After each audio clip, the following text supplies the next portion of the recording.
Good morning, everybody, and welcome to this year's Wallingford Regatta. Good to see a number of you here already this morning. First race is very close to getting away. Tie due at 7:30. Cold start first thing this morning. It's just 5 degrees centigrade. I was coming in about an hour ago in the car. We are expecting it to warm up a bit through the day. It's not going to be as warm as it has been earlier in the week this week, but it should be mid-teens by mid-afternoon, and expected to be dry. Looks like we've got a little bit of a cross tailwind, wind from the northeast. So hope that doesn't pick up too much during the course of the day.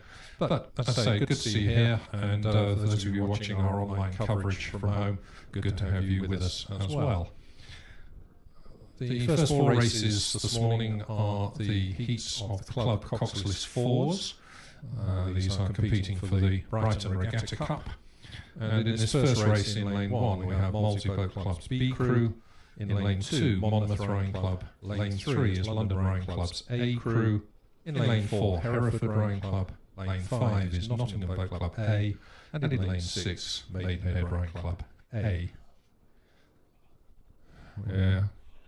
Looking straight down the course from our position in the finish tower, and we can see that all 6 boats are attached to the stake boats. They look to be holding their positions nice and straight.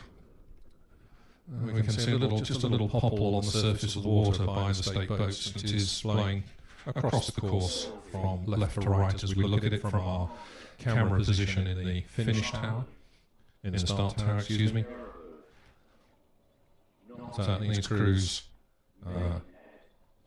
doing a good job of holding themselves straight just on the stake boats. We're just a few seconds away now, and just as I say it, we're underway. So race 1 has started. 6 crews all seem to get away to a fairly good start. The crew in 5, Nottingham just squeezing across close to Hereford in 4. Umpire in his launch moves across into roughly the middle of the course.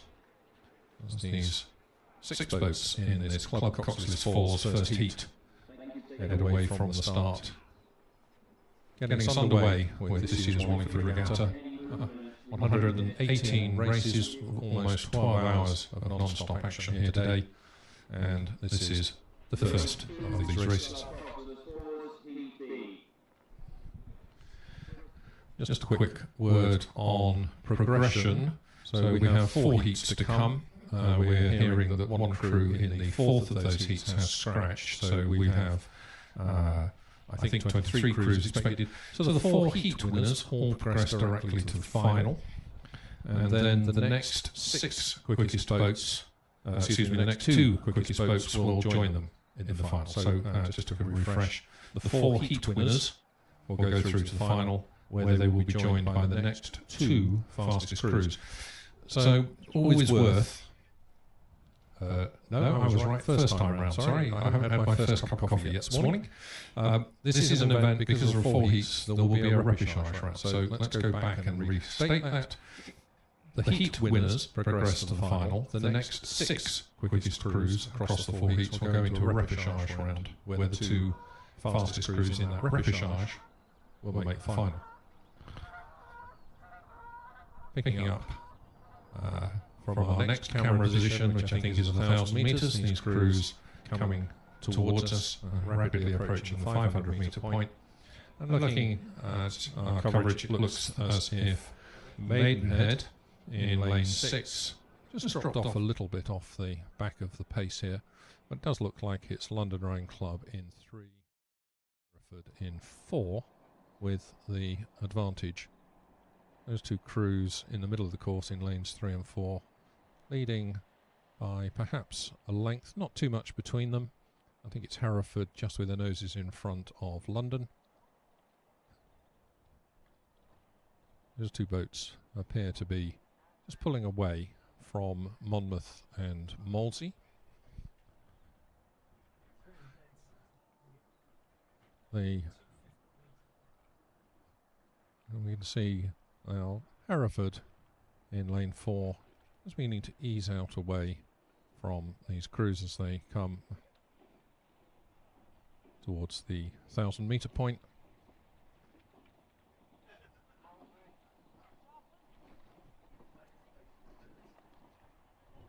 So that's Hereford in lane 4, now beginning to row away from everybody else in this first heat of the club coxless 4s.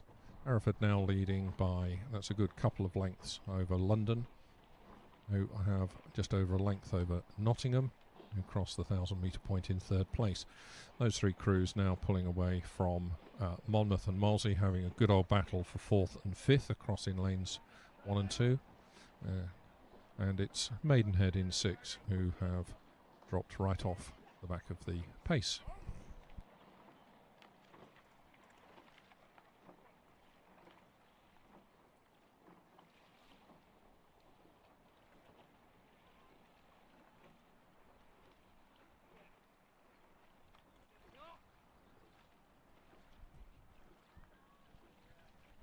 Hereford at 35 seem to be running quite comfortably, some 2 lengths or so up on London Rowing Club.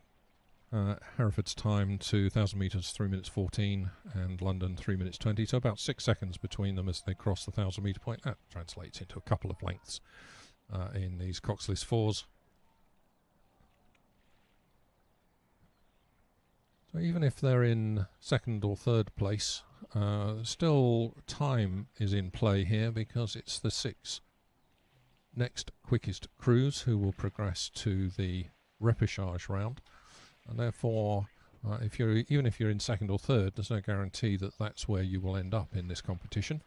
So these 2 crews in 2nd and 3rd, London and Nottingham, do need to push on right to the finish line as they approach the 1,500 metre point. This is still Hereford with the advantage.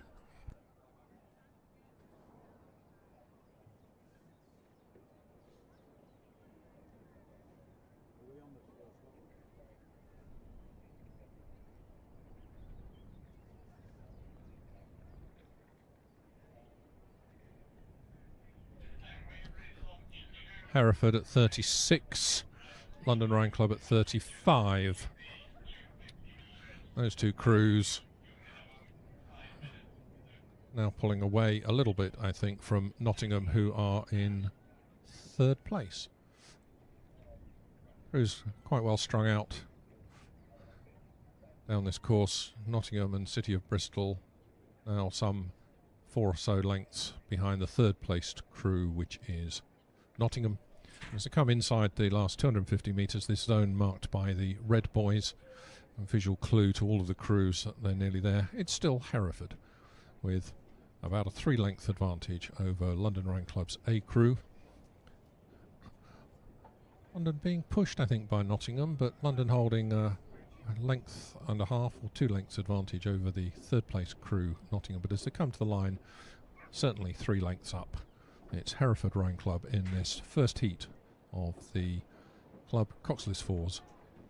Coming to the finish line, some 3, maybe it's even more than that, 4 lengths up. Hereford from London Rowing Club A, and then being followed home by Nottingham. And then it looks like it'll be Molesey, Monmouth and Maidenhead.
So just while we wait for the start of Heat 2 of these club coxless falls, just a quick word on what club means. Adult events here are divided into two levels, challenge and club. The challenge level events are designed for crews who perhaps have the aim of qualifying for Henley Royal Regatta, and broadly challenge will be crews who would have been Senior 2, Senior 1 and Elite in the old money. These club coxless fours, so the club events, are a notch lower in terms of standard and ability and rowing record over the last year or two. And so these crews, perhaps some of them would have been novice had that category still existed, but sort of novice Senior 4, Senior 3 level. Maybe some overlap with the Senior 2s as they were in old money. So race 2 has just started. This is the second heat then of the club coxless fours, featuring in lane 1 City of Bristol Rowing Club, in lane 2 Nottingham Rowing Club's B crew, lane 3 is Derby Rowing Club, lane 4 Molesey Boat Club A, in lane 5 Northwich Rowing Club, and in lane 6 Gloucester. A little delay on the start there for a reason we don't yet know. But, so race 2 is now underway. UK Armed Forces, lane 1. Broxbourne, lane 2. London, lane 3.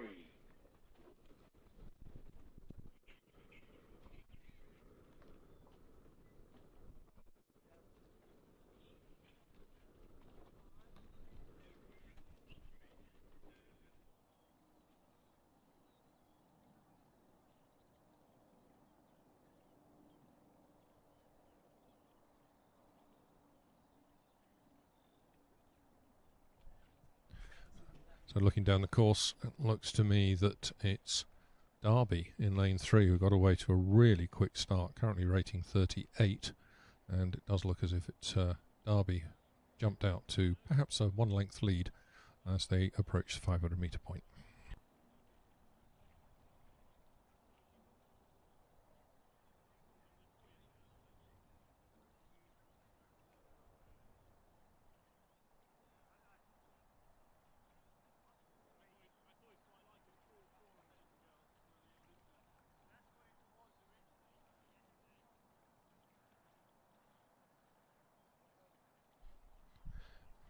Approaching 500 metres, City of Bristol in 1, Derby in 3 and Molesey in 4 appear to be pushing away from the rest of the field. And it's still Derby in 3 with the early advantage over Molesey.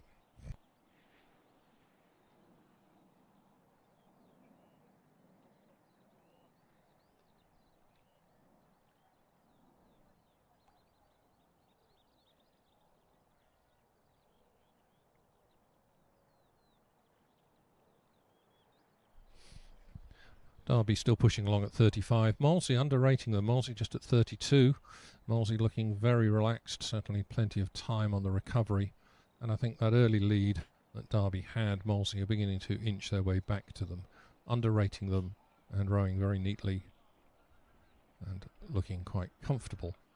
Derby just settling now at about 35. Molesey at 32. And there's about half a length. Maybe it's a little less than that between these two crews as they come to the 1,000 metre mark. Also in this race, very much so, Northwich in lane 5.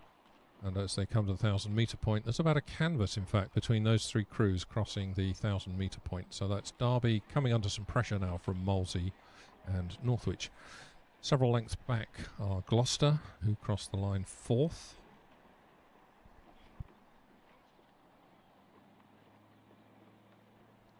And then bringing up the rear, Nottingham B in 5th, just ahead of City of Bristol in 6th.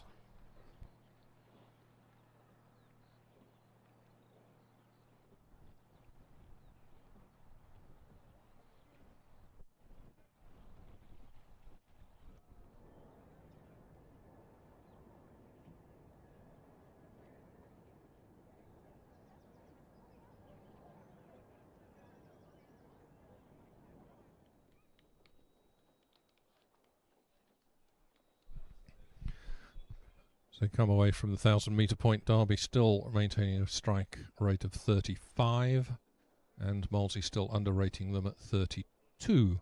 It does look as if Northwich are very much in this race. Remember, as they pass the 1,000-metre mark, there's only about a canvas between those three leading crews, so there's very, very little here between them, and a really good race developing. Looks to me as if through the middle of this race, Northwich in 5 perhaps have rode better than either of the other two crews.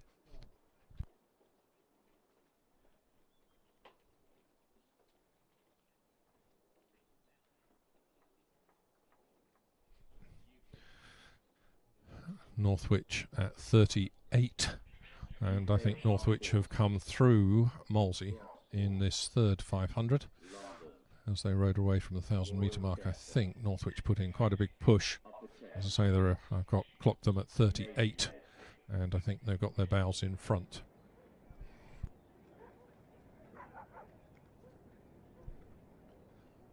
Just confirmation as they passed the 1,000-metre mark. There was just less than a second between the three leading crews. Really good race developing here. It does look as if Molesey just beginning to slip back a little bit in this second half of the race. I thought they maybe had got something in reserve with that lower rating than the two crews either side of them. Still just at 32, Molesey, but the other two crews now beginning to wind up as they come into the last 250 metres. A really close race here developing between Derby in 3 and Northwich in 5.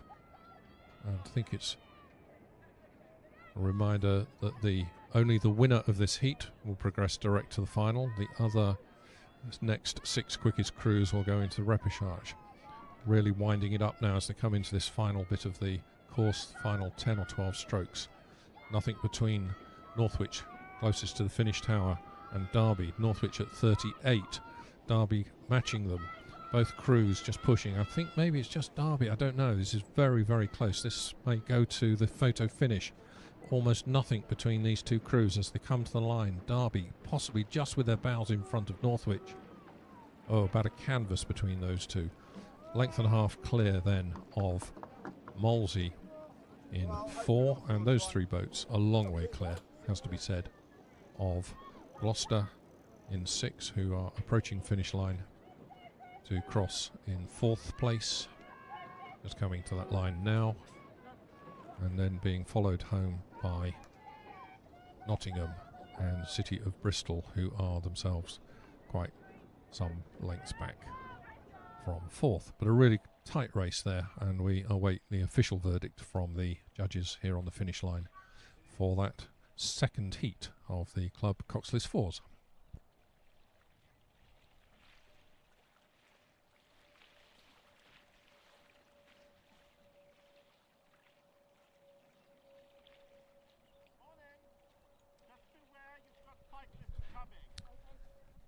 So race 3 is now underway. That's a heat of the Club Coxless 4s, Heat C.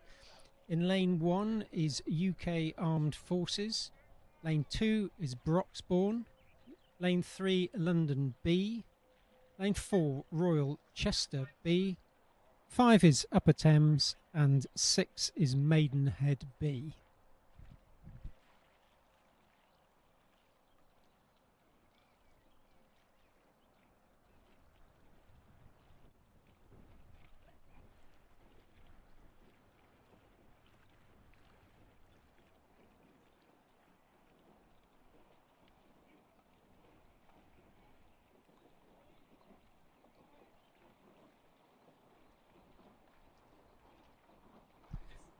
They're approaching the 1,000 metre. It looks like Upper Thames have got a comfortable lead over UK Armed Forces.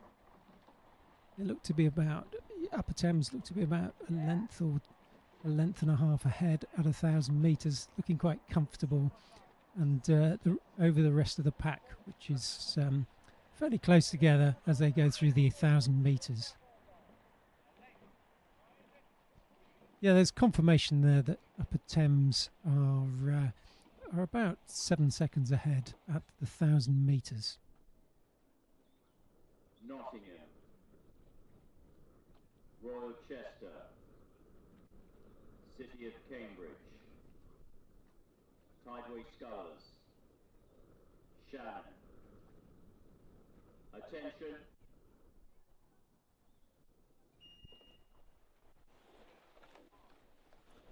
Upper Thames rating 34 still maintain their comfortable lead over UK Armed Forces.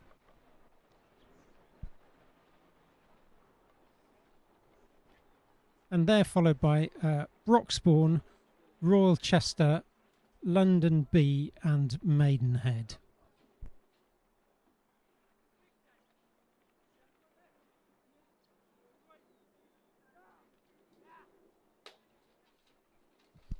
Armed Forces putting hard at 36, trying to lessen that lead of Upper Thames, who still maintain a couple of lengths lead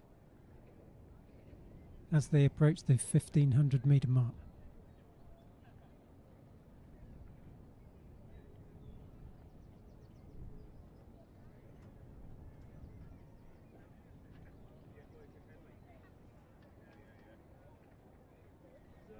He's from there, man.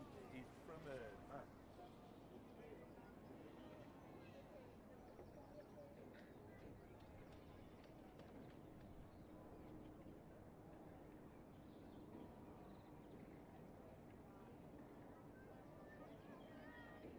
Upper Thames maintained their lead over UK Armed Forces and Broxbourne, who are just eyeing each other up as they go through approach the 1750 mark.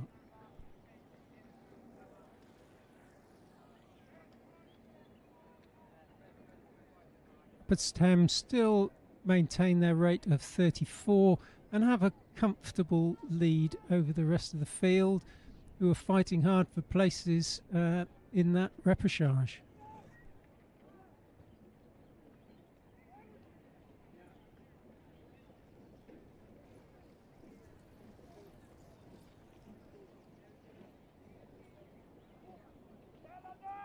Royal Chester rating 36 now, winding it up for the finish in order to get that fastest times that will get them through into the repechage. Upper Thames, however, maintain a comfortable lead as they cross the finish now.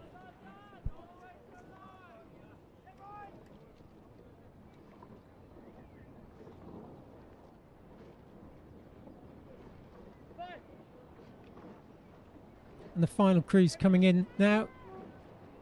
Very close. UK Armed Forces just taking that second place there.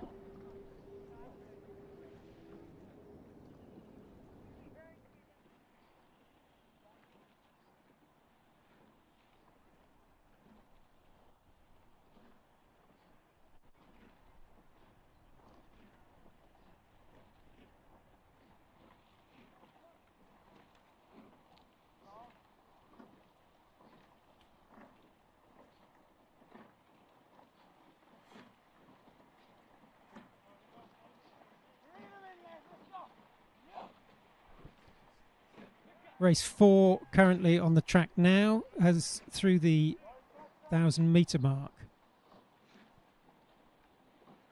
So race 4 has got Kingston have scratched. It's got Nottingham in lane 2, Nottingham C, Royal Chester A in lane 3, lane 4 City of Cambridge, lane 5 Tideway Scullers, and lane 6 Shannon Island.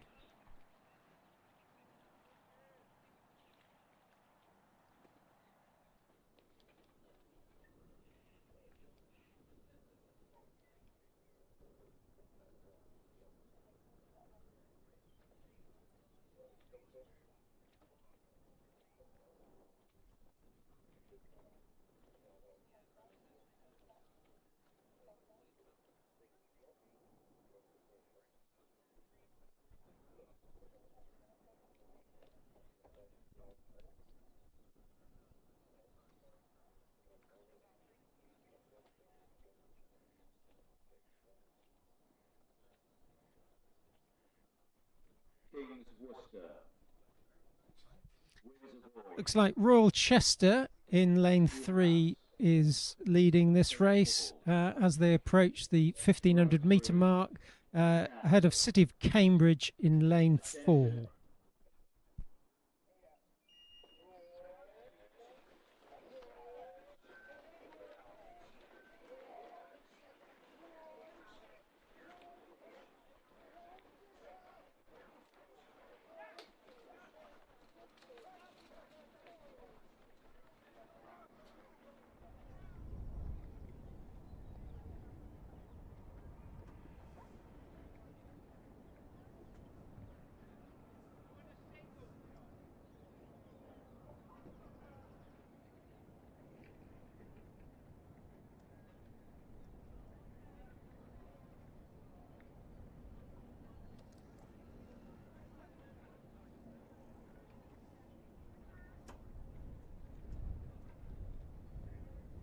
As the crews approach the 1750 metre mark, Royal Chester, they appear quite comfortable, have a length or so lead over City of Cambridge, who have clear water over the rest of the crews.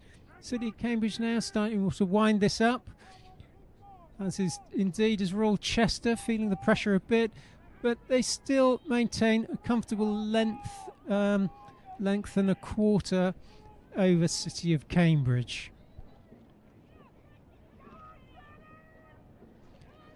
Chester just maintaining that rating of 33, being chased by City of Cambridge at 38, but City of Cambridge not going to close this gap as Royal Chester approach the finish line now.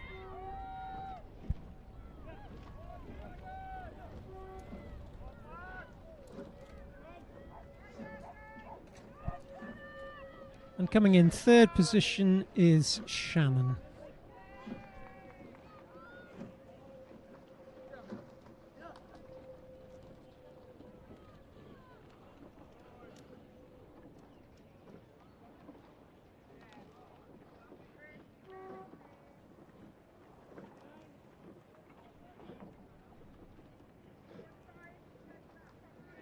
So that concludes the Club Coxless Fours Heat D. Reminder that the fastest of each of the heats will progress to the final, and then the next 6 fastest crews will fight it out in the rep for a position in the final. So just picking up on those Club Coxless Fours, we know that the heat winners Derby, Hereford, Upper Thames and Royal Chester all progressed to the final. We're just waiting for confirmation and official confirmation of the times for the crews who've second, third and fourth, but the next 6 fastest crews, Northwich, Molesey A, London A, Nottingham A, UK Armed Forces and Gloucester, were currently in that in the frame for those places in the repechage, unless any of the crews in that last heat just pipped them at the post on time. We move on then to our next event. This is race 5. These are the Junior School Coxed Fours. Just 2 rounds in this, 2 heats. This is for the Lord Glynn Challenge Cup. In lane 1, the King's School Worcester. In lane 2, the Windsor Boys School. Lane 3 is Kew House School. Lane 4, St Paul's School. Lane 5 is Shrewsbury School. And in lane 6, Canford School. Race has already passed the halfway mark, and at 1,000 metres it's the Windsor Boys School with the lead of about a canvas over Kew House School. Windsor's time to 1,000, 3 minutes and 25.87 seconds. As they pass the 1,000 metre mark, then Windsor Boys School leading, Kew House School second, with Shrewsbury in third, St Paul's fourth, King's Worcester were fifth and Canford were sixth. Some 11 seconds or so covering the 6 boats at the 1,000 metre mark. And race 6 is just off from the start. And in race 6 we've got Shrewsbury School A, Pangbourne College, Dulwich College, St George's College, Kingston Grammar School and Shannon Island.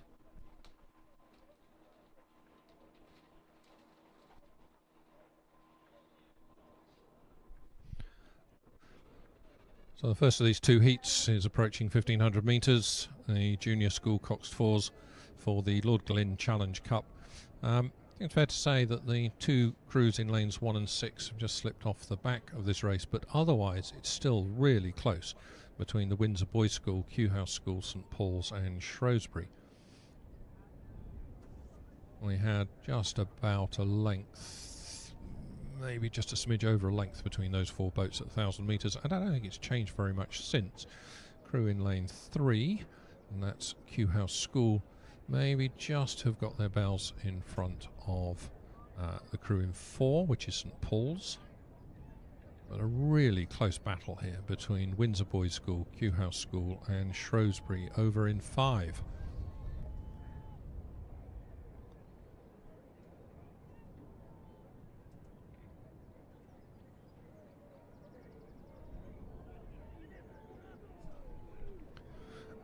Shrewsbury at 32, actually looking quite comfortable, almost relaxed. I'm not sure it is in the boat at 1750 metres into a 2,000 metre race, but from outside the boat it looks comfortable and relaxed. I think they just picked the rating up a little bit as they come into the last 250 metres, and I think there's now maybe just the advantage to Shrewsbury as they move through this second half of the race. But I would say really, really good race here. Windsor Boys in 2, Kew House School in 3 and Shrewsbury in 5.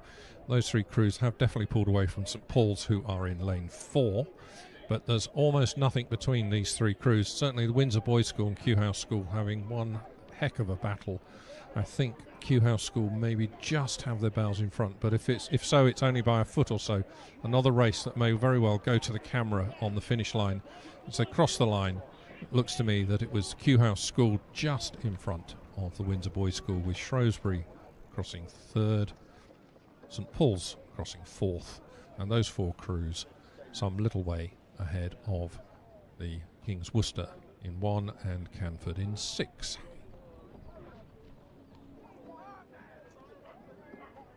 Race 6 is the next heat, Heat B of the Junior Schools Coxed Fours. They are through the 750 metre mark, approaching the 1,000 metre mark. A reminder of the crews again is Shrewsbury School in Shrewsbury School A in 1, Pangbourne College in 2, Dulwich College in 3, St George's College in 4, Kingston Grammar School 5, and Shannon in lane 6. And they're through the 1,000 metre mark now, with Dulwich in the lead, couple of seconds over Shrewsbury in and Kingston Grammar School in 4th place. Crews all pretty close as they go through the 1,000 metre mark.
As the crews go through the 1,500 metre mark, Looks like a fairly close race between Shrewsbury in lane 1, Dulwich College in lane 3 and Shannon in lane 6.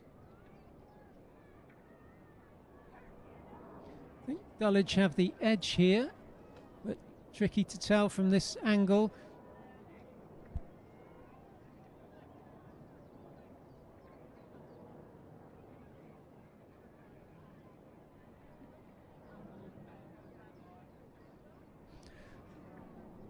Dulwich rating 36. Looks like Shrewsbury are chasing them down as they come through the 1750 metre mark. Shrewsbury 33, but looks like they're raising their rating in order to get that charge for the finish.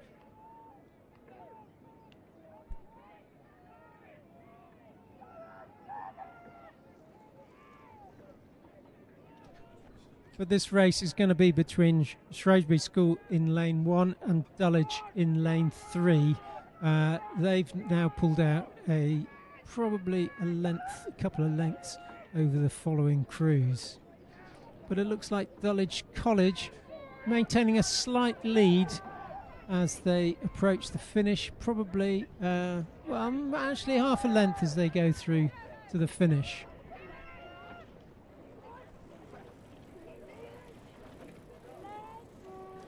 So that's Dulwich College crossing the line in front of Shrewsbury and then being followed by Shannon. Just a reminder that it's the first through to the final, and the next fastest 4 from the heats will go through to the final. So racing through all the way to the end in order to get that fastest time.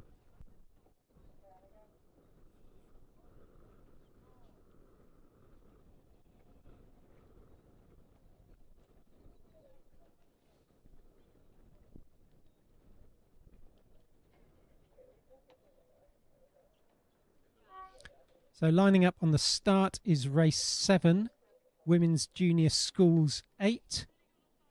This is for the John Wilder Challenge Cup.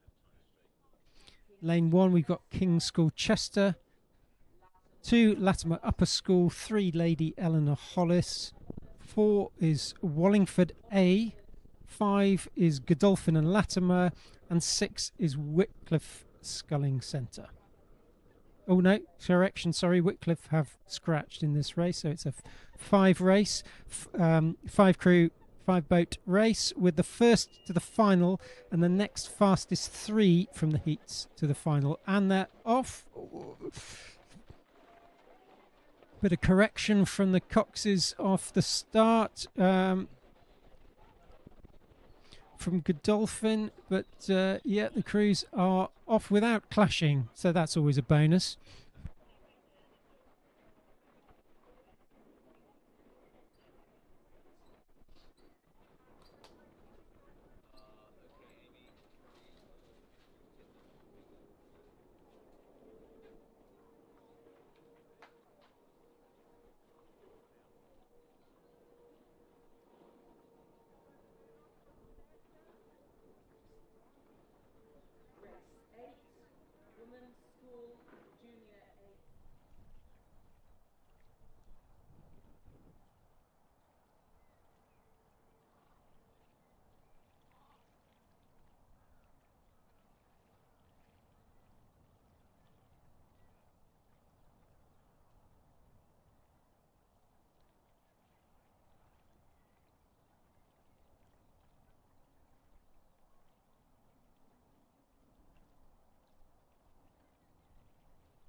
So the crews are just going through the 500 metre mark.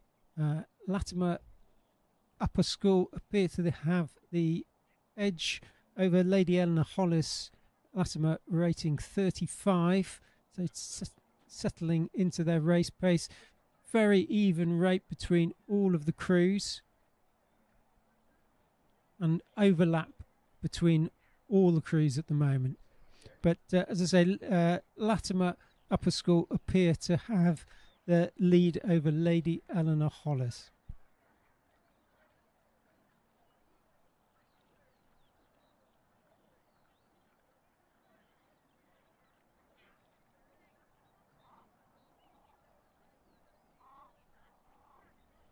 Cruising through the 750 metre mark now, and it's Latimer Upper School with a lead over Lady Eleanor Hollis, King's School Chester, Wallingford A, and Godolphin and Latimer School.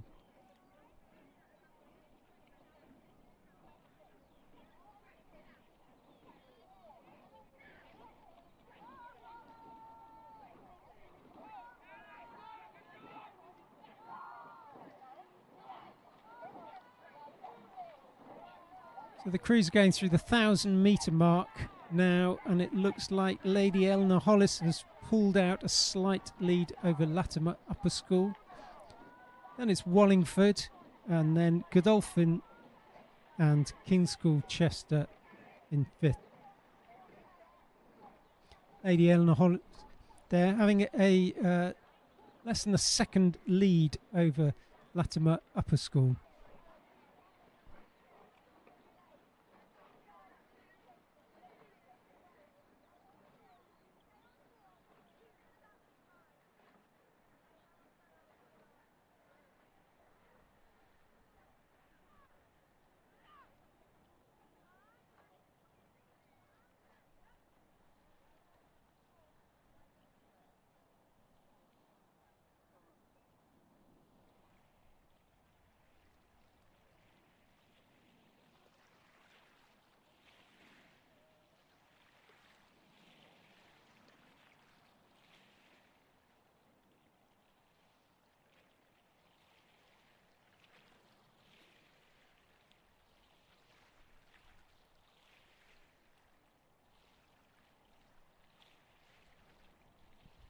So the crews are now approaching the 1,500 metre mark. Looks like Lady Eleanor Hollis are still maintaining that lead.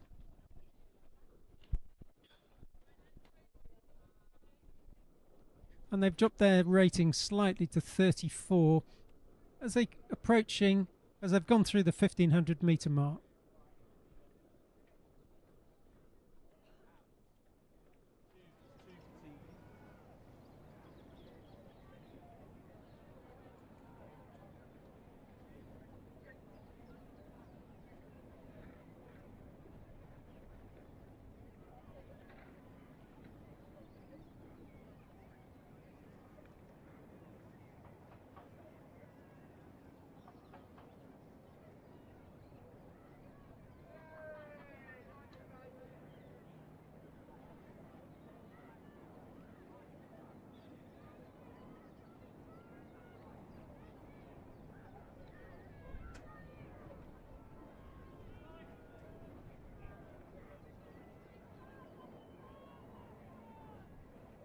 Crews approaching the 1,750 metre mark now. Lady Eleanor Hollis still maintain their probably 3/4 of a length lead over Latimer Upper School and about a length over Wallingford.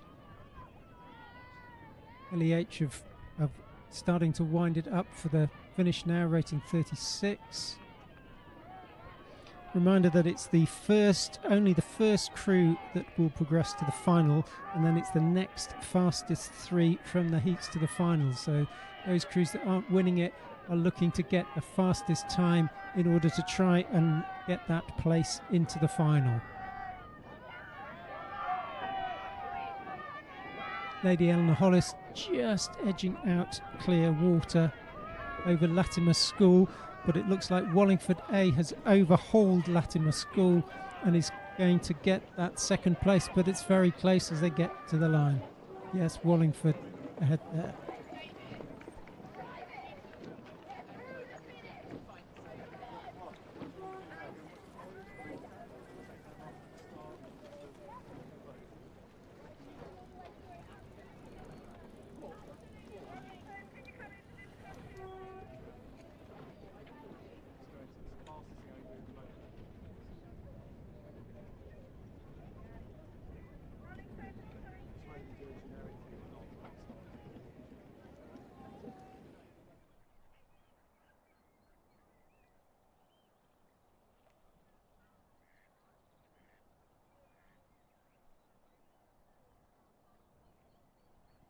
So on the course now is Heat B of the Women Junior Schools 8s for the John Wilder Challenge Cup.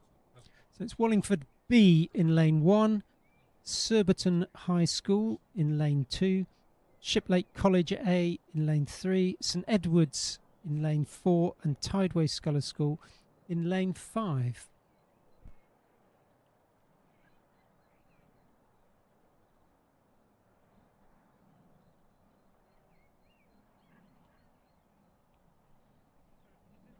Through the first 250 metres, looks like Wallingford B has gone out hard with Shiplake and St Edward's.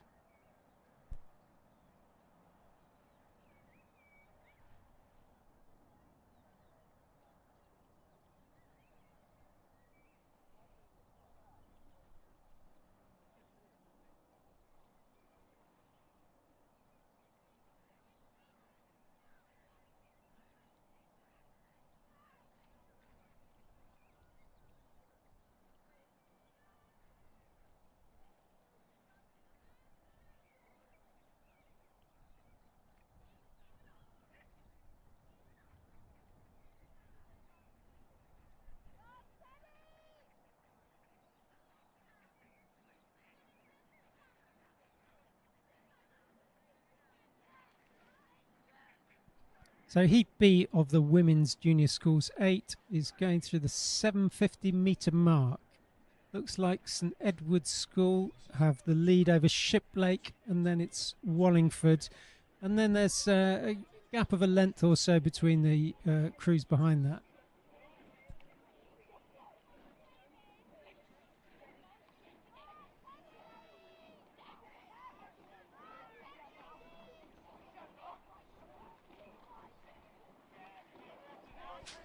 Going through the 1,000 metre mark now, St Edward's School really look like they've got into their stride and have about a length lead over Shiplake College now and Tideway Sculls School.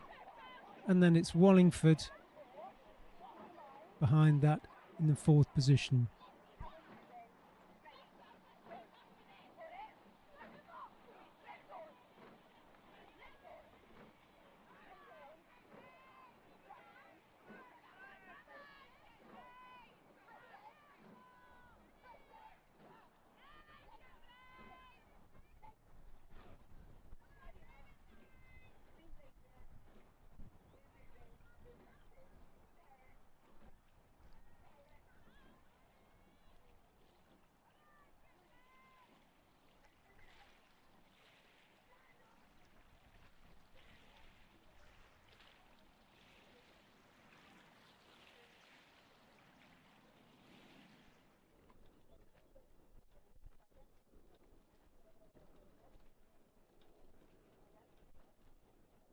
Yeah, confirmation of through the 1,000 metre mark of Heat B of the Women's Schools 8.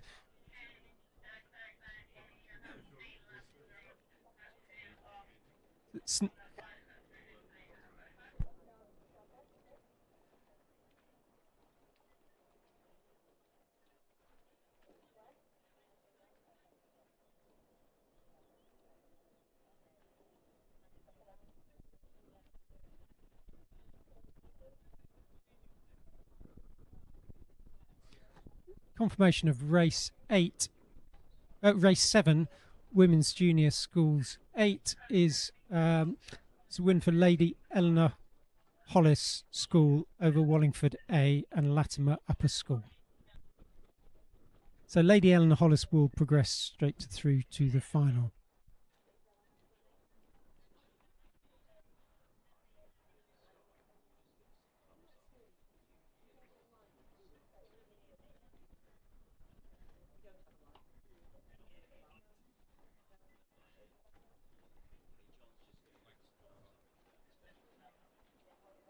So the Heat B of the Women's 8 is gone through the 1750 metre mark now with St Edward's with a comfortable lead of Clearwater over the following crews. They're beginning to wind it up as they get to the finish. Shiplake, our next crew, they too are winding it up. Racing for times in this because it's the first crew to cross the line that will progress to the final, and then it's the time of the next fastest three from the heats to the final, and there's obviously more than one heat. Looks like Shiplake is going to come in second here. Teddy's maintain a lead of Clearwater over Shiplake, and then it's a Tideway Scullers School coming in behind, then about a length and a half behind Shiplake.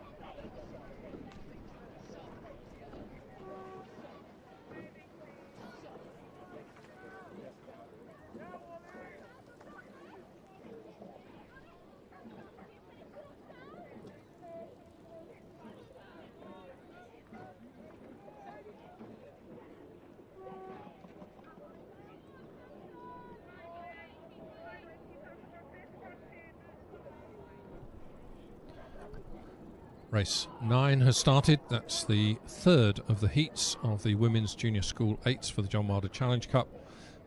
This third heat in lane 1, Shiplake College B. In lane 2 is Norwich School. Lane 3 is Surbiton High School A. Lane 4, Henley. And in lane 5, Headington School.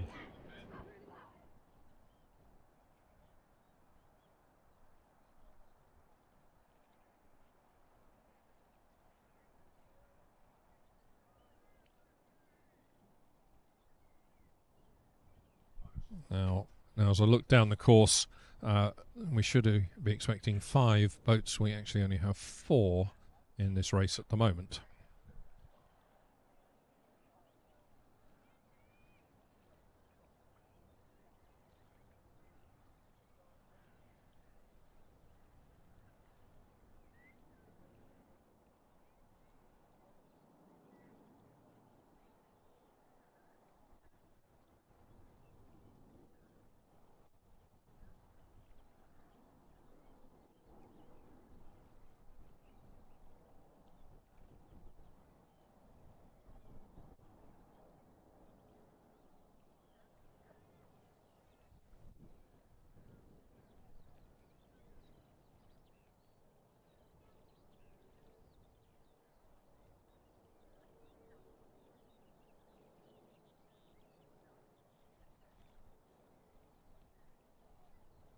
So race 9 is the final heat, Heat C of the Women's Junior Schools 8. Norwich School in lane 1. Shiplakers have scratched, so Norwich School have actually moved over into lane 2. Then it's Surbiton High School in lane 3. Henley in lane 4. Headington School in lane 5. And the crews are through the 750 metre mark.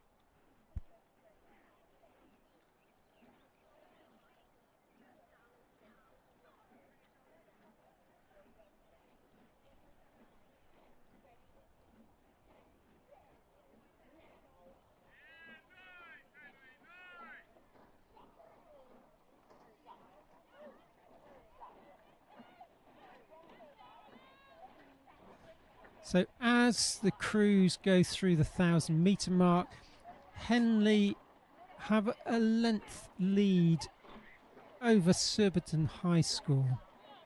Rating 34, so fairly comfortable, although probably doesn't feel that comfortable at 1,000 metres into a 2,000 metre race. So Henley having a 3-second lead over Surbiton, and then they're 5 seconds over Headington, then leading Norwich School in 4th place.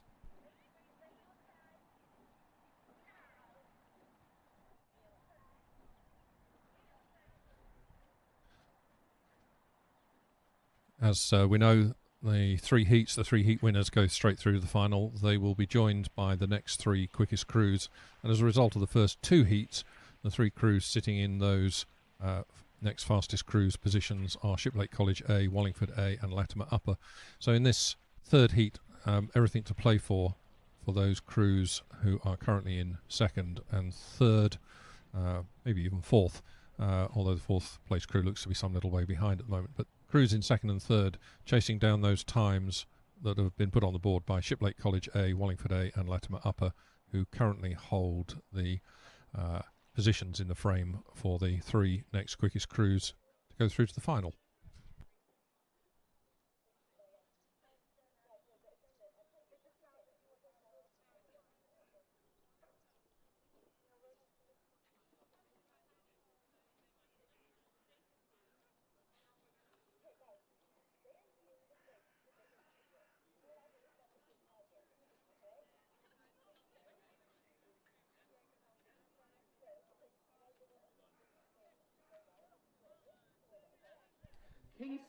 Crews are well through the 1500 metre mark.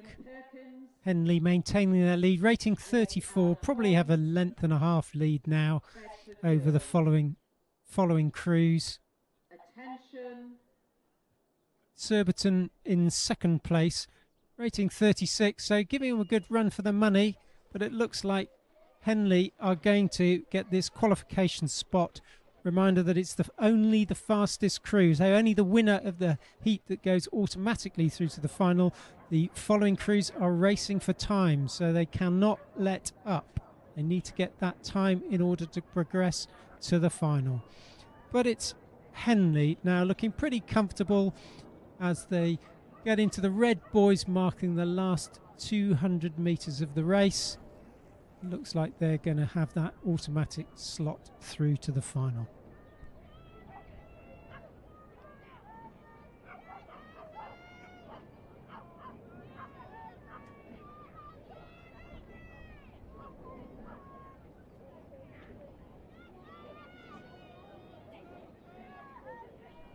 Henley still rating 34, maintain clear water over Surbiton High School in second place.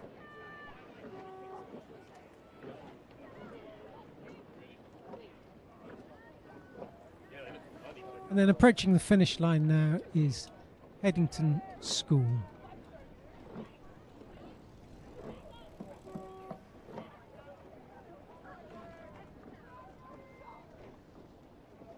So we await confirmation of the times before knowing who is through into the final of the women's schools 8s.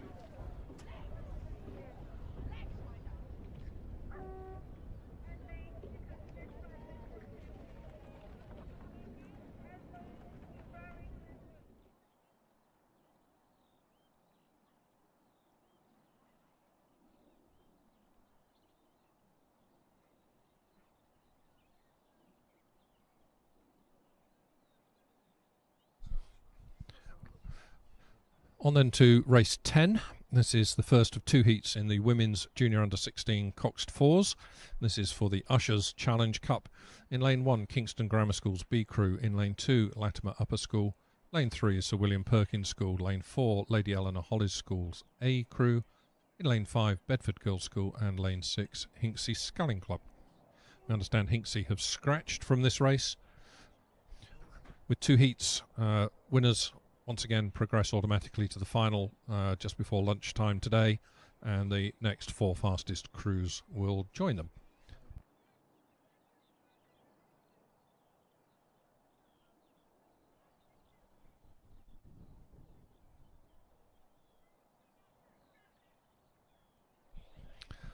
Not much between these 4 crews in the early stages of this race. It does look to me that maybe it's Latimer Upper in 3 and Perkins in 4, and LEH who have the early advantage.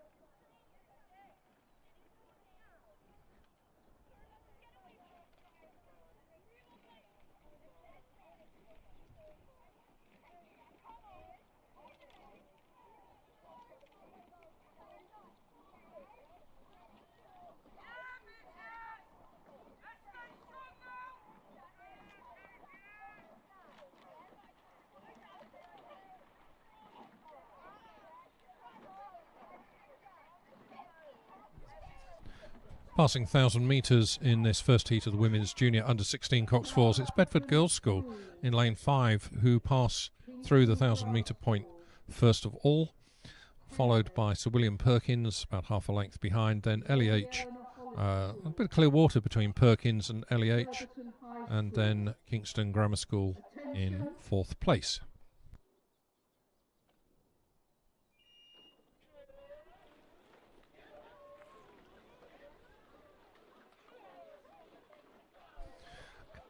So in actual fact, 2 crews have scratched from this race, this first heat of the women's junior under 16, so we don't have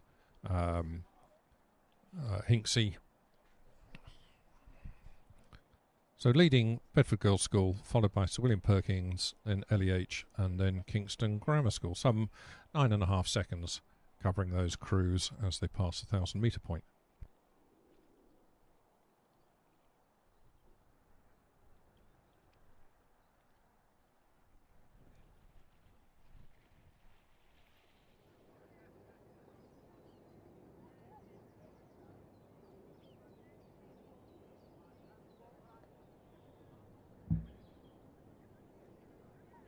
And for the first time today, we pick up our drone footage.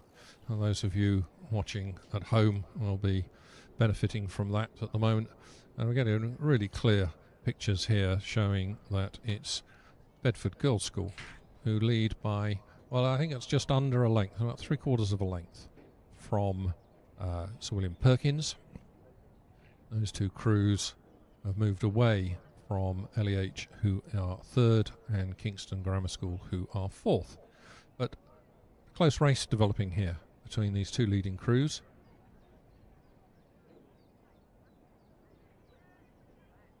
Bedford over towards the edge of their lane.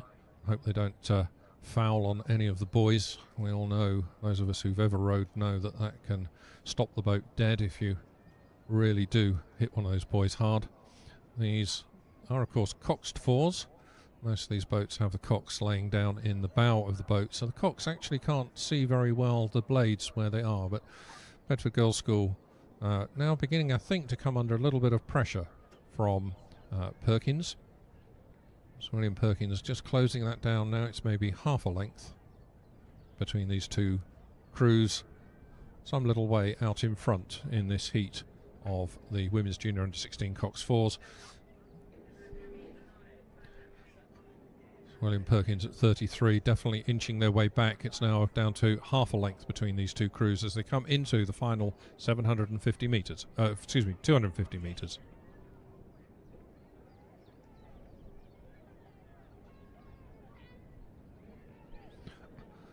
Bedford Girls' Schools, who have led all the way, are now up at 36. They're having to work very hard to try and hold on to this lead that's been slowly reducing and reducing as we've come through the second half of this race. They're now coming under some severe pressure from the Sir William Perkins School crew. Very little between these 2 boats. I think Bedford maybe still just have the advantage. Bedford crew beginning to really come under pressure now. Less than 10 strokes to go, 6 or 7 strokes to go to the finish line. Bedford in 5, Sir William Perkins in 3. Very little between these 2 boats. Another one that the umpires will need their wits about them as they cross the line. But it does look like it's Bedford who've just got home by about a canvas over the Sir William Perkins School crew, fast finishing in the second half of the race. Those 2 crews some 4 or so lengths clear of 3rd place Lady Eleanor Hollis School, with Kingston Grammar bringing up the rear. Race 11 now is on the course, which is the second heat, Heat B of the women's junior 16 coxed fours. So Kew House School were in this but have scratched. So it's South African Schools Rowing Union. And in lane 3, Kingston Grammar School, Henley in lane 4, Lady Eleanor Hollis School B in lane 5, and Surbiton High School in 6.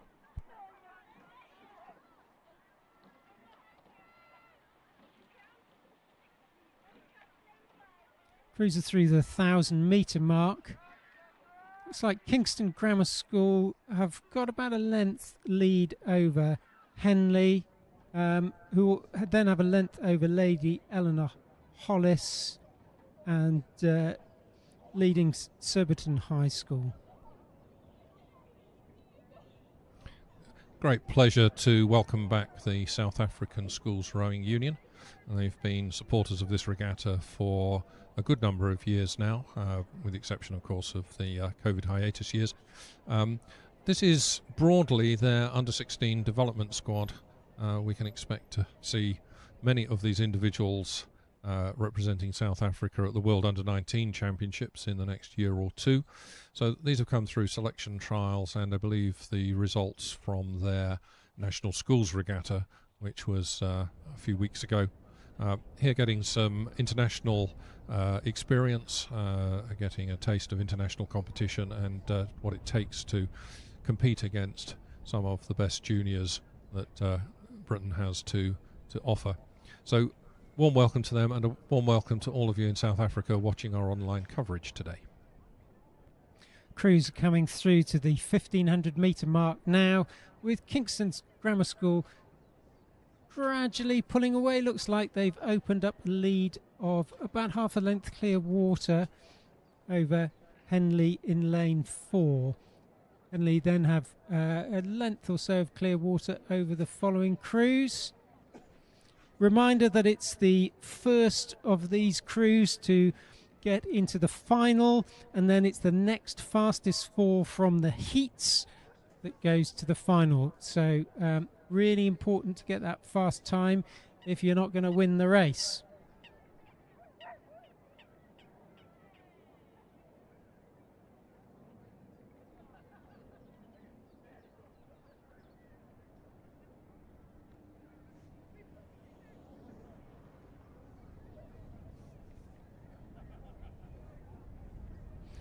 Kingston Grammar School continue to gradually inch away from Henley in lane 4, and those two crews are pulling away from Surbiton High School and the South African Schools Union.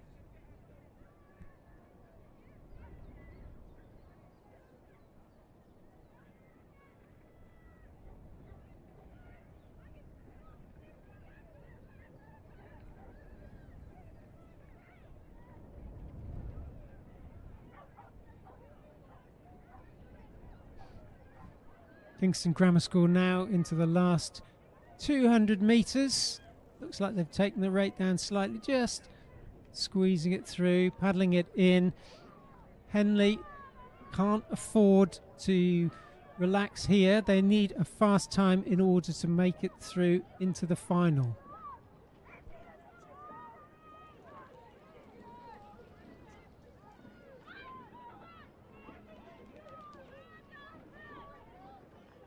So Kingston Grammar School just crossing the line now over Henley.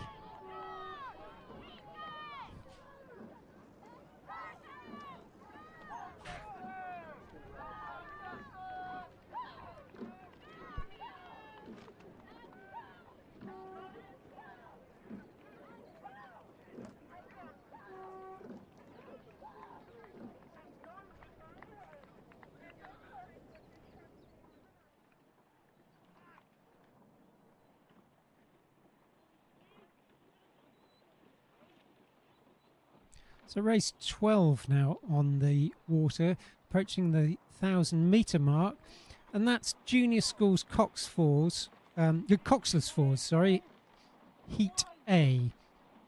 And this is for the 8th Century Challenge Cup.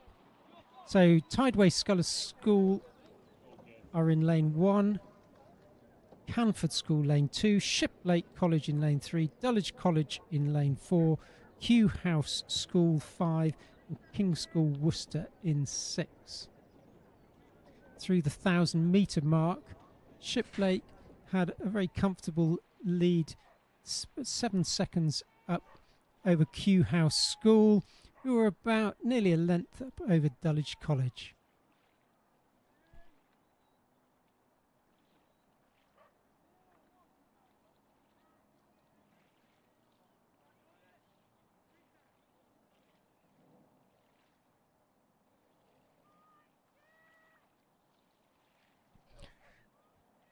crews are approaching the 1500 metre mark. Shiplake College maintain a comfortable lead over the rest of the pack.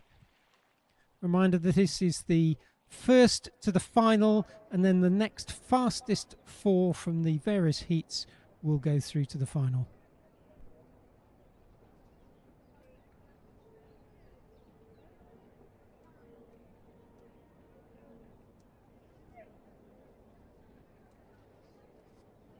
Good drone shots coming through on YouTube with Shiplake continuing to have a comfortable lead over Kew House School, who have a couple of lengths clear water over the following crews.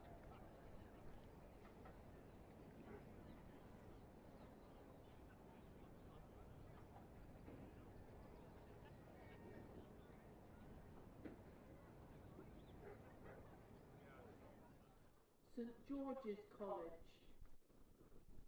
Hinksey Sculling School, Reading,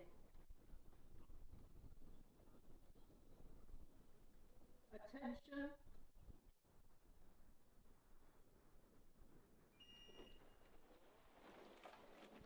Approaching the last 250 metres now of the school's coxless 4 Heat A. Shiplake continue to have a comfortable lead over Kew House School. So Shiplake will, if the positions maintain the same, will automatically get straight through to the final, but the other crews have to race for times in order to qualify for the remaining places in the final.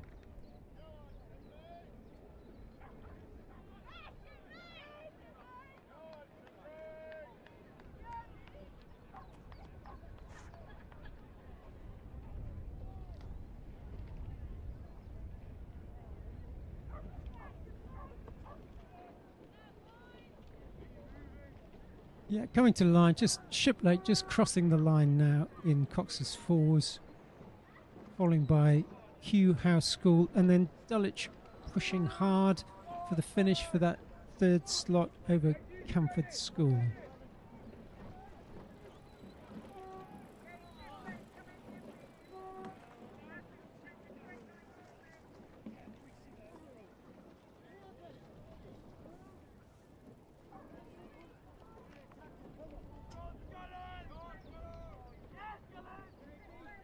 Confirmation of race 10 women's junior J16 coxed 4s was a win for Bedford School in the heat 1 of 2. Over William Perkins School and Lady Eleanor Hollis A, Kingston Grammar B.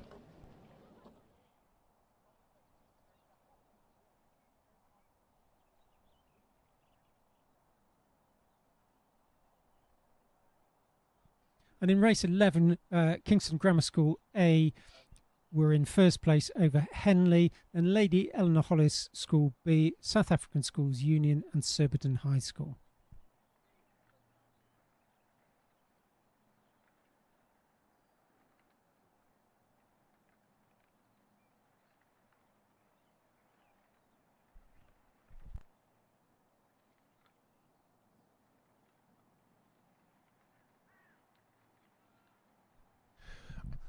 Race 13 is underway. This is the second of the 2 heats in the Junior School Coxless 4s for the 8th Centenary Challenge Cup.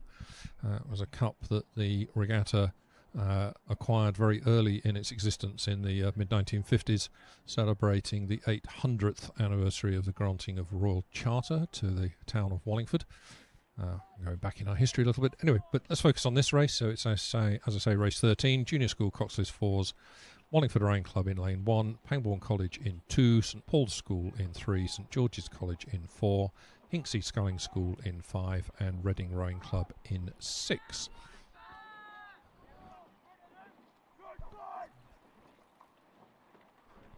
As they come through the 1,000 metre mark, it's St George's College with a very comfortable lead over Wallingford. St George's some 6.5 seconds ahead of Wallingford as they passed the 1,000 metre point.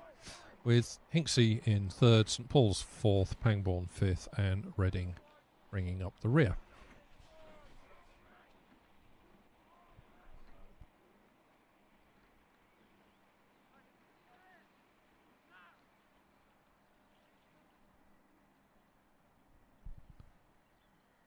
St George's at 34.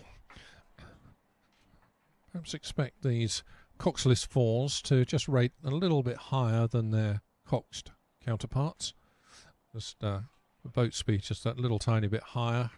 The crews typically row just a little more lively pace in a coxless four compared to a coxed four. And this cross wind that we're picking up just maybe has a component of tailwind in it, which will help to push them along. But when you're leading by some 5, 6, 7 seconds, the pressure is off.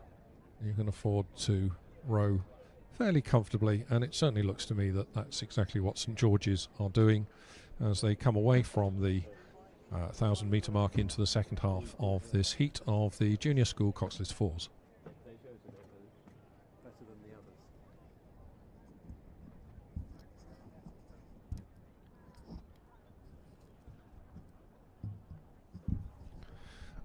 And then once again, as we pick up our overhead drone coverage for the benefit of you watching at home, St George's just out of the picture at the bottom left-hand corner, leading by some 2 or so lengths from Wallingford, who are in lane 1 in second place. Wallingford leading third place crew by about a length. Don't think there's quite clear water there yet between Wallingford in second and Hinksey and St Paul's, who are neck and neck for third place. Not out of this yet either are Pangbourne, who are in lane 2, but sadly Reading Rowing Club have been dropped off the back of the pack and somewhere being washed down by the umpire's launch, I think. Inside the final 250, St George's continuing to hold on to a lead of some 2 to 2.5 lengths in this heat of the junior school coxless fours.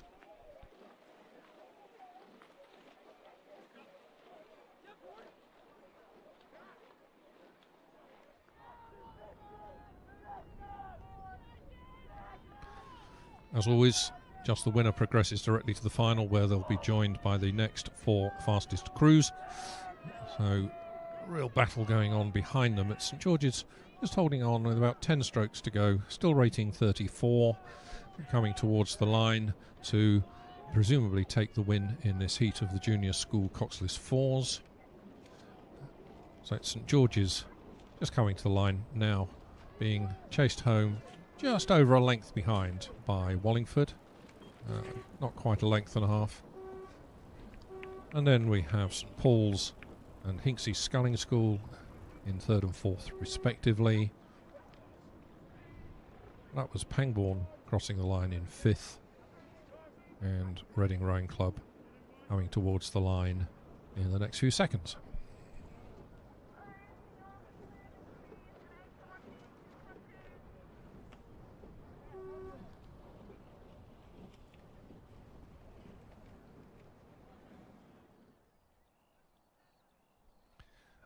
So the umpire there raises a white flag to indicate that it was a fair race. There's been no protest from any of the crews for him to get involved with, and handing over control to the judges here in the finish tower to determine the order in which they cross the lines and make it all official.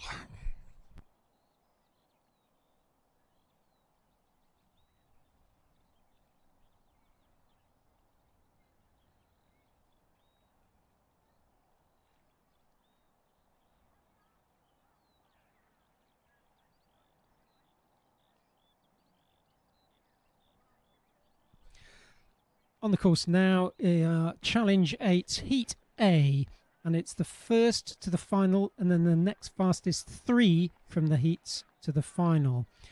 Lane 1 we've got Norwich School, 2 St Edward's School, 3 St Paul's, 4 Thames, 5 London Sea, and 6 is Star. crews are through the 750 metre mark.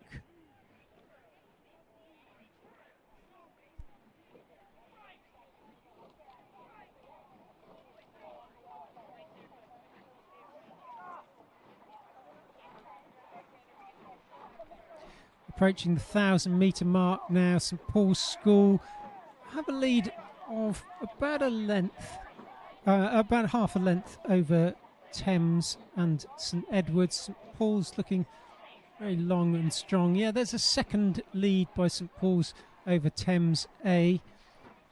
St Edward's, then St Edward's School, followed by London C and Norwich School, with Star in 6th place.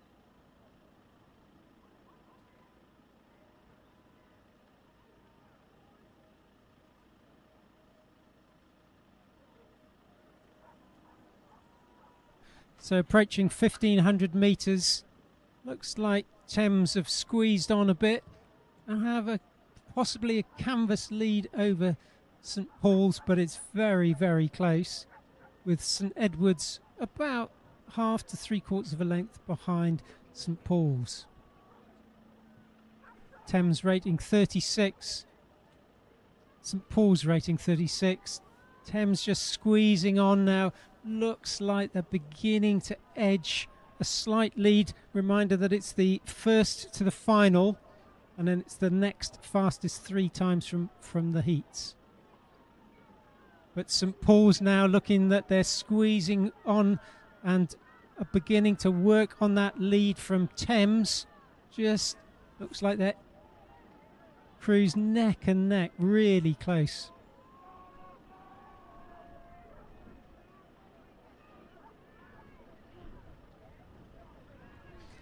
They've gone through the 1,750 metre mark, but there's very little in it. Thames and St Paul's stroke for stroke. Into the red boys, well into the red boys now. Both crews at 38. St Paul's squeezing on.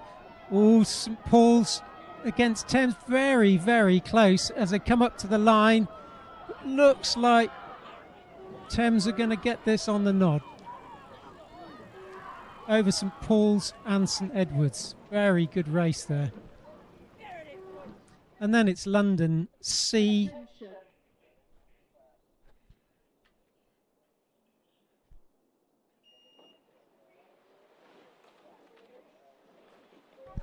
Followed by Norwich School. As Bedford Star just make their way into the finish line.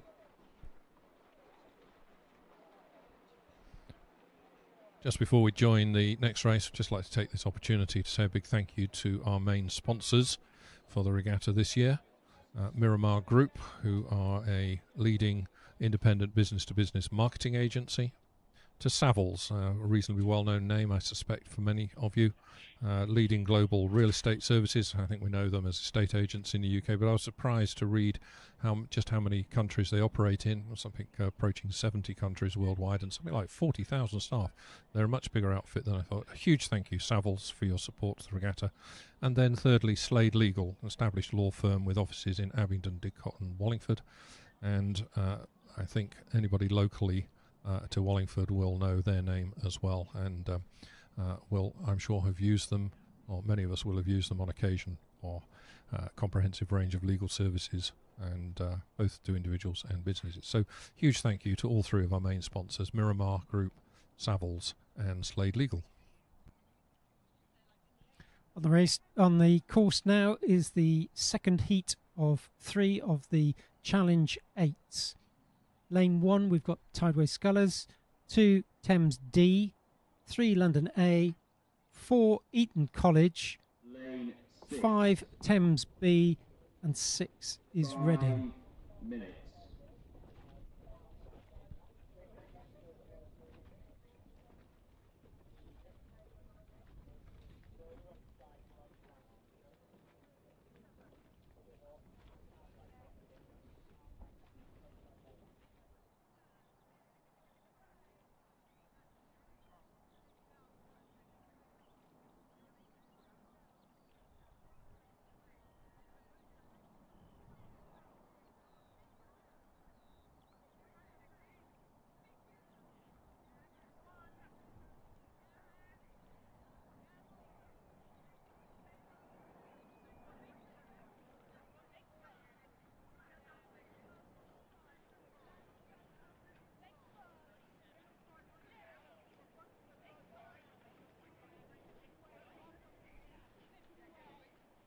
Crews are approaching the 1,000-metre mark now.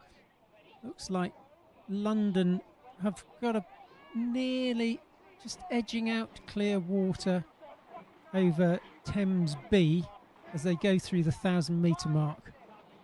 And then it's Eton College in third position.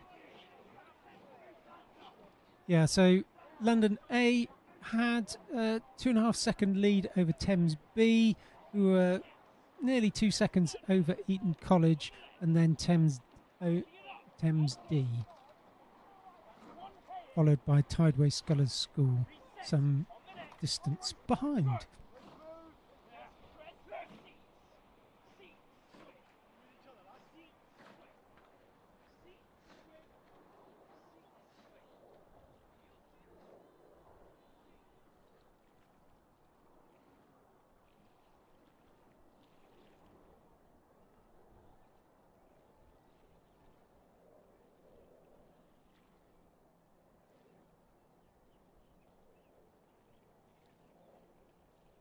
In this Challenge 8 heat, the first crew will progress to the final, and then it's the next fastest 3 from the heats that will make it to the final.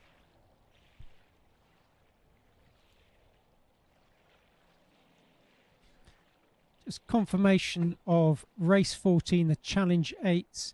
Heats 1 of 3 was a win for Thames A, St Paul's School, St Edward's, London C, 5th is Norwich School, and 6th is Star.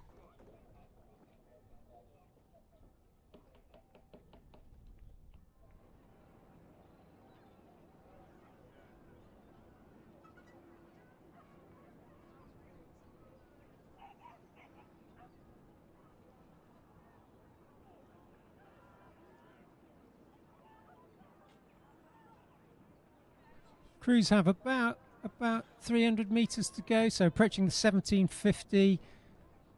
London A crew maintain a comfortable lead, I would say, over Thames B. London making that rating of 38 look relatively easy over Thames rating 37.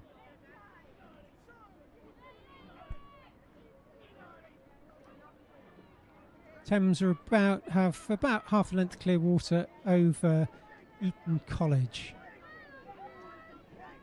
But it's London that are bringing the race to the finish at the moment, maintaining their length or so lead over Thames B.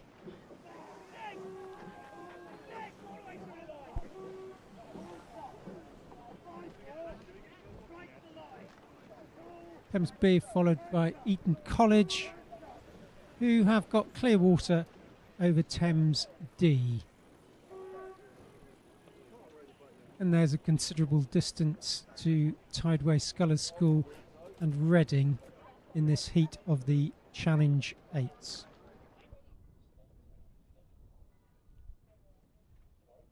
King's Chester, Thames, London, Hampton, Marlow, Brooks.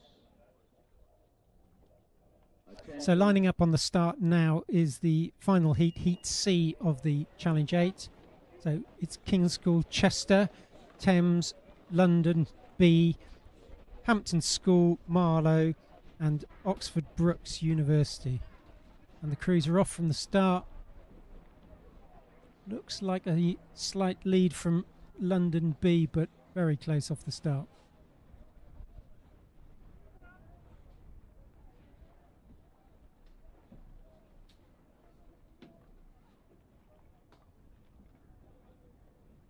Great shots now from the drones, as you can see the crews piling off the start in the first few hundred metres of the race.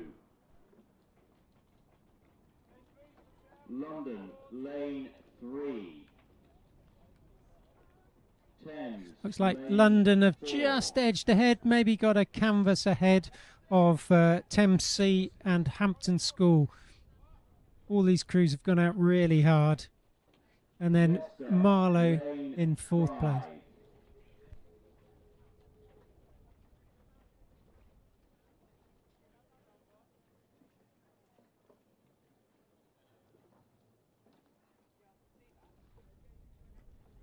Great race this, proceeding down the course.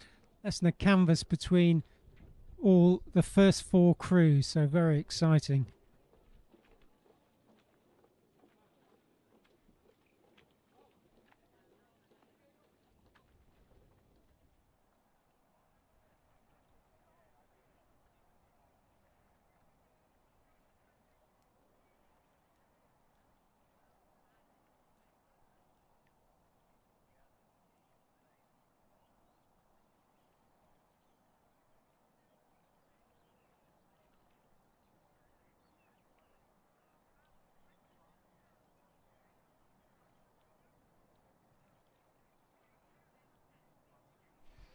So Thames are rating 35, but London at 37. So London at higher rate crew maintaining that very slight lead.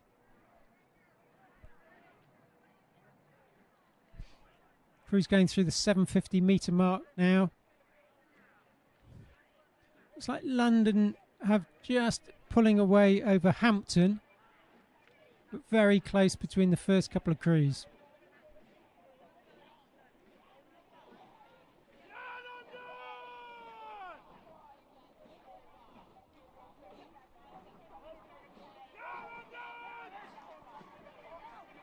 Yeah. Approaching the 1,000 metre mark. London still at 37, just edged out, probably about a third of a length lead over Thames, who are about a quarter of a length ahead of Hampton, and then Marlow, and then King's College School Chester.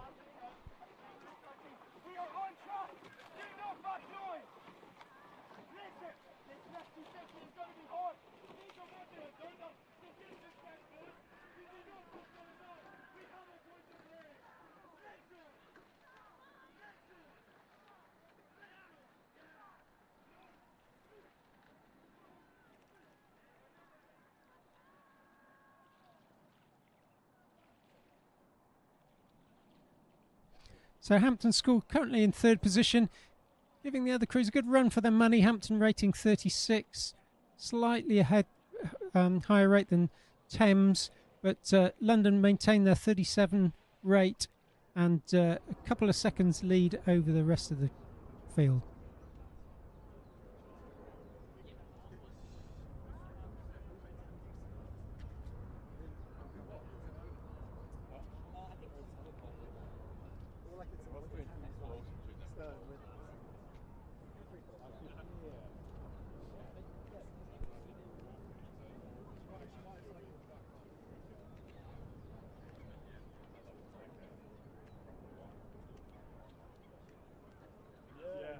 Coming up to 1,500 metres now. London have just edged out maybe 3/4 of length lead over the three closest crews behind them. But they're very, very close, less than 1/4 of a length between those three following crews.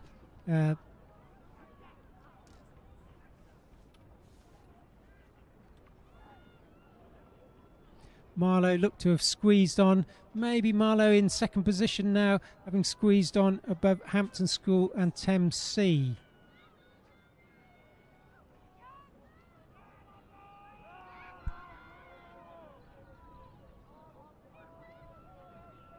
Marlow are really jacked the rating up here now. Rating 37. Looks like they're overhauling Hampton School and Thames B, but Thames have increased their rating too. Hampton up to 39.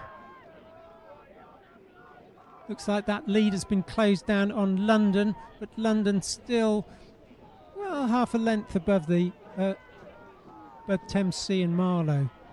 Marlow finishing very quickly here. It's going to be very close between the three following crews. And remember, it's the fastest three in the heats that makes it through to the final. Looks like London there, straight through to the final, but we'll have to wait for the times in order to know who's through to those final place.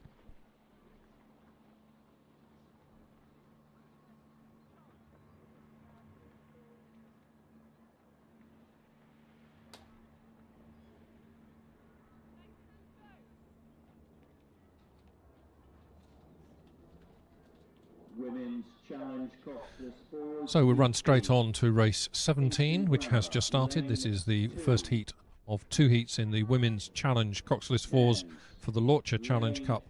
In lane 1, Nottingham A Crew. In lane 2 is London Rowing Club. Lane 3 is Thames Rowing Club's A Crew. Lane 4, Vesta Boat Club B. Lane 5, Leander Club B. And in 6, Leander Club C. And all got away reasonably quickly. Does look as if Vesta in lane 4 just already a length and a half back from the leading 5 crews. Vesta with some challenging steering, let's just say, having come right across to the as the Cox, not that they've got one, I would look at it right across to the right hand side of their lane, and they've now moved right away back across to the left hand side of the lane. Indeed, may have just gone out of their lane, but I think Vesta are very much outclassed in this event in the first 500 metres. So very little between what's going on out front. It does look as if Leander C and Leander B, the 2 crews over in lanes 5 and 6, just beginning to ease out and move away from Nottingham, London and Thames.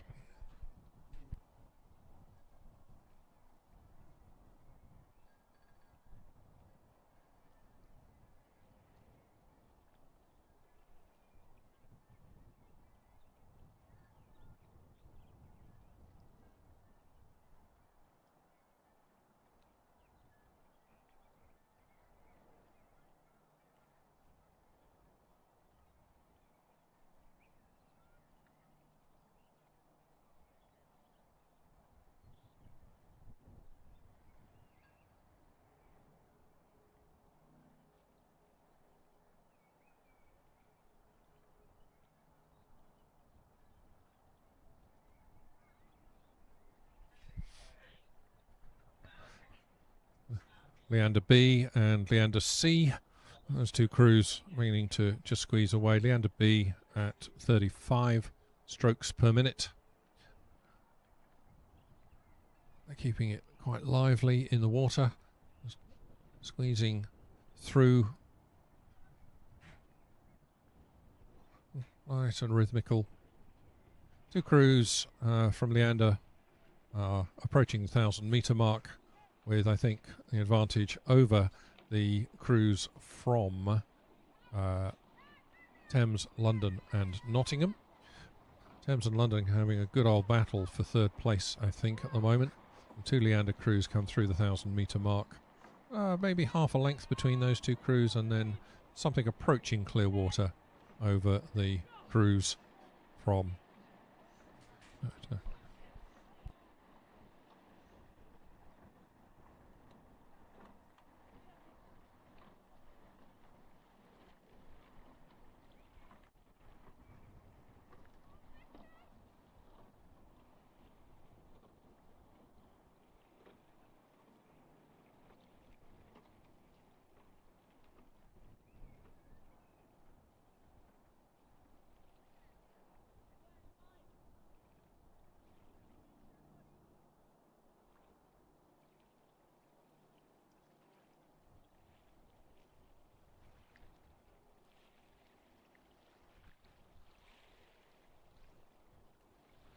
So as I say, 2 heats in this women's challenge coxless fours. The challenge events, the higher level event between the challenge and club events, and the 2 Leander crews continuing to have a good old battle amongst themselves.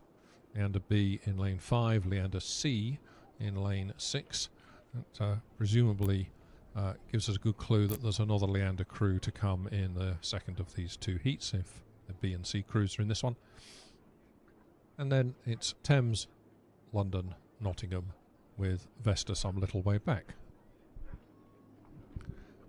The Leander B crew just beginning to ease out to half a length, maybe even 2/3 of a length advantage over their club mates in lane 6. And those 2 crews have probably a couple of lengths of clear water now over the crew from London, who are having a really good battle. London, Thames A and Nottingham A in lanes 1, 2 and 3. And it's London who are in 3rd place in this race, but London leading that little mini battle that's going on the enclosure half of the course between Nottingham, London and Thames. Leander B continuing just to squeeze away from their club mates. Leander B now just about a length up on Leander C.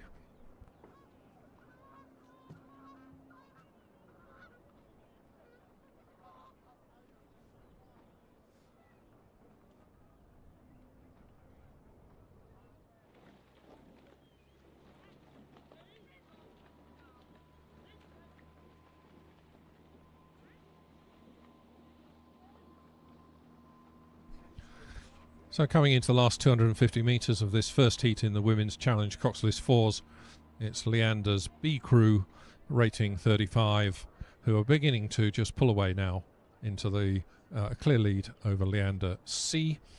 These 2 boats, some 2.5 lengths clear of London in 3rd place, having a really good battle with Thames Rowing Club's A crew, who I think are just 4th.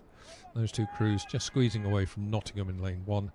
But coming towards the line, it's Leander's B crew with now some clear water over their club mates in lane 6. Leander B coming to the line with about 3 strokes to go to take the win in this first heat of the Women's Challenge Coxless Fours. There's Leander B coming across the line, just about a length and a bit, length and a third, let's call that, over Leander C. Those 2 boats at least a length clear of Thames, and then London, I think, on the line. I think Thames just put in a little push in the final 20-30 strokes just to pip London on the line. That's not official. We need to wait for the judges here on the finish line to confirm that.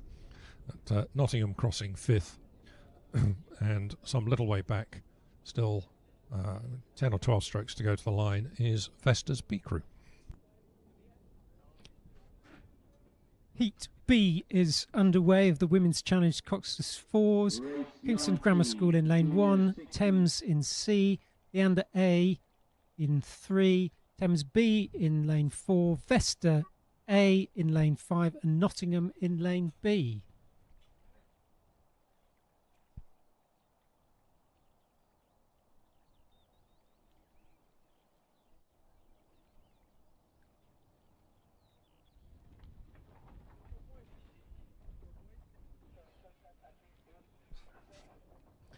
Through the first 500 metres, Leander A had a slight lead over Thames C, who were then a couple of seconds above Thames B, Kingston Grammar School, Vesta, and then Nottingham B, who are in lane 6.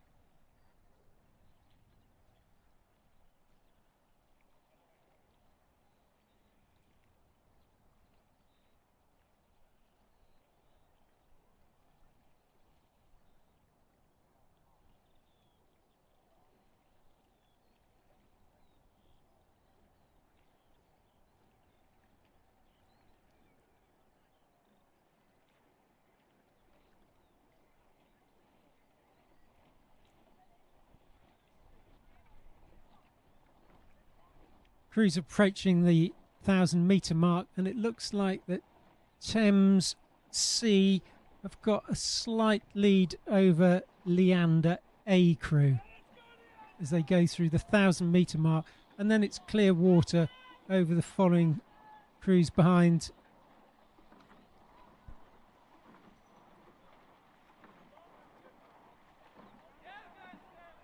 So about a half a second lead of Thames C over Leander A when they went through the 1,000-metre mark, who were then a couple of seconds above Thames C, who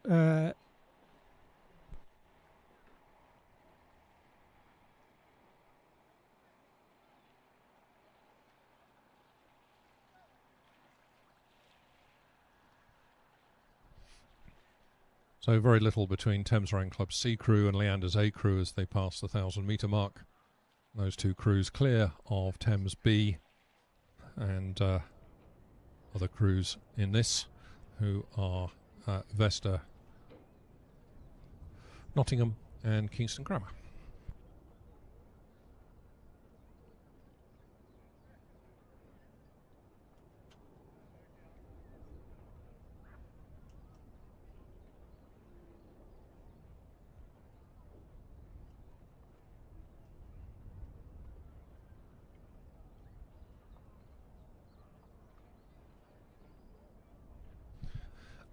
Thames Rowing Club C crew at 34, just beginning to inch away from Leander's A crew, who are at 36.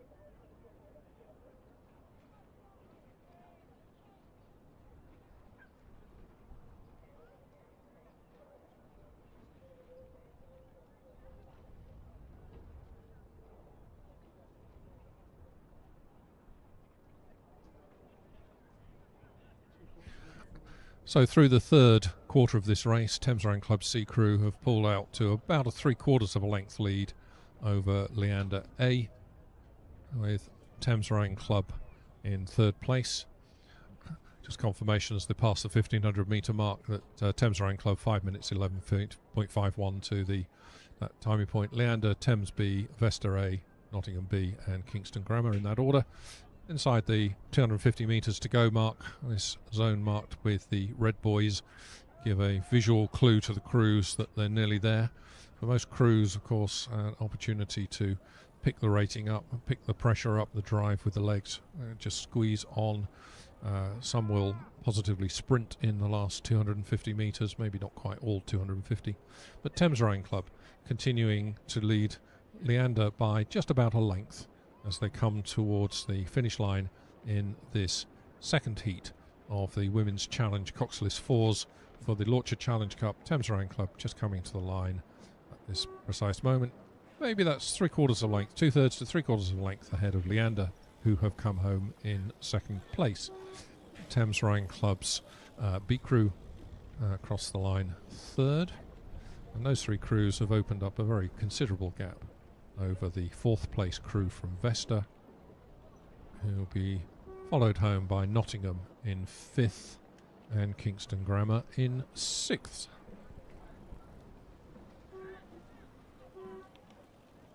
Progress to the final.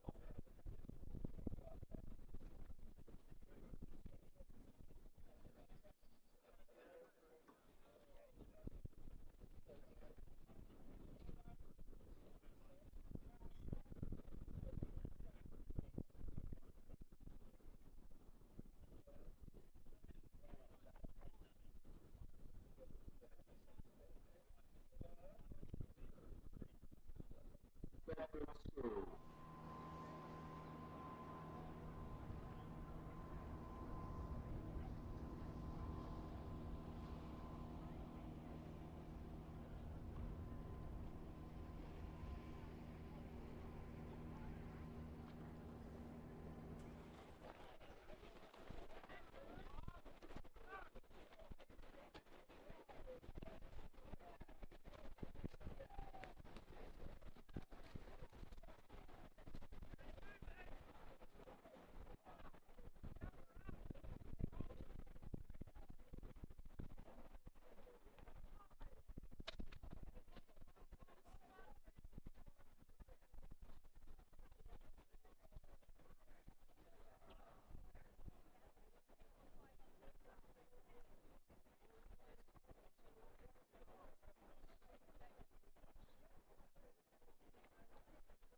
Junior, this is race 20, Junior 68, Heat B. Wallingford, lane 3. Shiplake, lane 2.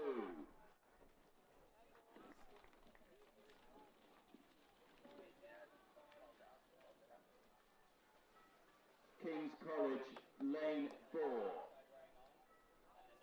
Hampton, lane 5.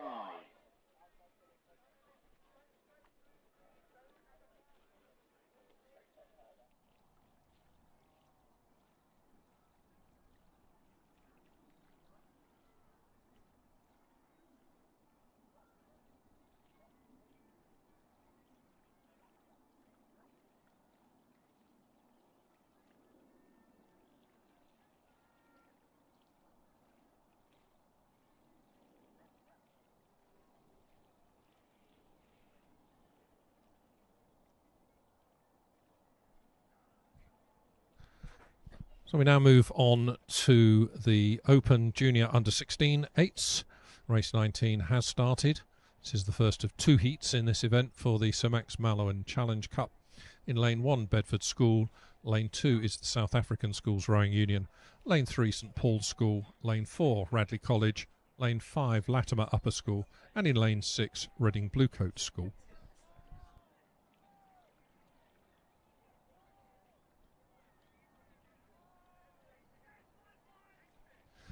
As they passed 500 metres, St Paul's School had a lead of about 2.5 seconds, so just under a length over Radley, with South African Schools third,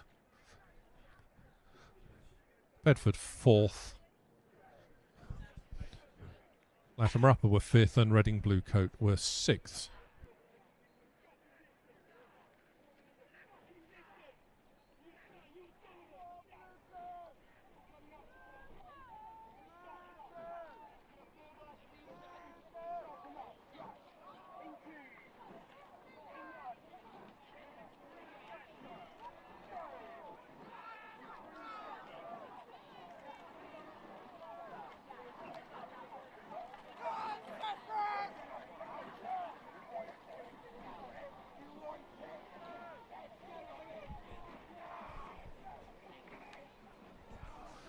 Crews are now through the 1,000 metre mark, and St Paul's have opened up their lead.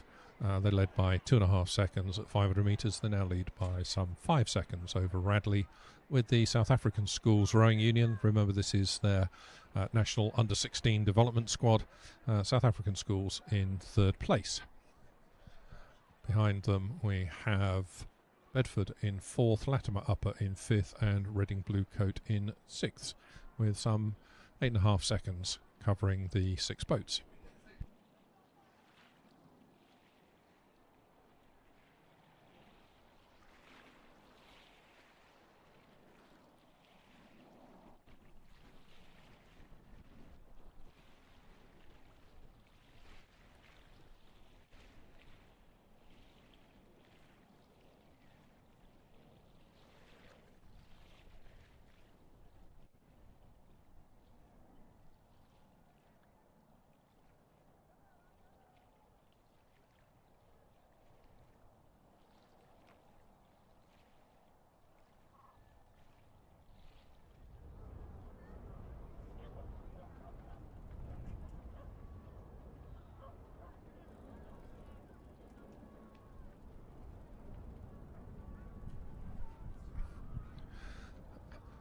So approaching 1,500 metres in this first heat of the under-16 8s.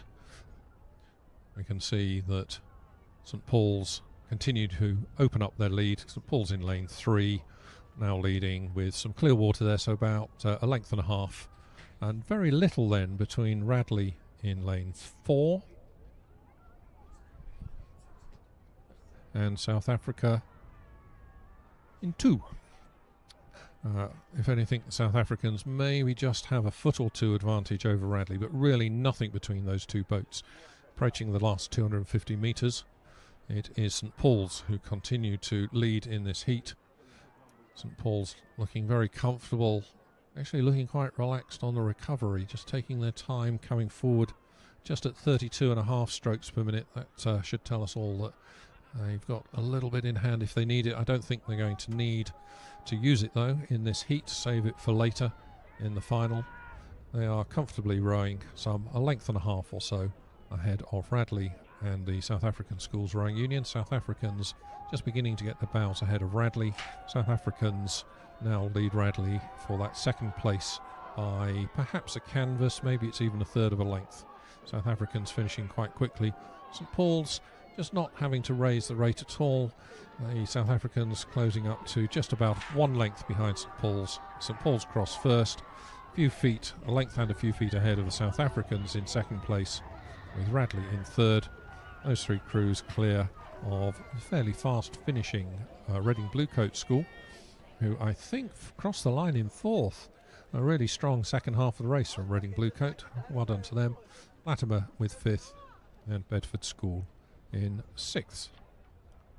We can just go back quickly and confirm the official result of race 17. The Women's Challenge Coxless Fours was indeed a win for Leander B over Leander C, with Thames in third place.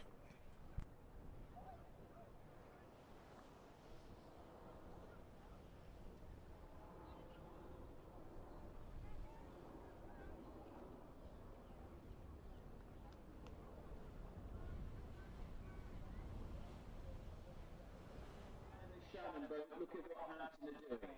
That's it. Shannon Strokeman, please also back to aid the stake boat team. Thank you.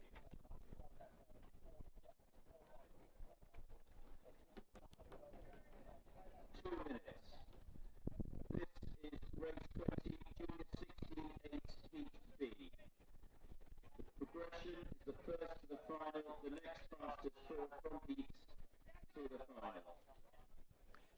Just to provide the official results of race 18, the Women's Challenge Coxless 4's second heat out of 2. The winner was Thames C with a time of 6:56.45, followed closely in second by Leander A, then Thames B, Vesta A in fourth, Nottingham B in fifth, and Kingston Grammar School.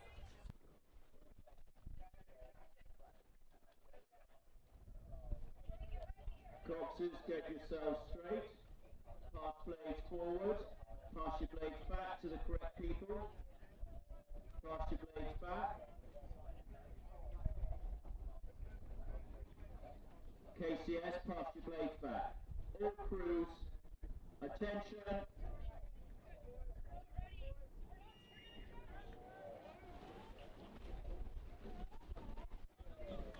And we've just had the start in race number 20, the junior under 16 8s, and it has been an interesting start for the boat from Shannon, Ireland, who seem to take off at quite an angle and currently are fighting to get back in their lane. Dulwich College, however, doesn't seem too perturbed by the intruders into their lane and have taken off quite well, currently vying in a tight race with King's College School for the lead. But at this stage, all to play for, Wallingford and Hampton School, both less than a canvas behind the whole time.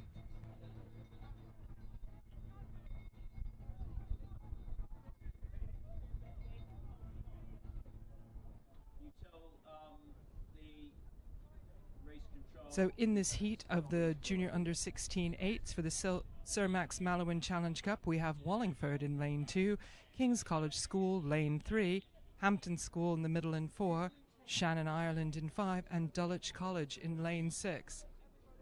Following the initial kerfuffle,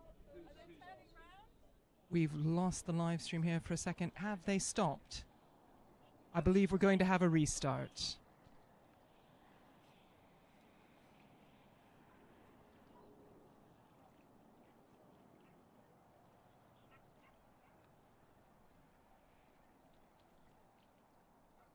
Just getting the boats aligned for a restart at approximately the 250 meter mark.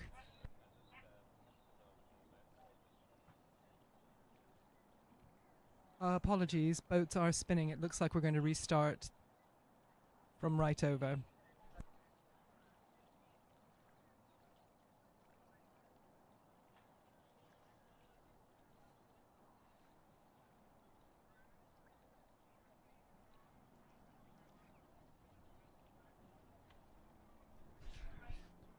So while we wait to hear exactly what's going on in that race, we can see with our own eyes they are spinning around to return back down to the start.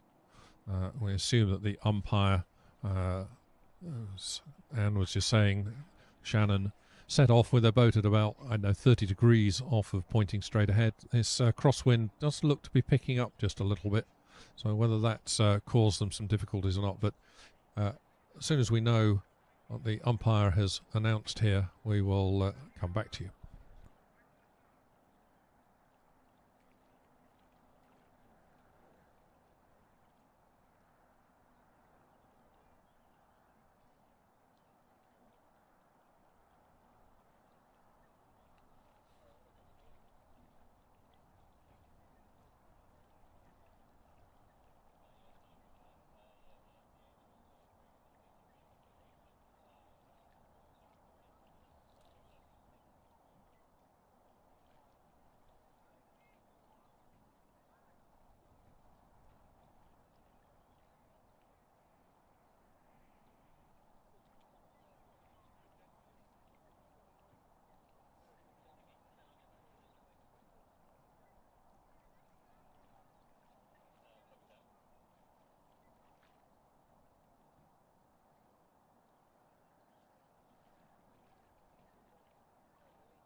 Easy there, easy there.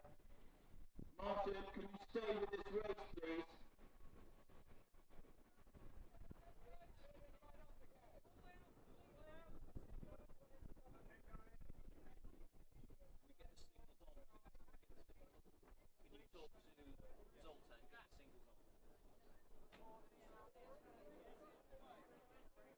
Zoltan, send the singles on, please. We're going to race the singles first.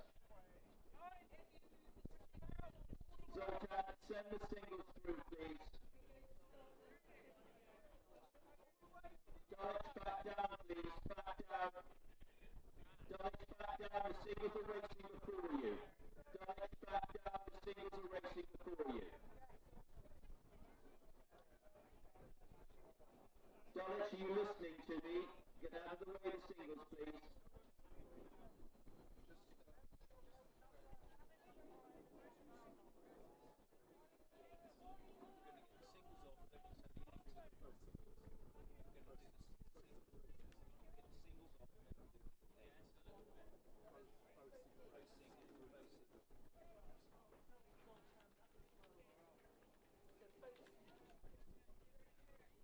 So we're hearing that the decision from the starter is that it was a faulty start rather than a false start. Faulty start, and all 5 crews will head back down to the start and resume. But in the meantime, the next boats have moved through from the warm-up from the warm-up lake onto the start pontoon. So we're going to jump ahead, and for the first time this morning we're going to see some sculling.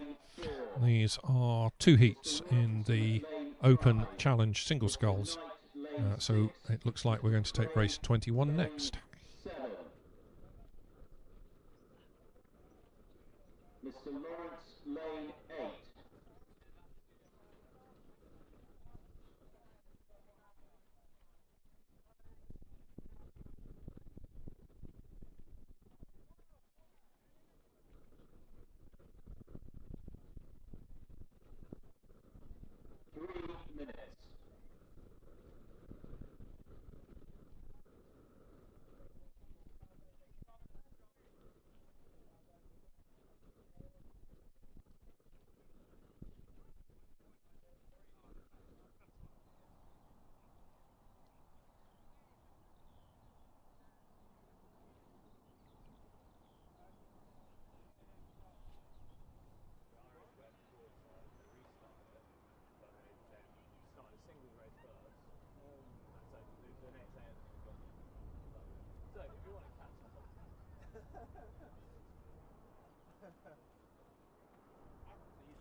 Minutes. This is race 21, Challenge Single Sculls Heat A. Progressions, the first will go to the final. The next fastest 4 by time from the heats will also progress to the final.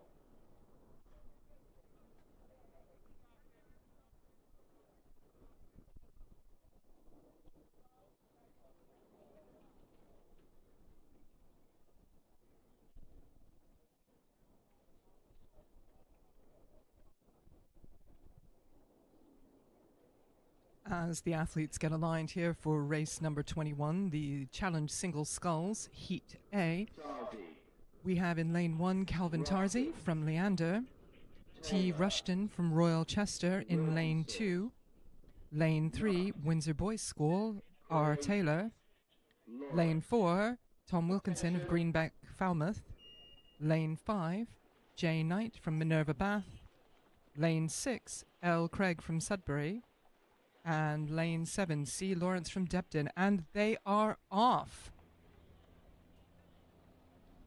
Looks like a nice clean start for the moment as the umpires launch maneuvers into position, and just waiting for our overhead shot here to find out who's in the lead. From the back here it looks very level. Race 22, Challenge Single Sculls, Heat B. Wilkinson, lane 2. Correction, Wilkinson, lane 3. Wilkinson, lane 3. Austin.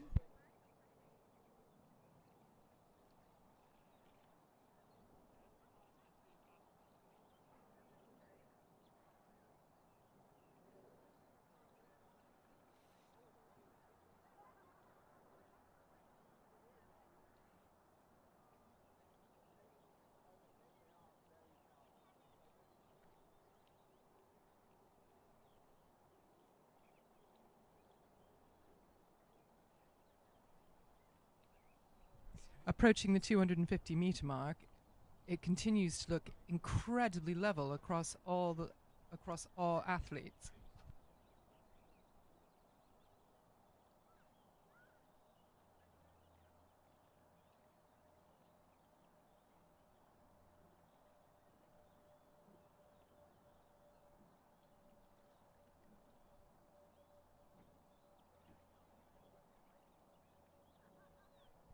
As they start to spread out, the middle 3 of Rushton from Royal Chester in lane 2, Taylor in lane 3 from Windsor Boys School, and Tom Wilkinson from Greenbank Falmouth in lane 4 have started to surge ahead, with Wilkinson in particular laying down a very strong push to move out to what could be about a 3/4 of a length lead over Taylor from Windsor Boys School.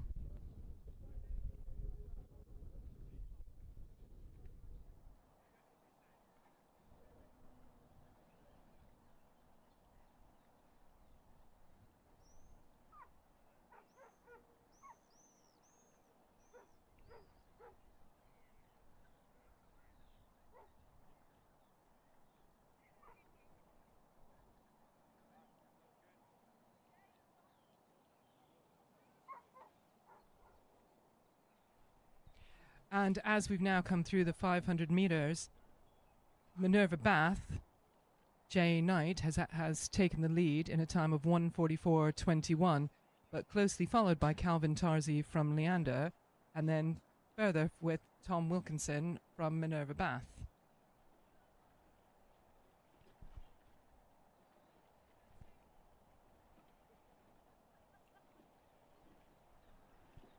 Tom Wilkinson from Minerva now moving out to an absolute duel with Calvin Tarzi in lane 1. And it's a little hard to tell from the angle, but at the moment Wilkinson seems to have the better of him, possibly just moving out now at the 1,000 to open water. Sculling very, very strong. Tarzi next bringing up the field, but then also a fight between Taylor, and Knight in 2 and 4. Right. So at the 1,000, Minerva Bath, J. Knight was again in the lead, followed closely by Calvin Tarzi, with Windsor Boys School and Tom Wilkinson in 4th. In 5th place, Sudbury, L. Craig, and Bringing up the rear, Tom Rushton from Royal Chester, with Lawrence in 6th.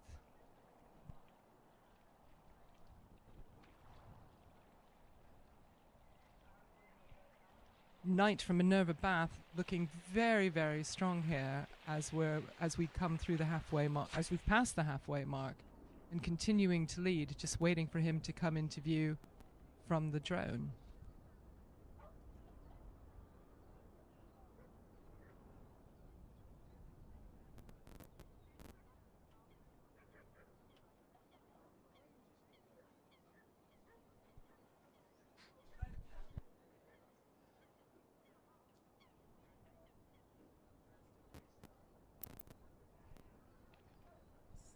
As our drone footage picks up here, Jay Knight from Minerva Bath continues to have a multi-length lead, I would say 2 or 3 lengths, over Calvin Tarzi in lane 1. But Tarzi's maybe half a boat length ahead of Rushton, who's again maybe half a boat length ahead of Taylor in lanes 2 and 3. But this race is all about Knight from Minerva Bath at the moment. Sculling very strong, looks very relaxed, and just every race continuing to eke out his lead. For this race, it is the one who crosses the line first will progress to the final, and the fastest 4 from the 2 heats here will also progress to the final.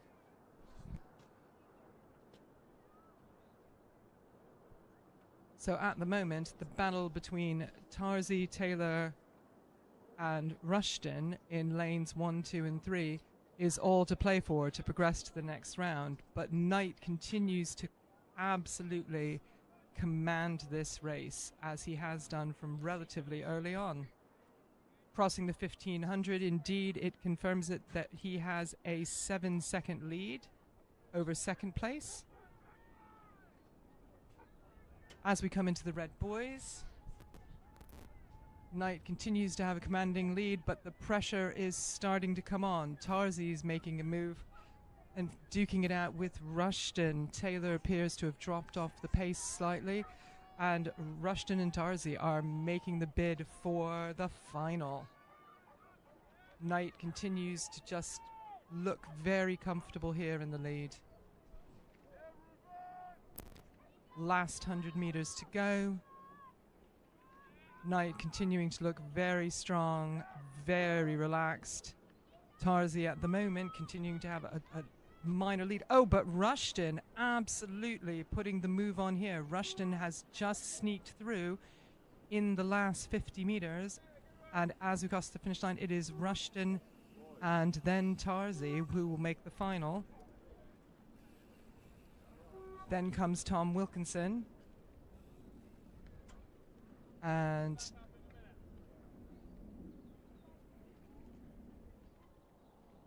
closing this event down is Craig from Sudbury, followed by Lawrence from Debden.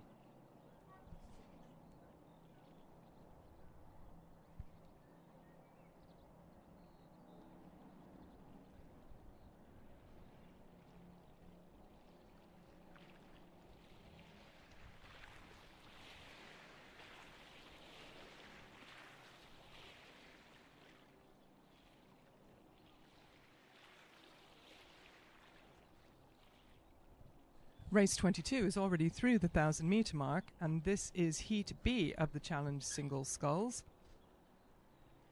We have, as a roll call, H. Wilkinson from Tideway Scullers in lane 1, King from Molesey in lane 2, Austin Baker from Hinksey in lane 3, Boyer in lane 4, Raymond Barker in lane 5, Tasso von Muller in lane 6 from Oxford University, and Can from Wimbleball in 7. As they come through, von Muller is currently in the lead was in the lead at the 1,000 with a 3:37.09, a couple seconds ahead of Hinksey Sculling School and Austin Baker. That in turn was followed by Tideway Scullers, Wilkinson, and Kingston Rowing Club, with Raymond Barker from Lee in 5th.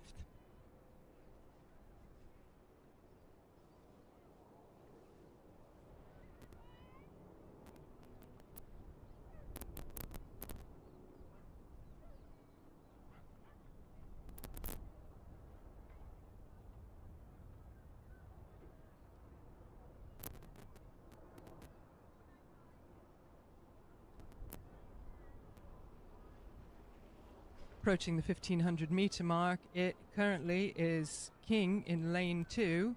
Oh, yes, sorry. At the 500 meter mark, Hinksey Sculling School Austin Baker is in the lead, followed by Tasso von Muller from Oxford University, with Tideway Sculler Wilkinson in third. As a reminder, it is the winner of this heat and the next two who will progress to the final.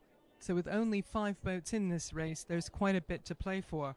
But at the moment, Hinksey Sculling School has an open water lead over Tessa von Muller from Oxford. Von Muller and I think Lee appear to be in quite a tight race, but Tideway Sculler over in lane 2 is also putting the pressure on quite heavily. As we come into the last 50 meters, it is all about Hinksey Sculling School and Austin Baker crossing the line first, and then Lee and Tideway. Oh, it's going to be tight, but lane 2, ooh. So lane 2, we're a little unclear because there's been some switches in the lineups here. We'll be able to post it for you in just a second.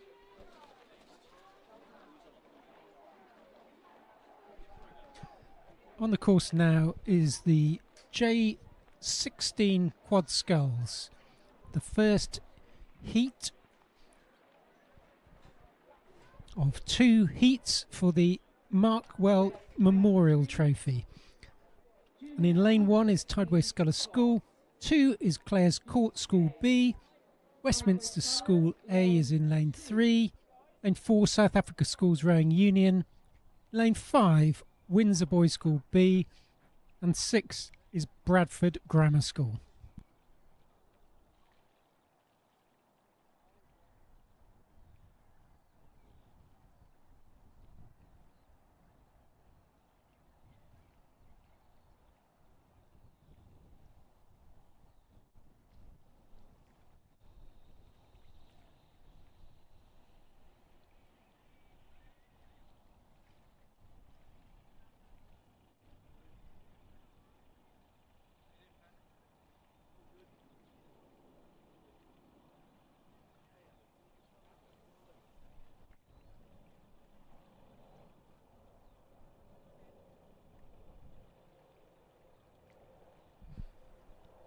In this heat of the Junior 16 quad sculls, it is the first to progress to the final, and then the next fastest 4 from the heats to go through into the final to join them.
So on the course now is the rerun of race 20. Race 20, if you remember, that's where there was a significant clash off the start. So the crews were recalled back to the start and are now racing again. So in this race, this is the J16 Heat B. Wallingford are in lane 2, King's College School in 3, Hampton School in 4, Shannon from Ireland in lane 5, and Dulwich College in lane 6. Crews are well underway now. In fact, they're probably approaching about the 1500 metre mark.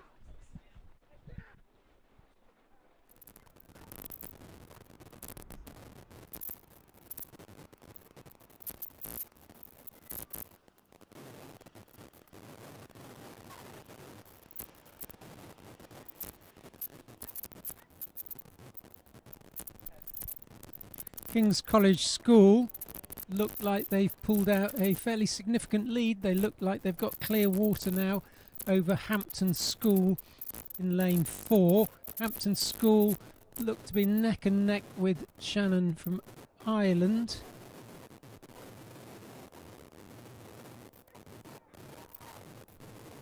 And then it's Wallingford in the 4th position.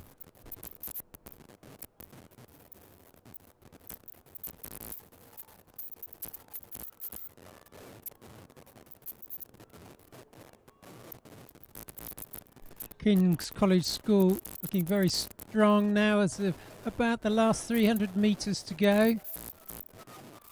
Hampton look like they've squeezed on a bit, but there's still clear water between the crews.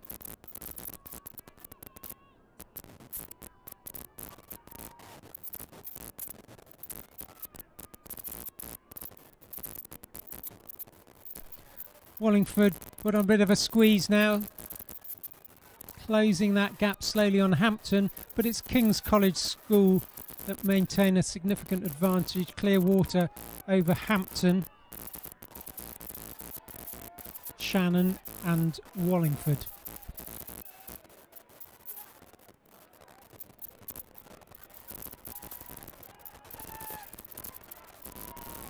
King's College School into the last 70 metres now, last few strokes, maintain a clear water lead over Hampton.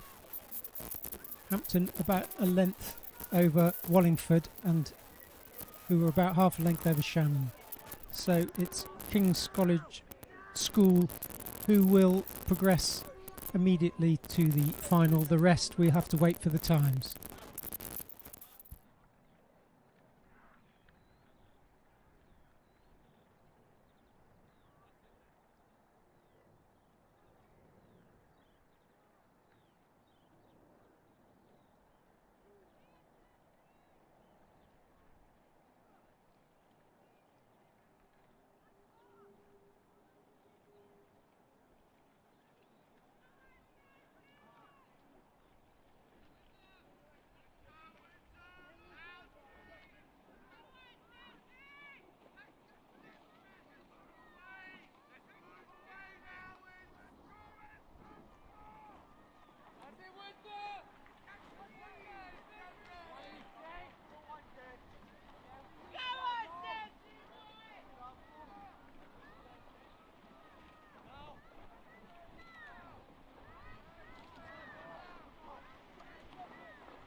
Race 23 is now on the course. Junior 16 quad sculls.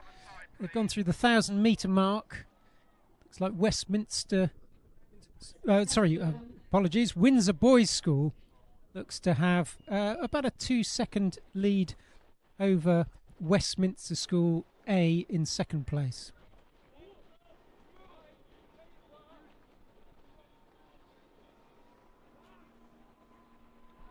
South African Schools Rowing Union in lane 4 was in third position at the 1,000 metre mark. Clares Court School B in fourth. Bradford Grammar School in fifth, and Tidesway Scullers School in 6th position. That was at the mark at the 1,000 metres. Things moving on. Windsor Boys School continue to pull away from the other crews. Now have probably clear water over the rest of the field.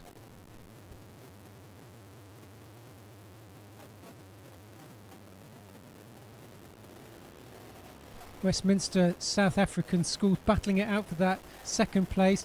Very, very close, these two crews, very little between them. Windsor Boys Schools sculling really beautifully, just starting to eke away, move away as the crews through the 1,500 metre mark.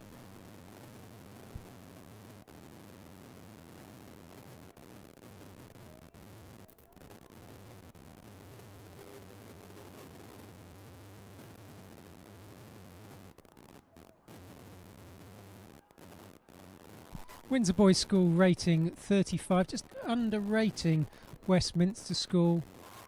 Very neat as they come through the 1750 metre. Last 250 metres to go.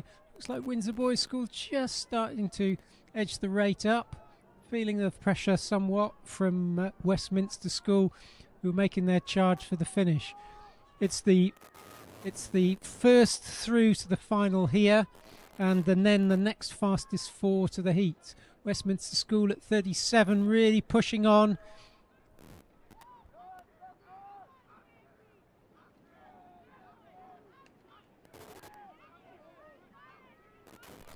Windsor Boys maintain the rate of 37, but still looks there's no longer clear water between them.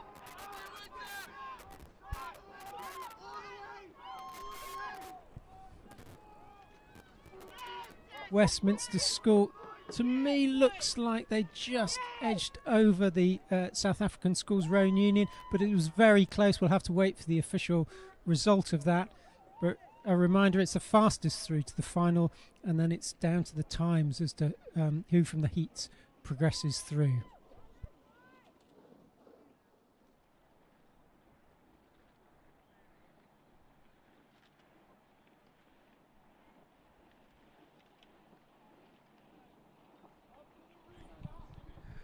Race number 24 is now through the 500 metre mark here in the junior under 16 quadruple sculls heat B. First to final and next fastest 4 from heats to the final.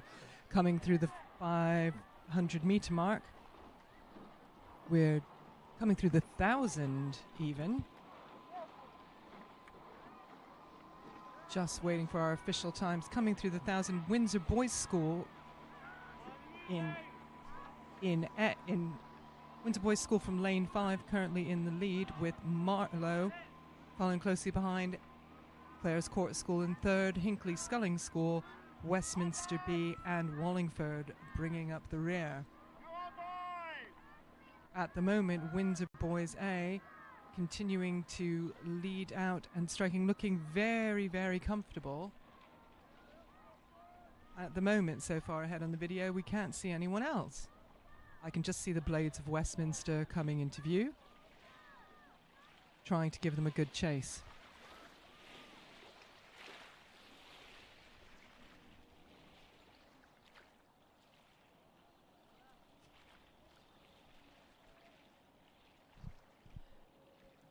Clare's Court School, as we get the angle of the camera, appears to have actually taken a bit of a lead over Westminster.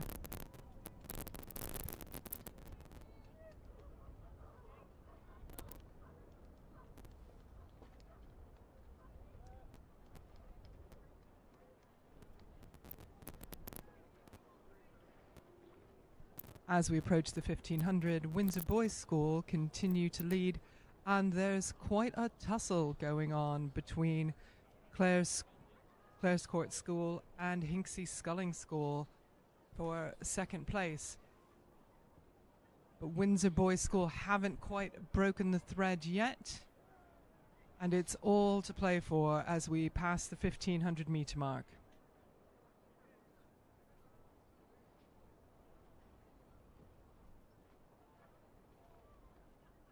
Windsor Boys School pick the pace up ever so slightly, trying to get ready for their final 500, but continuing to lead over Clare's Court School, their downriver rivals.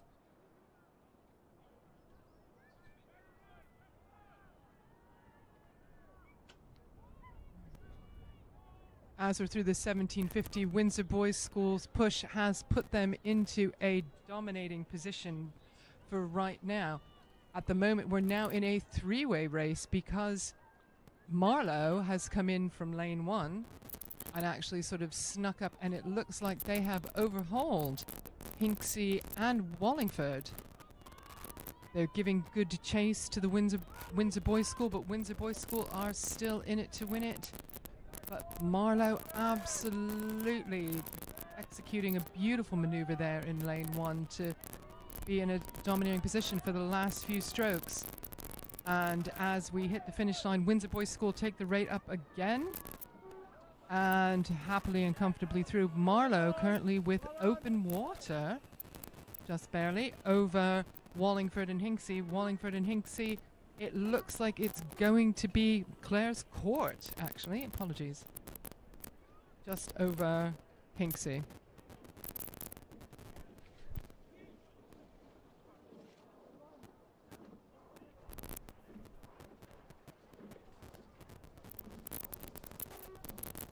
Westminster School now coming through, and Wallingford continue to progress.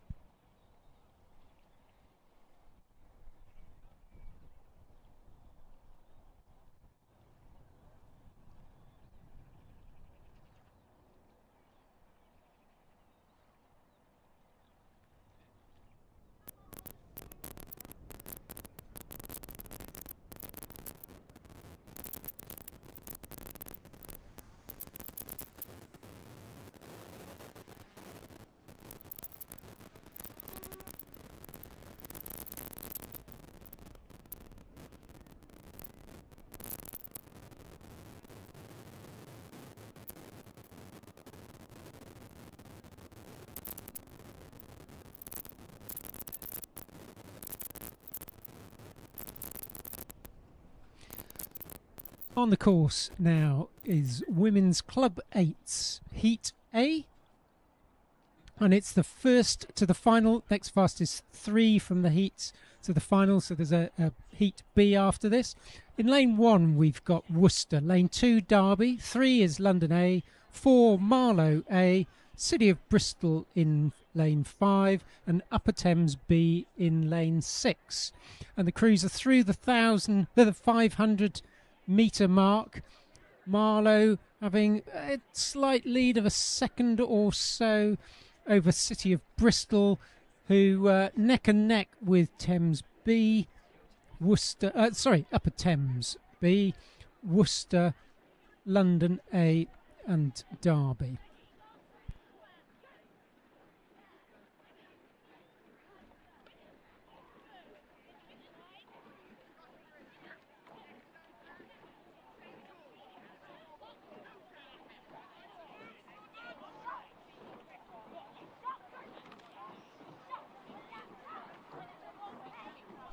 Going through the 1,000 metre mark now. Marlow's really squeezed on. Nearly got clear water over the rest of the field.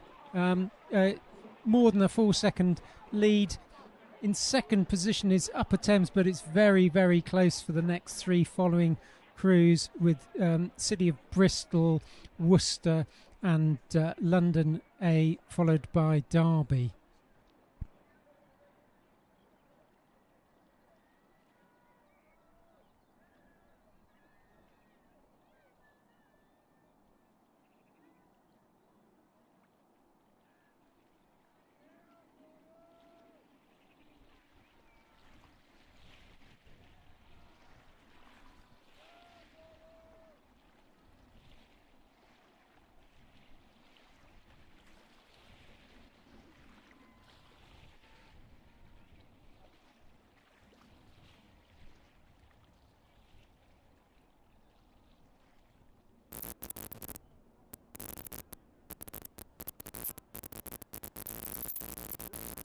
from the drone shot, looks like Marlow continue to maintain their length or so's lead, but then very close between the next three following crews. Remember, they're all racing for a time in order to progress through into the final. It's only the winner of this race who automatically goes into the final.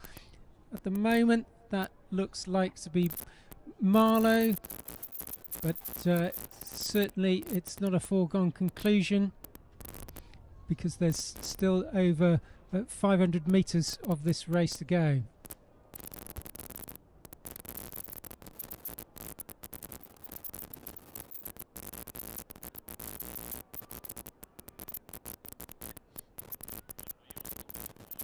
Behind Marlow, it looks like City of Bristol and Derby are squeezing on, trying to close that gap.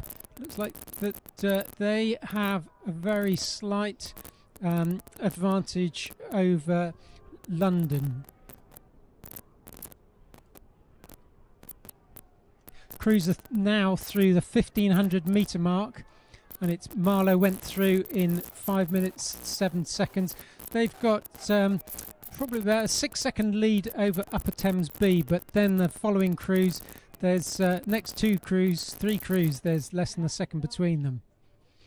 So that's City of Bristol and Worcester in 4th position, and then a couple of seconds back behind that is London A. Crews are now into the last 200 metres. Marlow beginning to wind this up.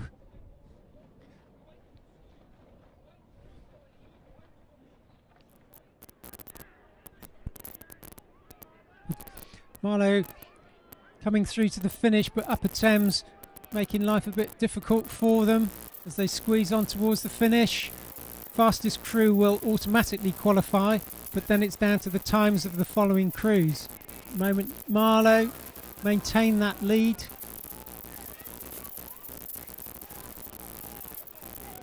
Then there's less than a quarter of a length between the next three crews. We'll have to wait for official timings to see who's made that through.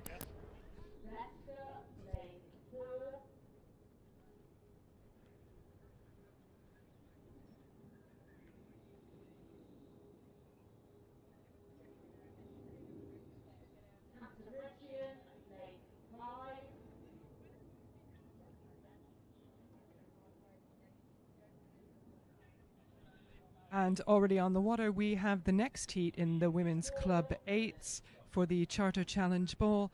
And it's Cambridge 99, Lane 1, Vesta B, Lane 2, Upper Thames A, Lane 3, City of Cambridge, Lane 4, London B, Lane 5, Marlow B, Lane 5. And at the moment, there in Lane 4, it's City of Cambridge, currently with roughly half a length lead over Upper Thames. The rest of the boats are relatively tight.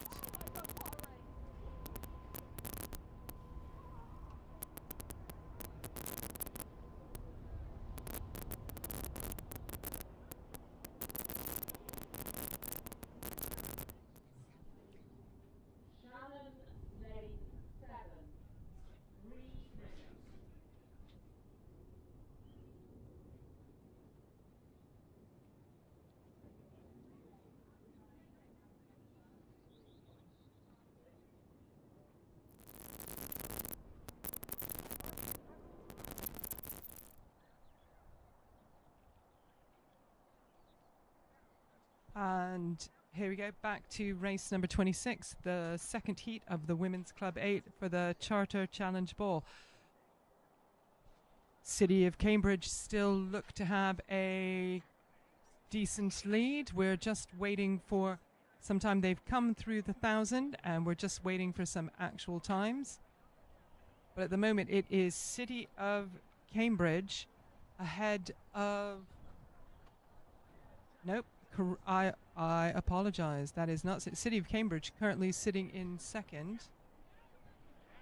I think it's Upper Thames A currently in first as we come through the 1500 meter mark. Apologies, we're not actually receiving times at the moment. So Upper Thames now being chased heavily by City of Cambridge. There's only about a canvas in it.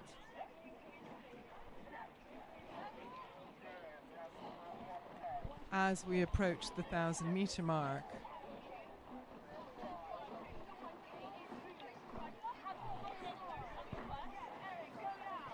Lane 5 London in third place, followed by Marlow in fourth, and over in lane 2 Vesta, and then Cambridge 99 bringing up the rear.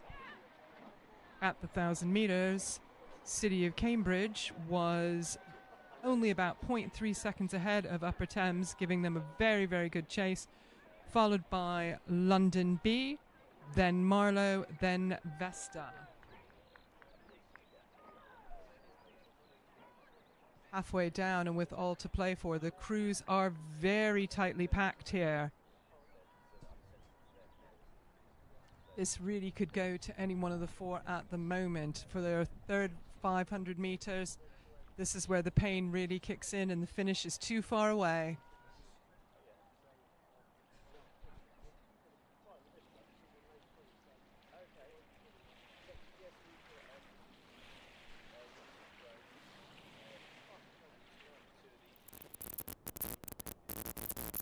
And as we get a nice aerial shot at the moment, it looks as though Upper Thames A have pulled out to about half a length lead over City of Cambridge. These two have clear water over the next fastest boat in the event, which is City of Cambridge, who then of London B, who then lead Marlow with Vesta B and Cambridge 99 in lanes 2 and 1 respectively, bringing up the rear. It is the fastest one. The fastest one here is the only one guaranteed to reach the final, and then the fastest 3 from the heats. So at the moment, with all to play for, it is Upper Thames A, but City of Cambridge not wanting to let them getting away. Upper Thames putting in a push, and City of Cambridge, after a couple second delay, have responded and are looking to move as well. Upper Thames A continuing to lead, rowing very, very well here, maintaining about a half a length lead as City of Cambridge put in their push, but Upper Thames have responded again.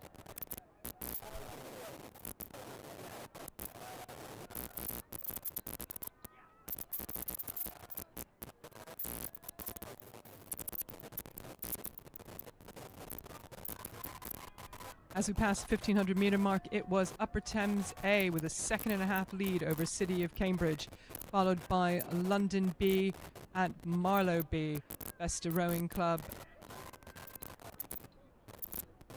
and Cambridge 99s bringing up the rear. But at the moment, the fight here is all about Upper Thames A and City of Cambridge. Upper Thames A continuing to lead as we come into the red buoys in our last 10 strokes.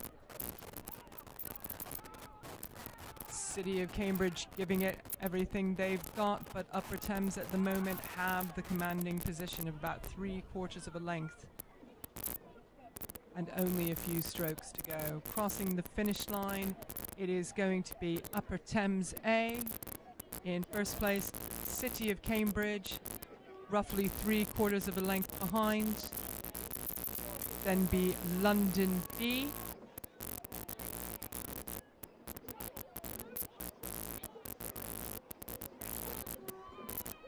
Marlow and Vesta B in lane 2, with Cambridge 99 rounding out our event.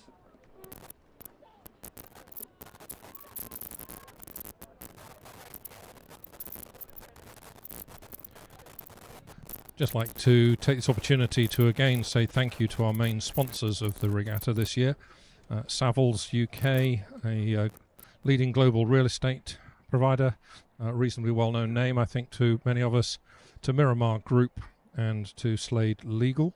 But I think we'd also like to say thank you to our general sponsors, to Hendred Vineyard, to Lumin Wealth and to Stowhill Estates. Hendred Vineyard actually have a stand here today. This is a vineyard just, I don't know what they are, about 10, 11 miles to the west of Wallingford and they have a little marquee here, green and white one, over in the area where the traders are, and they certainly produce some beautiful award-winning sparkling white wines and a really gorgeous rosé. So if you fancy a bottle of rosé with your picnic lunch today, I'm sure that Hendred Vineyard over in the retail area can help you with that. Huge thank you also to Lumin Wealth and to Stowhill Estates. That's grateful thanks from all of us at Wallingford Rowing Club and Wallingford Regatta for their financial support. Thank you.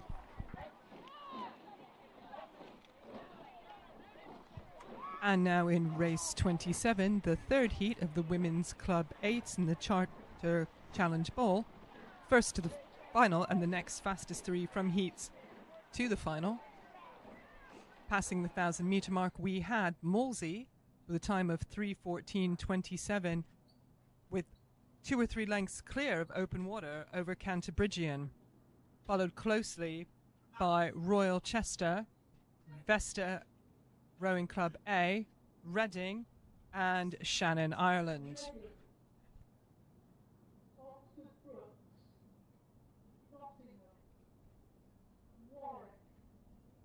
African schools, Worcester, Mortlake, Anglian and Alpha.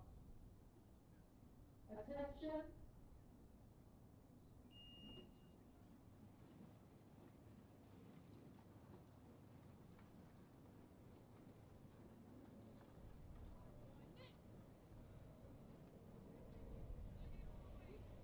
Currently on screen we have race number 28, the Women's Challenge Double Sculls, Heat A, the Skiff Regatta Cup. First to the final, next fastest 4 heats from the final. We have Reading, lane 1, Oxford Brookes University in lane 2, Nottingham, lane 3, Warwick, lane 4, the South African Schools Rowing Union A in lane 5, Worcester, lane 6, and Mortlake Anglian Alpha in lane 7. Coming back to race 27, the Women's Club 8s. At the moment, it is still all about Molesey. The Black Death, as some friends have named him, have absolutely cremated the rest of the crop here. They are multi-length open water as they cross the finish. They are not crossing the finish line as they cross the 1,500 meter mark. Just waiting for some times, but as you can see on the video, it is at least 3 lengths of clear water going in, currently stroking a very comfortable 34 strokes a minute and just continuing to pull away.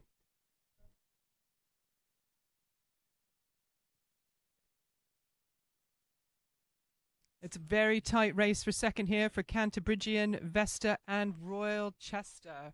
At the moment, it's looking like Cantabrigian have the slight lead, vying with Chester. Vesta sliding back just a little bit, but still, as we're in the red buoys, it remains all about Molesey at this point. Boats currently still rating a comfortable 34. Royal Chester and Cantabrigian absolutely neck and neck. Molesey stroll to the line looking very comfortable.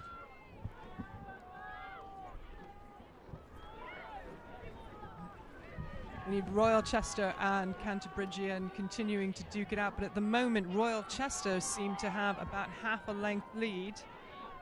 Cantabrigian continuing to push with Vesta not letting any of them slip away easily, and as we cross the finish line, it is Royal Chester with about a third of a length lead over Cantabrigian and then Vesta.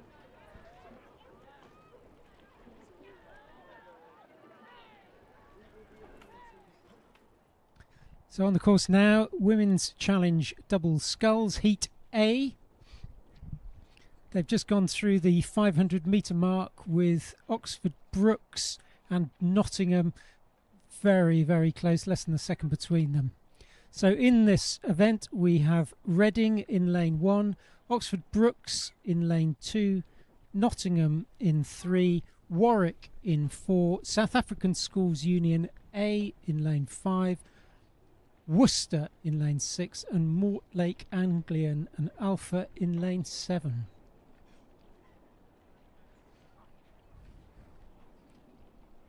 But Brooks have gone out hard in lane 2 and probably have got a slight lead over Nottingham.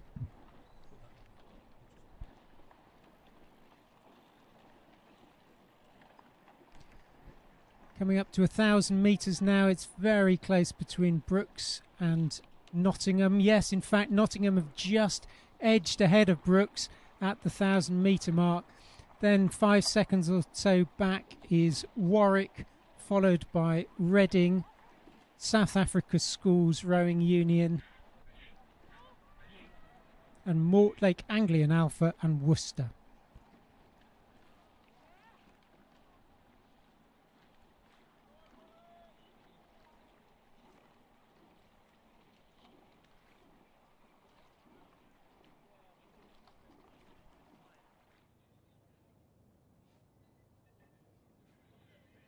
Number sculls, lane 5.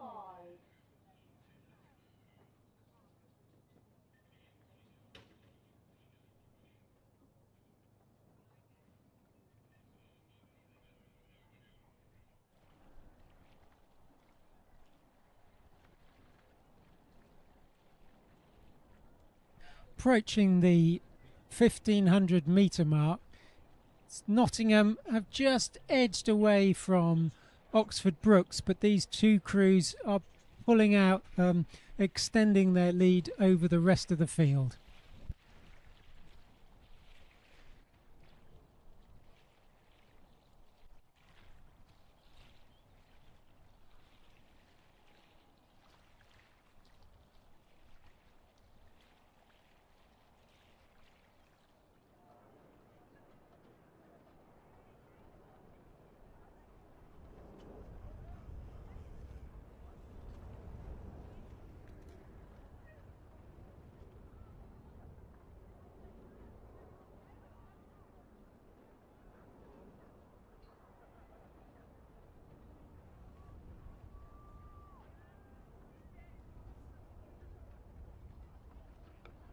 So approaching the 1,500 metre mark now, looks like the lead has changed again, and that Oxford Brooks now have pulled out a slight lead over Nottingham.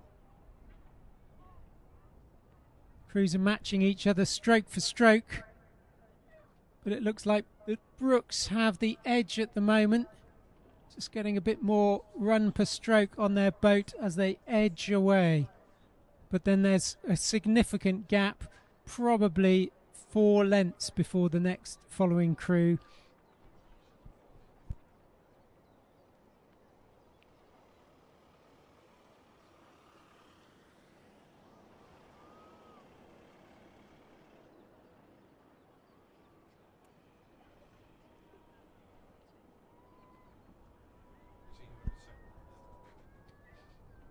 Approaching the last 250 metres now of the race, Brooks still maintain a slight lead, rating 30, slight lead over Nottingham, who are rating 32.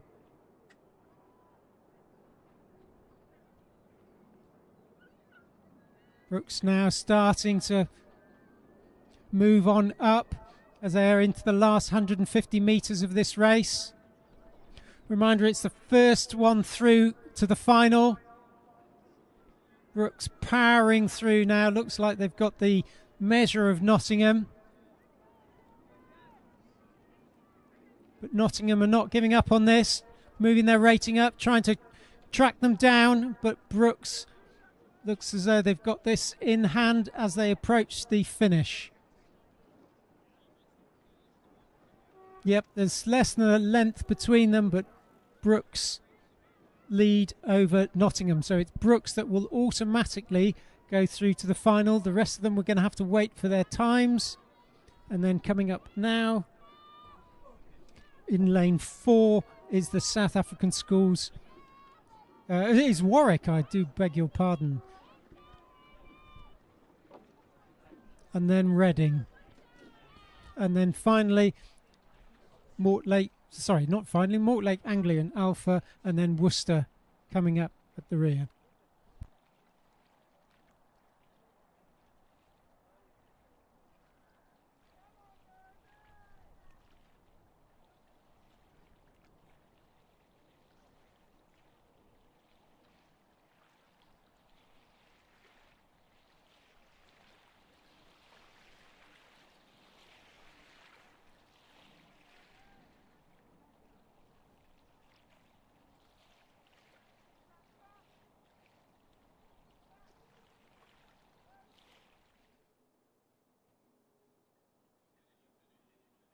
Reading, Clare's Court School, Eddington School, Tideway Sculls School, Great Marlow School. Race 29 is on the course at the moment, coming through the 1,000-metre mark. It looks like Walbrook in lane 3 are the first through, with probably a couple of lengths advantage over Leander in lane 5. So the crews in this is Mersey in lane 1, City of Bristol in lane 2, Walbrook in lane 3, Upper Thames in lane 4, Leander in lane 5. Emmanuel School is a late entry in lane 6, and the South African School Rowing Union in lane 7.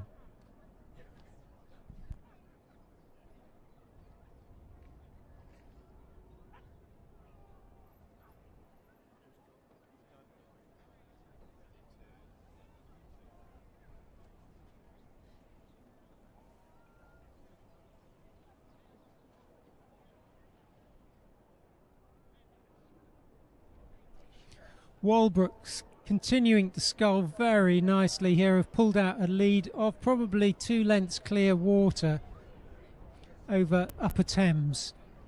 And they're coming through to the 1750 metre mark, so just 250 metres to go. Walbrook look very comfortable here. Then it's Upper Thames, and then very close behind the following 3 crews behind them.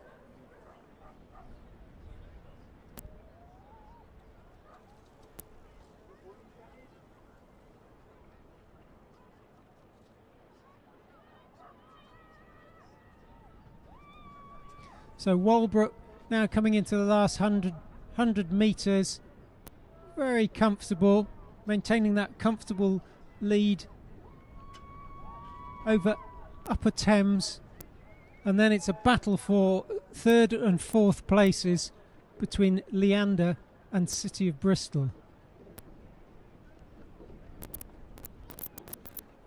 Walbrook just crossing the finish now. They will be through to the final.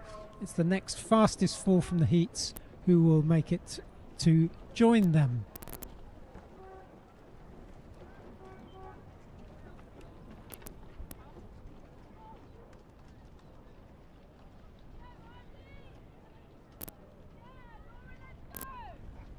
Mersey just coming up now in lane 1, and South African Schools in lane 7. Just a reminder though, this South African School, this is a development squad, so putting in a fantastic effort, really representing the junior program there in what is a very hard race here.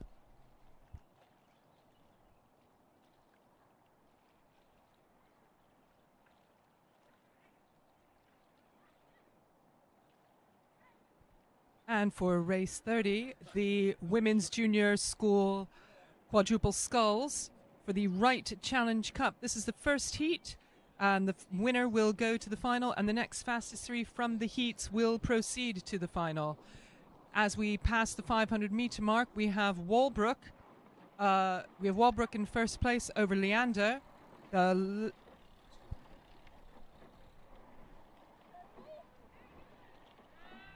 Passing the 1,000-meter mark. We're just waiting for times to come through. Lane 1 is Reading, lane 2 Clare's Court School, lane 3 Eddington School, lane 4 Tideway Scullers, lane 5 Great Marlow School, and lane 6 is Borlase Grammar.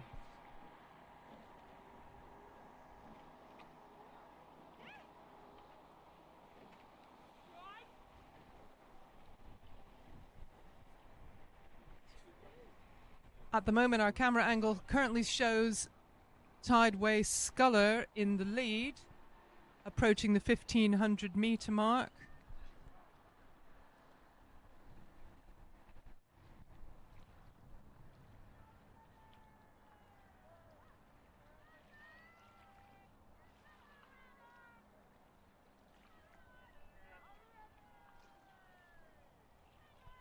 As the times start to come through from race 30, the women's junior school quadruple sculls, Tideway Sculler appears to be in the lead, followed by Clare Court School, then Headington, with Borlase Grammar, Reading and Great Marlow School following close behind. I'd put the times on the screen, but there appears to be some kind of a glitch.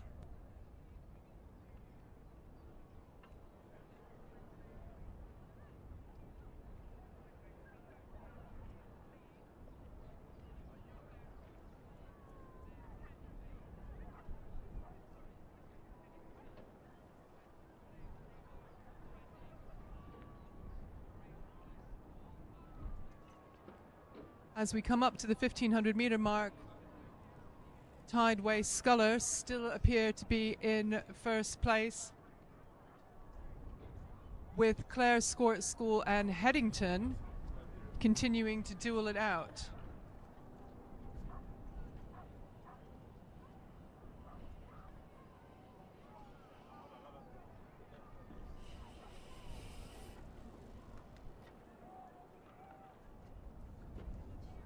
With just a few strokes to go as we approach the red buoys, Tideway Sculler School continue to be in the lead, but at the moment Clare's Court have put in an absolute push and are continuing to close that gap and may in fact have done so.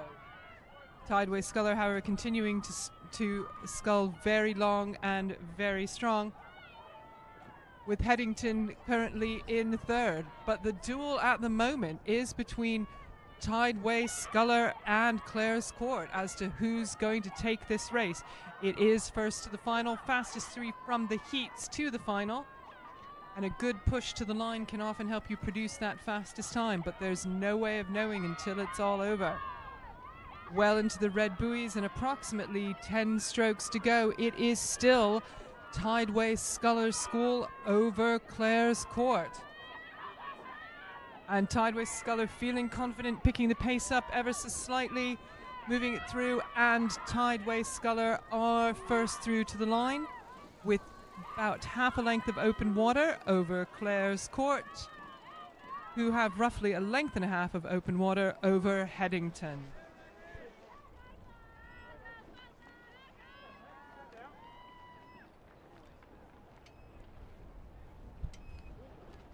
Approaching the finish line now is Borlase Grammar, followed by Reading in lane 1 and Great Marlow School to wind it up.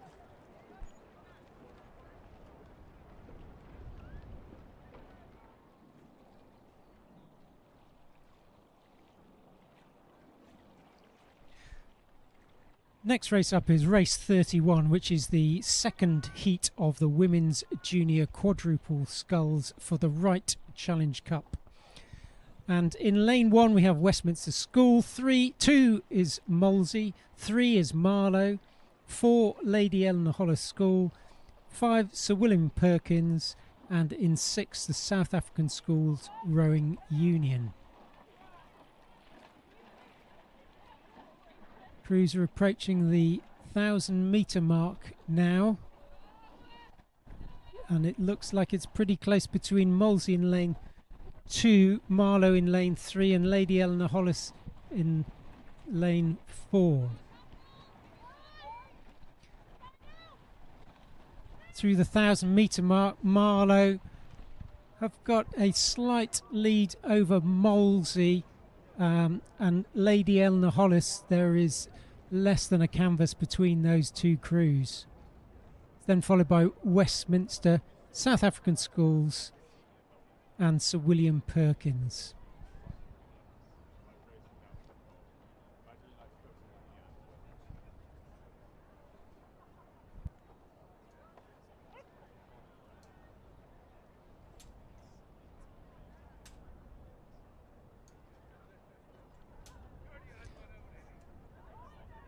Through the mid-course of this race, looks like Marlow have established an extremely comfortable lead, really pulling out the stops in that second 500 metres, and now lead by probably 3 or 4 lengths clear water and continue to move away.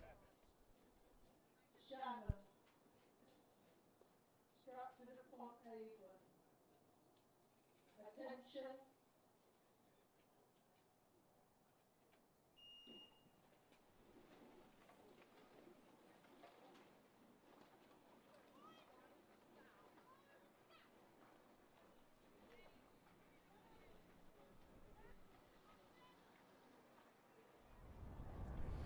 Marlow sculling beautifully now, well ahead, really together, bodies moving together, blades in at the same time, really giving a demonstration of how it's done.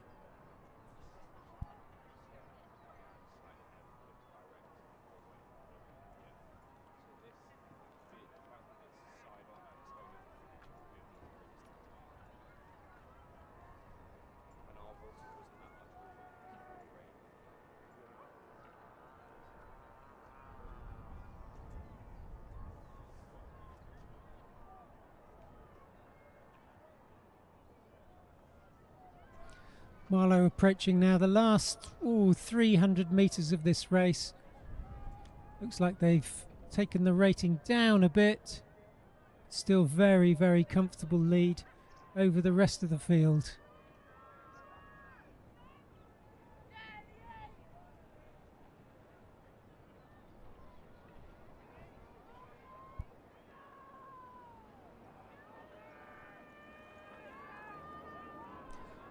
Westminster now have raised their rate. Westminster in lane 1, giving Molesey a good run for their money. Looks like those are probably going to be the next 2 crews in, but Marlow have really dominated this race from the first 500 metres and are just sculling it beautifully now into cross the line, probably 6 lengths clear water ahead of the other crews. Westminster just put a bit of a squeeze on now, pulling out the stops, pulling out a bit of out some water on Molesey, and lead by about half a length. Molesey just squeezed back a bit, maybe closing that gap, and then in lane 4, Lady Eleanor Hollis in 4th place.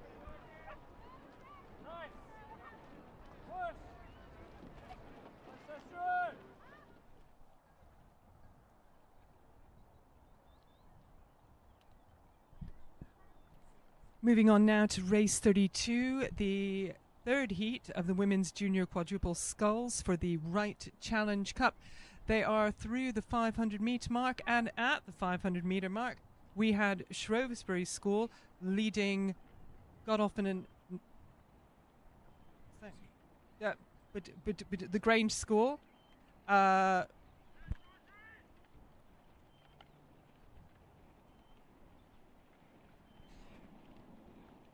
Anyway, in the women's in race 32, it's lane 1, Reading Bluecoat School, lane 2, Grange School, Hertford, lane 3, Godolphin and Latimer School, lane 4, Shrewsbury School, lane 5, Shannon, Ireland, and lane 6, Stratford and Avon. They've just come through the 1,000 metre mark, or are just coming through the 1,000 metre mark, and Shrewsbury School appear to be 2 or 3 lengths ahead. Time's now coming in. Shrewsbury School, a very comfortable 7.5 second lead over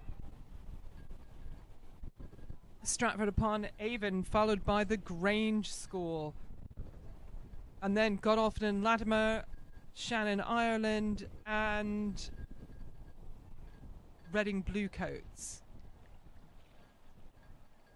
Shrewsbury, again, similar to our last race, Shrewsbury very comfortably in the lead here over their competition as they come through the 1,000 and start to approach the 1,500 meters. Shrewsbury looking very, very comfortable and well ahead of Stratford-upon-Avon.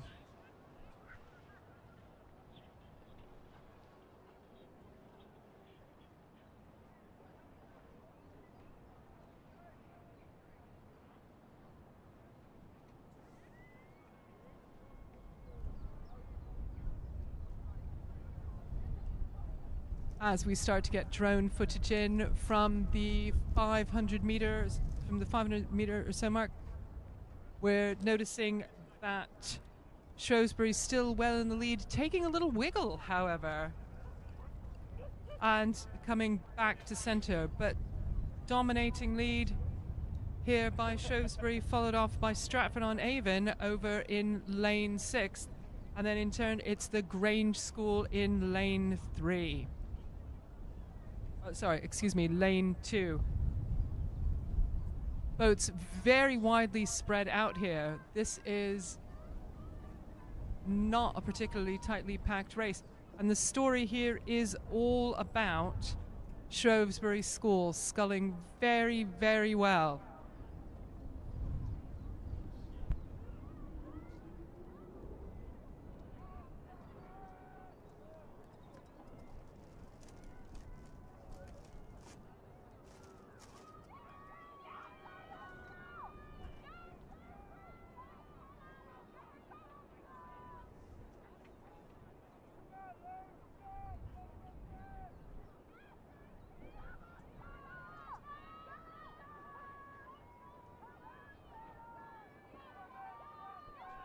As they enter the red buoys, it continues to be all about Shrewsbury. At 1,500 metres, Shrewsbury was 8 seconds ahead. That doesn't look to have diminished much. Stratford-on-Avon doing everything they can to chase it. But at the moment, it continues to be all about Shrewsbury, sculling a beautiful 34 strokes a minute. Very relaxed. There's nothing to make them tense here.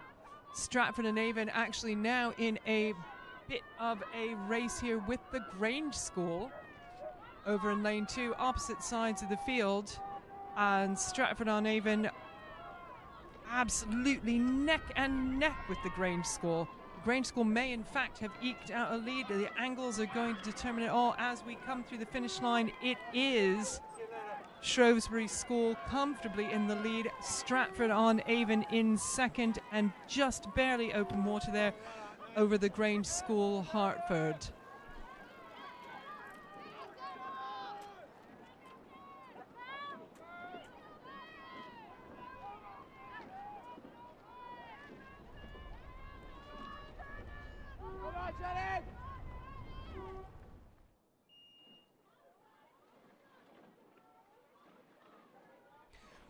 Race 33 has just started, the Women's Junior 15-8, Heat A of the Chris Bomford Challenge Cup. Lane 1 is Godolphin and Latimer School. Lane 2, Lady Eleanor Hollis School B. 3 is Putney High School A. Wimbledon High School is in lane 4. Sir William Perkins School, lane 5. And Surbiton were in this but have scratched from lane 6, so only 5 crews in this.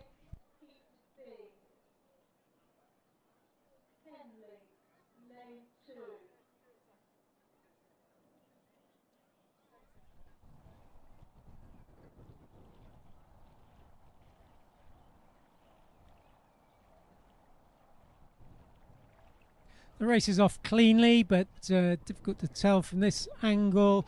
Looks like the crews are all together. Maybe a slight lead from Putney High School or Wimbledon High School. But the crews are getting into their race rhythm now as they pass the 250 metre mark.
Crews are through the 500 metres gone now, but it's very tight between the two crews, between all the crews, sorry.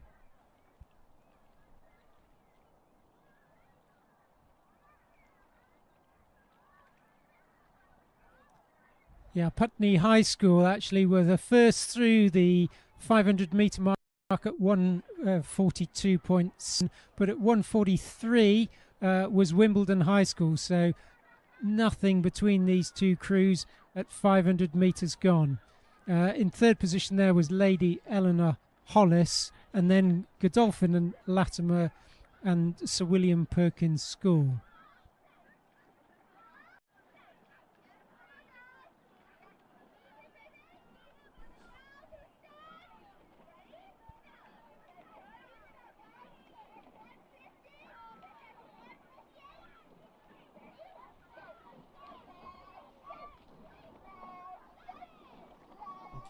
Wimbledon High School now coming up to the 1,000 metre mark. Looks like Wimbledon High School have just pulled out a slight lead from over Putney High School in the lane next to them, but both of these crews have substantially moved away from the rest of the field.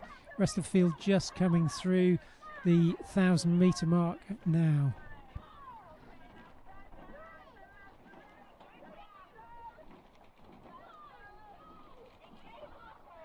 So very tight race between Putney High School and Wimbledon, but it'll be the first crew through to the final, and then the next three from the heats, next fastest three from the heats that will join them in the final.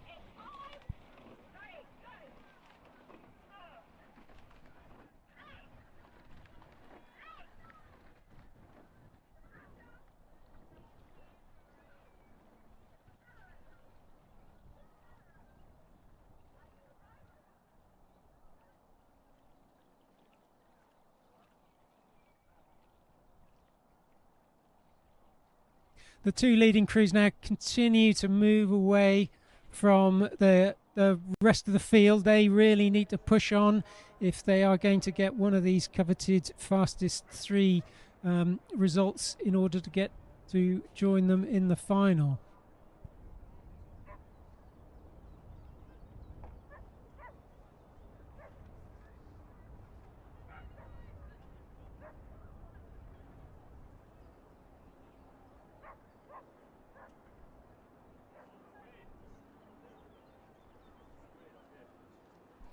Wimbledon High School taking the scenic route down the course, moving from one side of their lane to the other. They look to have straightened up now.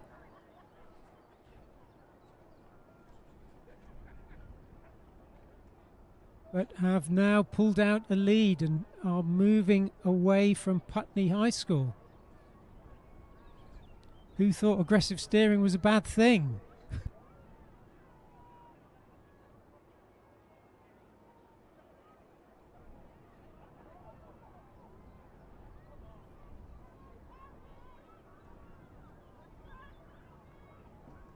To be fair to the coxes out there, you can see actually from the aerial view and the marks on the surface of the water, there's a bit of a crosswind playing on the race here, which makes steering tricky in these conditions.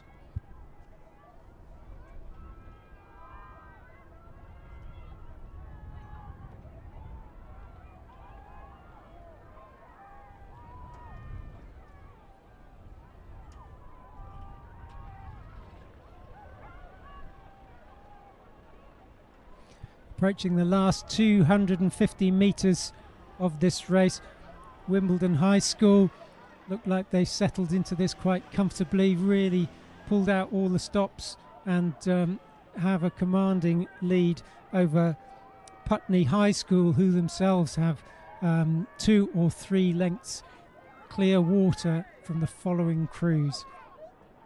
Wimbledon High School just taking the rate up as they approach the finish, but really have this well in hand.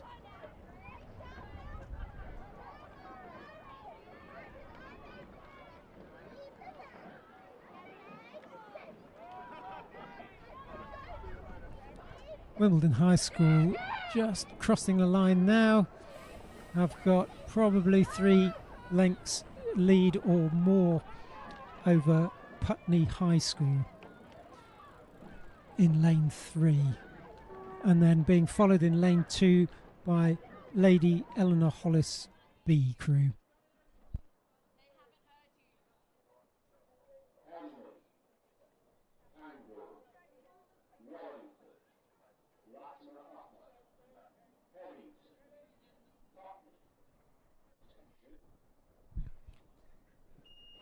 Getting ready to start now. The next heat in this Women Junior 15-8s for the Chris Bomford Challenge Cup. And they are off. Lane 1, Henley. Lane 2, Pangbourne College. Lane 3, Wallingford.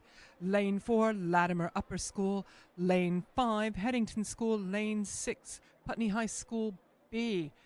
It's a clean start and looks very level at the moment for all 6 crews.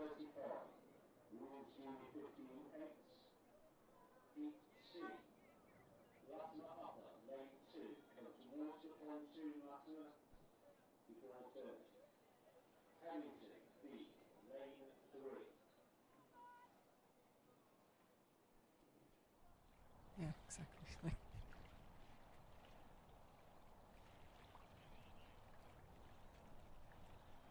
As we get a new and better angle, it is very level playing across all 6 of these crews at the moment.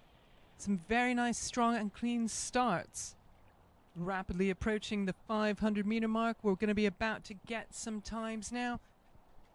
Wind's picking up a little bit. You can see it ruffling a bit more, but we saw it in the last race where it was pushing the 8s around a little bit, especially around the 1,000-meter mark. We saw some steering you wouldn't expect, but thankfully everybody stayed tidily in their lanes.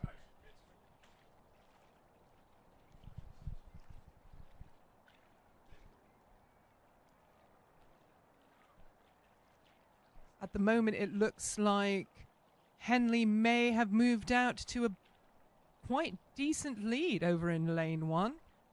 Just waiting for that 500-meter time to come through now. They are through the 500-meter mark quite comfortably.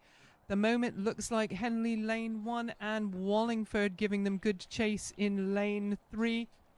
Wind definitely picking up. Conditions much more ruffled than they were.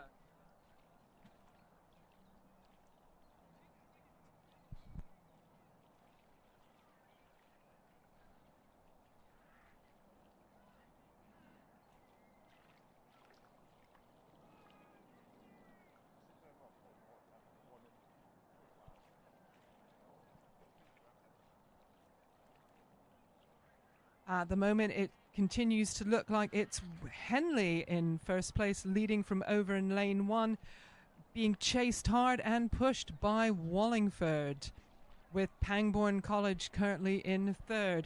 This is the first of the final. The next fastest 3 from these 3 heats will go through. We've got the times at 500 meters, and it is tight, very tight. So Wallingford Rowing Club actually in the lead. Headington A less than 0.7 seconds behind them, with Latimer Upper School again tightly behind them as well.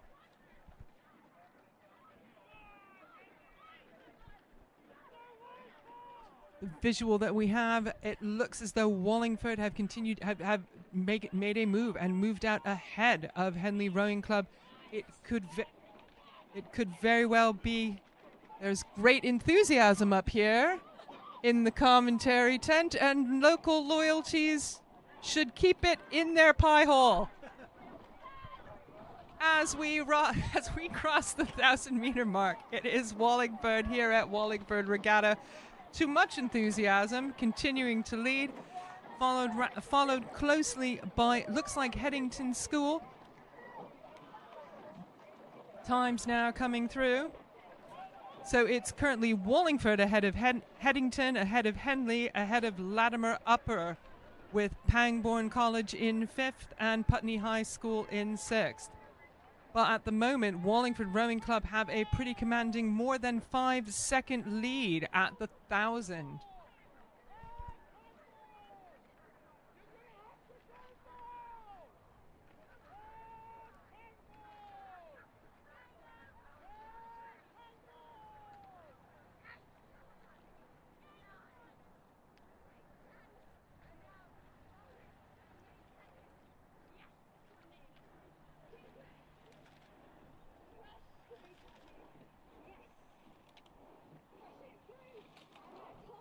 crews continuing to look strong, but you can see the winds start to push them around. Wallingford having a little bit of technical issues. We've noticed the wind gusts there at 1,000 meters before. They do, however, maintain a clear water lead over Headington.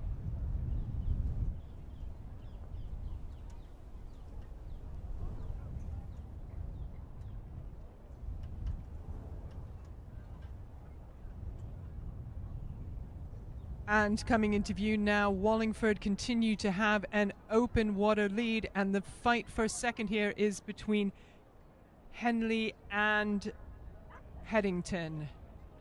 Absolutely neck and neck. Looks like Headington may have eked out to a slight lead, but it's hard to see because Wallingford are so far in first. Rowing very strongly, very relaxed. They appear to be underrating the other crews by a couple of pips and still just adding something to their stroke every step of the way. Headington continuing to lead Henley ever so slightly. It is an absolute slugfest here for second place, with Latimer Upper and Putney High School also continuing to fight for that fourth place. Passing the 1,000 meter, it continues to be Wallingford.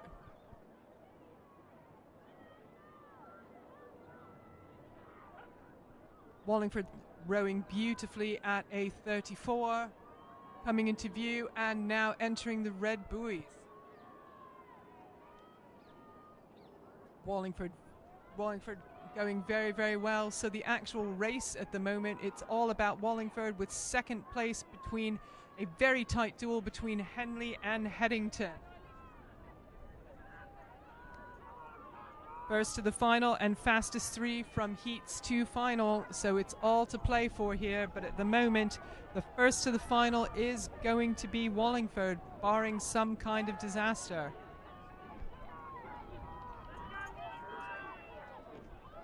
Don't say that.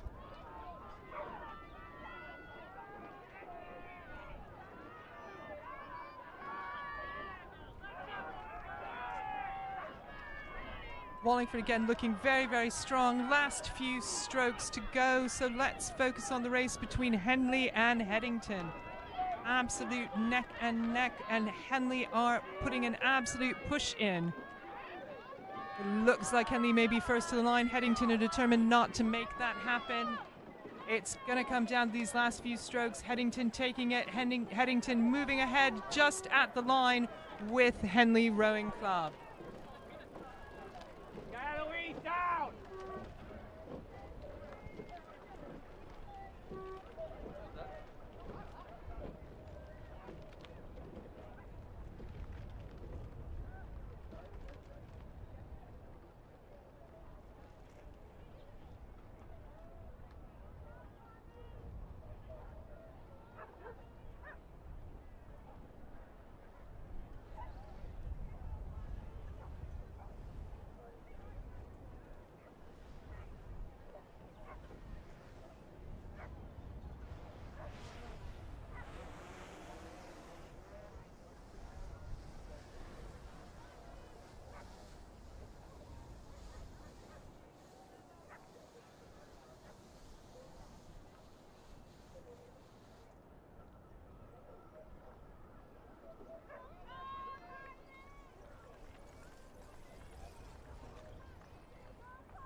Race 35 is the third heat of the women's J15-8. They're lined up on the start. Look straight, just waiting for the order from the starters to get off. In lane 1 is Latimer Upper School B. Lane 2 is Headington School B. 3 is Lady Eleanor Hollis A. 4 Surbiton High School, 5 St Paul's Girls' School, and 6 is Maidenhead.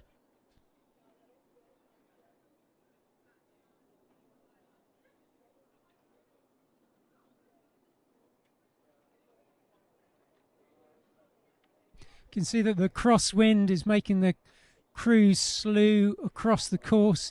Tricky conditions for the crews, tricky conditions for the starters indeed.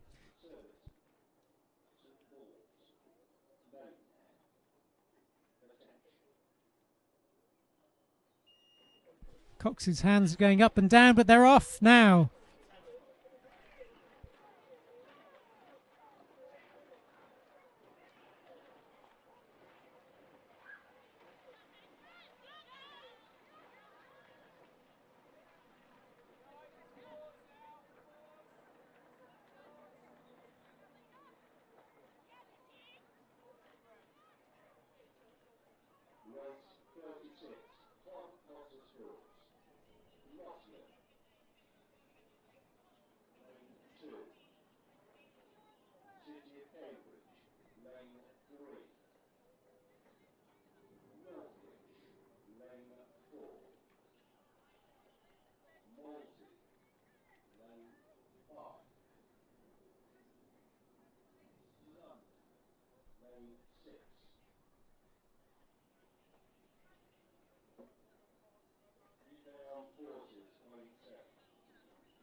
Currently a lot of consternation here as Radley's gazebo has blown into the water as the boats are coming down.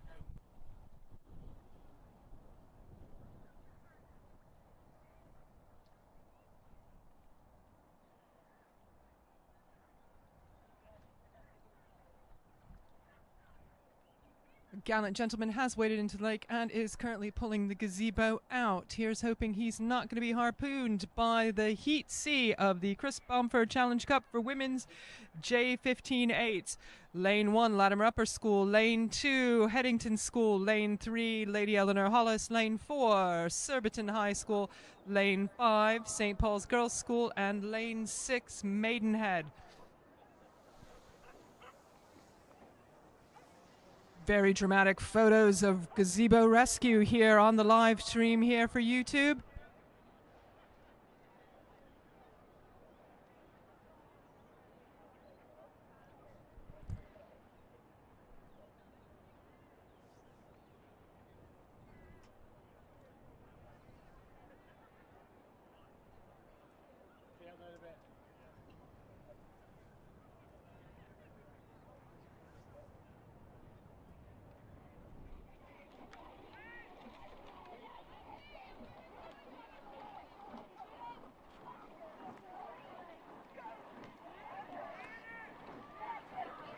So approaching 1,000 metres, it looks like St Paul's Girls' School has edged out about a 3/4 length lead over the rest of the field. Still waiting for results to come through from intermediate timing, but from the 500, but from the 1,000, yes, in St Paul's Girls' School were just over a second ahead of Lady Eleanor Hollis, who were ahead of Surbiton High School.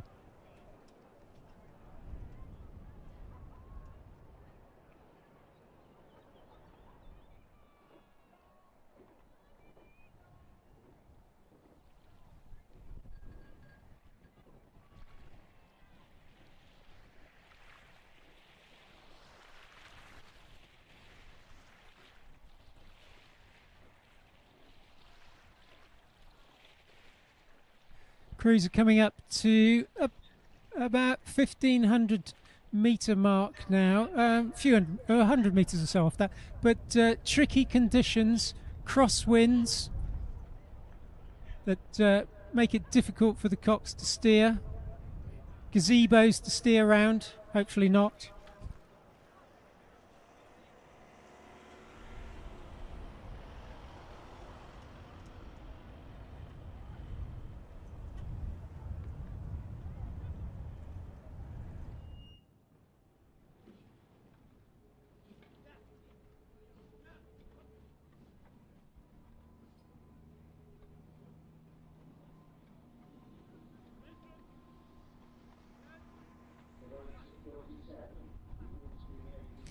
Looks like this race continues to be a battle between St Paul's Girls' School and Lady Eleanor Hollis in lane 3. They look to have clear water over the crews, but it's St Paul's actually who have pulled out a comfortable lead over Lady Eleanor Hollis, and then Surbiton High in lane 4.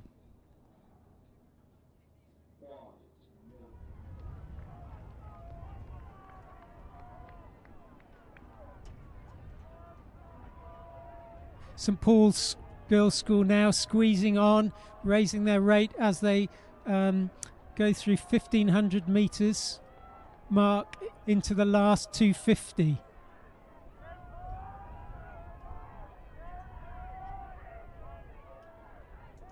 St Paul's School had a 5-second lead over Lady Eleanor Hollis, and then Surbiton High School in 3rd position were another half a length behind that.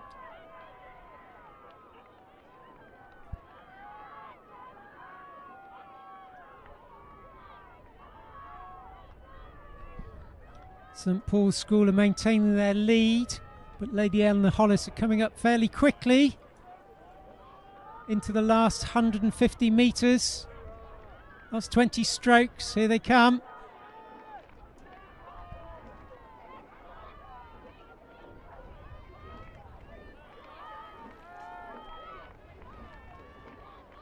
Last few strokes for the crew for St Paul's. Looks like St Paul's will progress directly to the final, but we'll have to wait for the times for the following crews to see who makes it to the final to join them.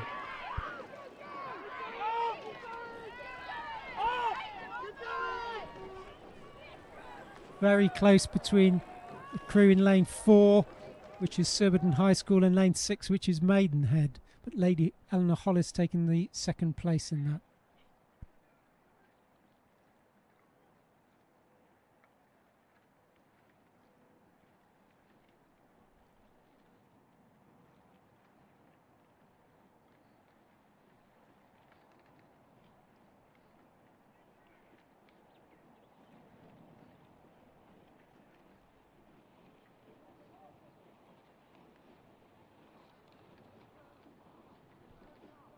In race 36, the Club Coxless 4's repechage for the Brighton Regatta Cup. Lane 1, Nottingham A. Lane 2, City of Cambridge. Lane 3, Northwich. Lane 4, Molesey. Lane 5, London A. And in lane 6, the UK Armed Forces. First 2 of these boats will go to the final.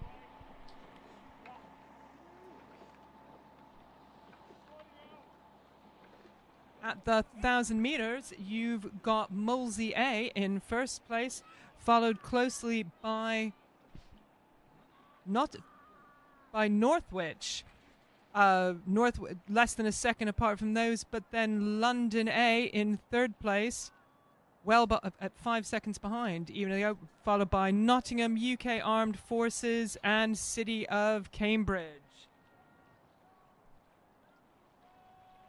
At the moment, Molesey and Northwich absolutely duking it out. They were tight at the 1,000 and are continuing to stay tight. But London Rowing Club also continuing to press. And as they're in the 3rd 500 of this race. The lactic acid is in, the lungs are burning, and the end is just too far away.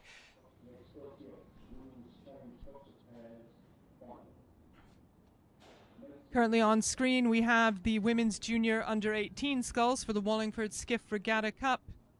This is the final. It is the first final of the day.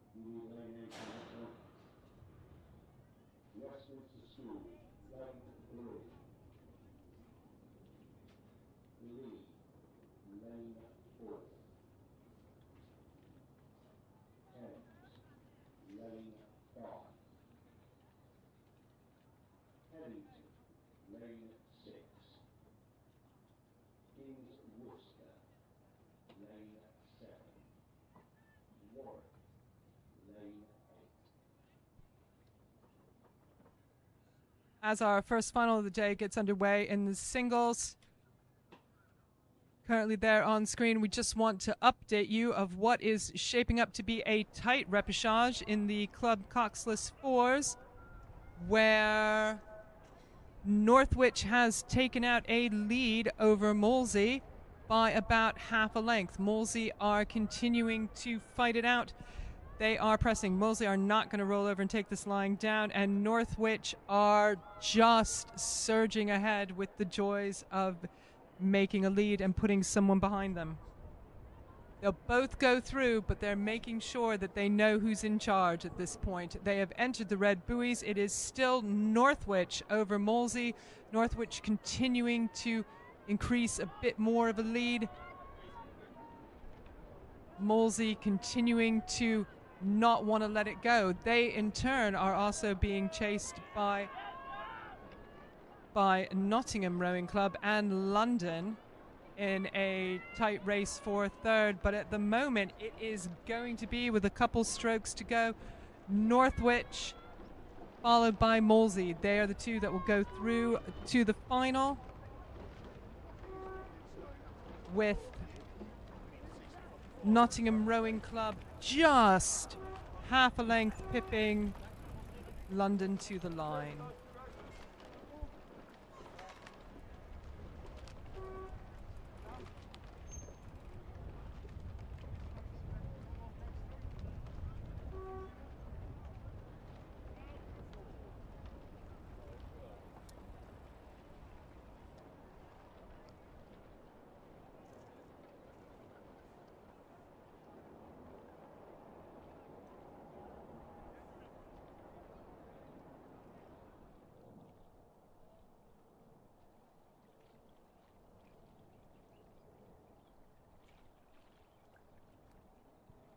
As we come back to the women's under-18 single sculls, our first final of the day, the Wallingford Skiff Regatta Cup.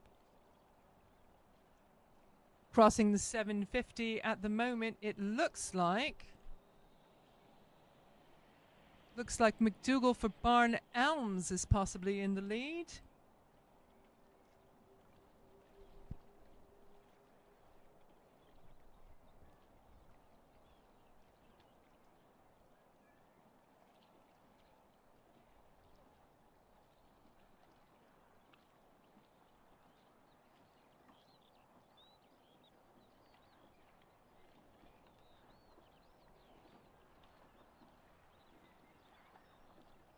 Second 500!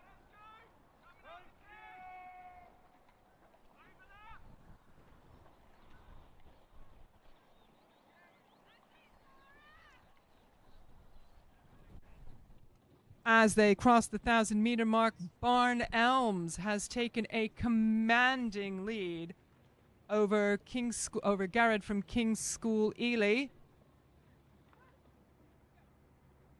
Oh, correction. King's School Ely now drops into third, with St. Peter's School Glyn Mills currently in second. But yes, this race is absolutely all about Barn Elms. And we now have our second final of the day. for the junior stroke schools double sculls, the open schools double for the Gov Curtis Cup. Currently on our screens in lane 1, Hinksey Sculling School, lane 2, St. George's College, lane 3, Windsor Boys School, lane 4, William Borlase Grammar B, lane 5, William Borlase Grammar A, lane 6, Emmanuel School, and lane 7, St. Paul's. Already fanning out into a nice diamond shape. We've got the middle 3, Windsor, Borlase, and Borlase, almost level, swapping it out for the lead stroke by stroke. You can see the wind is absolutely pushing these crews around.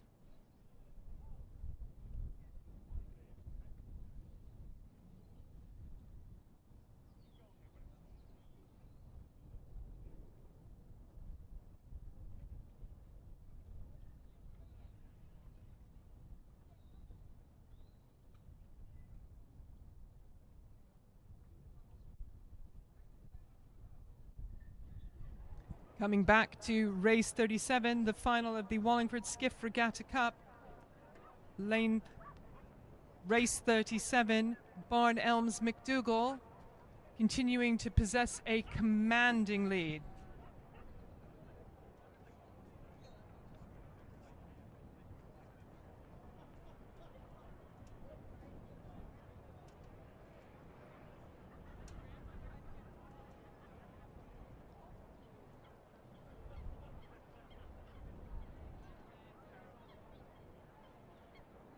McDougall rating a comfortable 31, continues to have a multi-length open water lead.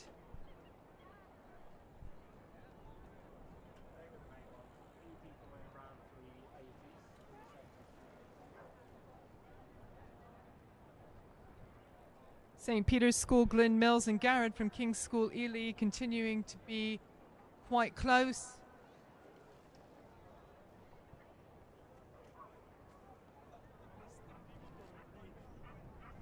Zara Barnett from Millfield in 4th.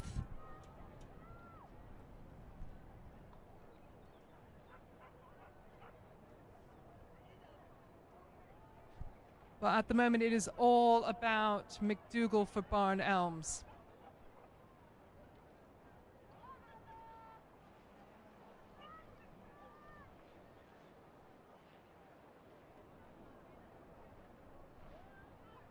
As we enter the red buoys, it is McDougall for Barn Elms continuing to possess a very commanding 5-length lead over Garrett from King's School and Glyn Mills from St. Peter's School in lanes 1 and 2.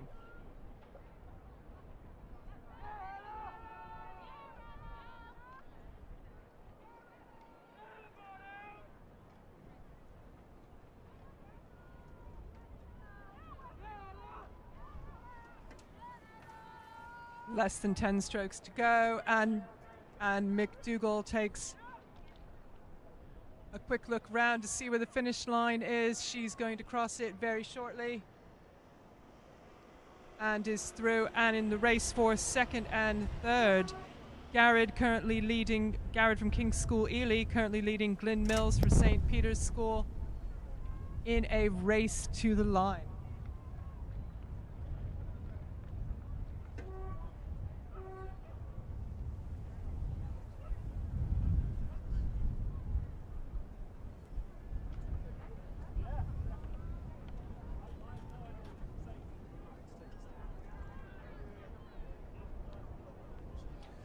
Race 38 is on the course, the Women's Challenge Coxless Pairs Final.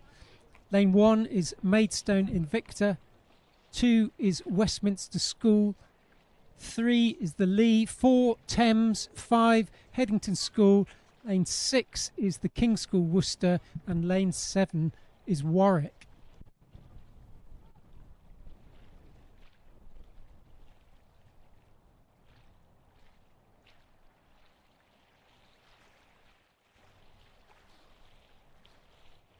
Through the first 500 metres, Thames have taken the lead.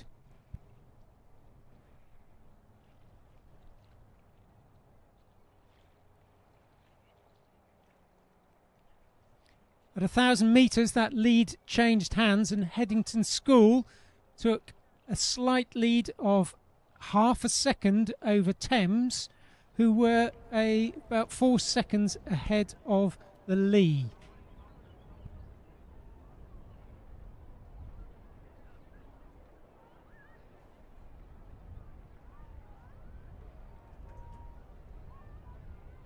Headington School have continued to move and now have about 3/4 of a length lead over Thames, who have clear water over the Lee.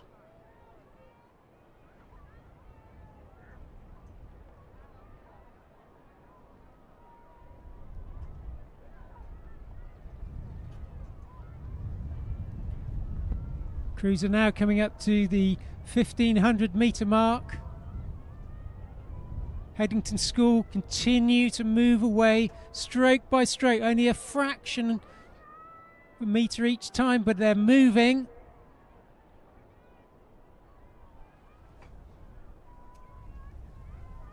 Thames are responding, upping their rate. Thames moving away from the Lee, but it's all with Headington School. Thames overrating Headington just by 1 pip.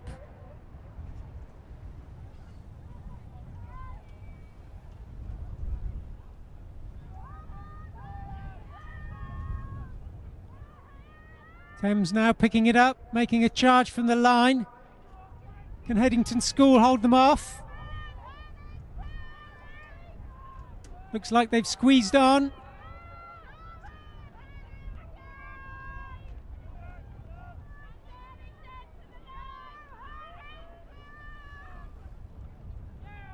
Headington School now pulled out clear water on Thames. Lee making a late charge for the finish. But Headington School there, length of clear water over Thames and a similar distance over the Lee.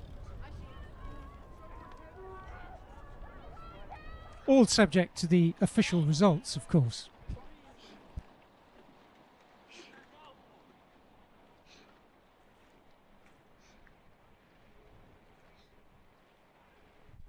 On to our next final of the day, the junior school double sculls, the open schools double for the Gov Curtis Cup, and this is a final.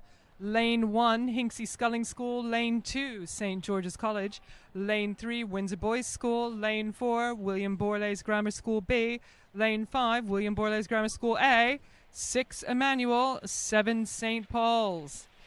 This is it, boys and girls. This is for the medals. And at 1,000 meters, it is Windsor Boys School with a fraction of a lead over Hinksey Sculling School. And again, very, very tight over Borlase B, leading Borlase A. There is less than a second and a half separating those first 4 crews, and less than half a second over from 4th to 5th. It is a tight race and some of the best racing, I'd say, we've seen all day.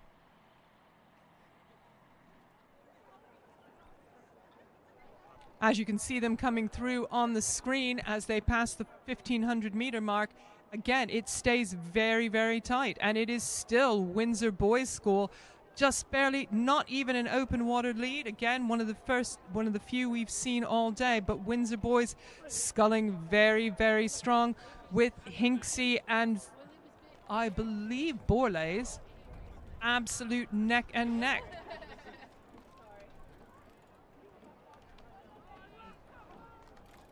Yes, so it's Borlase B currently leading Borlase A, but they are challenging on with Hinksey in Hinksey Sculling School in lane 1, but it is Windsor Boys School still taking a lead and moving it out just fraction every single time, about to enter into the red buoys, marking the last 250.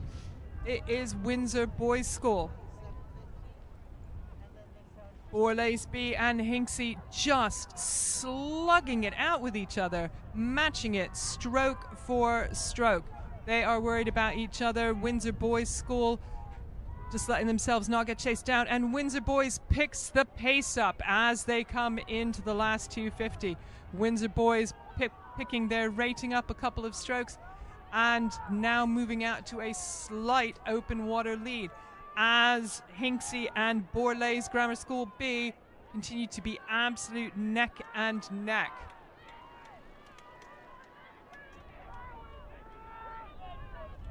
Last 100 meters, and it continues to be Windsor Boys School leading very strong. Borlase B and Hinksey neck and neck for second and third. As we approach the finish line, it looks like it's going to be, and it is, Windsor Boys School. Hinksey have put on a move. Hinksey just a half a length ahead of Borlase B. In fourth, it is St. George's College with Borlase A in fifth place.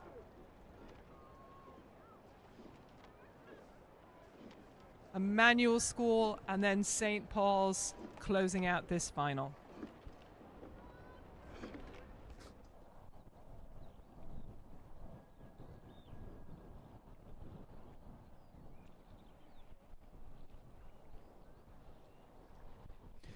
On the course now is race 40, the final of the club coxed fours.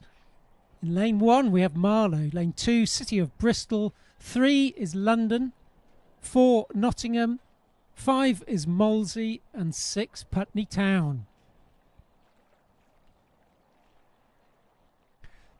Cruiser through the first 500 metres now. Molesey have taken the lead. With a slight lead over Nottingham, who are a second over London, City of Bristol, Marlow and then Putney Town.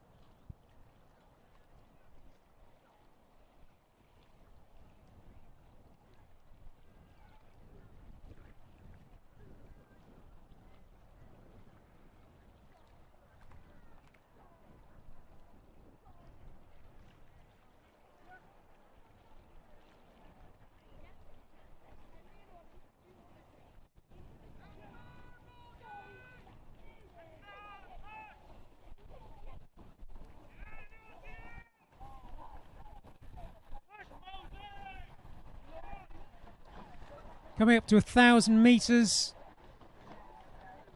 Molesey have extended their lead to about half a length over Nottingham, who in turn have extended their lead over London by about half a length. The length separating the first 3 crews.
Crews are through the 1,500 metres now.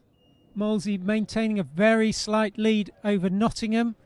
We're about a length and a half above over London Rowing Club. Nottingham up at 36. Molesey matching them stroke for stroke. Crews are very close.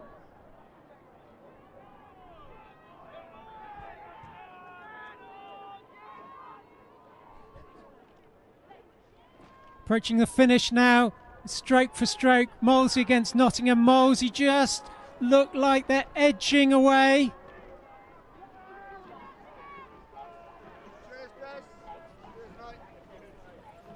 Yep, Molesey. A win for Molesey there, subject to official confirmation, of course, over Nottingham.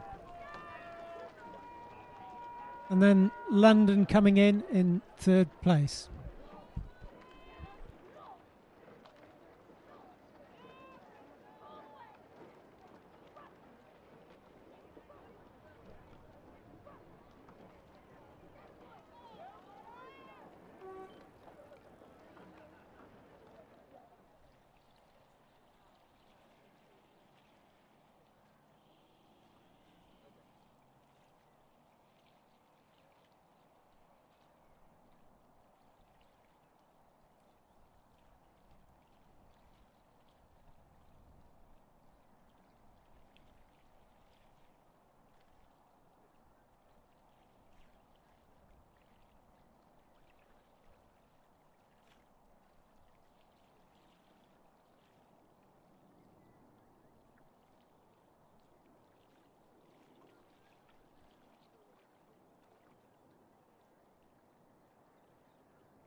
And just coming through the 500 metre mark now, we have race 41, which is the final of the junior and school coxed fours for the Lord Glynn Challenge Cup. And this is contested between Shrewsbury School, their B crew over in lane 1, Shrewsbury School's A crew next to them in lane 2, Dulwich College in lane 3, Kew House School in lane 4, the Windsor Boys School in lane 5, and St Paul's School in lane 6. And as they passed the timing hut at the 500 metre mark, it was Dulwich who went through first, just 0.4 of a second ahead of Shrewsbury's A crew, who themselves were only a second ahead of Kew House School. I think this is going to shape up to be a very exciting race for the Lord Glynn Challenge Cup in the junior and school coxed fours.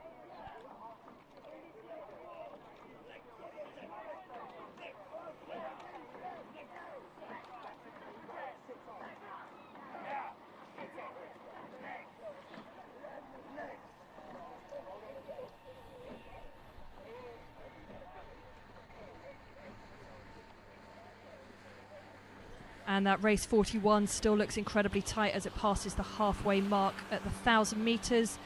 Dulwich maintain their lead 2 seconds ahead of Shrewsbury A, but now Shrewsbury's B crew have pulled back to just less than a second behind their A crew, pushing Kew House down into third. The field is rounded out by Windsor Boys and St Paul's School, but there is less than 5 seconds between all of these crews. This is shaping up to be an excellent final and a very tight second half to the race.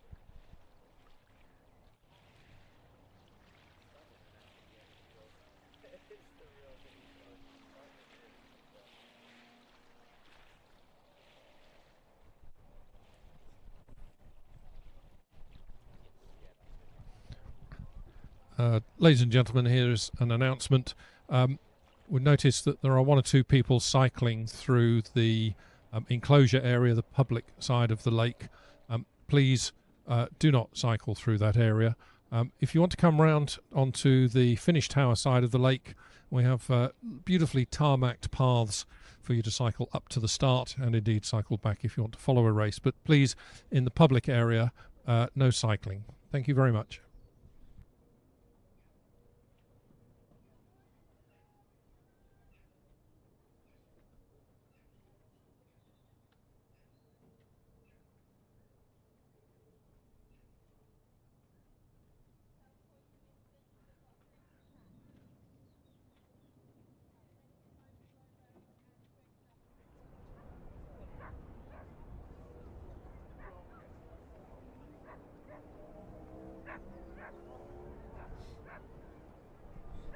And as they start to come through the 1500 metre mark, these coxed fours still mostly up at a rate around 34 strokes a minute, pretty high in a coxed four, pretty high in these blustery conditions.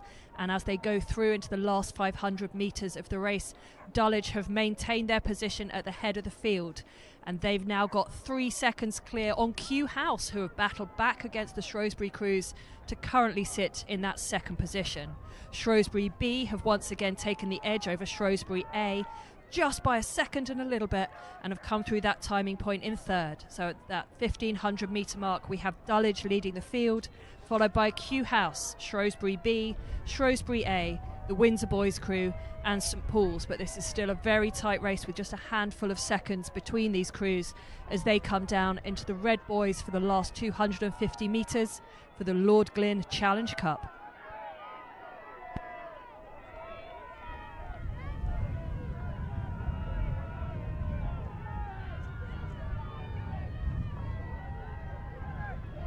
Dulwich have increased their rate for the line. They're now up at 36 strokes a middle in their lane in the middle. And they are chased. It now looks to me from the tower like Shrewsbury B on the near side to you on the course, who are coming through second, all subject to confirmation. Oh, it's going to be very tight for third. We are not going to be able to call that one until the judges have a look at that between Shrewsbury A and Q House for the last medal, with Windsor Boys and St Paul's rounding out the field.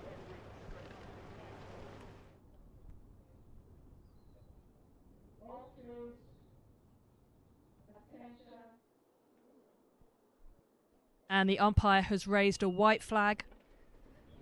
So it looks like we know the first 2 positions for that, and we know the taker of the Lord Glynn Challenge Cup for the junior school coxed fours. Haven't yet seen it pop up on the screen, but the white flag definitely implies that's going to be Dulwich. We eagerly wait for the confirmation of third place on that very exciting race.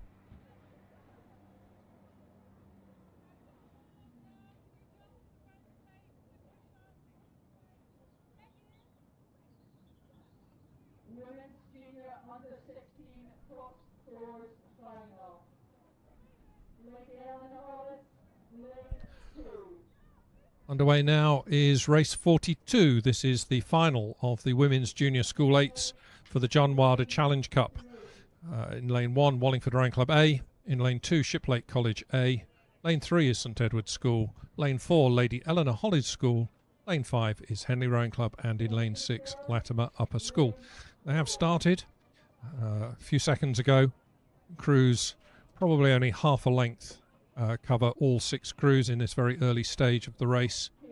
Looking at our drone footage that we're getting from above, Latimer Upper School and St Edward's maybe just a canvas ahead of I think it's LEH, who are currently third, but there's very little between these crews. Indeed, the crews in 4th, 5th and 6th are very close to level. Half a length or so covering, maybe it's easing out to nearly a length now, covering the 6 crews in this final of the Women's Junior School 8s.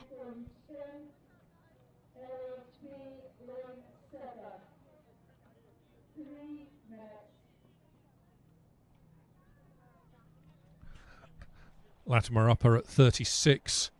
Certainly have got away to a very quick, clean start in this first 500 metres. And they're approaching that point now, that timing point. Indeed, they start to come through there. It's Latimer Upper who come through first, ahead of St Edward's and then Henley. Just half a second covering Latimer Upper, St Edward's. Then nearly another second back, LEH. Very little then. LEH and Henley indeed the other way round, Shiplake and then Wallingford in 6th place.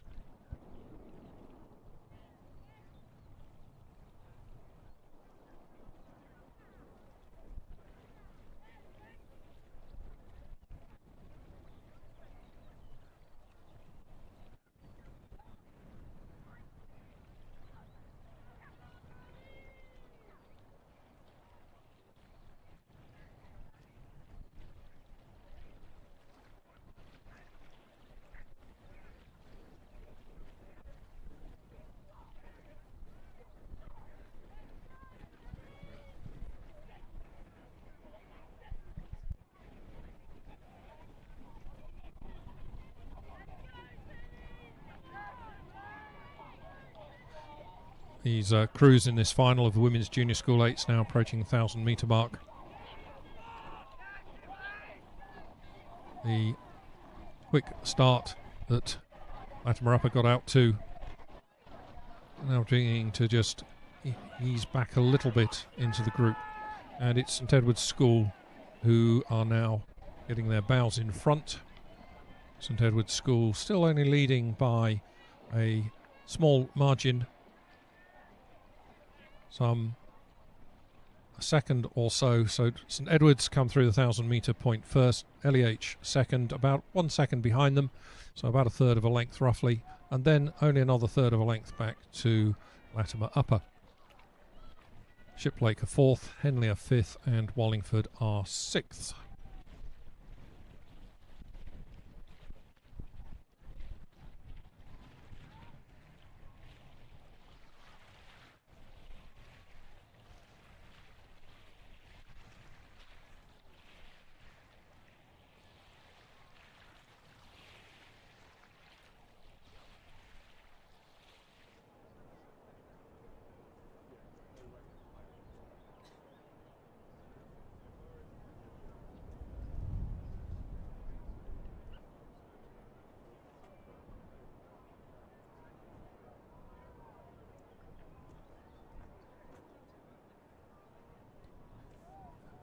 St Edward's continue to lead, currently rating 33.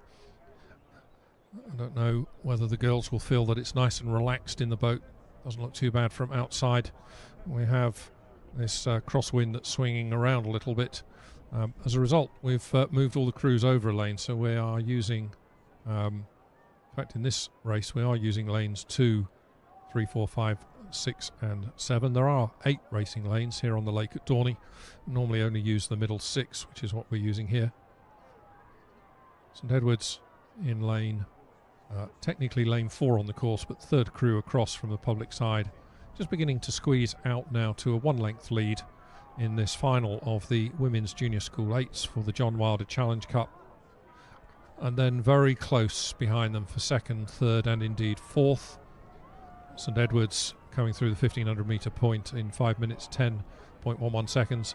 LEH just about a length down, followed by Shiplake, then Henley, then Latimer Upper and then Wallingford.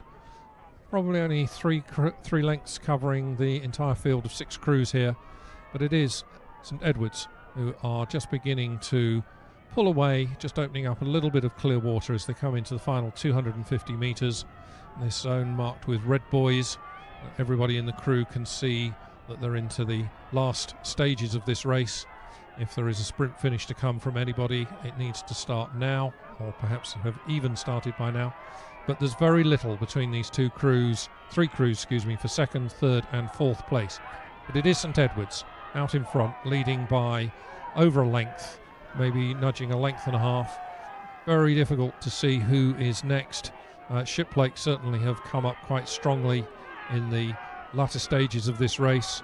Henley in 5. Henley, of course, always with a very strong junior girls programme. But there's very, very little between Shiplake and Henley as they come towards the line for second place and third. But it is St Edward's who crossed the line a length up on Henley, who crossed second, Shiplake third, LEH crossing in fourth. Those 4 crews covered by just over a length. Fifth home were Wallingford and finally Latimer Upper.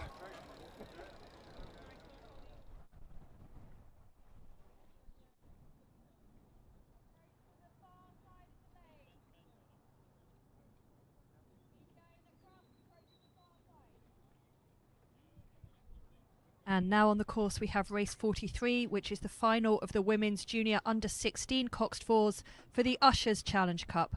Some lovely drone footage there, showing this race remains very tight as it settles into its first 500 metres.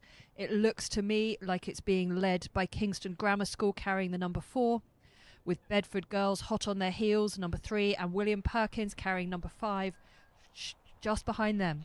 We also have LEH in lane 1 and Henley in lane 2, and LEH's B crew carrying lane number 6.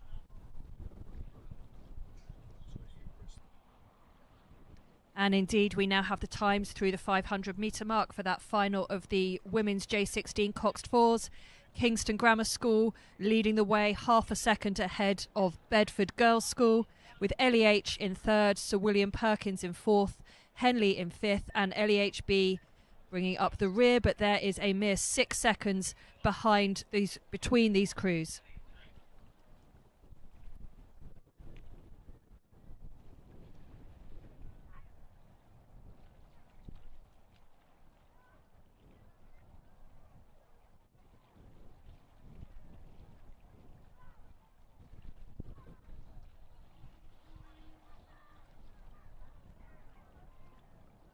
And you may have noticed in the last few races, the winners tend to come from the lanes in the middle of the lake.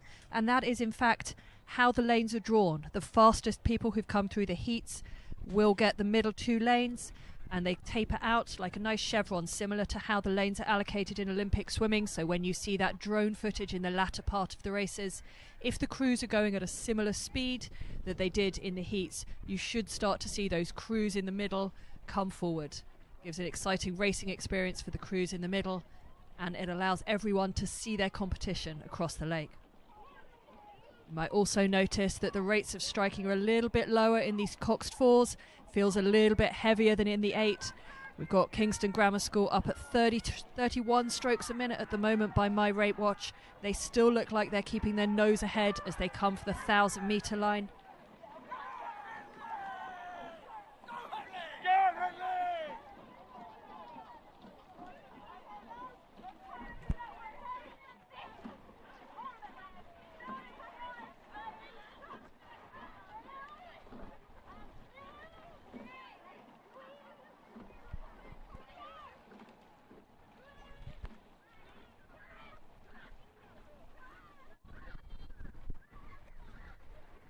And we're just starting to get times through from the 1,000-metre hut. Might be that our camera angle was a little bit odd, but they've put Sir William Perkins in the lead at the halfway point, a time of 3 minutes 52.9. Now about a length ahead of Kingston Grammar School, who crossed in 3:55. Just waiting for the times to be restated. They've disappeared off the screen. We will bring it. Oh, yep, and they're back. There was a little bit of a switcheroo there. Kingston Grammar School actually maintained their lead. They got those times a little bit wrong. It's quite hard. You're sitting there typing numbers in a box and pressing buttons as quickly as you can to try and allocate those times to the right crews. We do have Kingston Grammar School maintaining their early lead over Bedford Girls, LEHA in third, Sir William Perkins in fourth, Henley in fifth, and LEHB rounding out the field as they come through that halfway point. This is the point that it's really starting to burn. Although you can see the finish from the beginning of this course, that's possibly one of the hardest parts of racing a 2,000 metre straight lake. The cox can see the finish the whole way, and it feels forever. And in these sorts of conditions, there's a tricky wind for the coxes to steer into. It's going to be feeling it on the backs and the sides of the rowers as they've really got to push through. Coxed 4s, it's great to have someone to steer the boat for you, but it does mean you've got to carry their weight. You can see on the drone footage a couple of the crews having a little bit of issues getting blown across sideways in their lanes, trying to hang on to that nice straight line pointing straight down between the lanes of boys.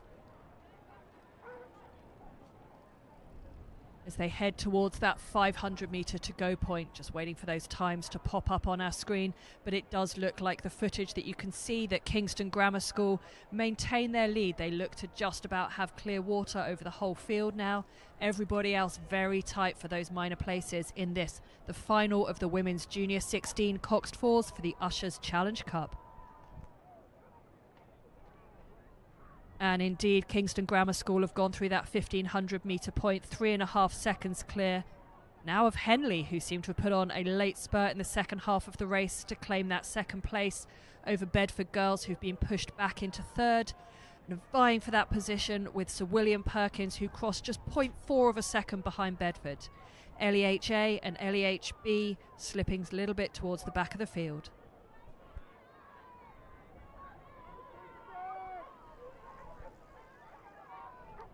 Still a tight challenge for that second and third place coming through as they come towards those red buoys. We all know what those mean. That means when you see them as an athlete, you know, depending on your boat type, it's the last 20 to 30 strokes. Your final, you can really empty the tanks, leave every bit of energy out on the water. see what you can do to push your boat forward. Still looks like Kingston Grammar School holding on to that lead, but they are being pushed hard by Henley from lane 2, who are not giving up on this. Looks like Bedford Girls really trying to mount that challenge. They were so strong through the early half of the race, and now it looks like LEHA over in lane 1 having a late rally. See if Kingston Grammar School look like they're holding on to maybe a 3/4 of a length lead as they come down towards the line. And it indeed is Kingston Grammar School who crossed the line first. Very tight for second. I think it's going to be Sir William Perkins followed by Henley, but we'll need to wait for official confirmation of that.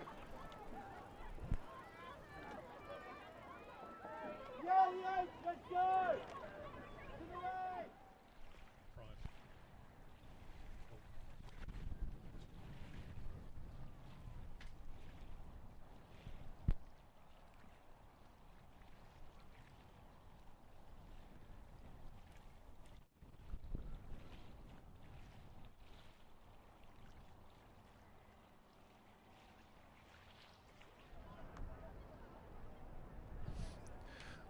Race 44 is approaching the second half of the race. It rapidly following the previous one. This is the final of the Junior School coxless fours. This is for the 8th Centenary Challenge Cup. In lane 1, St Paul's School. Lane 2 are Wallingford. Lane 3, Shiplake. Lane 4, St George's College. Lane 5, Kew House School. And in lane 6, Dulwich. And this was Shiplake right from the off. They jumped out to quite a quick start. Rapidly took the lead. As they passed the 500 metre point, they were already more than a length up. At 1,000 metres they led by 7 seconds, and coming through 1,500 metres they have an 11-second lead. Presumably in these coxless fours that translates into 4 or even 5 lengths, but we can see Shiplake rowing very lively stroke, keeping it quite a high rating in these difficult conditions. I'm not going to name names, but certainly watching these crews through the binoculars, there was some steering difficulties by 1 or 2 of the crews early in the race, but not Shiplake. They've certainly shown themselves to be the class act in this race, leading by some 6 or so lengths now, just powering away, rating 35, no sense whatsoever of easing off as they come into the final 10 or 12 strokes of this race, taking it in style all the way up to the finish line. It's Shiplake some 5 or 6 seconds up on the rest of the field. Second house, Kew House School look to be in second place, and then I think just ahead of St George's College, but as they come to the line it's Shiplake to take the win in the Junior School coxless fours by a very handsome margin indeed. Kew House School coming towards the line now in second place, and then reasonably tight third looks like it'll be St George's. Real battle for fourth between Wallingford, who may just have got that on the line ahead of Dulwich, 4th and 5th respectively, and then bringing up the rear, St Paul's School just coming to the finish line now. But a very commanding performance there by Shiplake College to take the Junior School coxless fours final.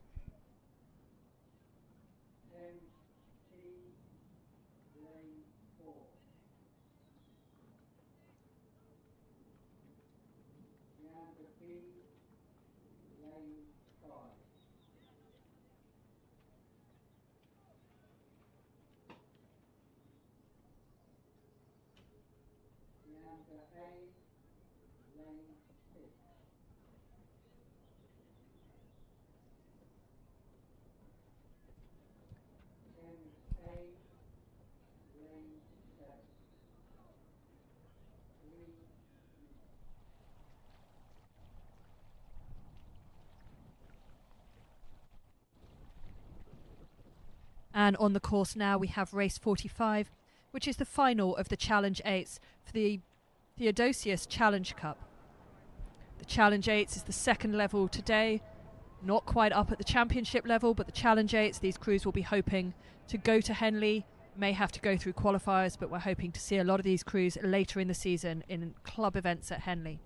And this is contested between St Paul's School in lane 1, Thames B in lane 2, London A in lane 3, Thames A in lane 4, and London B in lane 5, and St Edward's School in lane 6. So a little bit of a Putney derby going on between the A and the B crews of those two major London clubs in the middle of the lake, bookended by the schools of St Paul's and St Edward's.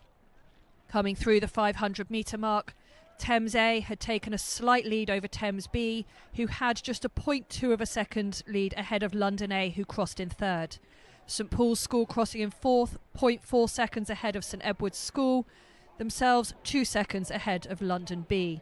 Very tight through that first 500 metres, as you'd expect in 8s. One tends to get a pretty fast start in 8s. We tend not to really see what the result of the race is going to be until we get towards that middle of the race. The crews just starting to come through the 1,000 metres now. Looks to me like Thames still have their nose out ahead as we wait for those times to appear on our screen. Rates have started to settle. Oh no, London in a surprise move have taken a lead over now. Thames B are in second and Thames A have moved down to third. Just a handful of seconds between them. St Paul's School just less than a second behind in fourth. St Edward's School in fifth and London B in sixth. So all changed from the first time round, the 500 metre mark, but still just 4 seconds between these 8s at the 1,000 metre mark. That's pretty much a length maximum between the first crew and the last crew in this race. The term I was taught for this when I started racing multi-lane a long time ago now was that you could throw a blanket over all of the crews, and it really does look like this in this race. It is hotly contested, always is, between 8s at this standard. Everybody out there putting their all in the water for the Theodosius Challenge Cup, the final of the Open Challenge 8s.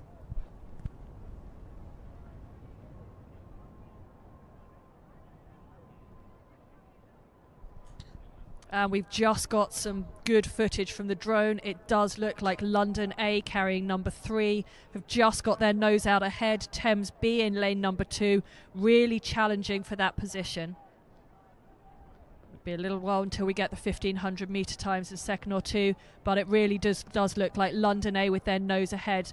Barely a canvas ahead of Thames B, with Thames A slipped down into third, maybe being pushed by St Paul's School. Very tight between Thames A and St Paul's for that third spot.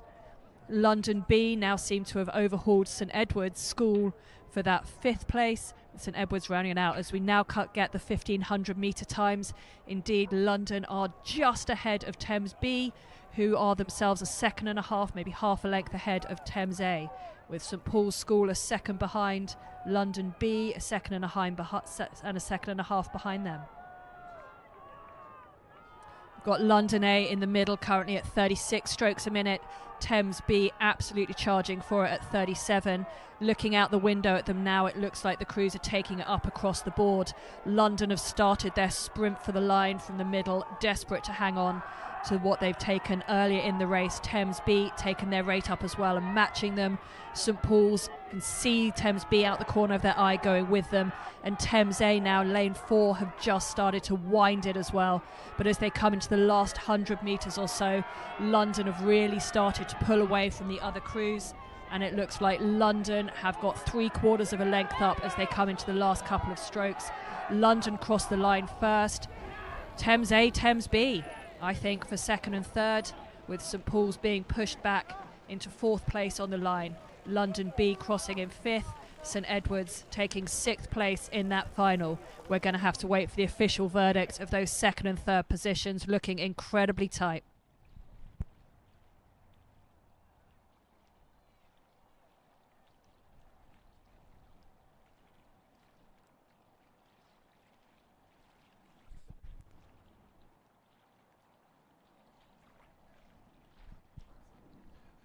So race 46 is underway, the final of the Women's Challenge Coxless Fours for the Launcher Challenge Cup, and this race is being contested between Thames Rowing Club and Leander Club, because each of those two clubs has 3 entries have made it through to this final. So nearest to the public enclosure side are Thames Rowing Club B, then it's Leander C, Thames Rowing Club C, Leander Club B, Leander A, and then Thames A. Not sure I'm going to be able to keep up with which Thames crew and which Leander crew is which and where, but as they came through the 500-metre point,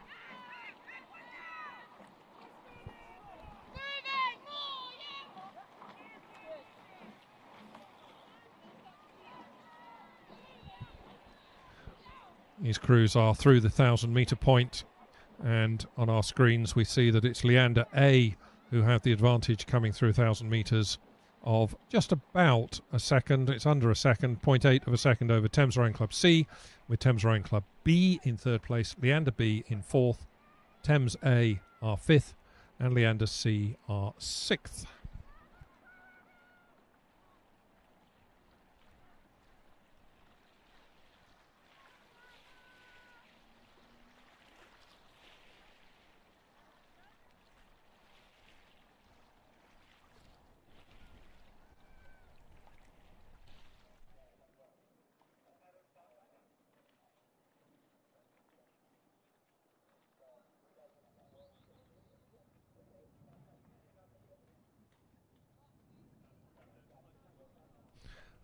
So Leander's A crew continue to lead. They're over on the side, almost the lane next to the finish towers. They're over in what we would call lane 5. They're rating 35, keeping it quite lively. All of these 6 crews have steered a pretty good course in the first half of this race. These are coxless 4s. Obviously in this crosswind, really difficult to keep yourself in the middle of your lane, but they're all doing a really good job of it. Coming towards the 1,500-metre point, though, we have to say that Thames Rowing Club in the third lane across from the public side have come back up. There wasn't very much between them as they passed 1,000 metres. There's now nothing between them as they come through the 1,500-metre point. It's Thames Rowing Club's B crew who appear to be moving the best just at the moment. Excuse me, Thames Rowing Club C crew who appear to be moving the best. I knew I'd get confused between all these A's, B's and C's. So we have got Thames C and Leander A out in front. I think with Thames C just having the advantage, maybe a canvas at the most. Thames C moving very, very cleanly and very efficiently, moving up the course, just squeezing out away from the early leaders Leander A. Those 2 crews have clear water over the rest of the field.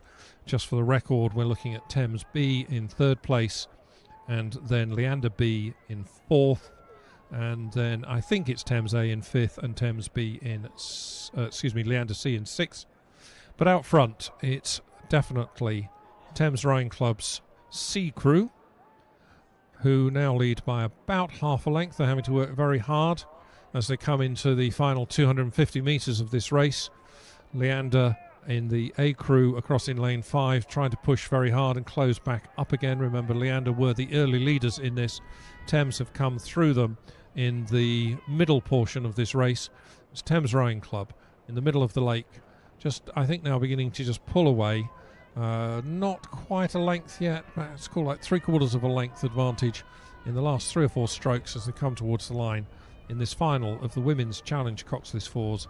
It's Thames Rowing Club's C crew who come to the line first, slightly under a length ahead of Leander A, and then they're followed home by Thames B, and then Leander B, and then nip and tuck. So I think we were looking at Thames A, who crossed the line in 5th place, and Leander C, who finished in 6th. But a really good race out front there, and the 2 crews swapping the lead, but the spoils going to Thames Rowing Club's C crew.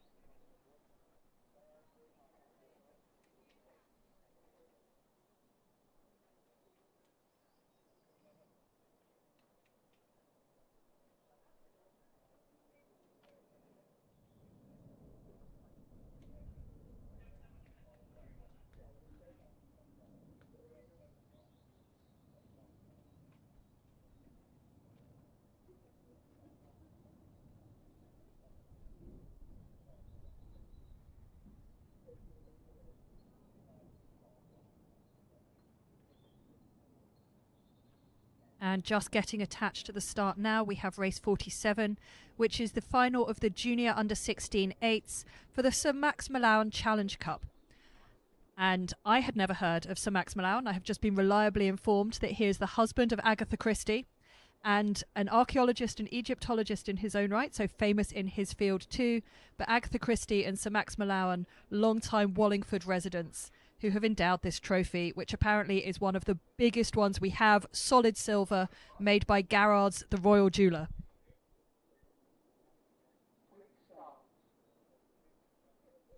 And people may be able to go and pay a visit to the prize tent to have a look at some of these trophies before they start getting awarded.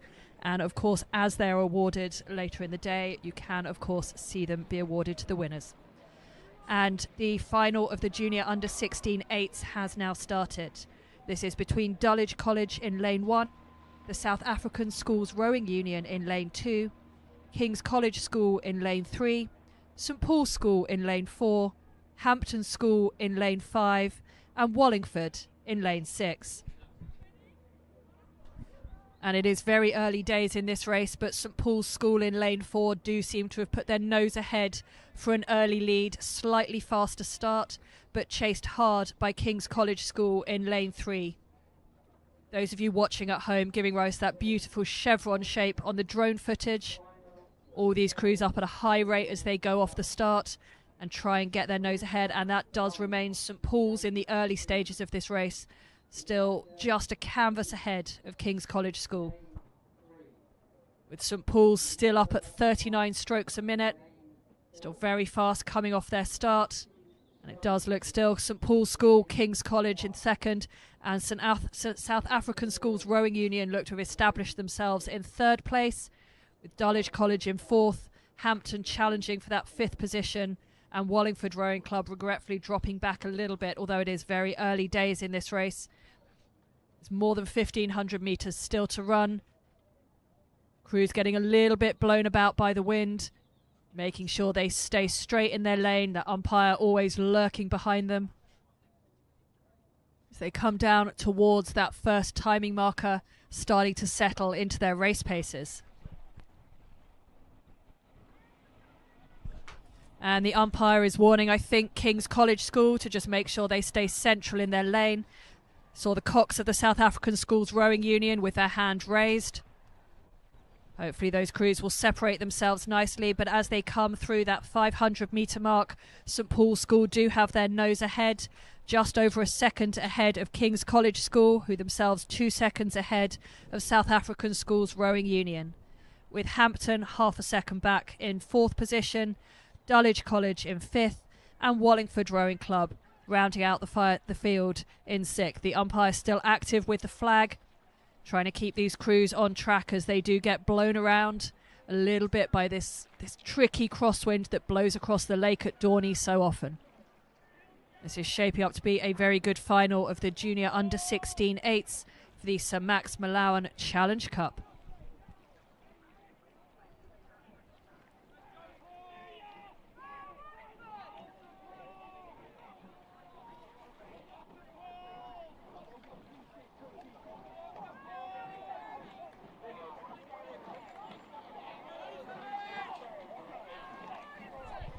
And as those Junior Under-16 eights pass through the 1,000 metre mark, St Paul's, now rating 36 strokes a minute, go through that timing check ahead of King's College School, but it is by less than half a second. The South African Schools Rowing Union maintain their third position, but with Hampton now challenging them less than a second behind in fourth. Dulwich a second behind in fifth, and Wallingford a couple of seconds adrift, just rounding out that field. Remains tight at the front. We've got just under 1,000 metres still to run and less than half a second between the first two crews.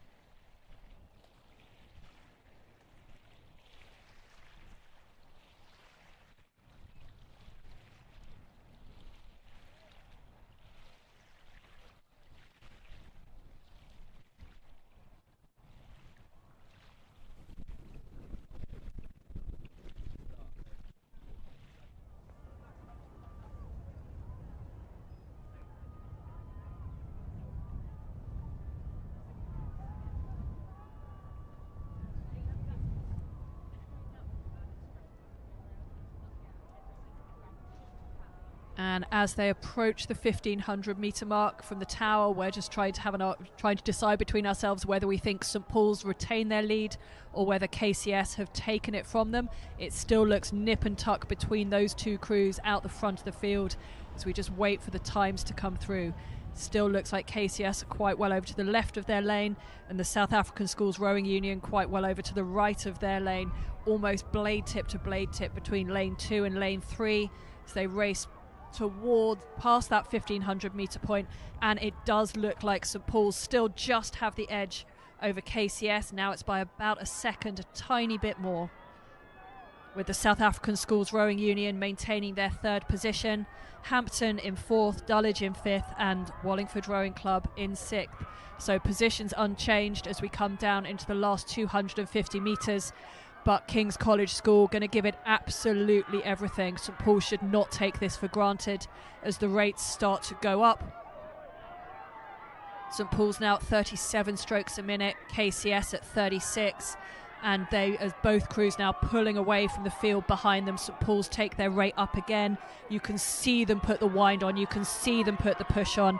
St Paul's under 16s do not want to let this one go, and they are now absolutely powering to the line, looking to have held off that charge from KCS. And St Paul's coming into the last couple of strokes.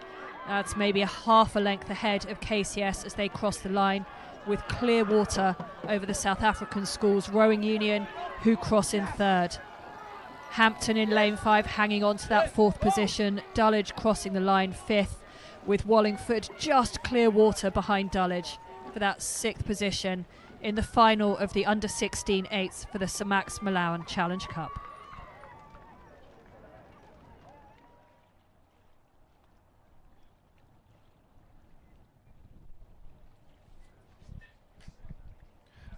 Straight on then to race 48, the final of the Challenge Single Sculls, the Open Challenge Single Sculls. This is for the Skiff Regatta Cup.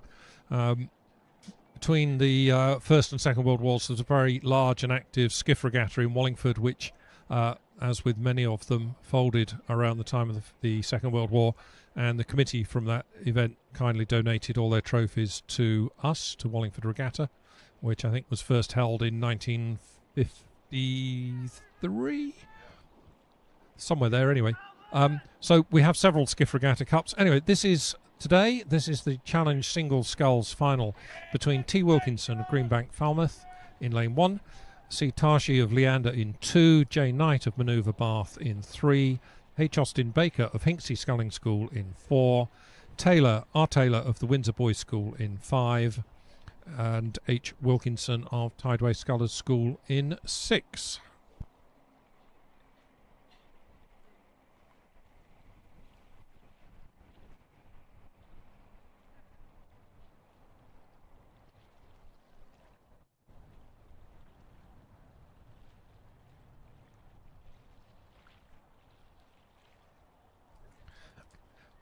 So early on in this race, it's J. Knight from Manoeuvre Bath who's jumped out to an early lead, and as they came through the 1,000 metre mark, he led by some 3.5 seconds over Austin Baker of Hinksey, who about a second and a half then ahead of R. Taylor of the Windsor Boys School. Just a very quick, while we've got a moment, safety announcement. It's been pointed out to us that a lot of cyclists are following races coming down the middle tarmac road on the island.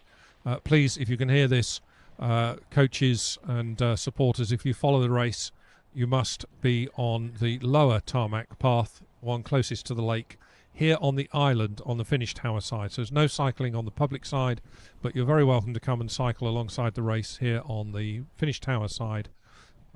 Head down to the start on the middle road, but you must come back on the lower road, and thank you for that. We still have J. Knight of Manoeuvre Bath leading this final of the Challenge Single Sculls. Scullers are approaching the 1,500 metre mark, and we'll pick up the official timing from there in a few moments. But he does appear to be sculling very comfortably. There's certainly quite a bit of power in his stroke. He's rating just 30 strokes per minute in this crosswind, at its Knight of Minerva Bath, leading by some 6 seconds. The order has swung around a little bit behind him, and it's now Tashi of Leander who runs in second place, just with his bows ahead of Austin Baker from Hinksey, who was second for the first half of the course. Has just slipped back into third, just been overtaken by Tashi of Leander. But it is J Knight of Minerva Bath who holds on to a lead of now a couple of lengths in this final of the Challenge Single Sculls.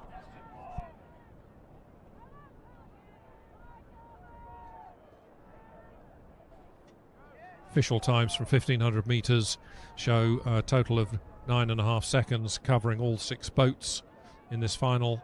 Of course, in singles, a couple of seconds represents a length. 9 seconds is 4 or even 5 lengths from first to last.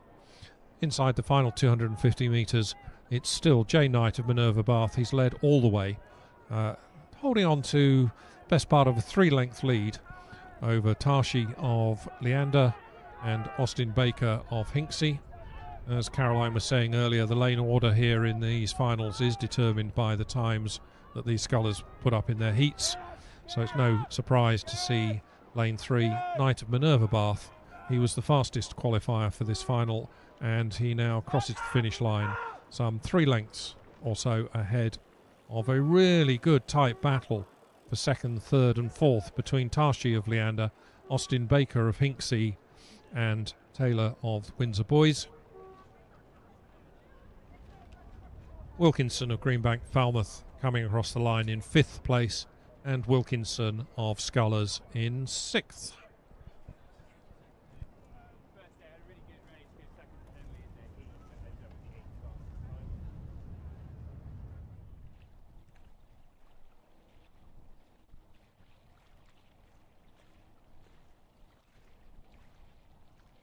And on the course now we have race 49, which is the final of the Junior 16 quadruple sculls for the Markwell Memorial Trophy. And this is contested between Marlow in lane 1, the South African Schools Rowing Union in lane 2, Windsor Boys School A Crew in lane 3, Windsor Boys B in lane 4, Westminster School in lane 5, and Clares Court School in lane 6. They're already through the 500 metre mark, where Marlow had a lead of just 0.2 of a second over the Windsor Boys A Crew, who led their own B Crew by 0.3 of a second, so incredibly tight. Westminster went through that first timing mark, just half a second behind Windsor Boys B in 4th. In 5th with the South African Schools Rowing Union, with Clares Court in 6th, but just 5 seconds between all those crews at the 500 metre mark.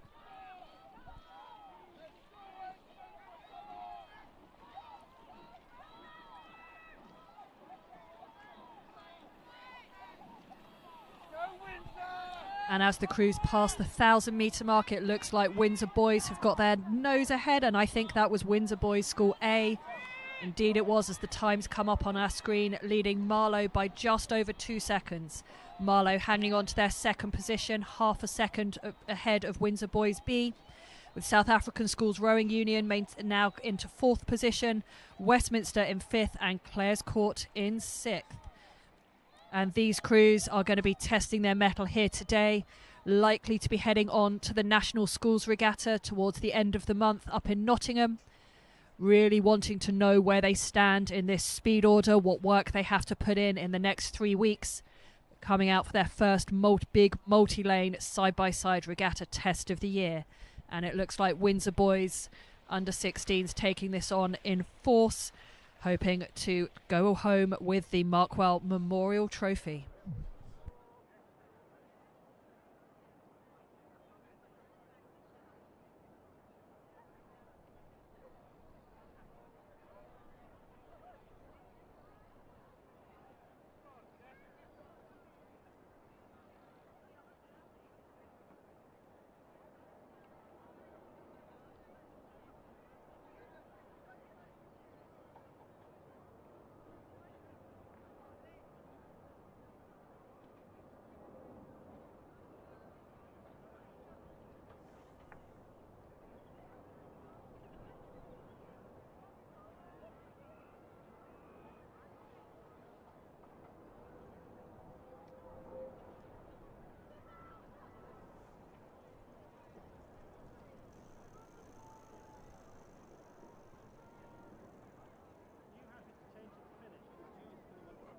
And as they come towards the 1500 metre mark, to me it still looks like Windsor Boys School A, with their nose ahead. Marlow in lane 1 remain a strong challenger.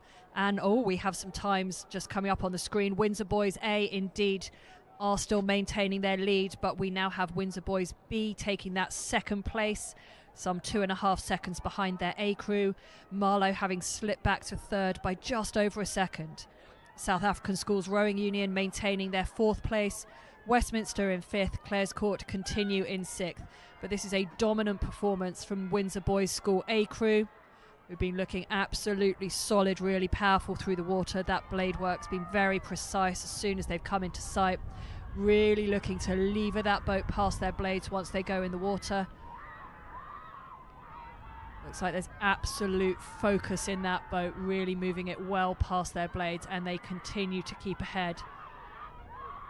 The Windsor Boys B crew appears to just have had some significant trouble and has dropped right to the back of the field, maybe having entangled with a buoy, caught a crab or something, but the Windsor Boys School A have no time for their compatriots and are right out ahead, absolutely in their lane, in their zone. Now clear water, I think, ahead of Marlow as they come into the last few strokes of this final for the junior under 16 quadruple sculls, and that is the Windsor Boys School A crew in lane 3 crossing the line first, with clear water ahead of Marlow, who've managed to pull back that second position, and the South African Schools Rowing Union crossing in 3rd.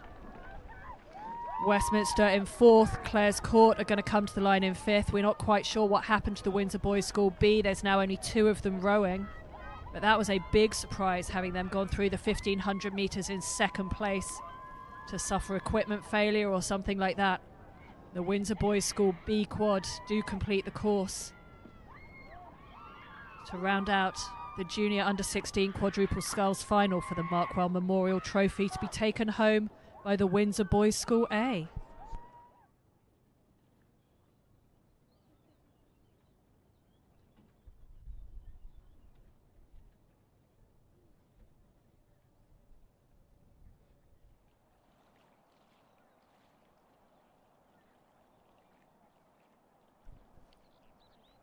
Just have a very quick opportunity here to say once again a thank you from all of us at Wallingford Regatta and Wallingford Rowing Club to our main sponsors, to Miramar Group, to Savills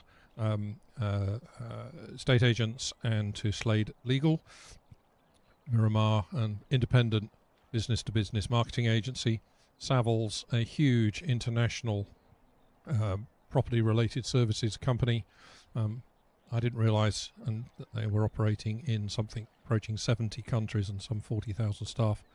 And Slade Legal, well-known local law firm in Wallingford area, offices in Abingdon, Didcot and Wallingford. Huge thank you to all 3 of those for their support here today. Let's move straight on then to race 50. This is the Women's Club 8s final. It's underway, and indeed has passed the 500 metre point. We'll come back to that in a moment. Lane 1, London Rowing Club A. Lane 2 is City of Cambridge. Lane 3, Molesey. Lane 4, Marlow Rowing Club A. Lane 5, Upper Thames A. And in Lane 6, Worcester. As they passed the 500 metre point, it was Marlow and then Windsor. Sorry, I'm looking at the wrong place.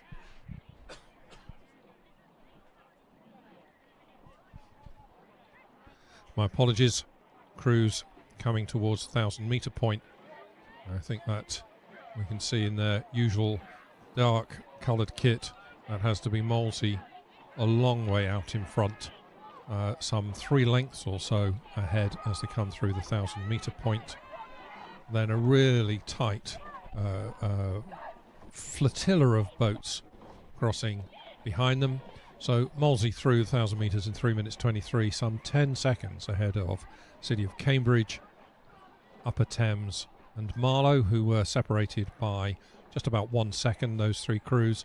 They have their noses ahead of London Rowing Club A and then Worcester. And it's Molesey with a very significant lead as they move away into the second half of this final of the Women's Club 8s.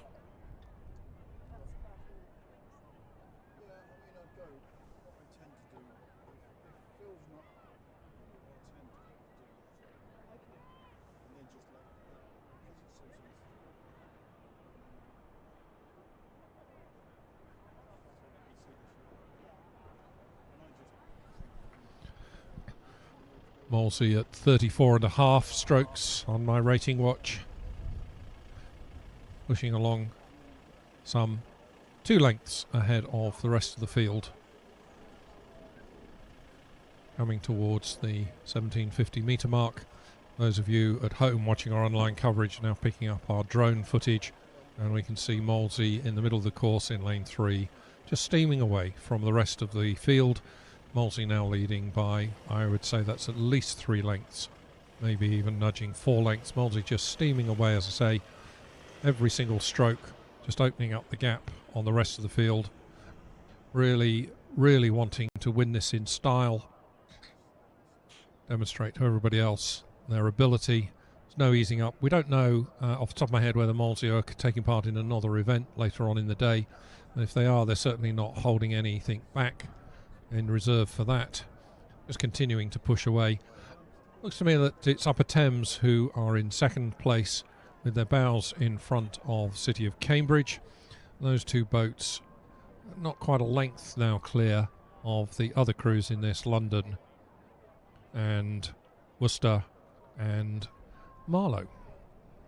As they came through the 1,000 metre mark, Molesey in 5:10, some 13 seconds. That's got to be 4 lengths ahead of Upper Thames, who just had their bows in front of City of Cambridge, with Marlow, then London, and then Worcester.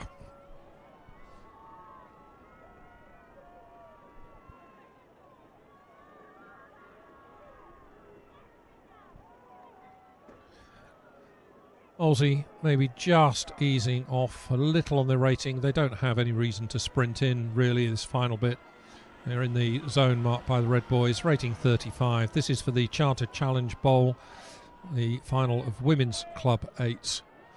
Looks like it's going to be Molesey taking it in some style, some 4 lengths up on second placed Upper Thames.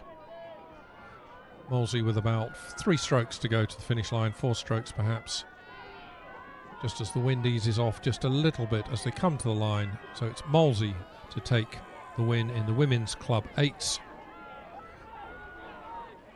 Good race behind them between Upper Thames across in lane 5 and City of Cambridge in lane 2. Those 2 boats about half a length separating them. Then it's lane 1 London, followed home by Marlow and then Worcester.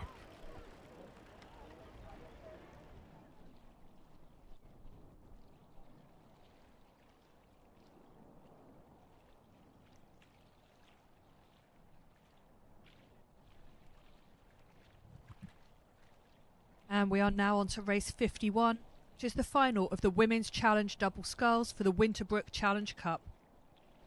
This has just come through the 500 metre mark, where Oxford Brookes had taken a lead of around 3 seconds over Warwick, with Walbrook just 0.2 of a second behind in third, Nottingham Rowing Club in fourth, and Upper Thames in fifth, and Leander in sixth. And this is a bit of a departure in the middle. Warwick had been drawn in lane 6, indicating that they didn't have one of the fastest times in their heat, but taking that second position through the 500 metre mark shows they think they've got something to prove. They've put it all out there in their final, and it looks like it's going to be exciting. It's challenging conditions in these small boats. You tend to get blown around all over your lane, but you might have noticed them. If you're on site and you look to your right down towards the start, you can see the big yellow, they look a bit like placards standing at the end of the lake. Each lane has 2 of those, a smaller one at the front and a larger one behind. If you line those up exactly, it means you are in the middle of your lane and you are going in a straight line. So the athletes will be using those big yellow lane markers to steer themselves down the course, as well as the boys either side of their lane. Try and keep themselves as straight as they can in this wind. And as they come to the 1,000 metre mark, it looks like the double from Oxford Brookes now have clear water over their opponents, who now seem to be from Nottingham Rowing Club, have taken that second position. And indeed, Nottingham come through the 1,000 metre mark 2.5 seconds back on Oxford Brookes. Walbrook cross a few more seconds back in third, Warwick in fourth, Upper Thames in fifth, and Leander just rounding out the field. So that is also Nottingham overturning their result from earlier in the day to get into that second position, challenging that lane draw. Walbrook not quite being able to hold on at the moment, although we are only halfway through the race. And in these smaller boats, the margins and the results can change much more than they often do in the eights. So it could all yet change as these crews really settle into the middle of their race, getting that leg drive on and that send through the mentally tough bit of that race in the middle. You've done your start, you've settled in, and you suddenly realise you've still not even halfway. But these ladies will be well experienced at this in the final of the Women's Challenge double sculls for that Winterbrook Challenge Cup.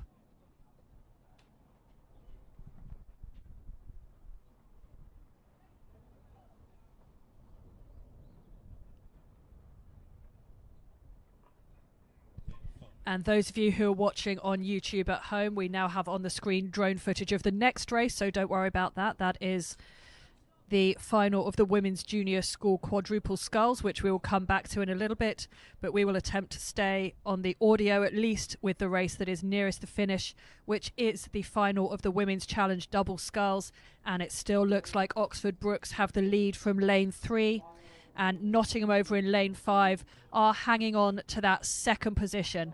It's looking very tight for third between Walbrook and Warwick. Might just be Walbrook at the moment, but we do still have nearly 500 metres to run. And it also still looks like Upper Thames could challenge for that third place. But Oxford Brookes dominant out front, rating 30 strokes a minute. Still got that clear water over Nottingham, who are at 32 and are going to be trying to close that Oxford Brookes crew down in the last 500 metres or so of the race. But Oxford Brookes out there ahead of the field can see what's going on behind them. They have the chance to watch and control that race.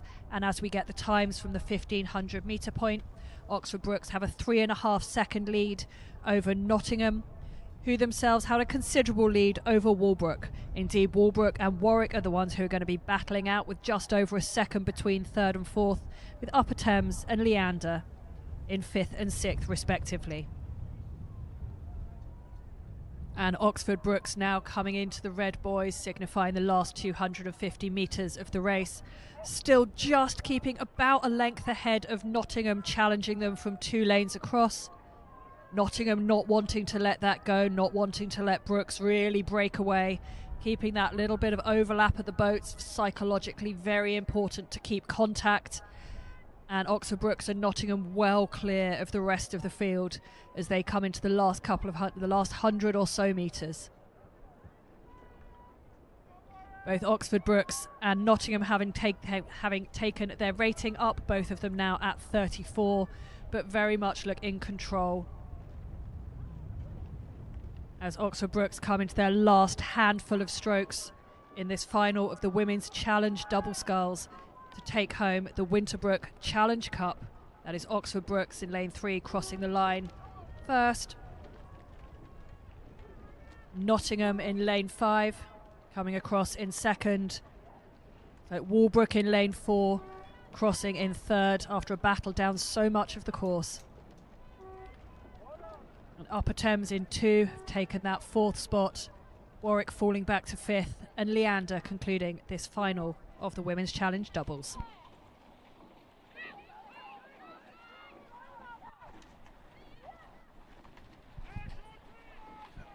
Race 52 is underway. This is the final of the Women's Junior School quadruple sculls for the Wright Challenge Cup. In lane 1, Clares Court School.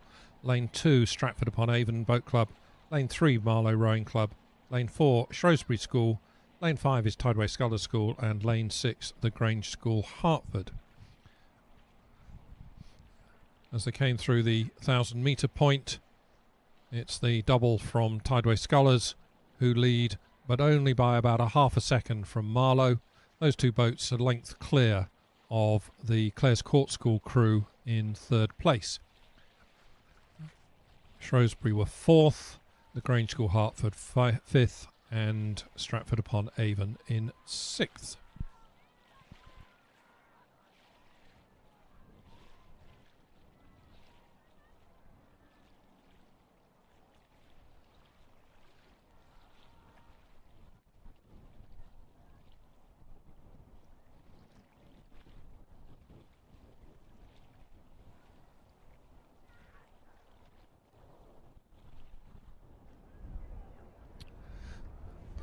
Very little between these two leading crews in this Tideway Scullers School in lane 5, leading by perhaps a half a length over Marlow. We have the advantage that we can see the drone footage. It's not going out on YouTube yet. I'll switch to that in a moment. But we have a live feed. We can see that all the time here in the finish tower, and we now pick it up on our online coverage. And we can see Tideway Scullers with about a half a length advantage over Marlow. Those two boats some little way clear of the third place crew, who are Clare's Court, maybe a length and a half back on the second place Marlow crew, are Clare's Court, and those three boats have pulled some little way clear of Stratford-upon-Avon, Shrewsbury School and the Grange School, Hertford. I think we can see that Tideway Scullers continue to hold barely a half length advantage as they come through the 1500 metre mark. It's only 0.6 of a second Tideway Scullers advantage over Marlow. And then about a 5-second gap Marlow back to Clare's Court School. Tideway Scullers and Marlow both very lively. These are quadruple sculls. You would expect them to be able to push the boat along with quite a lively rhythm and quite a lively rating. Marlow maybe just dropping back a fraction as Scullers push away. Scullers now at 36 strokes per minute inside the last 150 metres or so of this race. This is the final of the Women's Junior School Quadruple Sculls for the Wright Challenge Cup. And it is Tideway Scullers who hold the advantage over Marlow by, well, it's less than a length, maybe 2/3 of a length as they come towards the finish line. 6 or 7 strokes to go. Tideway Scullers leading Marlow. Clare's Court School, I think, have closed the gap on Marlow a little bit as they push in this last 250 metres. But at the line, Tideway Scullers School just over a length ahead of Marlow, who are about a length and a half ahead of Clare's Court School in third, and have a little bit of a gap back to Shrewsbury, who look as if they will cross the line in fourth place, being followed home by the Grange School, Hertford in fifth, and Stratford-upon-Avon in sixth.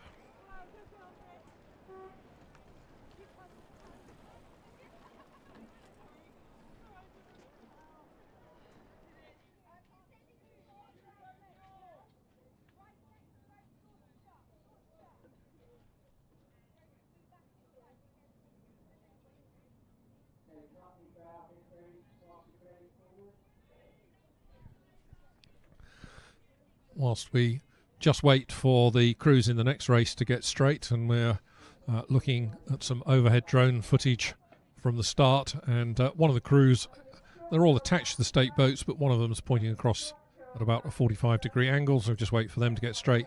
Gives me an opportunity to say a thank you to our general sponsors for the regatta this year, Hendred Vineyard, a award-winning vineyard 10 or 11 miles, I suppose, to the west of Wallingford. Lumin VZ Group, Lumin Wealth, award-winning financial advice firm, and Stowhill Estates, a unique and beautiful homes estate agent with operating out of a number of offices across the home counties. And those of you who would like to partake, Hendred Vineyard, in fact, have a little green and white marquee here over in the trade area, and certainly very nice rosé wine that they have, and indeed a sparkling white wine. And I'm sure they would be happy to sell you a bottle if you fancy a bottle with your picnic lunch today. Thanks, Roger. Do you fancy going to get some for us? And on the start, just gone off the start now, we do have the final of the Women's Junior Under 15 8s, which is for the Chris Bomford Challenge Cup. This is contested between Putney High School in lane 1, Lady Eleanor Hollis in lane 2, Wimbledon High School in lane 3, St Paul's Girls' School in lane 4, Wallingford in lane 5, and Surbiton High School in lane 6. And at the under 15 age category, this is the first year where these girls will have done sweep rowing rather than sculling. It is generally delayed a little bit. Sculling is nice and symmetrical. You have an oar in each hand. It's generally considered to be thought a bit better for bodies that are still growing.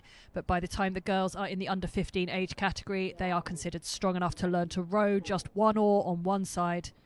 And we see them competing in their first ever junior under 15 eights final here at Wallingford. It is looking tight as they come off the start.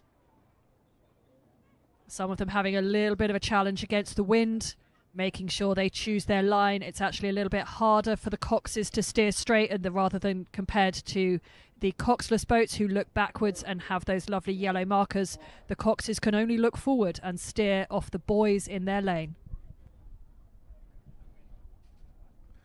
Here is an announcement. Would Christine Parker, that's Christine Parker, please go to crew control, which is the left-hand bay of the boathouse as you look at it from the lake, where you can be reunited with some property of yours, we believe it's yours, that's been found upstairs in the Eton catering area. You may need to ask Rachel Haycock for that, and you may need to tell her what it is that you've lost, just to make sure we don't get a queue of 107 people all claiming their car key. Oh, no, it's not car keys. But Christine Parker, please, if you think you've lost some property, it's with us, it's in our safe care, and it's in the crew control bay of the main boathouse. Thank you.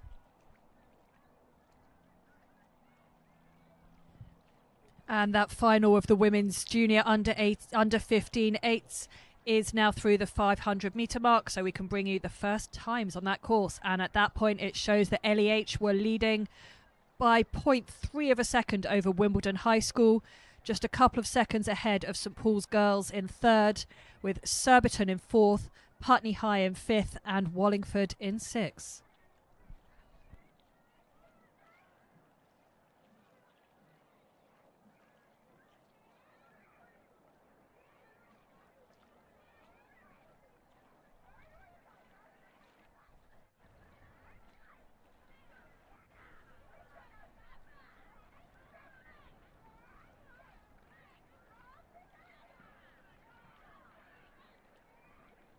And LEH out the front of this race of the women's junior under 15 eights, and now at 32 strokes a minute, a little bit lower in these big boats once you get into your race. And this looks like it's going to be a hotly contested race between LEH and Wimbledon. At least that's what it looks like on the camera footage at the moment, just waiting for the crews to come within sight of the drone shot so we can bring you a little bit more on that. But it still looks like LEH out the front, with Wimbledon challenging strongly. And they are both just closing in on the 1,000 metre mark. And it does look like LEH goes through first, chased hard by Wimbledon, with St Paul's Girls possibly in third, just waiting for those times to come through. It's very tight at the back of this field. We've got a couple of front runners, just waiting for those times to hit our screens. And indeed, that is incredibly tight between LEH and Wimbledon High, just 0.6 seconds between them at that halfway point. St Paul's Girls just over 4 seconds back, with Wallingford, who've now come up into fourth, Putney High in fifth, and Surbiton in sixth, but very close between that fourth, fifth and sixth position. Be good to see what these girls have got to give in the second half of the race, whether anyone has the strategy to hold anything back for this third quarter, or whether they've all gone out as fast as humanly possible and are hoping to hang on. Can be very different strategies between different crews, and sometimes, depending how the race shapes up on the water, all of that strategy can go out the window, and you just go as hard as you have to go to beat the crew in the lane next to you, to keep your bow ball ahead and to go and claim that trophy. In this case, the Chris Bomford Challenge Cup is what these women's under 15 eights are competing for in this very exciting final.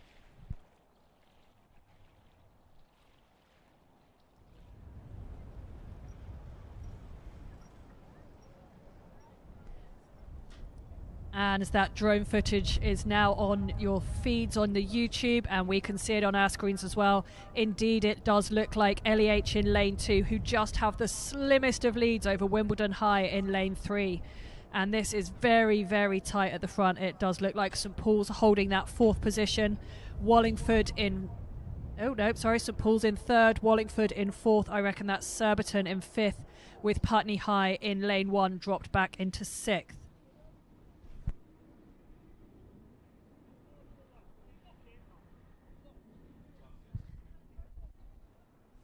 And I think that stays really, really tight in this exciting women's junior under 15 eights race. LEH still barely a canvas ahead of Wimbledon High, and they are now back on your screens on the YouTube feed. It is going to be the slimmest of margin. It is 0.5 of a second at the 1500 metre mark, with 4 and a bit seconds back to St Paul's in third, Wallingford in fourth, Surbiton in fifth, Putney High in sixth. But these young women have less than 500 metres to go now for LEH to see if they can hang on, for Wimbledon to see if they can come through in the closing 250, 300 metres of this race.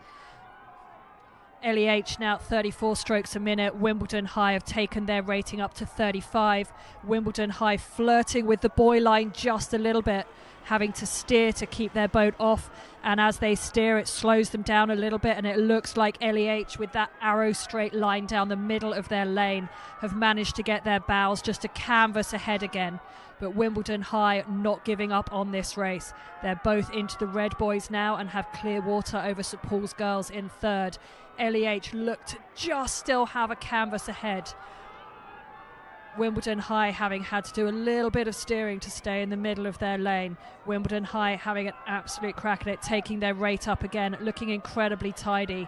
LEH's rate go up as well. Their blade work starting to look a little bit tired, a little bit coming apart, but LEH seem to have found that next gear from somewhere, found that extra little bit of power that you don't necessarily know is there, to pull out a couple of seats advantage as LEH under 15 girls cross that line first ahead of Wimbledon High after an amazing battle down the whole course. St Paul's girls crossing in third. Wallingford coming through in fourth. Surbiton close behind them to take fifth. And Putney High in lane one in sixth to close out that final of the women's junior under 15 eights for the Chris Bomford Challenge Cup. Moving rapidly on to race 54. This is the final of the club coxless fours. This is for the Brighton Regatta Cup, a new trophy for us this year. In lane 1, Northwich. Lane 2 is Royal Chester A. Lane 3 is Derby. Lane 4, Hereford. Lane 5, Upper Thames. And lane 6 is Moles's A Crew.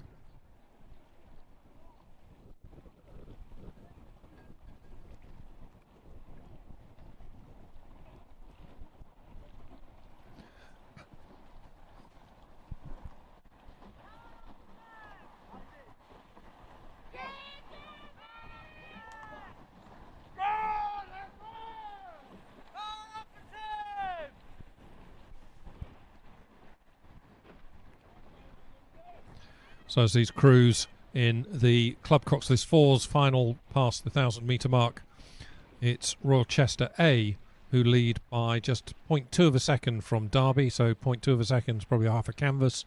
They are in a really tight race, Royal Chester and Derby, with Upper Thames who are third. Those three boats about a length clear of Hereford and then Molesey and then Northwich. Almost nothing between these boats. This is the last final of the first half of the day. Structure of the regatta here is almost as two independent regattas. One covering the morning, I suppose, and one the rest of the day, the afternoon. The morning half of the regatta almost complete, in that this is the last final we're going to see until later today. We go back to some heats shortly. But in this final, these crews in this Coxless Fours event, Club Coxless Fours, coming towards the 1,500 metre mark. Still very, very little between Royal Chester and Derby and Upper Thames. We will get them coming through the 1,000 metre point shortly. We look down the course. I can't really see from our vantage point in the finish tower who's got the advantage here. Maybe it's still Royal Chester, just certainly ahead a little bit of Derby. I think Royal Chester just beginning to ease out as they come through the 1,500 metre mark in this final of Club Coxless Fours. In fact, as they came through the 1,500 metre mark, our team there gave it to Derby by 0.7 of a second. So the visual look down the course at an oblique angle doesn't give us a really accurate view. That Derby have come through the 1,500 metre point just with their bows in front of Royal Chester and then Upper Thames, and there's only just over a second and a 1.3 or so seconds covering those 3 boats out front. Behind them, dropping back a little bit, Hereford, then Molesey, then Northwich. A really, really close race here in these coxless fours. This could be anybody's to take as they come into the last 250 metres, start to wind up the sprint. The legs are burning with lactic acid, but you've got to find a little bit more from somewhere for your finish. Very, very little between these crews. Derby in 3, Royal Chester in 2, Upper Thames across in lane 5, really pushing very hard and winding the rating right up. Are they coming back at Derby? This looks like Derby have just eased out to about a half a length over Royal Chester, but where are Upper Thames in this? Derby just beginning to push away a little more, I think, with every stroke, winding up 38 strokes per minute from Derby as they come to the line. They keep their heads up, just holding on enough. Upper Thames, I think, may just be coming through into second place. Derby cross the line first, half a length ahead of Upper Thames, who just got their bows in front of Royal Chester. Fourth home were Hereford, then Molesey, and then Northwich. But a really, really good race there with just 2/3 of a length covering the first 3 boats home. But subject to the official result from the judges here, we do get a white flag from the umpire. He's happy it was a fair race and can hand over to the judges to confirm the finishing order. In that, the last final of the first half of the day, the Club Coxless Fours was a win for Derby Rowing Club.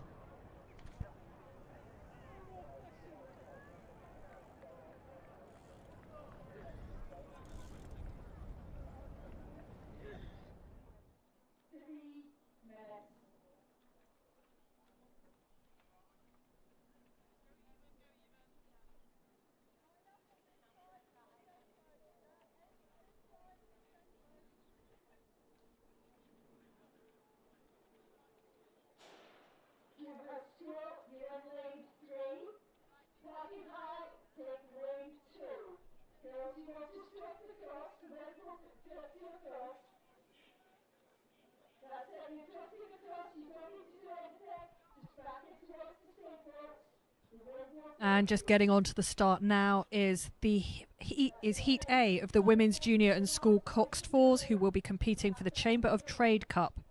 Out of this, the first crew in this heat will go through to the final, and then out of all of the heats, I'm just flicking through my pieces of paper to see how many there are 4 heats, and then the next fastest 6 from all of the heats go through to the repechage to find the other crews who go through to the final. For those of you who might not have seen this view of the start before, we've just lost it.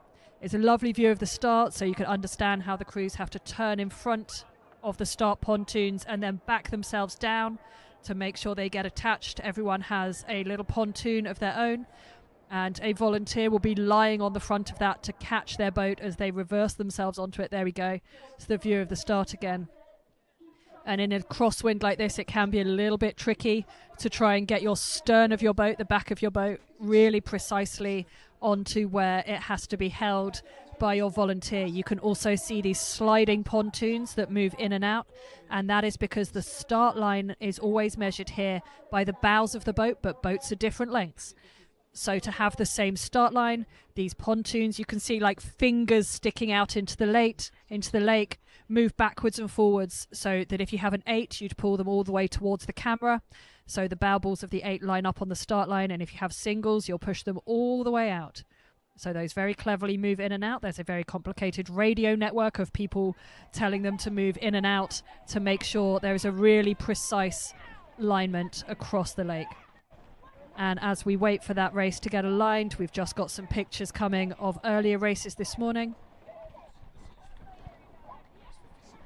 That was 56 getting on. We have now flipped correctly to race 55, that Heat A of the Women's Junior and School Coxed Fours, which is between Norwich School in lane 1, Brentford in lane 2, Marlow in lane 3, Surbiton High School in lane 4, the Tideway Sculls School in lane 5, and Godolphin and Latimer in lane 6. And while I was telling you all about the start, all of a sudden they've gone through the 1,000-metre mark, where Marlow are some 10 seconds ahead of Tideway Sculls School, who are 4 seconds ahead of Surbiton, who are 4 seconds ahead of Norwich School, who themselves about 3 seconds ahead of Brentford, and 4 seconds ahead of the Godolphin and Latimer School.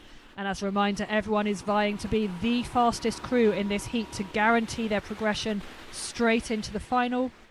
Otherwise, the next 6 fastest have to go through the repechage to compete for that space in the final. At the moment, it looks like Marlow will be taking that automatic progression space, 10 seconds up at the 1,000-metre mark, with a hotly contested race behind them. Crews racing for times, because that's how they're going to be judged across all of the heats for that selection for the repechage. And that lovely drone shot again, Marlow pulling ahead of the rest of the field in lane 3.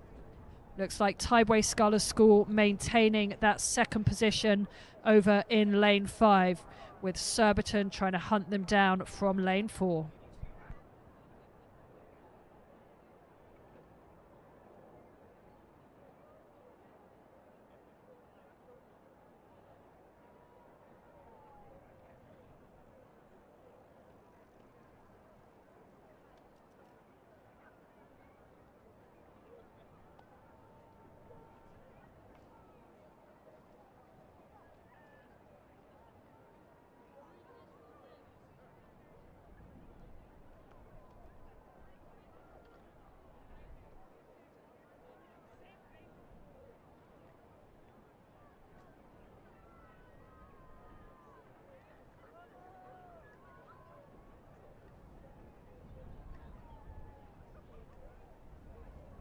And as it comes through the 1,500 metre mark, this is an absolutely dominant display of coxed 4 rowing from Marlow.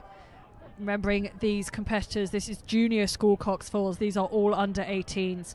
Marlow crossing that 1,500 metre mark, 13 seconds ahead of Tideway Sculls, who have extended their lead over Surbiton to 7 seconds, who retain a 6-second lead over Norwich School, with Brentford and Godolphin and Latimer closing out this heat. But this is absolutely dominant from Marlow, who I'm sure are on for something special later this season.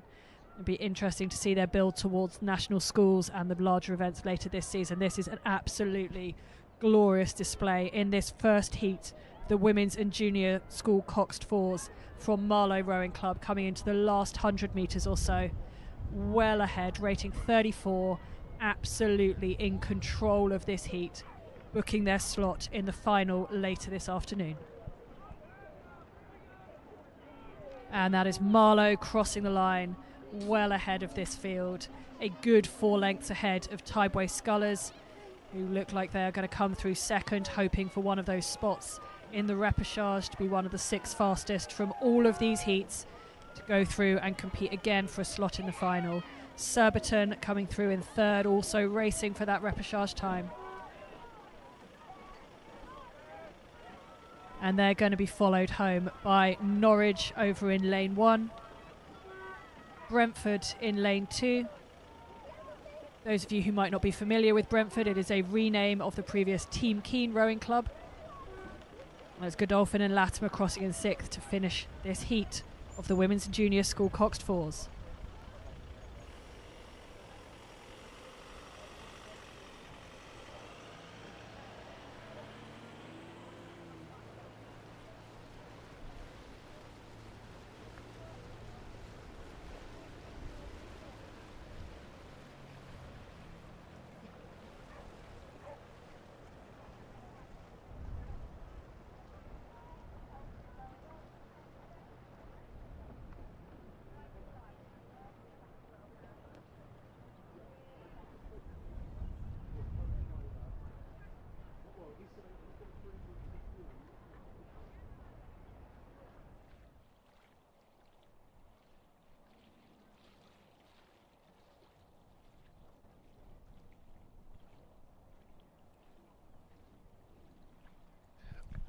Race 56 is underway. This is the second of the 4 heats in the women's junior school coxed 4s.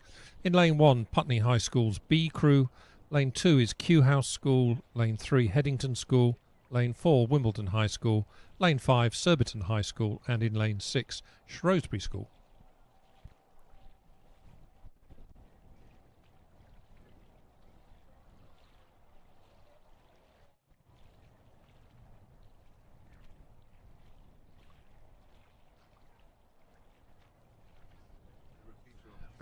So as these crews came through the 500 metre mark, it's Headington School with the early advantage, just over 1 second ahead of Wimbledon High School, with Shrewsbury in third, Putney High School fourth, Surbiton High School fifth, and Kew House School in sixth.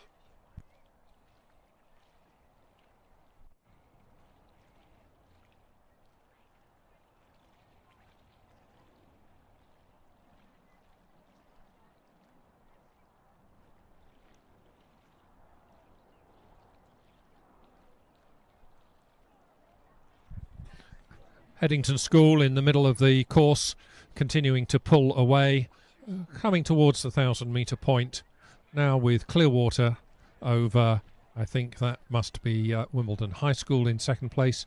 It was just a second covering them at 500 metres, but it's going to be significantly more than that. I think we can see that Headington School have had a really good second 500 metres in this race. Just coming to the 1,000 metre point now.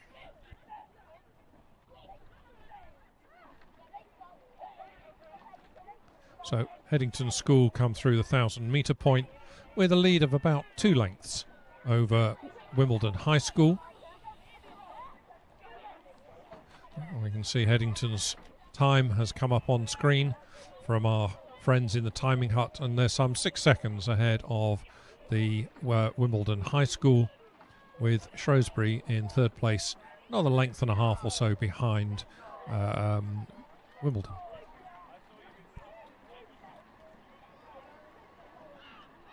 At the 1,000 metre point, Putney High School were in fourth, Surbiton fifth, and Kew House School in sixth. Headington looked to be the class act in this race, sitting some 2 lengths up, riding very comfortably. These are coxed fours, so we wouldn't expect desperately high ratings from them, but 34, 33 would be a good pace to be going over the middle of the course in this heat of the Women's Junior School coxed fours. Headington School looking certainly very relaxed on the recovery, taking their time coming forward, and just sitting a couple of lengths up on Wimbledon High School as they move away from the 1,000 metre mark. Headington School at 33 and looking comfortable.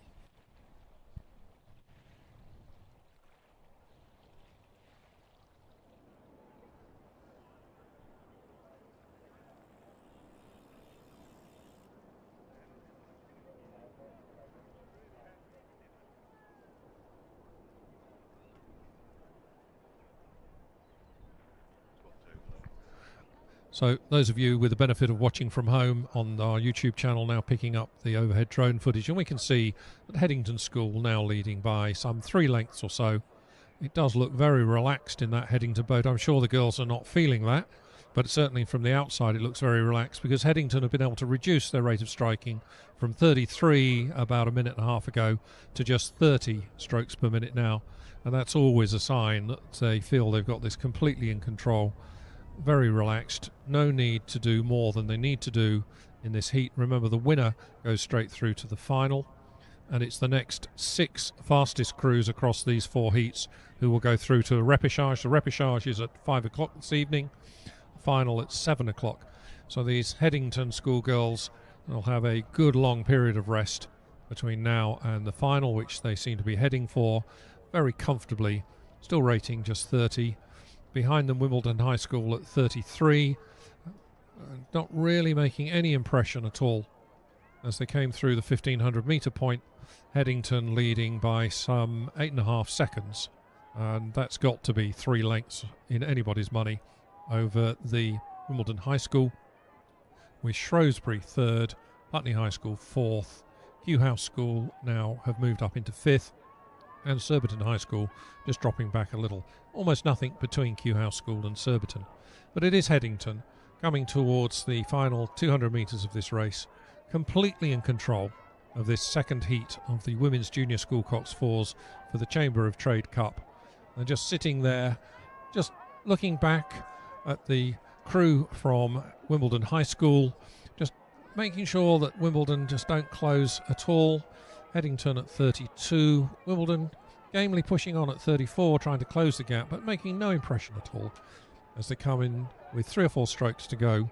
It's Headington School coming to the finish line in the second of these heats to take their place in the final later today.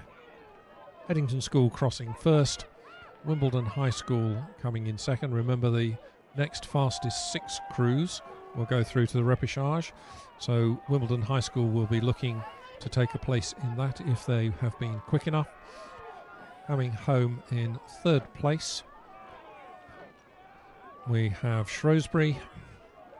These crews quite well strung out behind each other over the course. This is a heat, of course, so we've got many of these girls. This will be their first race of the day. Coming home in 4th place, Putney High School. And then really tight race for 5th and 6th between Kew House School and Surbiton High School.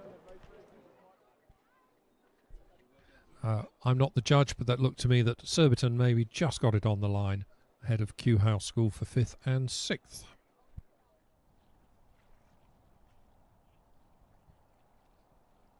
And on the course now, we have the 3rd heat of the Women's Junior and School Coxed Fours, which will be for the Chamber of Trade Cup.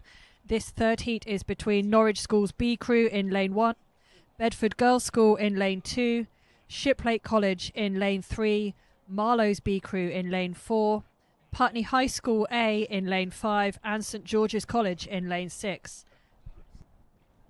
And just like the last 2 heats, the progression on this is the first crew across the line will go straight to the final, and the next fastest 6 will go through to that repechage. So across 4 heats, that means there will be 4 automatic crews who will go straight into the final, and out of the 6 who race the repechage, only 2 of those crews will progress to this evening's final.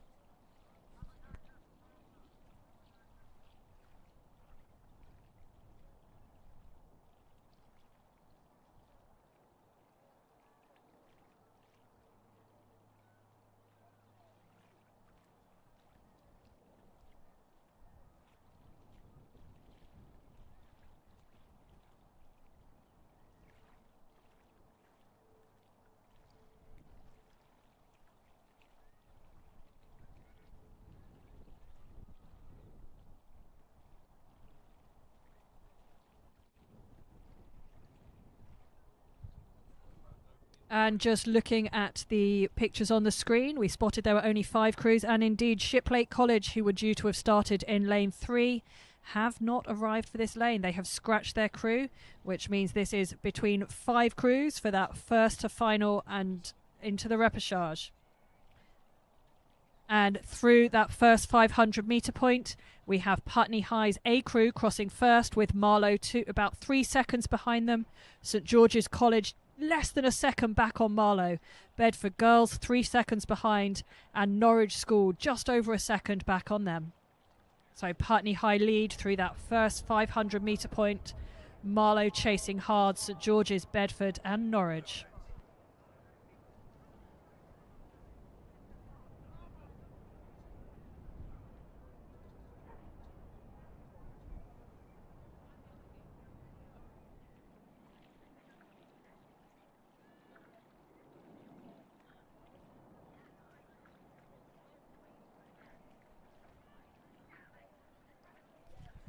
And some lovely up-close footage there.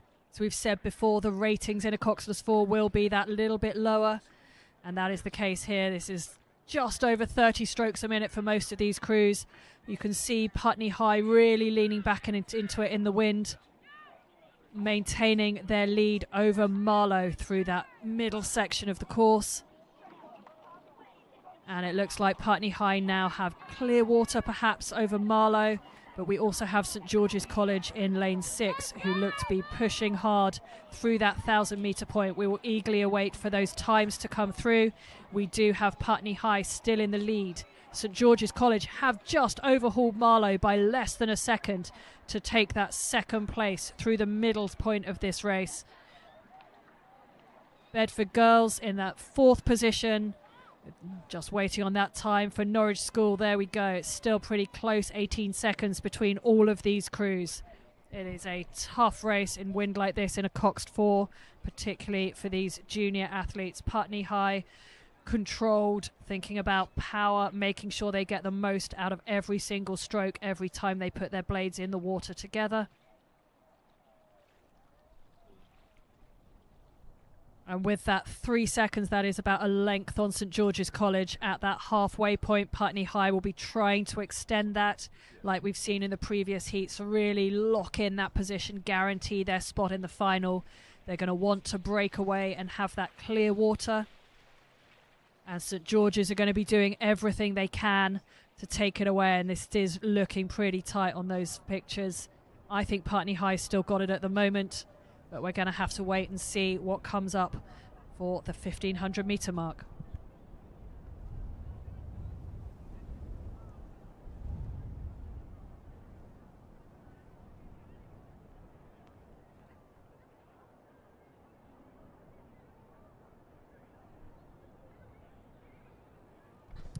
And those drone shots show that Putney High does indeed maintain their lead, but it is only by about a quarter of a length to a canvas.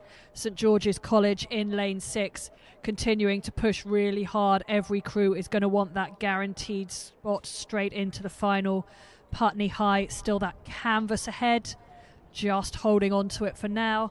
St George's pushing hard. Also Marlow, B crew, whose A crew was so impressive in the first heat of this. This looks like a squad with a lot of strength and depth in it from Marlow. They have started to challenge for that place as well. Those first 3 crews, clear water ahead of the other 2 crews over in lanes 1 and 2, with Shiplake having chosen not to come and join in this race. And as we come through the 1500 metre point, Putney High do maintain their lead. Marlow have moved into second place, about half a length back, 1.7 seconds ahead behind Putney High, with St George's just a canvas behind Marlow through that 1500 metre point.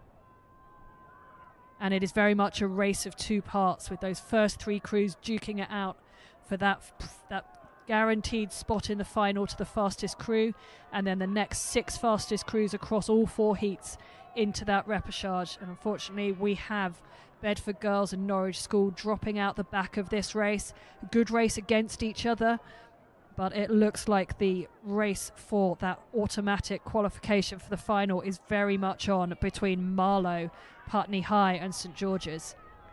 These crews up at 35 strokes a minute. It looks like Marlow are coming through Putney High. After Putney High led for so much of this, did they put a little too much into the race a little too early? Marlow saving something for when it really mattered. Marlow starting to take their rate up as they come into the last 150 metres.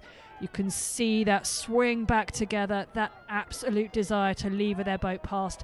And Marlow are moving through Putney High as they come down into the last few strokes of this race, coming towards the finish line, wanting so much that automatic qualification for the final.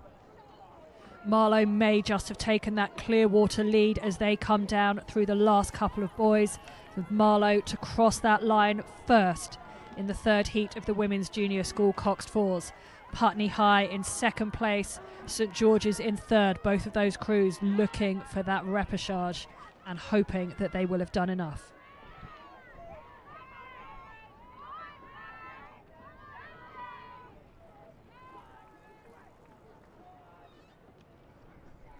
And that is Bedford Girls crossing the line, followed by Norwich School to complete that 3rd heat of the Women's Junior School Coxed Fours.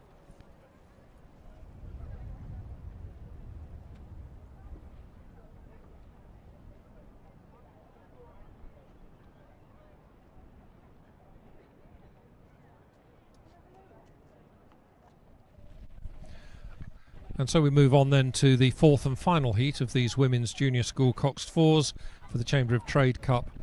And race 58 has in fact started. Race 58 has in lane 1 Great Marlow School, lane 2 is Emmanuel School, lane 3 Henley Rowing Club, lane 4 Kingston Grammar School, lane 5 Shiplake College B, and in lane 6 the King's School Worcester.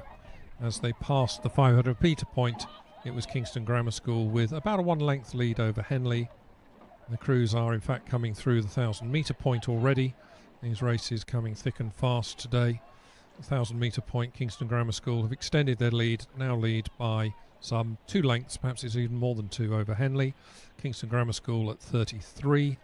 So Henley in second place, rating 31. Then it's Shiplake, and then King's School Worcester, Great Marlow School, and Emmanuel.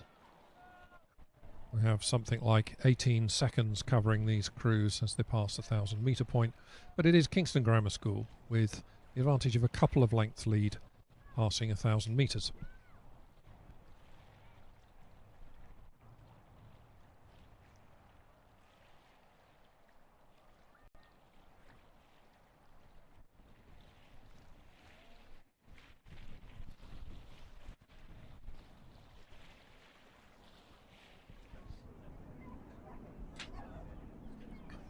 So we've seen 3 of these heats, the 3 winners progressing direct to the final.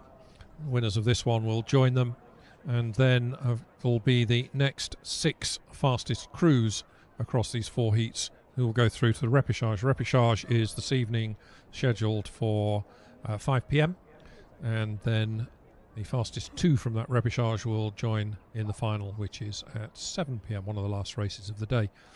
But this race coming towards us, approaching the 1,500 metre mark. It's still Kingston Grammar School with an advantage now of some 3 lengths, just squeezing away all the time with every stroke, moving away from Henley, who are in a clear second place, being followed by Shiplake College B, and then, well, takes your money between Great Marlow School in 1 and King's Worcester in 6. And I think we can see that Emmanuel School are bringing up the rear. Kingston Grammar School at 31. They have taken quite a nice course, beautifully straight. Never chance of compromising themselves against the boys. Cox has kept them well away from that. And continuing to squeeze away Kingston Grammar School. Henley at 34, they're pushing quite hard, trying to close the gap, but I don't think they're making any impression really on Kingston Grammar School, who are now just approaching the final 250 metres of this 4th heat in the women's junior school coxed fours. Kingston at 33, they have just put it up a little bit. If they're going to win this heat, and it looks like they're going to, they do have quite a long rest. Part of the structure of the regatta is that crews are only allowed to take part in 1 event in the morning half of the regatta and 1 in the afternoon. So we know that these Kingston Grammar School athletes, and they are athletes, they will have a decent rest period now until the final at 5, assuming the umpires don't interfere with the running order in terms of the result. Kingston Grammar School with about 10 strokes to go, just comfortably paddling in towards the finish line, rowing very neatly, rowing very well together, maintaining their form, maintaining a length of stroke. They haven't shortened up as they put the rating up and sprint in. Kingston Grammar School coming to the finish line, some 4 lengths or so clear of Henley. Henley then having an advantage of maybe a couple of lengths over Shiplake, who look as if they will cross the line in 3rd position. So Henley and Shiplake will have, I think, an interest in whether they've been quick enough to make it through to the repechage. So that was Shiplake just coming to the finish line, and those 3 crews opened up quite a reasonable gap over Great Marlow School in 4th, King's Worcester in 5th, and bringing up the rear will be Emmanuel School in the next couple of seconds.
And having had the women's cox fours, we're now on to the junior school eights, the open school eights, for the Mike Deseran's Memorial Trophy. We have a huge entry in this, and there are 5 heats. The fastest crew from each heat will go to the first to the final, and then the fastest 6 from the heats will then go to the repechage. And those repechages will be later on in the day, and the winner of each of the repechages will also get to the final.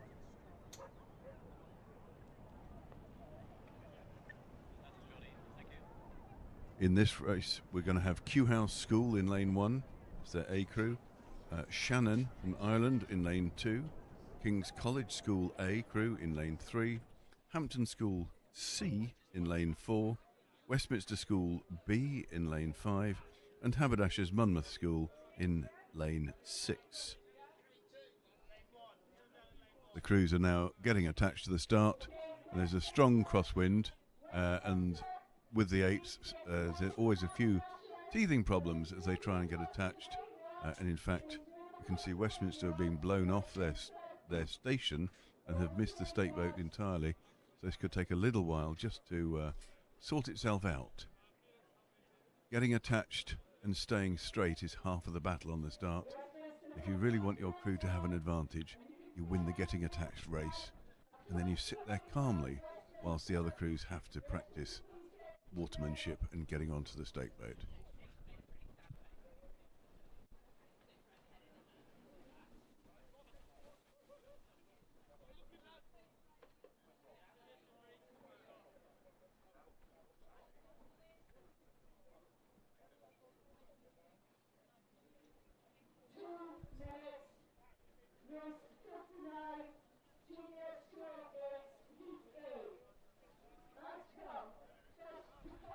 So currently we have 5 boats attached to the stake boats, nicely lined up.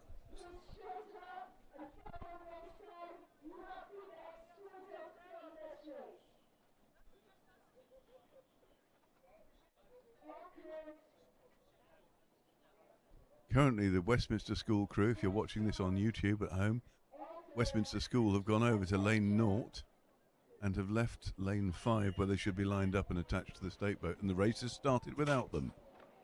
So we have a 5-boat race here with Kew House School, Shannon, King's College, Hampton School and Haberdashers Monmouth.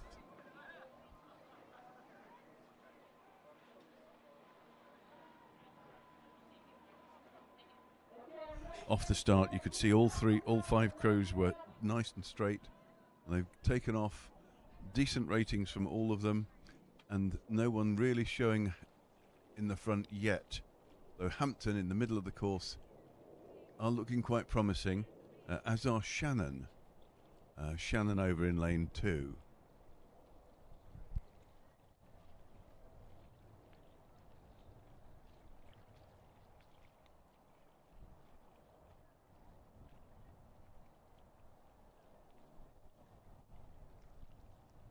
And Hampton, who are rating 37 after about 250 metres, definitely out there in the lead. But alongside them, King's College School, rating at 38, have the advantage over the Shannon crew in lane 2. So the 2 crews in the centre, that's King's and Hampton, look to be leading the pack. Obviously there's a gap where Westminster would have been before we get over to Haberdashers in lane 6. But now it looks as though King's College School have drawn slightly away from Hampton. So Hampton with the early edge. Now it looks like King's College School have the edge over them. They're still at 36. Hampton also at 36. But very neat rowing from both of those 2 crews. Very neat in these conditions, which can be a little tricky with the crosswind.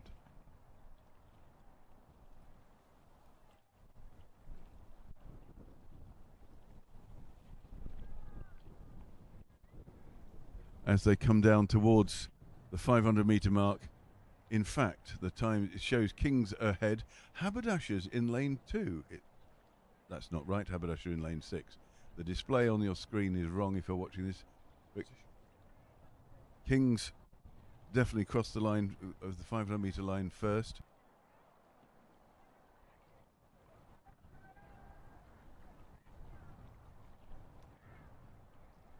So King's College School leading the way in lane 3. They're still rating 36 and looking very neat and tidy.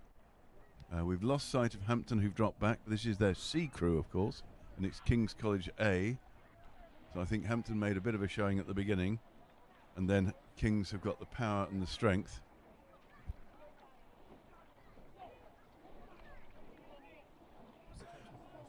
And as we come to 1,000 metres now, King's College School definitely a length ahead of the field. They're really going well. And then as we wait for the next crew to cross the line, we can see their Hampton C and Haberdashers are up with them. So Hampton have been overhauled by the Haberdashers School. And then on the far side was Q House School. And then Shannon are bringing up the rear. The times are now on the screen on YouTube. You can see Westminster B, they're not in the race. And the time has just popped up for the Shannon crew. So a good race here for King's College School. They're going to go straight through to the final unless something goes wrong in all this. Striking a good 36 still. They're keeping that rhythm solid. Hampton are really having a dust-up with Haberdashers. I think Haberdashers have the edge over. Yes, as it shows now, Haberdashers are a second ahead at the 1,000 metre mark. Definitely taking the fight to Hampton School C. And this, of course, is the Open School 8s for the Mike Dizerans Cup, the Mike Dizerans Memorial Trophy. Very good oarsman from Wallingford from many years ago. Very strong in the juniors as well. And we have King's College School leading the field comfortably there. And then there's a bit of a dust-up between Haberdashers, Hampton and Q House. Haberdashers have the edge slightly as we come down towards the 1,500 metre mark. The Kings now have dropped their rate. They're comfortably ahead. They're down to 33, but they are 3 lengths clear of the field. They're very comfortably ahead here. So they have got the first to the final position. The next fastest 6 from the heats will go to the repechage. So the others are now not racing for pride. They're racing for places in the repechage to stay in the regatta. And it looks like 3 crews are fighting this out. Haberdashers now don't look quite so comfortably ahead of Hampton.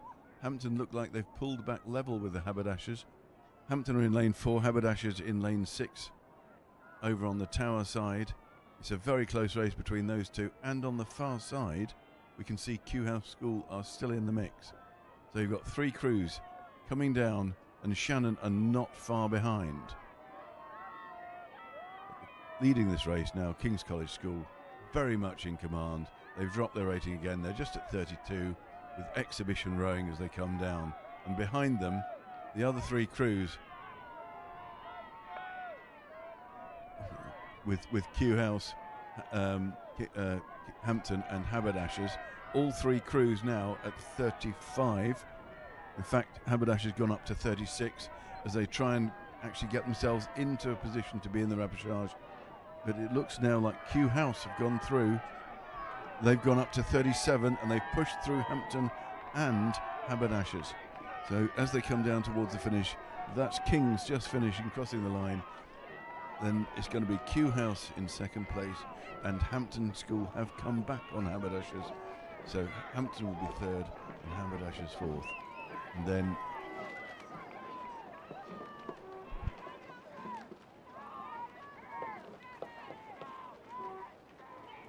there's Shannon.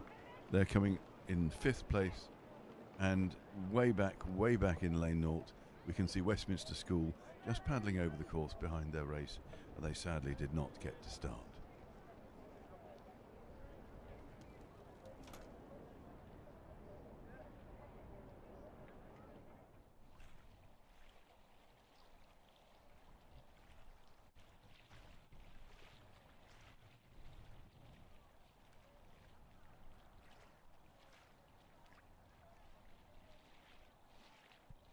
Race 60 is on the course, the second of these heats in the Junior School 8s for the Mike Dizerans Memorial Trophy.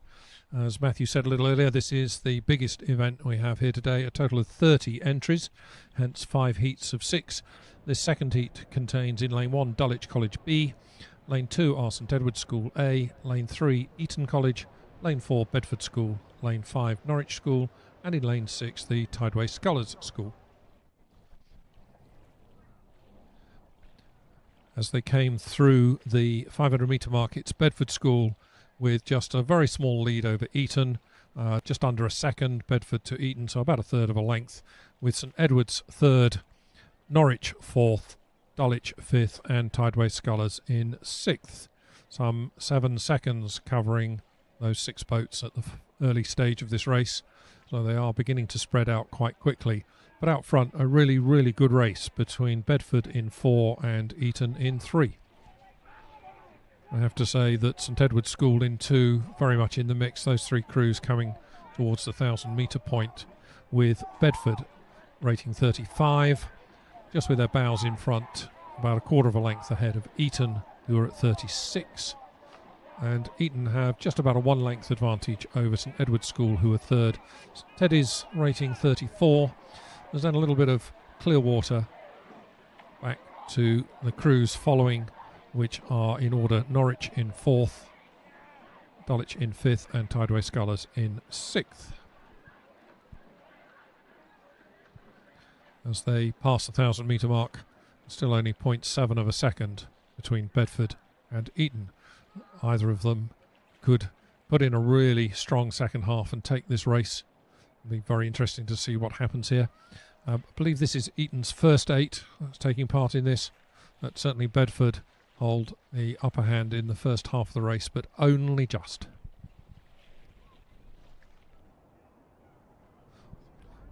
Bedford still at 35, Eton still at 36 through the middle of this race.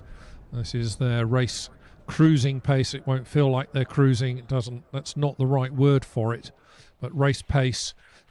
Most crews will sprint off the start, very high rating, try and get the boat speed up, and then settle into their race pace, which they will try and sustain for perhaps 5.5 minutes through the bulk of this race, until they get to the final 250 metres, where again they will wind up into a sprint into the finish line, particularly if it's a really tight race. Still nothing very much at all between Bedford and Eton. They continue to overlap. Those 2 boats beginning to pull away a little bit from Teddy's. Maybe just a little bit of clear water, a length and a half back between Eton and Teddy's in 3rd, Eton in 2nd. Bedford and Eton, both of them are they're pushing each other quite hard. Bedford have raised their rate of striking. They were at 35 for the first half of the race. They're now up at 37, and that's because Eton are pushing. Eton are putting in a push after the 1,000 metre point. Eton raised their rate of striking to 38 strokes a minute. So both crews put their rating up by 2 pips. A little stumble there by Eton. I think one of their rowers completely missed a stroke. Bedford continuing to lead by a very small margin. It's a really close race as they came through the 1,500 metre mark. Bedford lead Eton by about 2 seconds, so something like 2/3 of a length. But I think Eton are coming back at them. I think Eton, with that higher rating, now at 39, Eton are closing. Eton, of course, know this course like the back of their hands. They know precisely where they are on the course. Bedford have the advantage of just being able to glance across to the right. They shouldn't really be doing that. They should be keeping their eyes in their boat, but inevitably they look across to the right to just see that they are holding on to about a half a length advantage. Bedford in this second heat of the Junior School 8s coming towards the line, half a length up on Eton College. Those 2 boats clear then of St Edward's in 3rd. Bedford maybe even more like 2/3 of a length on the finish line. Bedford ahead of Eton, then being followed home by St Edward's.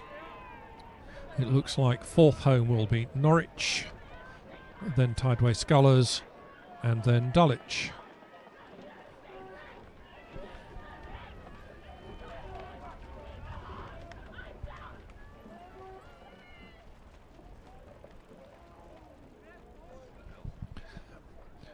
So Bedford look to progress direct to the final, which is one of, I think actually it is the last race of the day, scheduled to be off at 12 minutes past 7 this evening.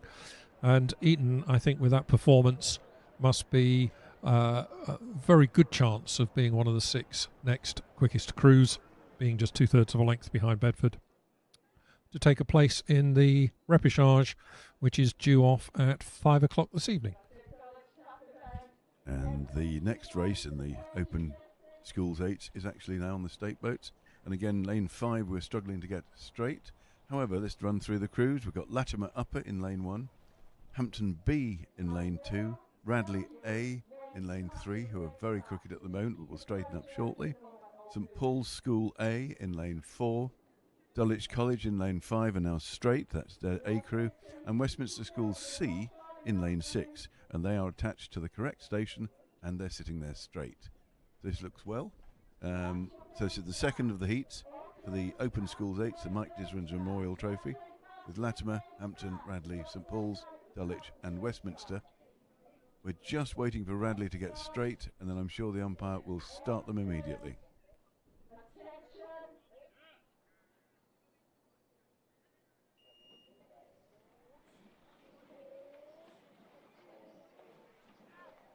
And the race has started. Radley shot off upwind off the stake boat but has straightened themselves out.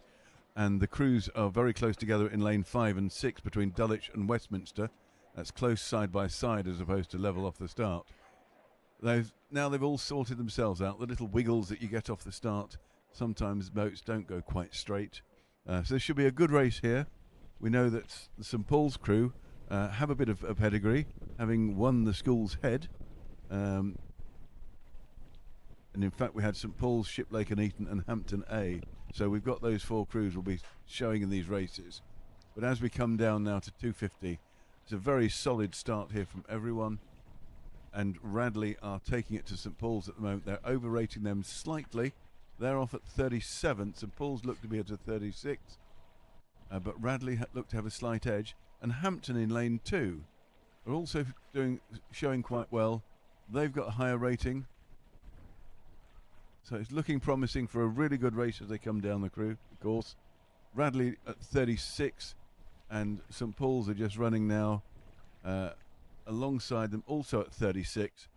So it's a very evenly matched pair of crews there. And Hampton over in lane 2, they're running now and they're at 37. So it's just slightly overrating the other 2 crews, but I believe not quite holding them.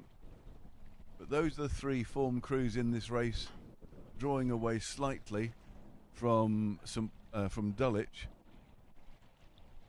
who are making a fist of this one. They're also at 35, about half a length down on the St Paul's crew, which is a creditable showing. And over in lane 1 we've got Latimer Upper, who are not out of this race at all. Can't see Westminster C on the lane 6 on the tower side. They haven't come into view, but I think they've dropped back a little. But Hampton's crew, the B crew, are making a really good race out of this with Radley, and it's Radley's A crew. Hampton still overrating Radley, and when they got to 500 metres, you could see that Dulwich were definitely up in the mix. Radley had the lead at 1:29. They were just under a second ahead of Hampton. Dulwich was lying 3rd, Latimer Upper in 4th, St Paul's just behind those. So they haven't shot off the start as we expected, and Westminster are just 5 seconds behind. So you've only got 5 seconds over the first 5 crews, and then a 5-second gap to the remainers. And as they come to 1,000, you can see there Radley, having gone through the line, just ahead of Hampton. They're still, both these crews, at 36 and 37, so this is their racing pace, their cruise pace down the course. They mean business. And they're coming into view. We can see Dulwich, and behind them we have St Paul's. This, I suspect, may not be the same crew. I just have a sneaking suspicion here. And St Paul's are just about level with Latimer Upper B, although their time hasn't come up. Yes, it's very close between St Paul's and Latimer Upper, less than a second. So Radley, 3 minutes to 1,000, lovely flat 3 minutes dead to 1,000. Hampton a couple of seconds behind those, and a 6-second gap to Dulwich, 4 more to St Paul's, and they're level with Latimer Upper. So this is a really, really strong race here for Radley. They're looking very neat and tidy. Still at 35, and in the screen you can see Dulwich A and the Westminster C crew. It's the first time we've managed to see them. Radley actually just reducing their rate of striking to 34 as they draw away a little. They're looking much more sedate, much more strong, Hampton, of course, still overrating them. Now they're still at 36. They're trying to get back that little bit of lead that Radley had. But as Radley reduced their rate of striking, they look to be getting a much better rhythm, a much smoother flow as they go along. And in fact, Hampton have taken their rating up again. They're at 37, really trying to come back on Radley. But Radley are very calm there. They look a good crew. Very solid little crew, that one. Yeah, they're relaxing even more, taking their rating down. They're at 33 and holding off Hampton, who are charging along at 37 to try and make an imprint or indent in that lead. What a good race this is turning out to be for Radley. So we've got Radley leading the course, Hampton's lying second but trying to come back at them, and then Dulwich in third, and they're looking very, very strong indeed as well. They're trailing a few seconds now on Hampton, and then St Paul's and Dulwich still fighting it out as they come down towards 1500.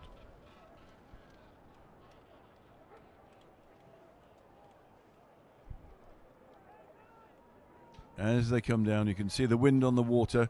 It's blowing quite strongly in the darker patches. The lighter patches, it's slightly less windy. So Radley just going through the worst little bit, and then they're coming into the clear. But they're a length ahead now of the Hampton crew, who are still overrating them significantly. And then in third place, we have Dulwich College, who are leading St Paul's, who now have the edge over Latimer on the far side. And Westminster School are bringing up the rear well behind. But as we come down towards the finish now, the last 200 metres, last few strokes here for Radley, they've got clear water and a comfortable lead over Hampton School. They cross the line comfortably and go through to the finish. And as Roger said, that's the last race of the day. Hampton crosses the line in second, but a good showing on them. Their time there, 4:34, is a good time. And then coming down now, we have Dulwich in third, and they cross the line. That's looking promising for them. And then we have St Paul's crew now with a length lead over on the far side, Latimer Upper School, and then, as I said before, Westminster in pink, the Westminster Sea crew bringing up the rear to come through for the six fastest will go through to the repechage for this event, and then they get to race. The winners of that will race in the last race of the day, 118, scheduled for 7:15.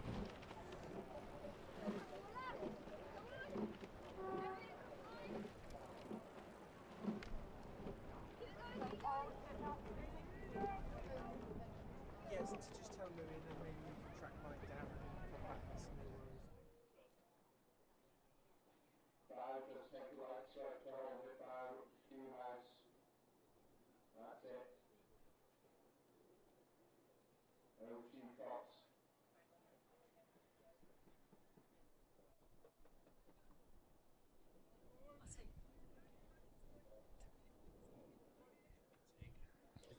And now on the start is Heat D of the Junior School 8s, race 62. Lane 2, St Edward's School B. Lane 3, Shiplake College.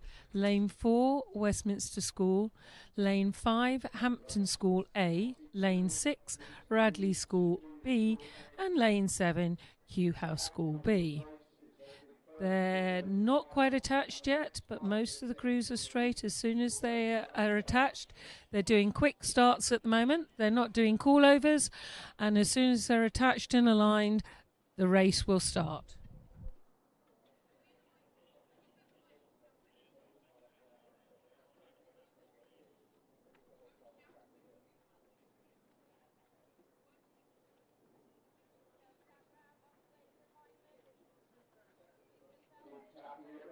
Keep the bows going towards the left-hand side of the course. That's it, keep tapping it round. I will tell you when to hand the brakes back.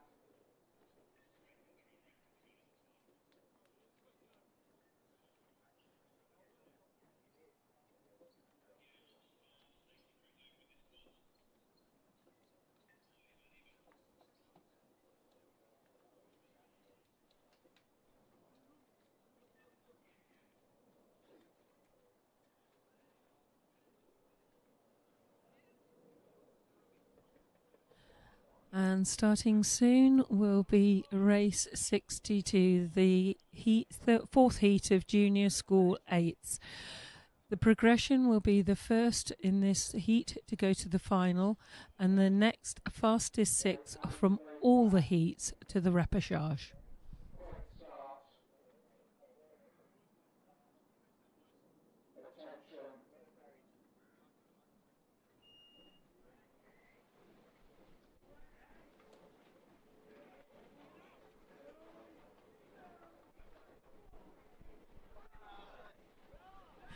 And race 62 has started.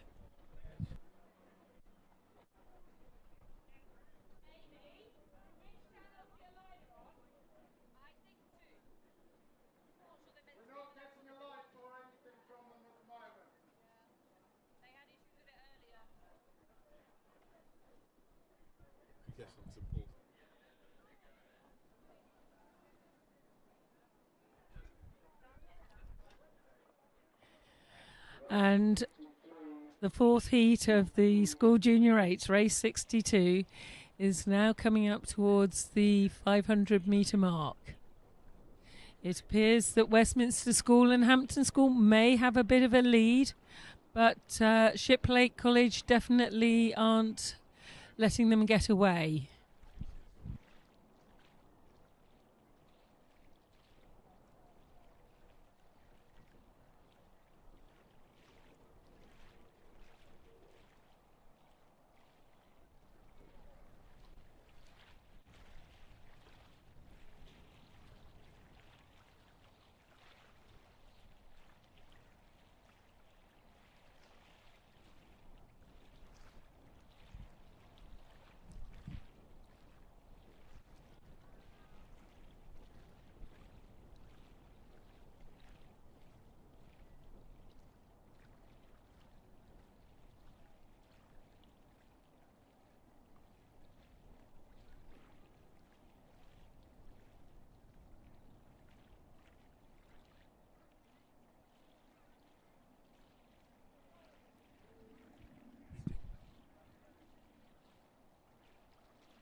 And race 62 has just gone past the 500 metre mark. And first off, it was Hampton School A, 1 minute 28 seconds, and they're rating at 37, followed by Westminster School, rating 36, and they're at 1 minute 29. Third through is Radley B, they're at 1:30, Shiplake at 1:31, St Edward's School B 1:33, and Kew House School 1:36. They're all reasonably rating high. We've got Westminster School and Hampton at 38, Shiplake at 36, Radley at 34, Kew House School at 33, and St Edward's at about 35.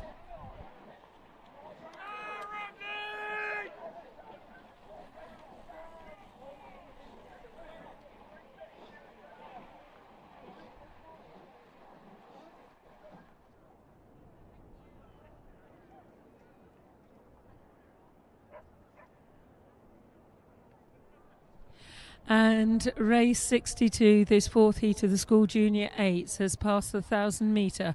Hampton retain their lead in a time of 2 minutes 59.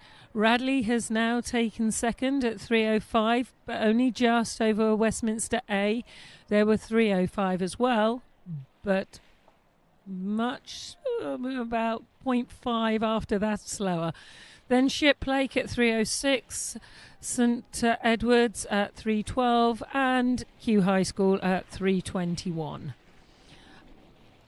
Hampton are rating 37, Westminster 36, Shiplake at 36, and Radley at 34. So at the moment, Hampton are retaining their lead, and second place is a race between Radley and Westminster A.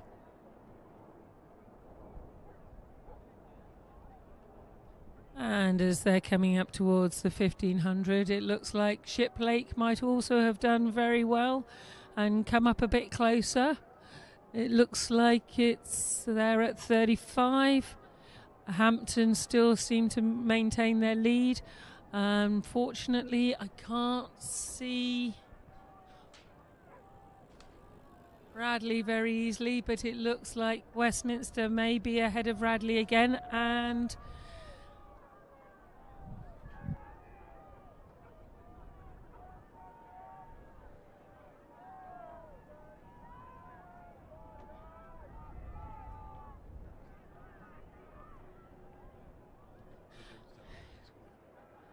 now coming up to the 1500 mark. Hampton have about a length lead over Shiplake. Shiplake steering is getting a bit interesting. Looks like they're beginning to straighten up again.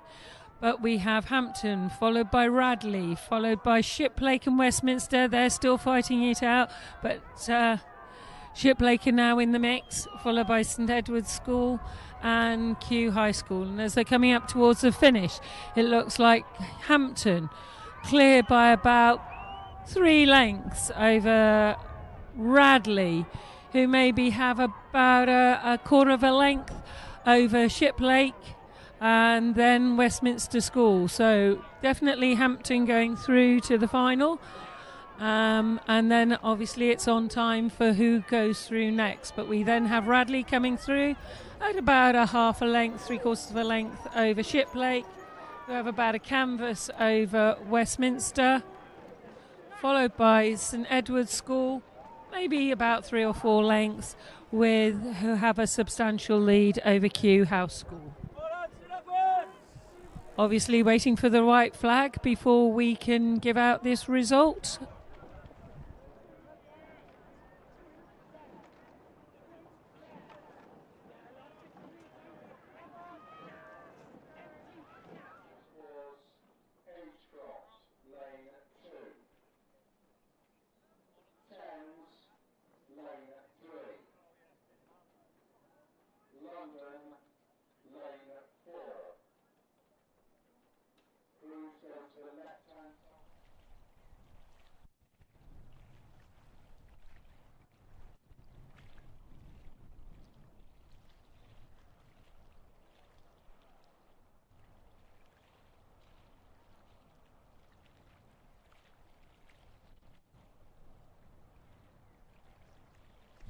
And the next race on the course is the last of the heats of the Open School 8s for the Mike Disrans Memorial Trophy, with Clare's Court in lane 2, King's Chester in lane 3, Latimer Upper A in lane 4, Reading Bluecoats in lane 5, St Paul's B in lane 6, and KCS King's College School B, who would have been in lane 7, have scratched.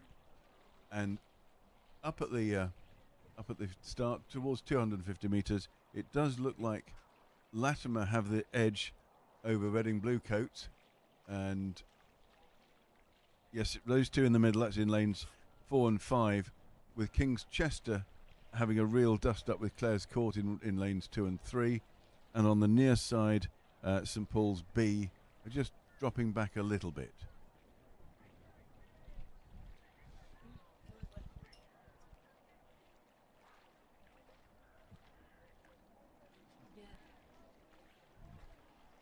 So now it does look like Latimer, who've pushed up to rating of 37, have a lead over Reading Bluecoat, who are much more sedate at just 34, and they're holding a lead over King's Chester of about 3/4 of a length.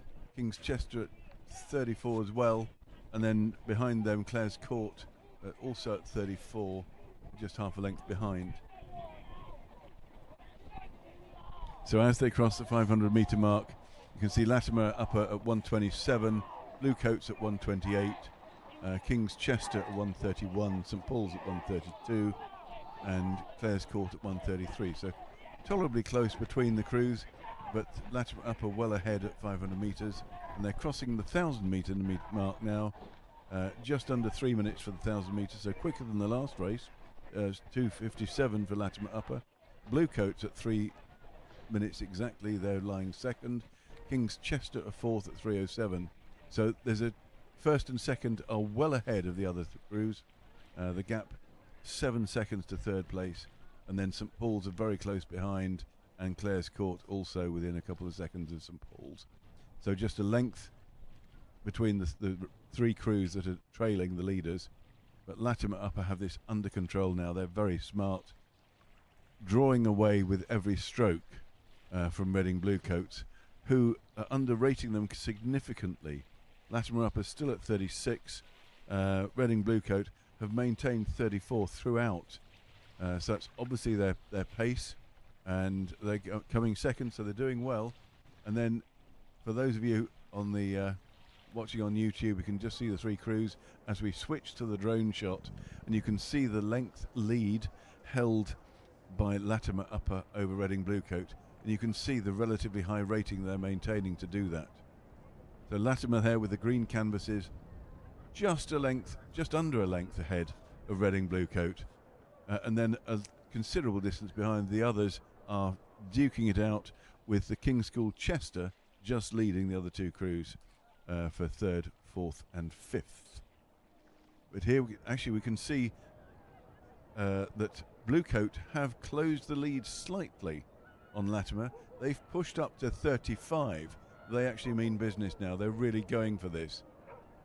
Reading Bluecoat have definitely put the rating up, but Latimer had it in hand. They've been able to respond. They've also gone up a pip, and honours are even now. They've restored their just under a length lead. Reading Bluecoat definitely closed up on them, and I think they're still having a go at doing that now.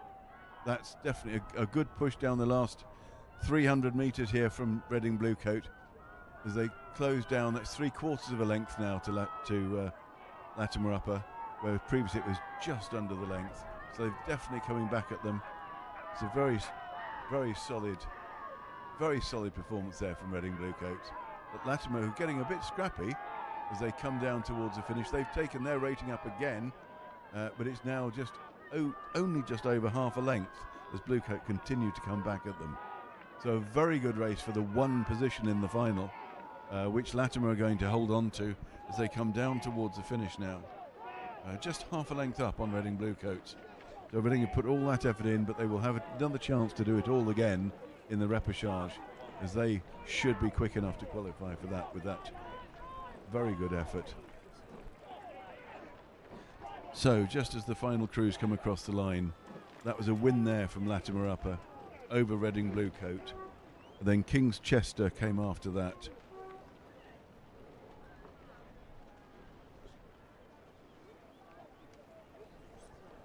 And then on the far side, Clare's Court just beating St Paul's over the line as they came down on the last of the heats for the Open Schools 8. So we have 5 heats, so each of the winners of those heats now go through to the final, and then in the repechage the next 6 fastest crews from all those races that have just happened will race again, and the winner of that, just the one winner, will go through to the final. So it's one place out of the runners-up in that race. They were all similar times, so it's going to be a good outcome and a good race to see. But I believe the next race has started. Over to Julie. And race 64 has started. This is the first heat of the Challenge coxless fours. In lane 2 we have Agecroft. In lane 3 we have Thames D. In lane 4 we have London C. Lane 5 we have Vesta. Lane 6 we have Molesey. And lane 7 we have Kingston Grammar School. And the progression again for this one is the first through to the final, and the next 6 fastest from the heats go to the repechage. They've already gone off the start, and at 500 metres, Molesey in lane 6 are leading about 1:33, followed by Thames D, followed by Vesta, and very closely followed by London C. And then Agecroft and Kingston Grammar School. 1,000 metres, Molesey maintain their lead, but Thames D are closing that gap. There's less than a second in it. And then another second between London and Vesta, who are again closing very fast. And then Agecroft and Kingston Grammar School slightly further behind.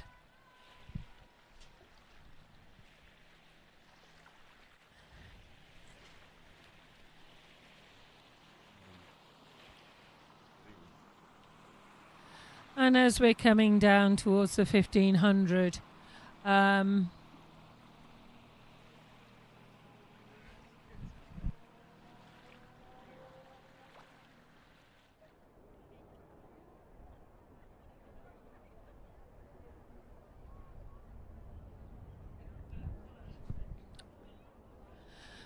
as race 64, the first heat of the Challenge Coxless Fours, comes down the course for the President's Challenge Cup, we have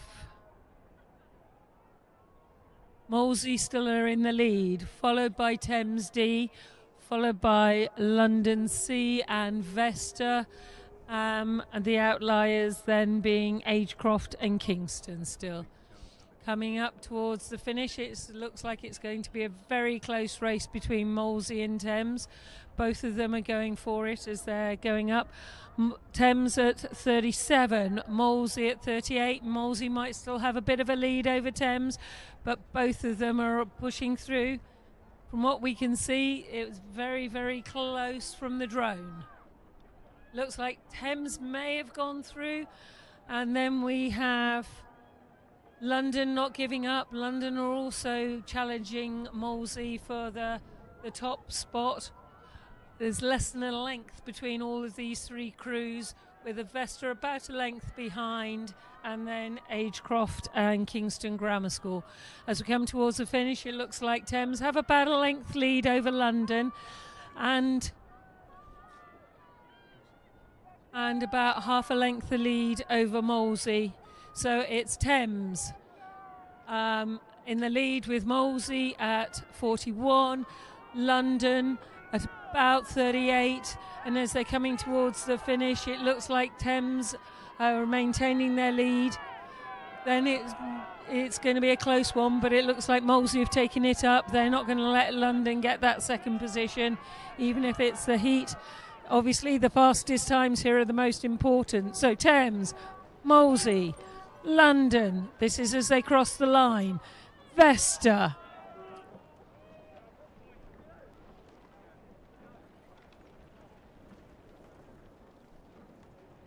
Agecroft, and being followed by Kingston Grammar School.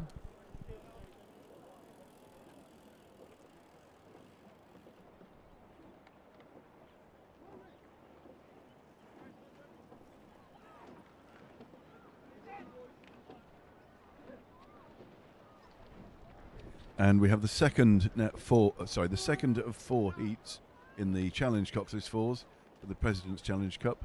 So on lane 2 we have the South African Schools Rowing Association. Lane 3 Thames B. Lane 4 is London A. Lane 5 Marlow. Lane 6 Thames E. And in lane 7 Oxford University.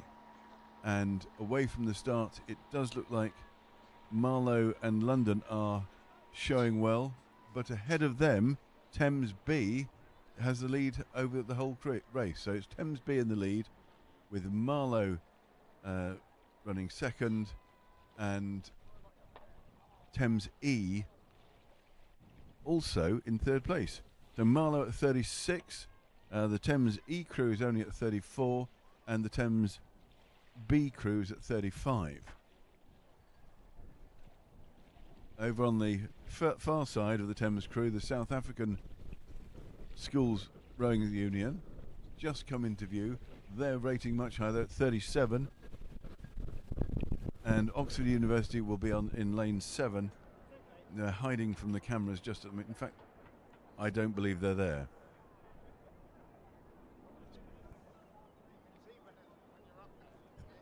So we have, as they go to past the 1,000 metres, it's a race of 4 boats, and we have a very close race between Thames B and London, with Marlow just trailing behind a little bit, and Thames E also not that far behind. But it's a very good, solid race here. This is the second of the heats in the Challenge coxless fours.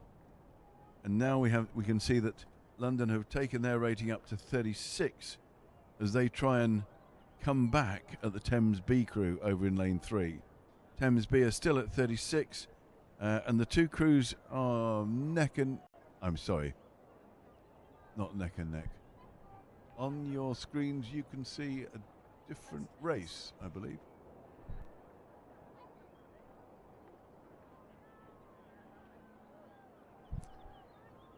Okay, from the drone we can see in the lead we have London at 36. They've drawn away from Thames B. Marlow are lying third and dropping back now, as you would expect, with Thames E. So the Thames B crew has safely beaten their E crew. But London are leading them by a length as they come down towards the 1750 metre mark. Just 250 metres to go. They look to be under control now as they draw away from the other two crews. They're at 35. Thames B are coming with them. They're 36 now. So London and Thames pulling away from the other crews, and Thames are actually coming back a bit on the London crew, just a shade. They close it down to 3/4 of a length, and London come down towards the finish, rowing strongly. So it's Thames cross the line first. London cross the line, then Thames, and then Marlow. And then bringing up the rear, we have the Thames B, or the Thames E crew. We would bring you times if we had them, but it means that the London crew winning that race goes straight through to the final, and then the next fastest from all of these heats will go into a repechage, and 3 of them will then go through to the final.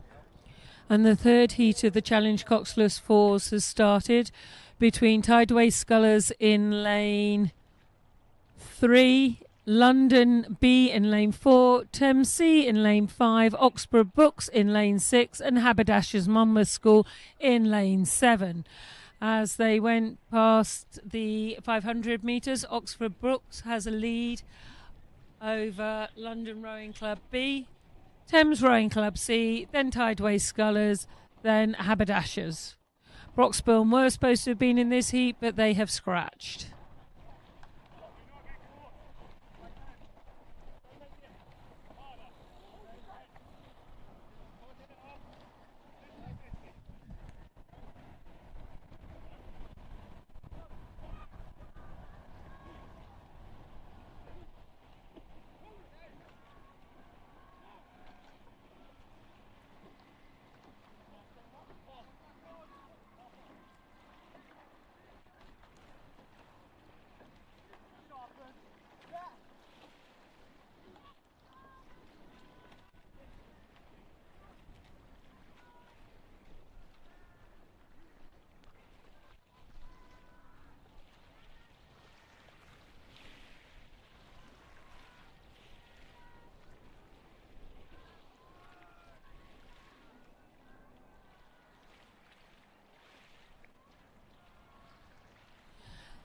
And in this third heat of the Challenge Coxless Fours, Oxford Brooks at 34 have a lead of about a length and a half over London B.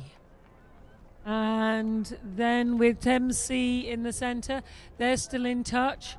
Tideway Scullers are behind the pack, as well as Haberdashers Monmouth.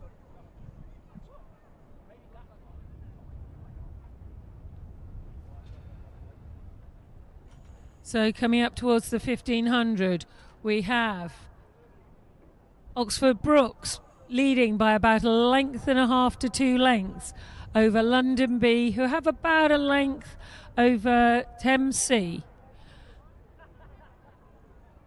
And as they're coming up towards the finish, all of these crews taking the rate up.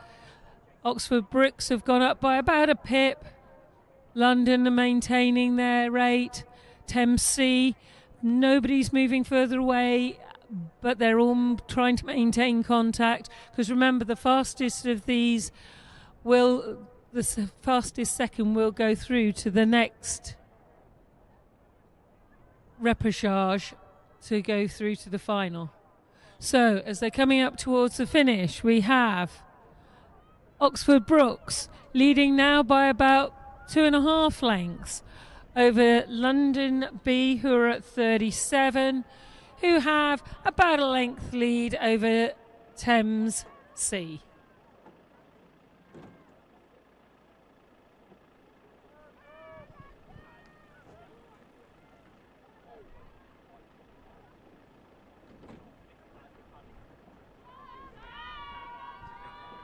And as this third heat of the Challenge Coxless Fours comes towards a close, the Oxford Brookes University have about a 2-length lead over London, who have about a length lead over Thames Sea, followed by Tideway Scullers and the Haberdashers School Monmouth.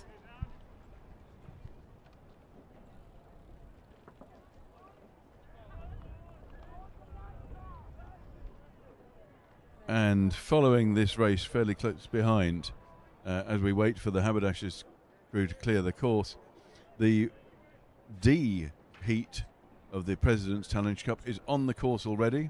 In lane 2 we have Northwich, in lane 3 the Lee, lane 4 Thames A, lane 5 City of Bristol, lane 6 London D, and lane 7 Nottingham Rowing Club. And as they went through 500 metres, Thames A were in the lead by a couple of seconds over City of Bristol, and they in turn had 3 seconds over London, who were just ahead of the Lee, just ahead of Norwich, and Nottingham bringing up the rear. By the time they got to the 1,000 metres, Thames Rowing Club A had pulled out to a 5 seconds lead, so over a length and a bit clear of City of Bristol. London was still lying third, and Norwich had then overhauled the Lee and were leading them by a couple of seconds, and Nottingham Rowing Club still bringing up the rear. So the time for Thames A was 3 minutes 12, and they're now comfortably ahead of the City of Bristol.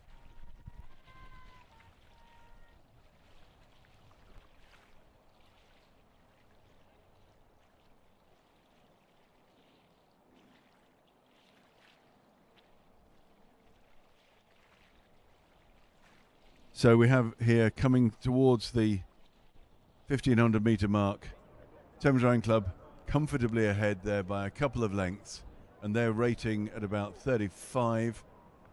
They're drawing away from City of Bristol, who were just at 34.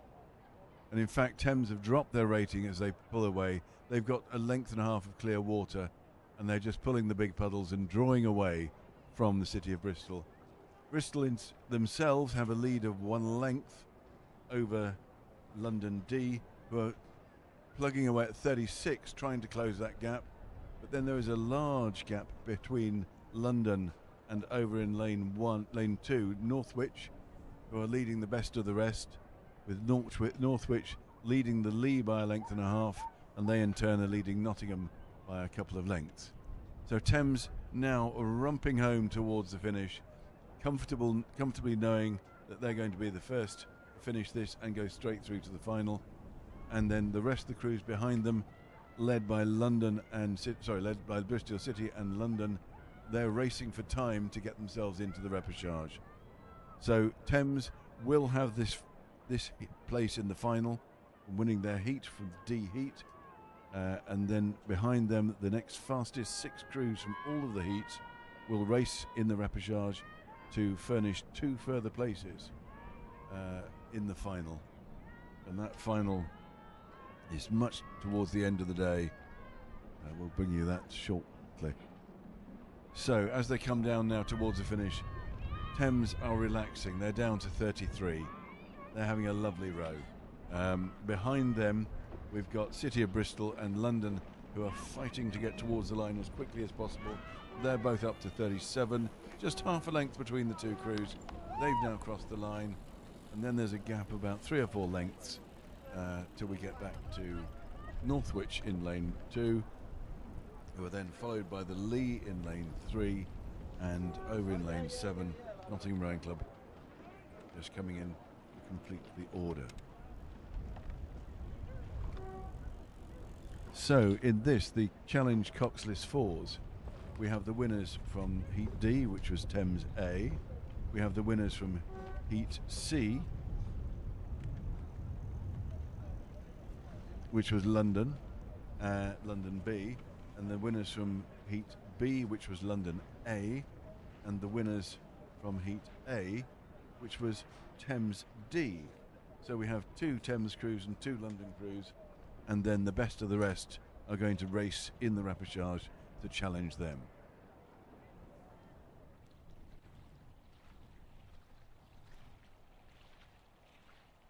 And race 68 has started. Heat A of the Junior Under-16 Coxed Fours. In lane 2 we have St Edward's School, lane 3 South African Schools Rowing Union, lane 4 Emmanuel, lane 5 Shiplake, lane 6 Kingston Grammar, and lane 7 Haberdashers Monmouth School. First again to the final, and the next fastest 3 from the heats to the final.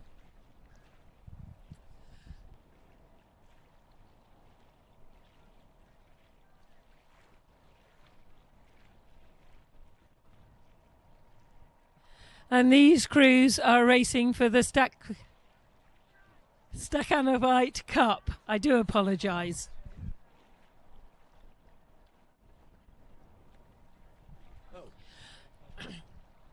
And off the start we have at 500 metres, Emmanuel's taken a lead of 2 seconds over South African Schools, who have a second lead over Shiplake, who have a 3-second lead over Kingston Grammar School, who have about a quarter of a length lead over Haberdashers Monmouth. As they're coming up towards 1,000 metres, Emmanuel School in the lead, rating 37. South African School at 34.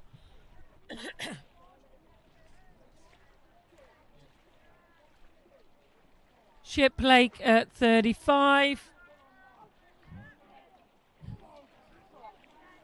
And as they're coming down towards the 1,000 metres, it looks like Emmanuel still has the lead over South African School by about a half a length, who have about a half a length lead over Shiplake. So a half a length lead between all the 3 crews is not a lot. There's everything to play for still as they come down towards the final. They're followed by the Kingston Grammar School A and Haberdashers Monmouth.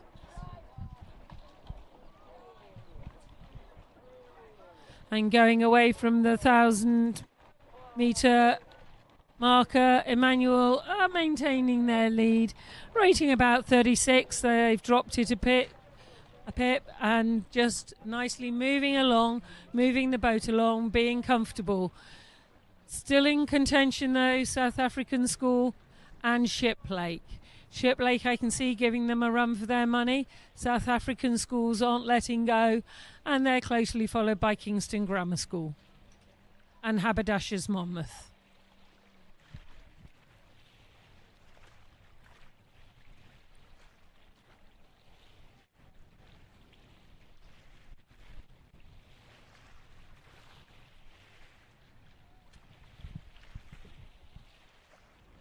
And as they come up to the 1,500, Emmanuel School maintain their lead, but it's still only about a half a length over South African School.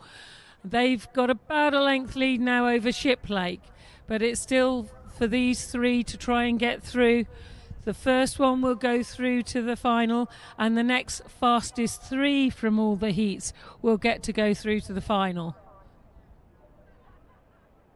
And as they're coming up, certainly South African Schools aren't letting Emmanuel have it all their own way, and they're underrating them. Emmanuel School at 36, South African School at 34.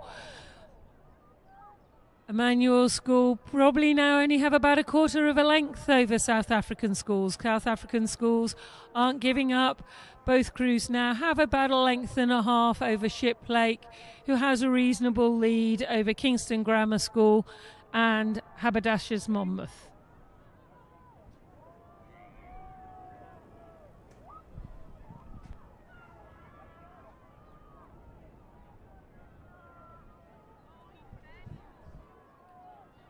And now as they're coming up towards the 7:50 to go mark, Emmanuel still have a lead over South Africa. Emmanuel have taken their rating up. They're doing 37. South Africa have actually taken their rating up now. They're doing 36. Certainly it's not all going Emmanuel's way. South Africa haven't given up as these two are coming down towards the finish. It's less than a canvas now. Are South Africa going through? It's beginning to look as if they might in this last couple of 100 metres of this race. Emmanuel have taken it up again. They're not going to give up that easily. South Africa are giving it everything that they've got as they're coming towards the finish now. It's going to be a close one. Have South Africa gone through? I think they might have done from our perspective, but obviously I haven't got the same perspective as the finish. Emmanuel taking it up again. South Africa taking it up again. These boys are giving it everything they've got. I think Emmanuel might have just got through again on the finish, but it's not my decision to make.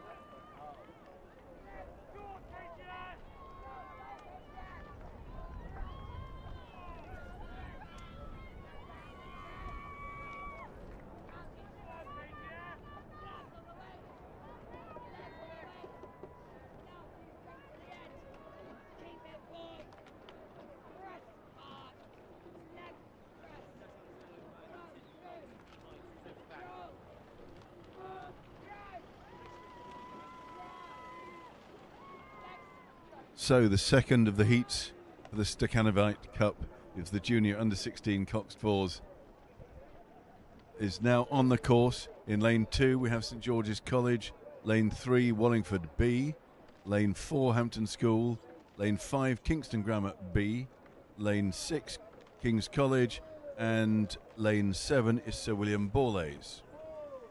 And that's right up at the start, having passed only 250 metres. As we still watch on the YouTube, that is the Haberdasher School just finishing the previous race.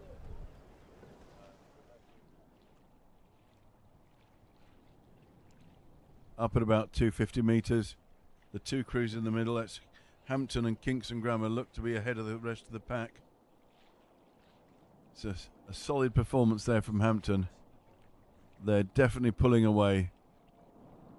And on the far side of them, Wallingford B crew are also in with a shout on this one.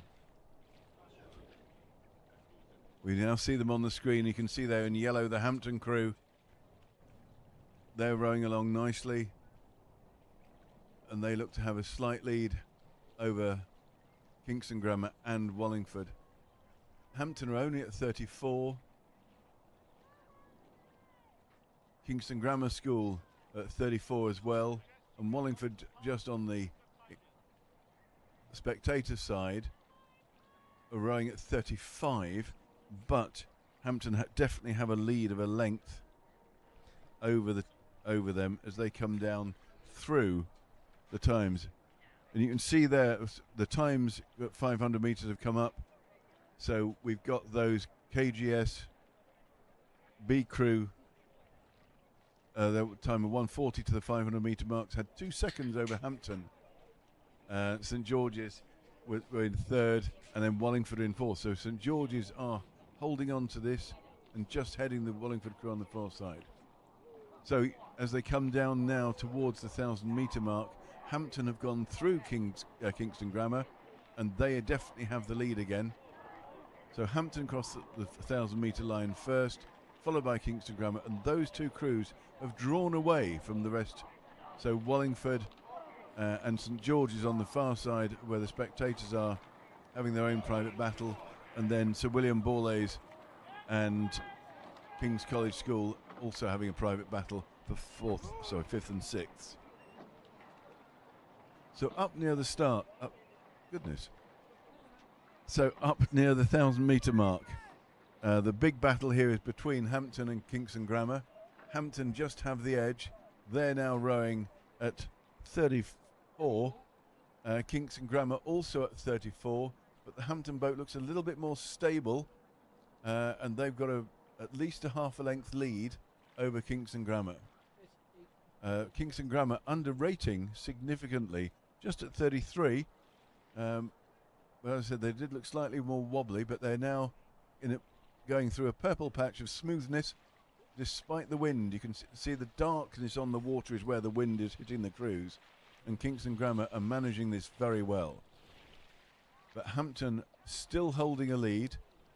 Hampton is still drawing away, I'd say, from Kingston Grammar by about 3/4 of a length now, if not a length, and they're coming down beyond the 1,000-metre mark to 1,500. They're coming towards 1,500 metres, with Hampton just holding on to a lead at a sedate 34. Kingston Grammar still underrating them, but trailing them by a good length. And then you can see on screens, if you're watching at home, that's Wallingford and St George's College on the far side. They're lying 3rd and 4th, and then out of shot you've got Sir William Borlase and King's College School lying 4th and 5th. From the drone you can see the whole picture of the race, and from the spectators as the crews go past you, everyone gets the same view. We have Hampton at 34 still, with a length and a half to 2 lengths over Kingston Grammar School, who are still at 34 only, but they've drawn away to 2 lengths over Wallingford B crew, who are at 36. They're giving it some beans, and they're maintaining just over a length lead from St George's over in lane 2. And then back over into lane 6 and 7, you've got Sir William Borlase, who are leading King's College School. So Hampton School coming down still at 34. This is obviously coxed fours here, so the 4 lads have to pull along the weight of the 5th.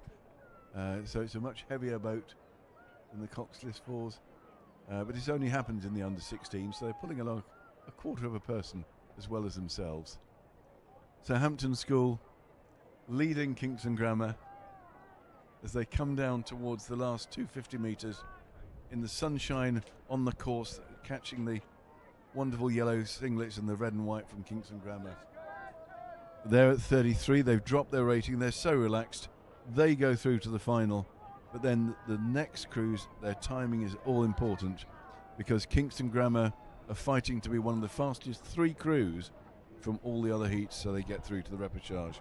But they also are rowing at 33, and they have, to the final. They want to be one of the fastest 3 to get another place in the final. So the first crew crossing the line now, Hampton School, will go straight to the final. Kingston Grammar School, if they're one of the 3 fastest runners up, will also go to the final, just 1 length slower than Hampton. And then we have 2.5, 3 lengths before we get to Wallingford B, who are in turn clear by 2.5 lengths from St George's College. And then back over into lanes 6 and 7, we have Sir William Borlase coming over the line very shortly, followed by King's College School. And the 3rd heat of the Junior Under-16 Cox 4 for the Stakhanovite Cup, race 70. In lane 2, we have Latimer Upper School. Lane 3, Windsor Boys. Lane 4, Great Marlow. Lane 5, Wallingford A. Lane 6, King's School Ely. And lane 7, Pangbourne. As they came through the 500, Great Marlow School have a lead over King's School Ely, over the Windsor Boys, and the Wallingford A. Yeah. So there are only 4 actual crews taking part in this race. 2 of the others have scratched. So we have Great Marlow School leading at 1,000 still, followed by the King's School Ely, followed by Windsor Boys School, followed by Wallingford A. They're still fairly close. Great Marlow School maybe have about 3/4 of a length over.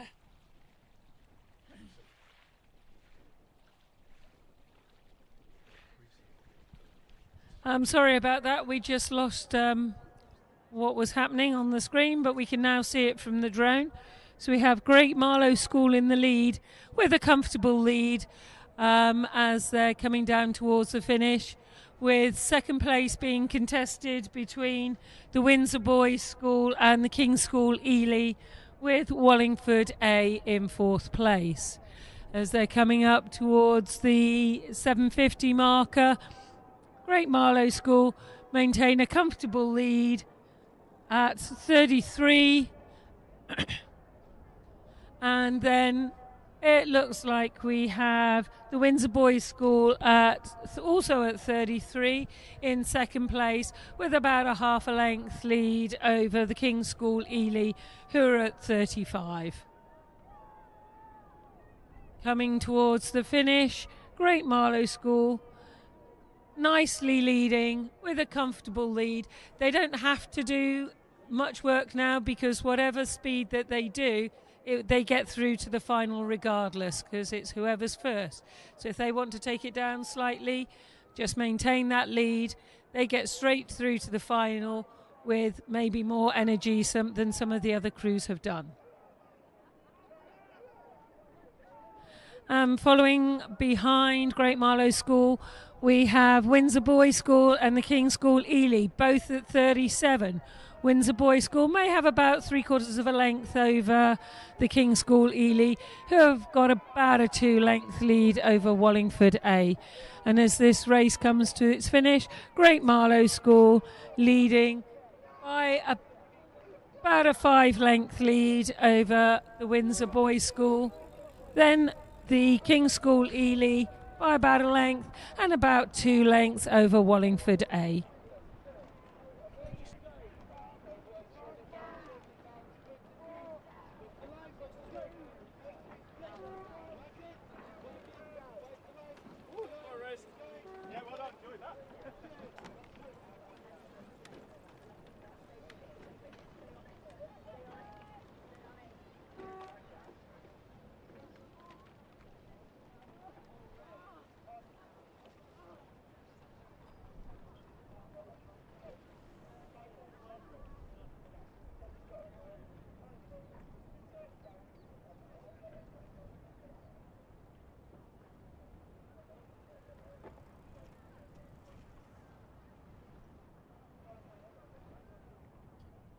And on the course now is race 71. This is the Heat A of the Women's Club Coxless Fours. This is the Chalmore Challenge Cup. In lane 2 we have Worcester, lane 3 City of Bristol B, lane 4 Upper Thames, lane 5 London B, lane 6 the Lee, and lane 7 Star. And as they come down for the first marker point, we have Worcester and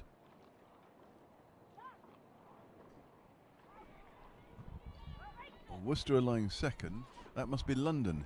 It is London. Sorry, it's Upper Thames, as if I can't tell the colours. They've got the white hoops on. They're going through 1,000 metre there. Upper Thames have a lead of a length over the field, which is headed by Worcester. And then we have a tussle there between the Lee, City of Bristol, Star and London B, almost in that order. So on this side, Lee and Star are having a real fight, and then there's Worcester and London B also in the mix for the runners-up places.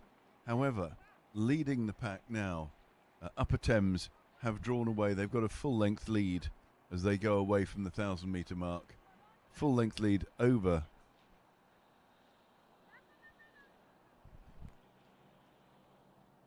Worcester. It's a full length. Sorry. So Upper Thames are leading Worcester by a good length, and then we have a fight with the Lee and Star as they come through for the next one. So Upper Thames were first at the 1,000 metre, with Worcester having like second. Lee, who were second at the 500 metre mark, had dropped back to third. Star, who were fourth at 500 metre, had come forward to fifth. They come forward to fourth. Then London B have dropped back a position, and City of Bristol are bringing up the rear. So we're coming down now with the overhead shot, the drone shot. That's a much better view for us to see what's going on. Upper Thames now comfortably a length and a half ahead, and on the right-hand side in lane 2 we have Worcester. They're leading the pack, Worcester, and then it's the close race on the Tower side. You've got Lee and Star in a very, very close battle, but joined also by City of Bristol, and then London B are just half a length back on that race.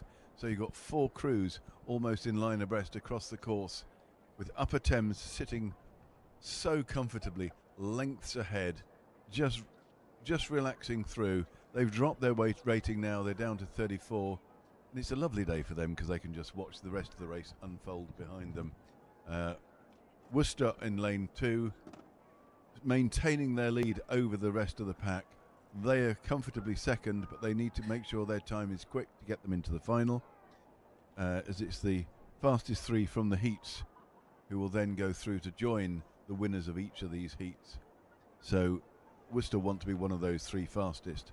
The rest, we have Lee and Star really close together. Lee just over rating at 36, but it looks like Star have just come through them slightly. Yes, Star now have a very slight lead over the Lee, and in lane 3, City of Bristol have just drawn ahead of those 2.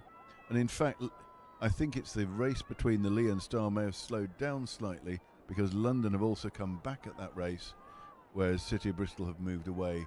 They're now 3/4 of a length ahead of all the other crews.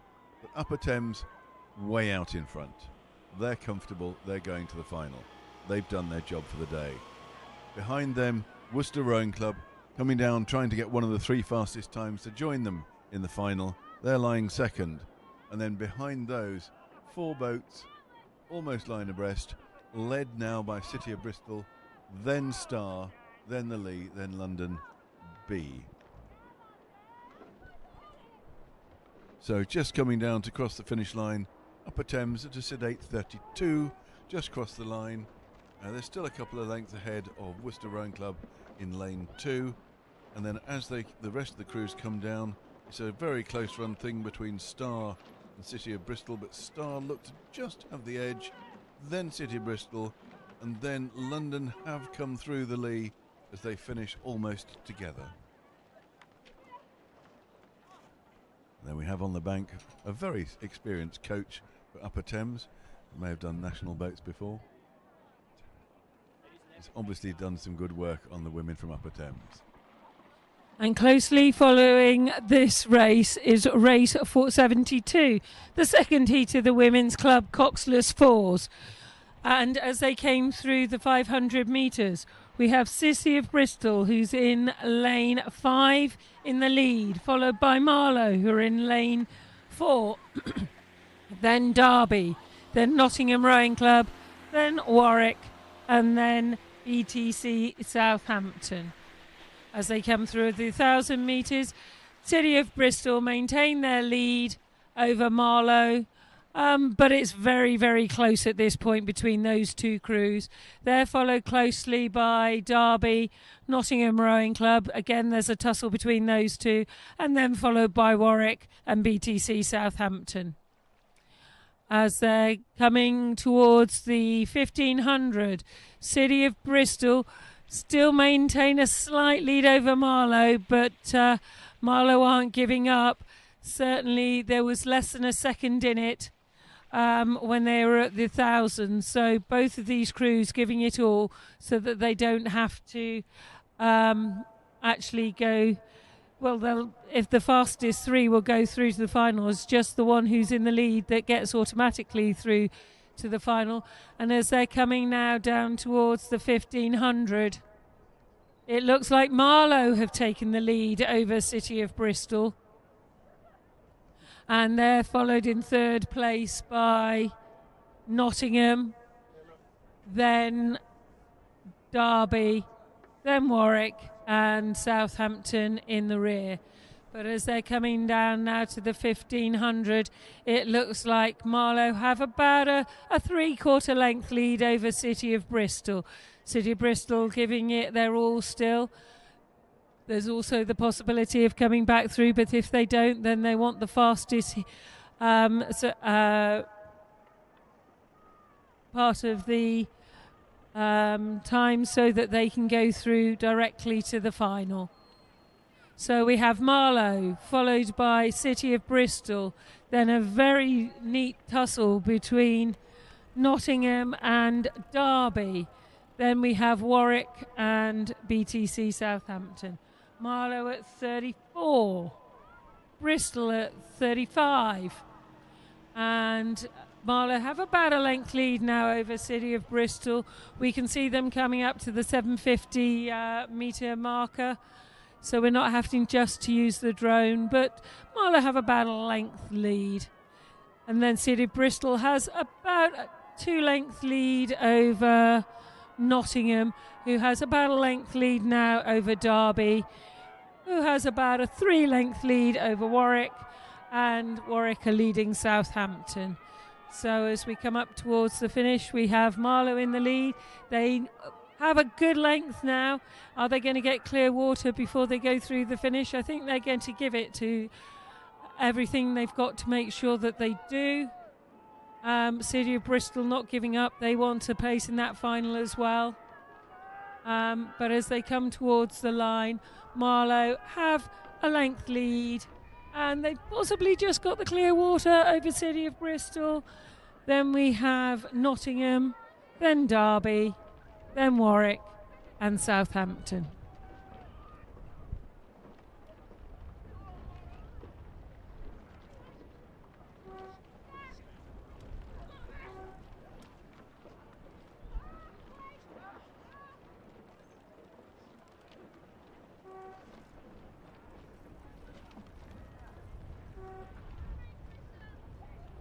As we wait for the last crew in Heat B to cross the line, BTC Southampton will come to the finish shortly. We can see that the Heat C of the Women's Club Coxless Fours has just started for the Chalmore Challenge Cup. Lane 2, Maidstone Invicta. Lane 3, Cambridge 99. Lane 4, London A. Canterbridgian in Lane 5. Vesta in Lane 6. And City of Bristol C crew in Lane 7. And as they appear on the start, they've already got to 500 metres, and it's Canterbridgian are leading the course, 151 to 500 metres, with London Rowing Club A just behind them. Maidstone Invicta the third, City of Bristol fourth, and Vesta fifth, and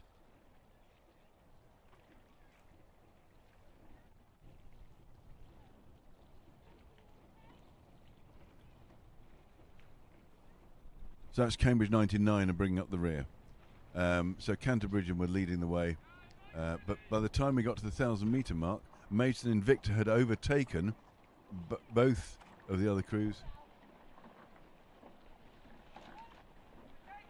And just checking further up the course,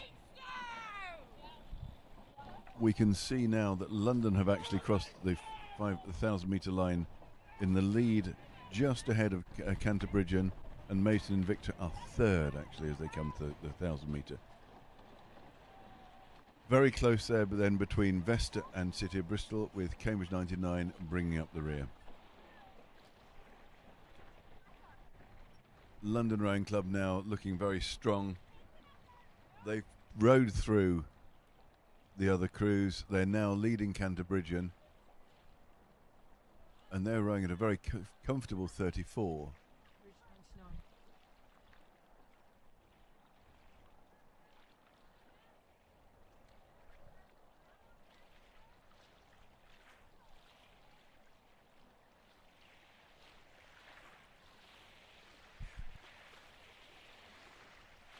So coming down now towards the 1,500 metre mark, London Rowing Club had a slight lead over Canterbridgian, but only just under a second.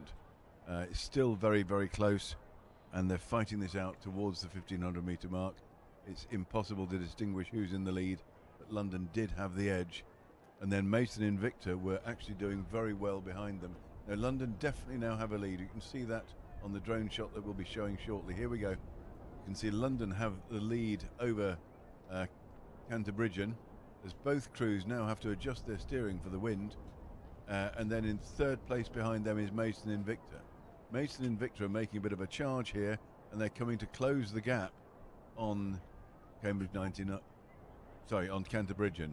How could I get those two confused? But London rowing comfortably in the lead now with a length and a half of clear water. They can relax. They're rowing along at just 33. And Canterbridgian underrating them as they get overhauled by Mason Invicta in lane 2. Mason Invicta now really rowing strongly, coming through,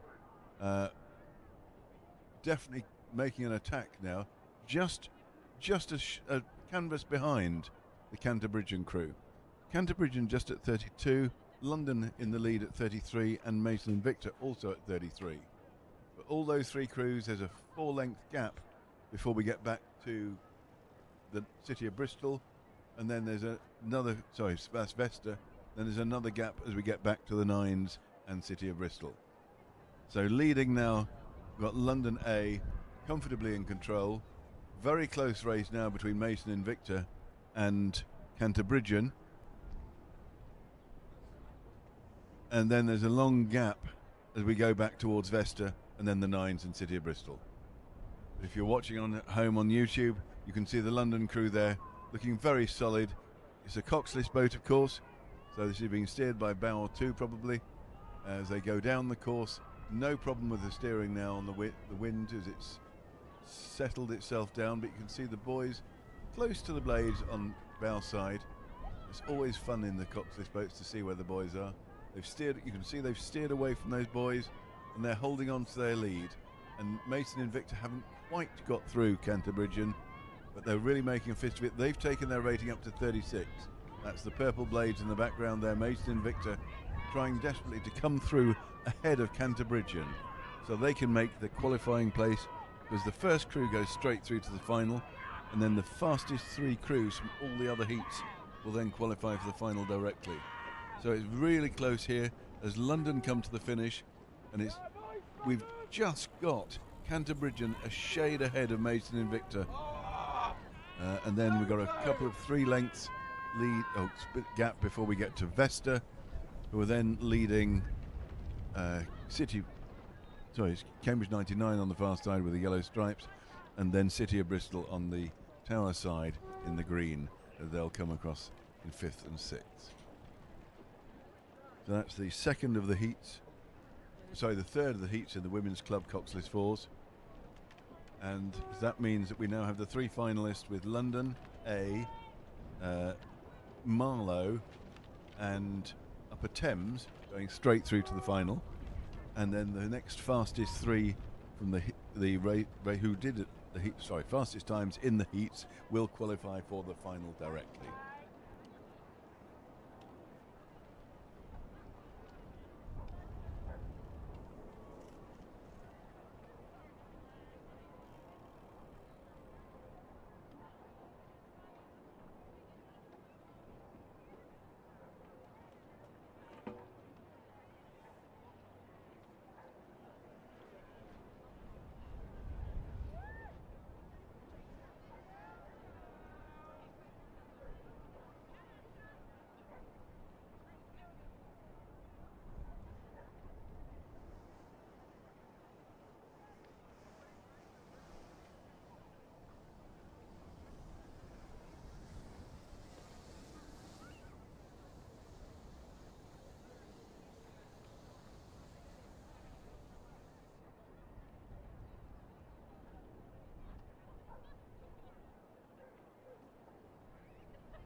will tell you when you should hand your blades back. Just keep paddling round. 2 minutes. Race 74. Women's Junior Under 16 8 Heat A. The outcome of this race is that the first will go to the final, and the next fastest 4 from all heats will go to the final. So keep tapping round, crews, keep tapping round.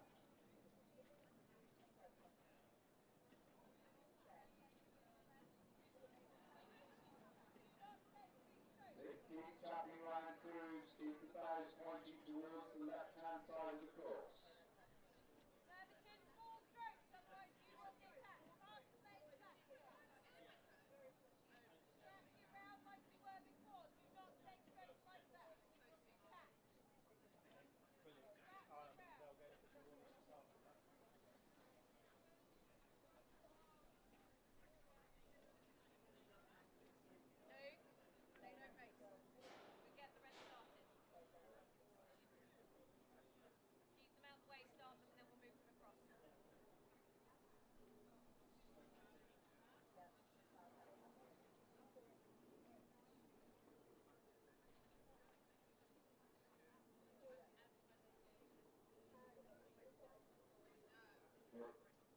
Your crews have your blades back.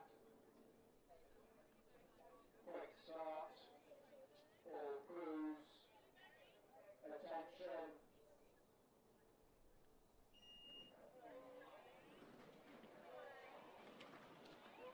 And on the course now is Women's Junior 16 8s, the first heat, Heat A. Lane 1, we have Wallingford, 2, Surbiton High School, 3, Henley, 4, Godolphin and Latimer School, 5, St Paul's Girls' School, and 6, the South African Schools Rowing Union. Looks like all the crews have got off the start quite cleanly, and the race is underway. They're in their stride, in their pattern now, going through that first 250 metres.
Tricky conditions out there now with this crosswind, very blustery.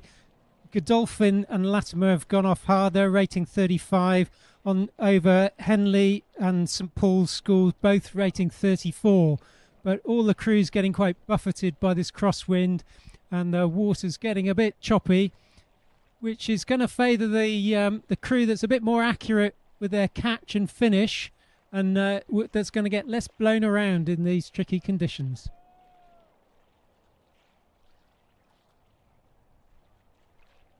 The crews are now through the first 500 metres with Henley in the lead. They're less than a second up over St Paul's, who are up on Godolphin and Latimer. Wallingford is in the 4th position, and then South African Rowing Schools is 6th. Sorry, Surbiton is 5th.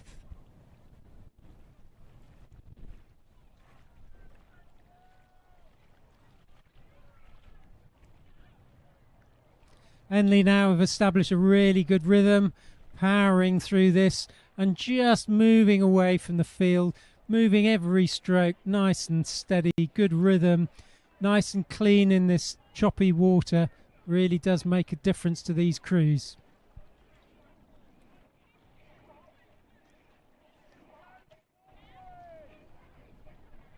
Godolphin are pulling away from Surbiton too, but St Paul's here Henley here are really performing well. They have clear water now on the rest of the field as they pass through the 1,000 metres.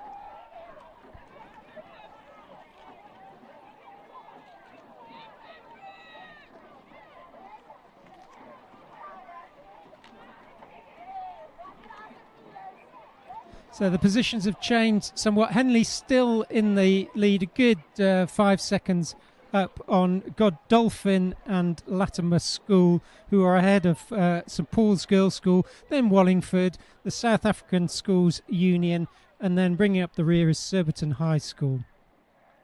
Crews all rating in the 30s, Godolphin, Latimer 36, other crews 34, 35. So Godolphin are making the best of this.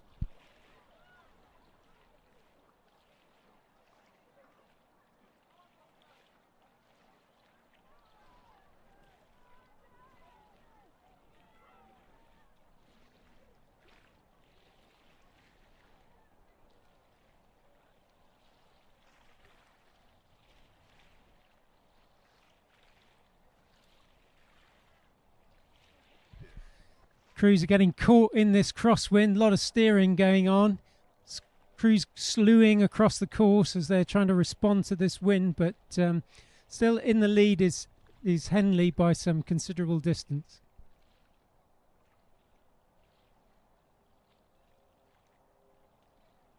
Must be a length of clear water now that Henley have over the rest of the field.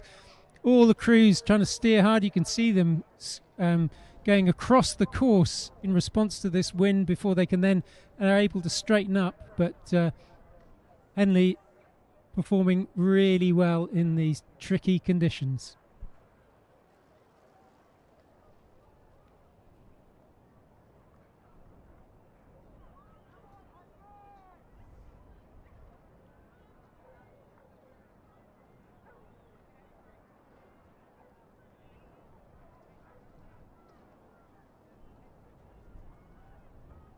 Crews are now approaching the 1,500 metre mark, the 500 metres to go.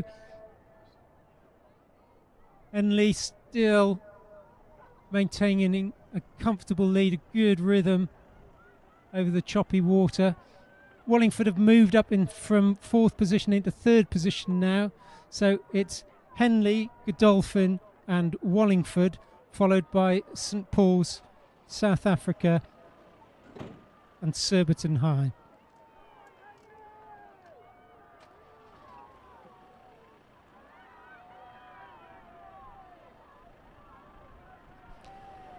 Henley will feeling a bit more comfortable now. They've dropped their rate down to 30.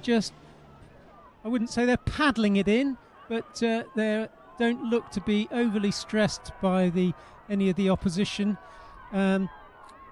Wallingford have upped the rate, moving through, whether they're going to get that second position, but it's the fastest second and third crews who will make it through to the final. The winner progresses automatically through to the final. So any crew that's not going to win it really needs to be racing hard now in order to get that time.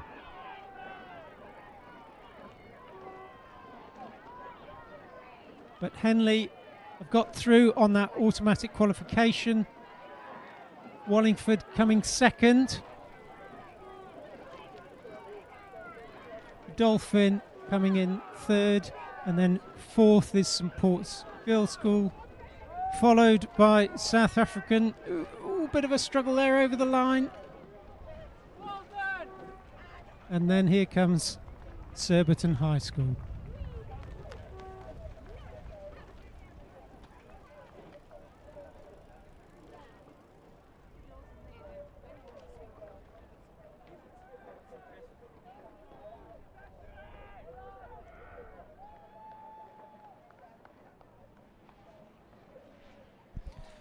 Next up is race number 75, which is the second heat, Heat B of the Women's Junior 16-8s.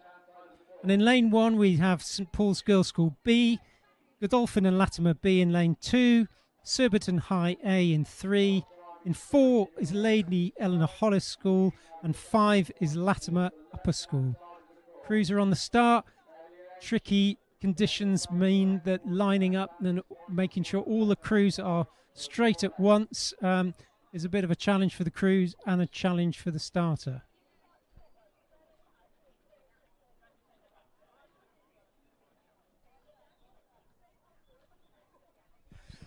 Just a correction there, St Paul's School have scratched from the event.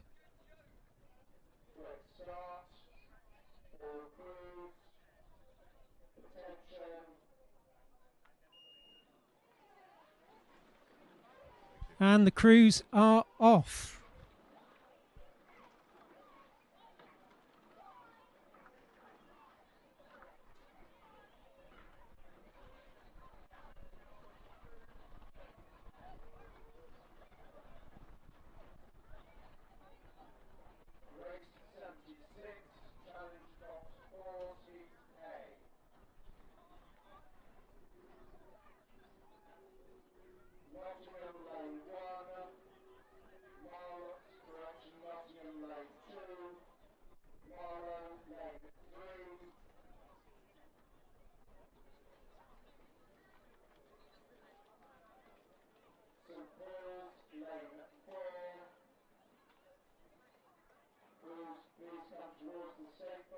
Yeah, so there's a bit of a correction there. St Paul's were disqualified for failure to attach to the start rather than having scratched. So just shows you how important the coxes are, especially once when the conditions are tricky.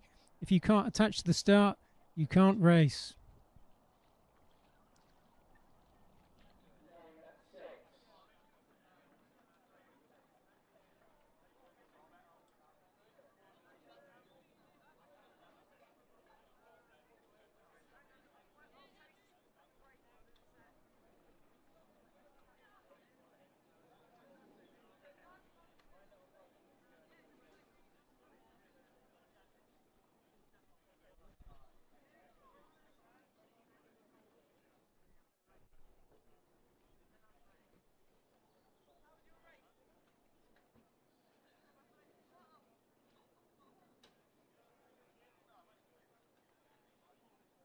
Once you're attached, please keep your flags pointed towards the left-hand side of your lanes.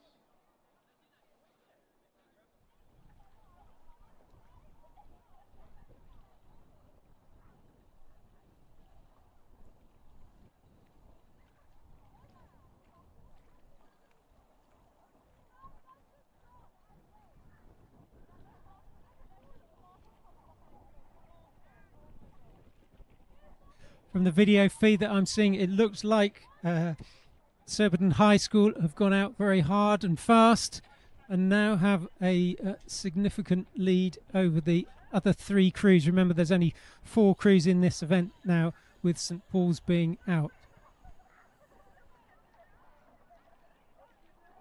Yeah, the times now, Surbiton High have got a 5-second lead over Latimer Upper School as they pass through the 500-metre mark. LEH is 3rd, and then Godolphin is 4th.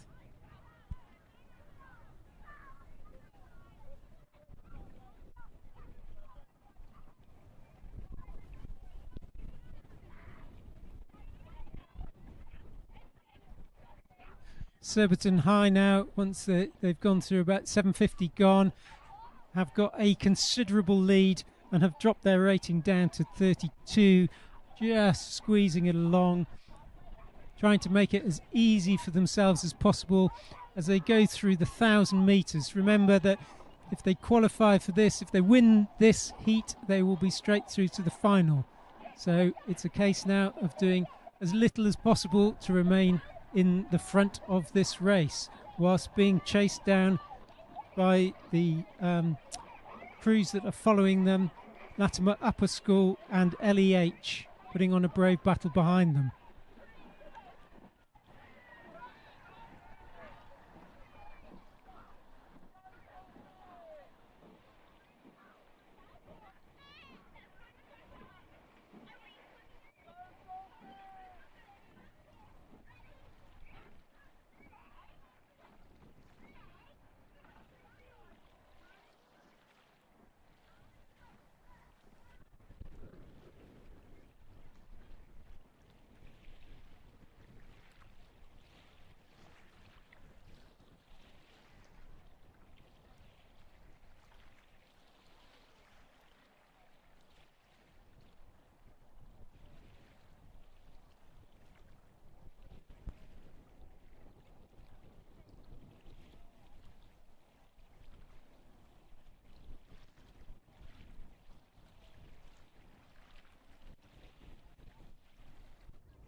somewhat confusingly, St Paul's appear to be leading this race, but they have in fact been disqualified for failure to attack, so they should just be paddling over.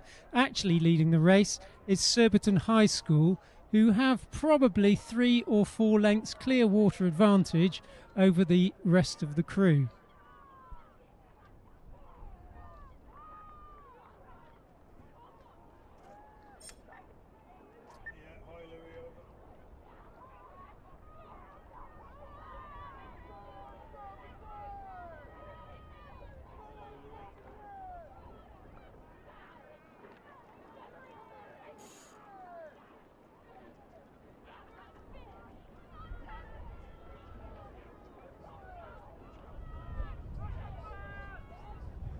So Surbiton High are now well in the red, boys. Last 150 metres to go.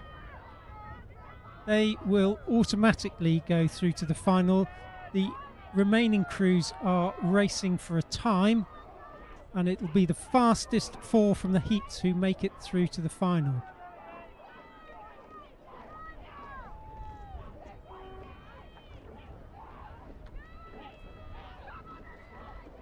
Lady Eleanor Hollis have about 3/4 length, maybe they're a length up on Latimer Upper School as they come through towards the finish.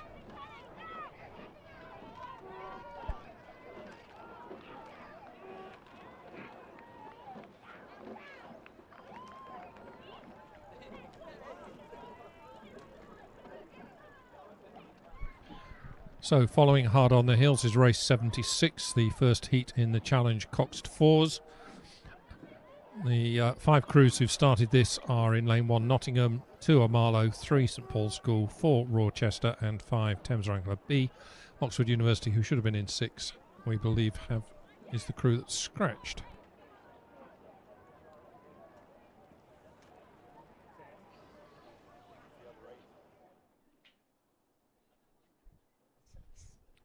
Two heats in this event. As usual here at Wallingford, the winners progressing directly to the final, and we will then select the next 4 fastest crews from these 2 heats, this race and the next one that follows, to join them in the final. It has come through the 1500 metre mark. Not an awful lot between these crews. At St Paul's School in 3, with the advantage over Marlow in 2. Rapidly approaching the 1750 metre mark.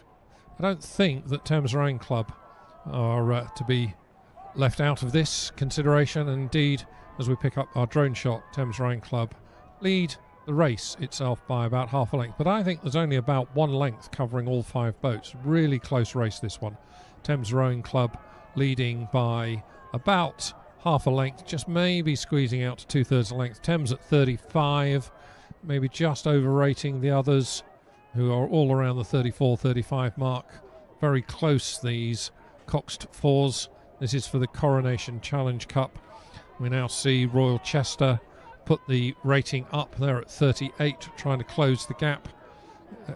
Also at 38 are Marlow.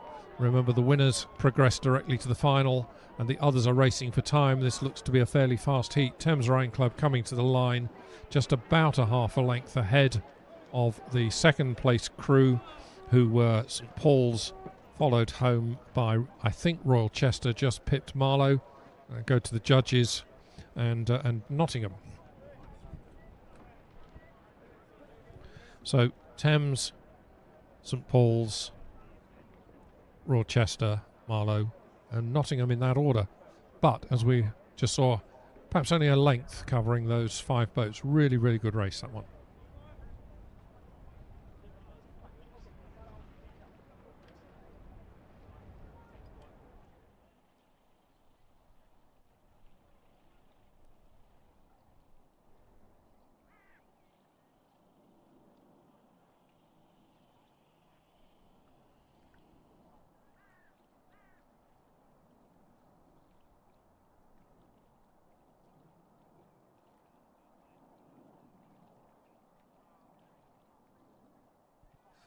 On the course now is Heat B of the Challenge Cox Fours.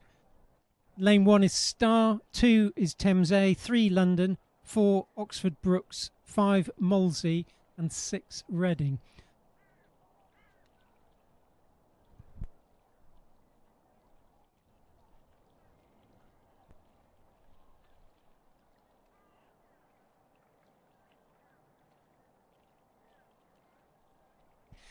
From the drone shots, it looks like Thames A and Brooks have both gone out very hard and are leading the rest of the field probably by about a length.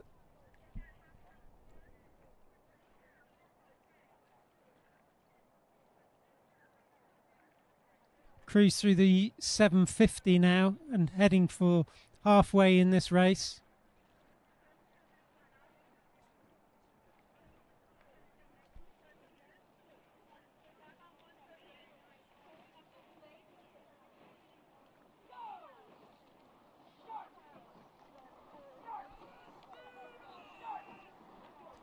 So we're getting through into the 1,000 metres now. Brooks have probably got 3/4 of a length lead over Thames A and Molesey. So Molesey rating 36. Brooks probably a pip less than that. Looking nice, long, and loose and comfortable in fairly tricky conditions.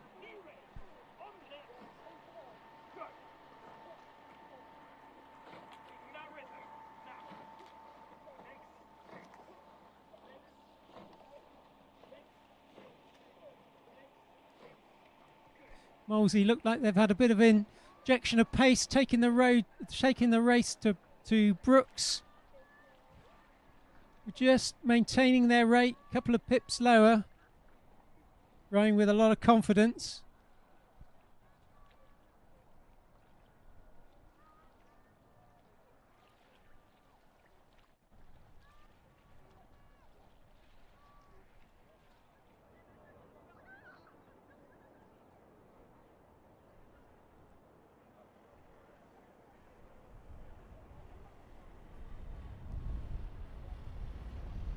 The crew's now approaching the 1,500 metre mark. Oxford Brooks maintain their half a length, 3/4 of a length lead. No, maybe only half a length lead over Molesey, who are probably 3/4 of a length above Thames A. And then there is clear water into the crews behind. So very much an Oxford Brooks Molesey race at the moment as they come into about 750 metres to go.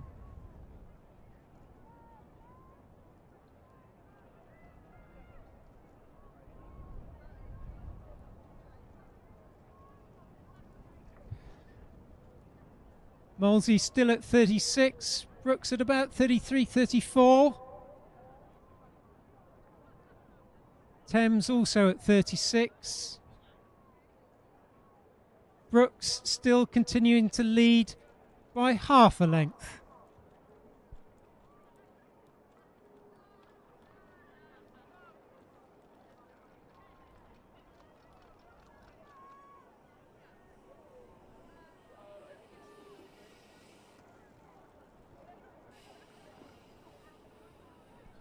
Crews are now coming up to the last 250 metres of this race.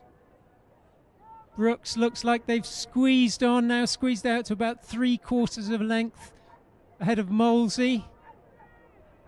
London are coming up quickly on Thames, but Thames maintain their third place position just ahead of Molesey.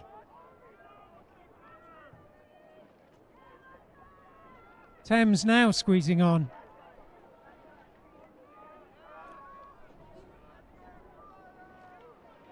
So Brooks are just making sure that they do enough to win this. This means that they go straight through to the final. Molesey and Thames need quick times in order to make it through.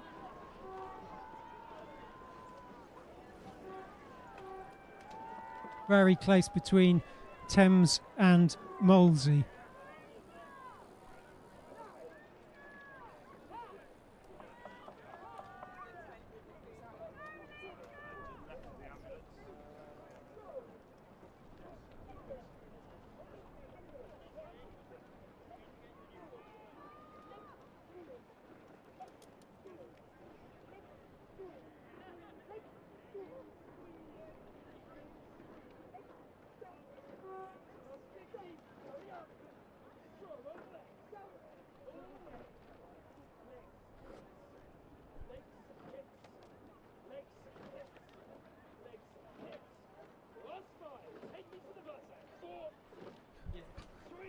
Race 78 is now on the course. 2 heats to come in the Women's Challenge Quadruple Sculls for the Yeatman Challenge Cup. This is the first of those 2.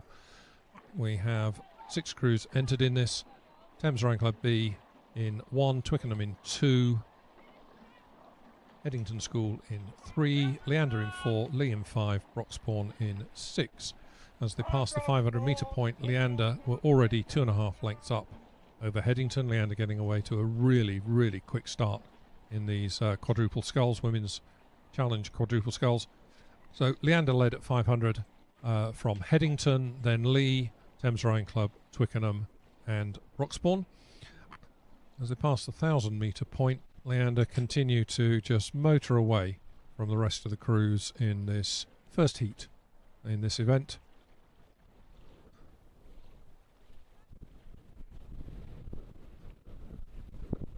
The information we're getting from 1,000 metres is that Twickenham have moved up into 2nd place and Headington dropped to 3rd, Thames in 4th, Broxbourne 5th and Lee dropping back a little into 6th. So it's quite a change around in the order from where they pass 500 metres, but not out front. It's Leander leading quite substantially now, rating 34 and continuing just to show that they're the class act in this field and pulling away, making it look quite neat, quite easy, very well disciplined, very well schooled, their technique, moving beautifully together, very clean blade work, very little splashing from the blades on the catch.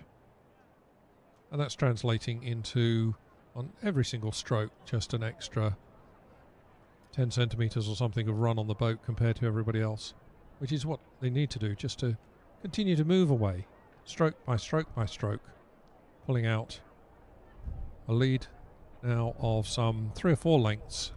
Leander at 33. Just waiting for confirmation at 1,500 metres. But it's Headington School at 33 in 2nd place. As always with these events, winners progress to the final, then we're looking for the next 4 quickest crews to join them in the final. This is the first of these 2 heats, so we've got nothing to compare it with just yet. But certainly Headington School pushing along very neatly and very nicely. And then looking at Lee over in 5 and Thames B in 1 for 3rd place crew, but they are quite some little way behind Leander, who continue to lead as they come into this zone marked with the red buoys the last 250 metres of the course. They're well inside that. Leander is sculling very neatly. Not quite flat water now. It does look as if the wind has eased off a little bit just by looking at the surface of the water here, but it's Leander's race. Coming towards the line, a good 4 or 5 lengths clear of Headington School, who are 2nd, and they too have a 4 or 5 length gap then to Thames B and Lee, and bringing up the rear Twickenham and Broxbourne.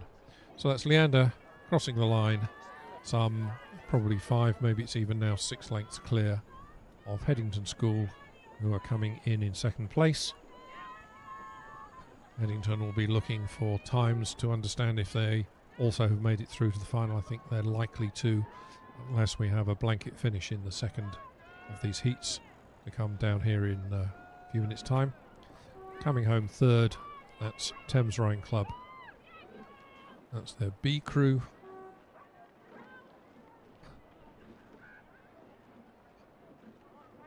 And then that was Lee finishing, followed by Twickenham and then Broxbourne. Heat B is on the course at the moment and has indeed gone through the 1,000 metre mark. So Norwich is in lane 1, Twickenham 2, Thames A in 3, Upper Thames 4, Canterbridgians in 5 and Maidenhead in lane 6. And it's Maidenhead who are very much having it their way, leading at the 500 metre mark by 2 seconds, 2.5 seconds over Thames A. They've extended that lead to about 5 seconds at the 1,000 metre mark. So it's Maidenhead followed by Thames A. Upper Thames is in the 3rd position Canterbridgians, then Twickenham and Norwich bringing up the rear.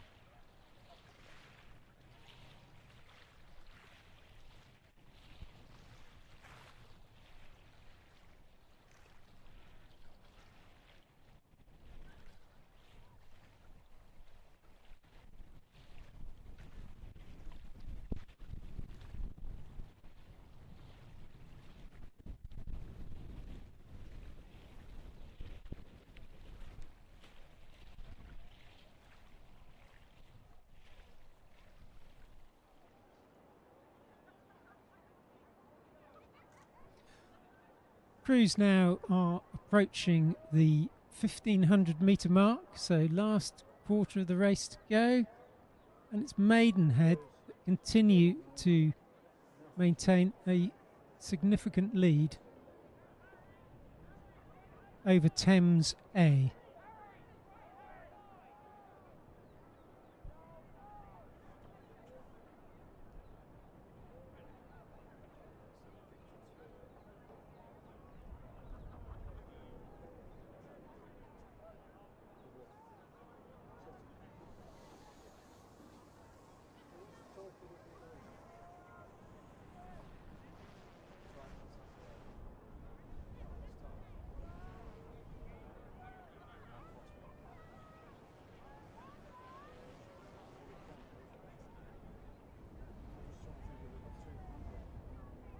Crews now have about 300 metres to go, or at least the leader of the race has about 300 metres to go.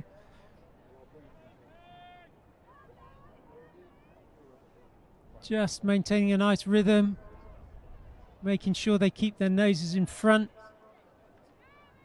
Maidenhead sculling really nicely in this, with Thames probably about a length of clear water behind them, but behind them is 4 or 5 lengths of clear water, so these two crews significantly quicker than the rest of the field. It's just the first crew though that will progress to the final automatically. The next 4 fastest crews from the heats go to the finals, so we await the results of the other heat before we know who's gone through for sure.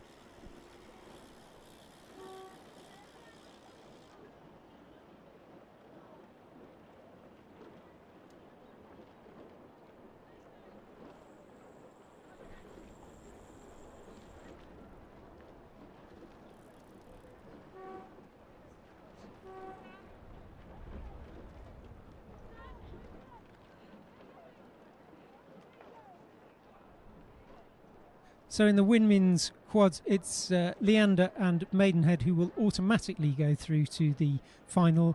The other crews, we await the times before knowing who will join them.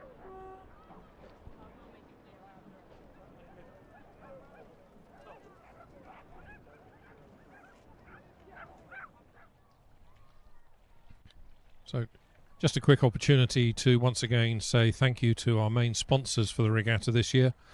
Savills UK, leading global real estate services provider with offices in something like 70 or more countries around the world and 40,000 staff, huge organisation.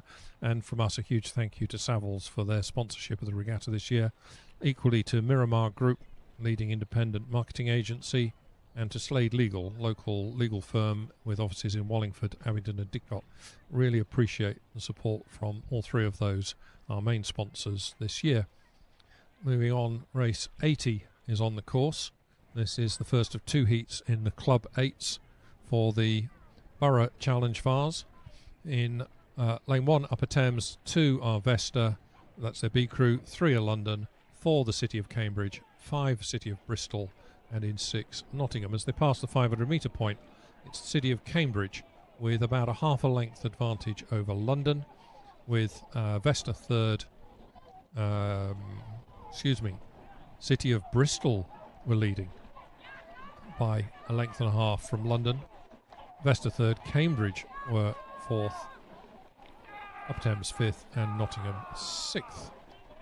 They're already through the 1,000 metre mark, and there's very little, with City of Bristol maintaining about a half a length lead over London Rowing Club, with Vesta in third, City of Cambridge fourth, Upper Thames fifth, and Nottingham in sixth.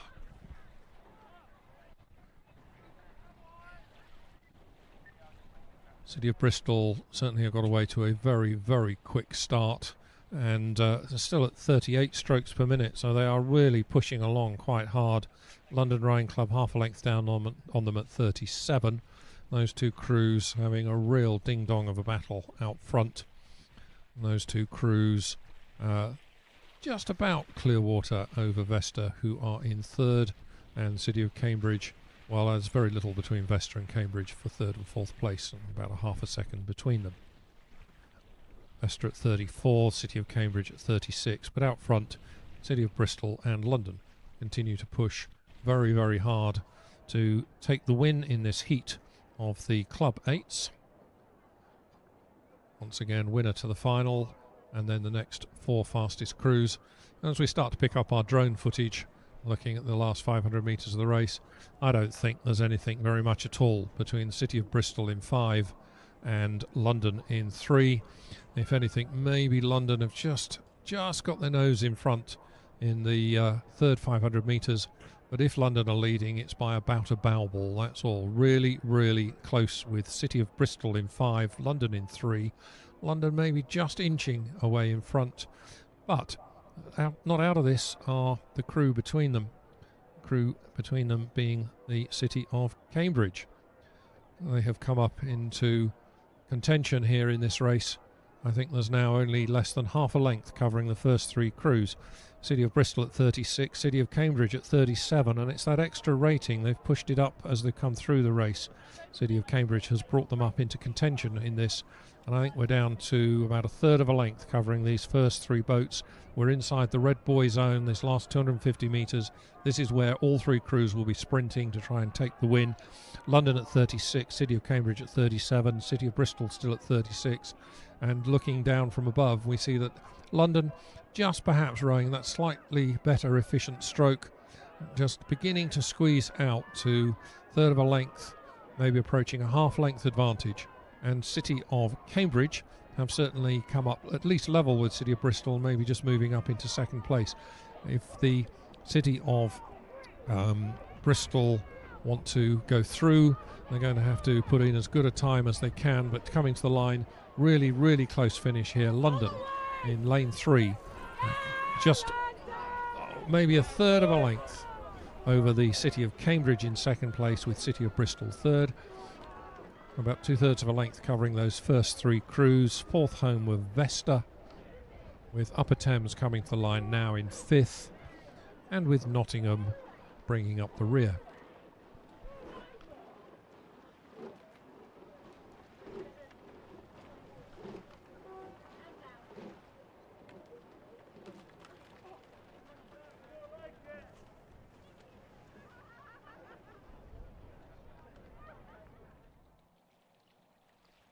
And just started now is the second heat, Heat B of the Club 8s. Kingston in lane 1, Lee lane 2, Derby in lane 3, Molesey 4, Marlow 5 and Putney Town B in 6.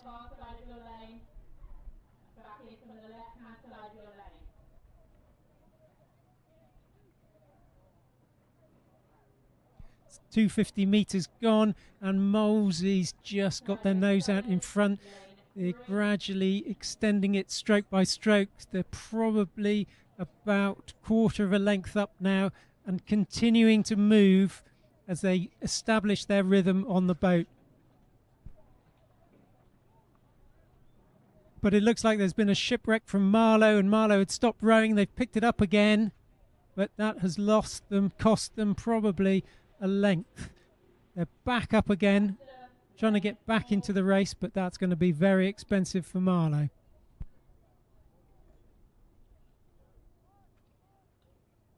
Molesey continue to extend their lead, probably 3/4 of a length up now as the crews get to approach the 500 metre mark.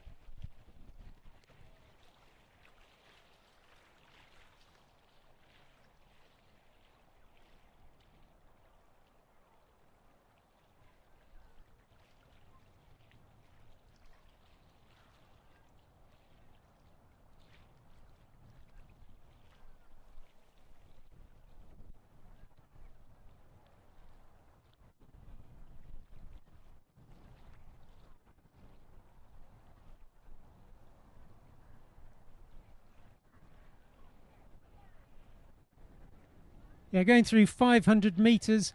Molesey 3 seconds up on Derby, then Kingston, then the Lee Marlow, followed by Putney Town.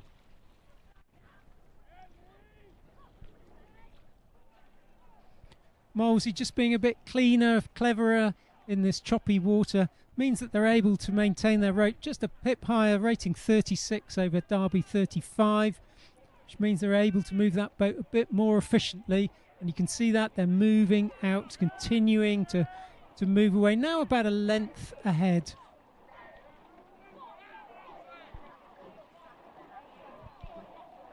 Approaching the 1,000-metre mark now. Molesey just managing to inch out clear water over Derby, who have clear water of about a length, half, 3/4 of a length maybe, over the other crews in this.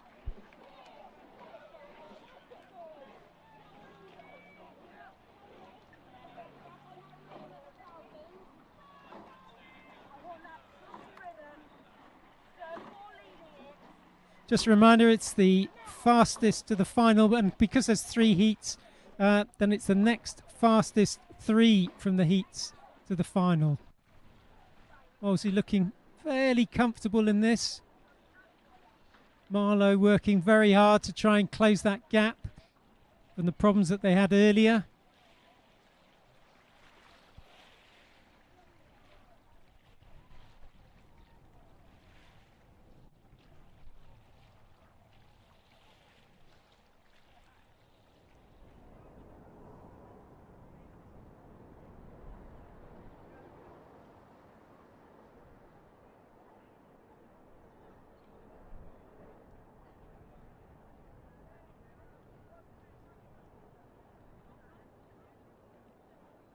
So from the Jane shots, Molesey continue to move away, continuing their rate of striking at 34, now leading by about a third of a length clear water over Derby, who lead by about a length over Marlow, but Marlow battling hard to get themselves back into this race.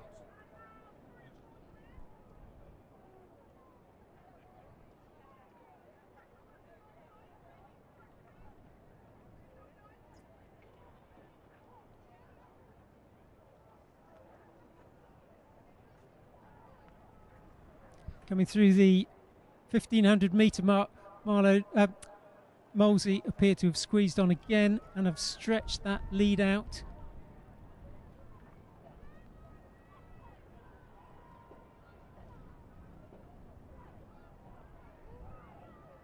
But they're staying on top of this, maintaining their rate at 34 as they lead by clear water over Derby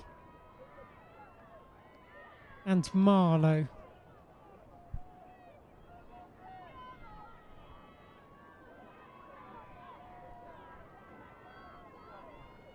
Kingston on the far side just trying to sneak up on Marlow, but it's Molesey who maintain a comfortable lead. Probably doesn't feel comfortable sat in that boat, but a comfortable lead over Derby, who will likely take second place in this heat.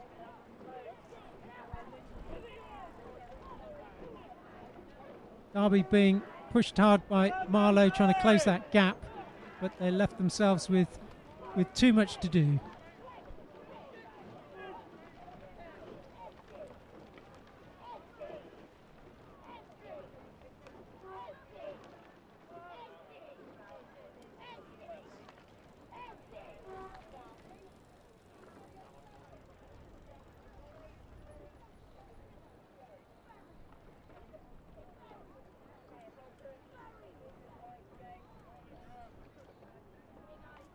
And just as we wait for the last crews to come past the finish line here, Heat C of the Club 8s, the Borough Challenge Vase, is lining up on the start. And that should have in lane 1 Minerva Bath, lane 2 Tidworth Scullers, lane 3 Vesta, their A crew, lane 4 Hereford, lane 5 Putney Town A crew, and in lane 6 Kingston B crew. So be getting themselves lined up. The course is now cleared. And the crews have started. And the screen has frozen. So 3 or 4 strokes in, it looks a really close start as ever, with Vesta and Hereford having low noses ahead, but also Minerva Bath lining with them. And I hope to be able to report more shortly. But I can see in the distance the crews are moving. I can't actually distinguish the lead at the moment. I'm sorry about that. If you're online, then I hope you're also seeing a stationary screen.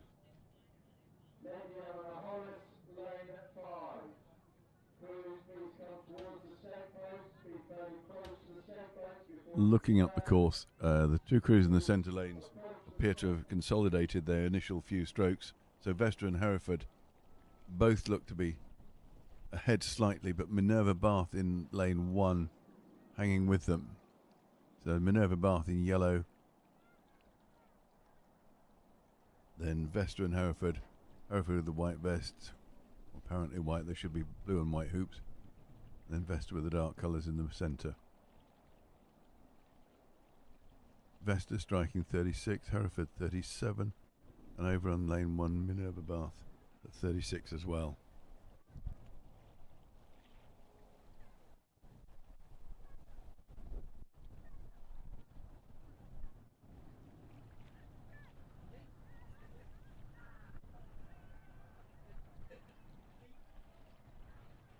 They're coming down towards the 500 metre mark now. And in the centre of the 2 lanes we can see Vesta and Hereford are leading the pack down the course. Minerva Bath not staying with them. So Vesta just ahead of Hereford by about half a length.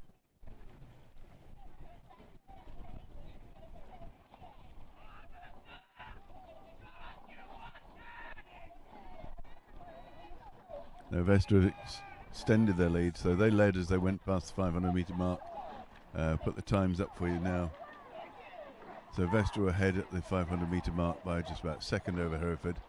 Putney Town, Minerva were 3rd and 4th, with Sculls and Kingston bring up the rear. And at the 1,000 metre mark, which they're just passing now, you can see that Vesta have pulled away to a length lead over Hereford.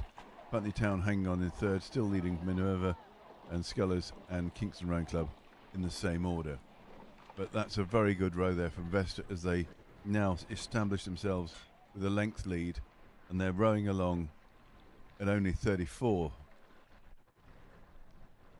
and extending the lead. Of course, with this race, as with most of the others, it's the winner of the heat that goes straight through to the final, and then the rest of the places are made up from the fastest non-winners. So we've got London and Molesey already qualified, and we're just waiting to see who gets to join them. And if Vesta come through, that's going to be, I was going to say a tideway final, but it's London and Vesta plus Molesey. All on the Thames. So Vesta looking very comfortable here, rowing along at 34. Minerva Bath at 36, still trying to make up back the headway on Putney Town. And Hereford have dropped right back into the clutches of Putney Town, so that they're getting a bit of a race together. So it's Vesta leading comfortably with clear water now. Hereford just half a length half a length ahead of Putney Town, and then over on the spectators' side, Minerva Bath just leading Tideway Sculls by half a length, and then in the dim distance we can see Kingston Rowing Club B crew filling up the numbers here.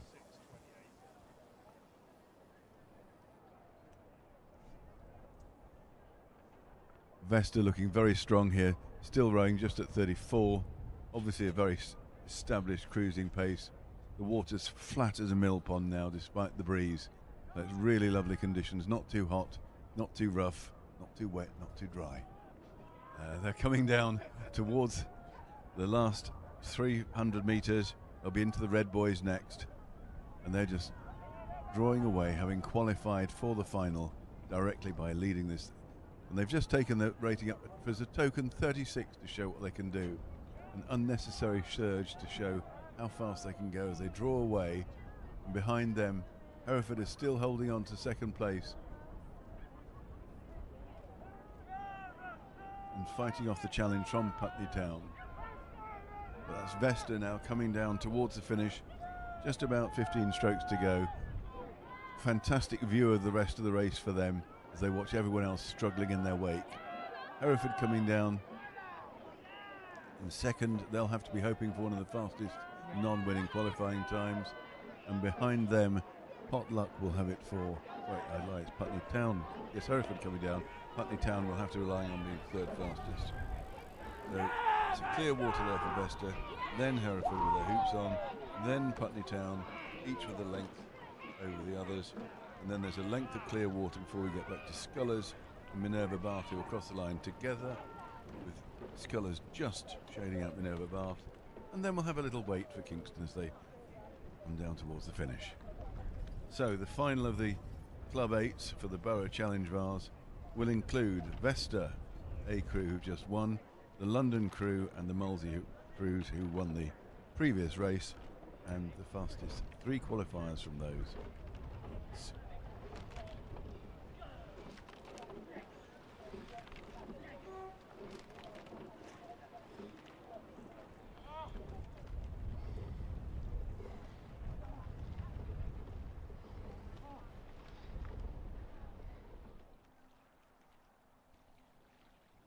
So race 83 has started, the women's junior schools coxless fours. There's 3 heats of this, so first to the final and next fastest 3 from the heats to the final. Sir William Perkins is in lane 1, Shiplake College B in 2, Surbiton High A in 3, Wimbledon High School in 4, Lady Eleanor Hollis in 5 and St Edward's School in 6.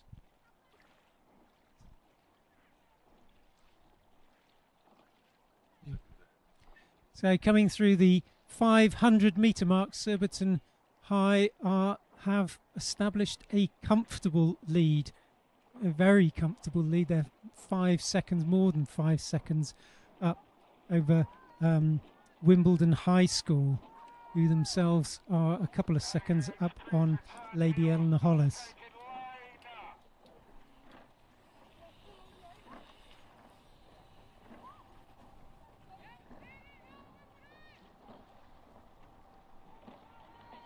So it's 3:38 for Surbiton High through to the 1,000 metres, and they've extended that lead over Wimbledon High School. Crews rating about 33, 34, with Surbiton at the higher rate, making the best of these conditions.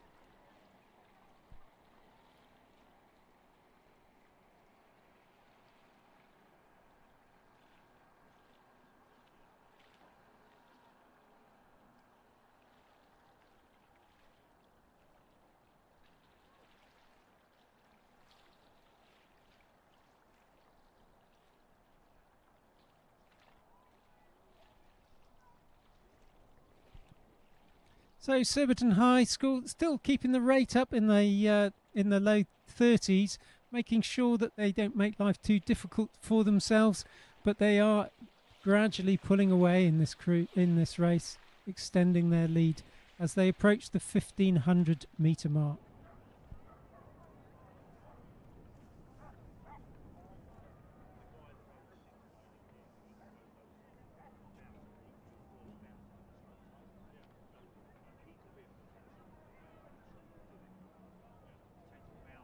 So approaching the 1,500 metre mark, appears they have got 4 or 5 lengths of clear water. It's very comfortable rowing here. Still rating 33, just staying on top of this, making sure that it doesn't end up as slugging it through the water, just staying on top, nicely cruising through.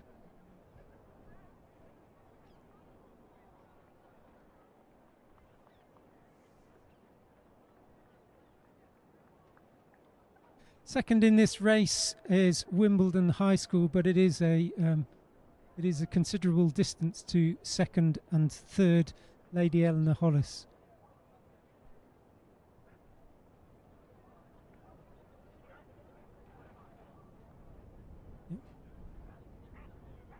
all the first three crews rating a similar amount. So it's the power going down from Surbiton High School that is maintaining their speed through the water, and they're just rowing so well, so together,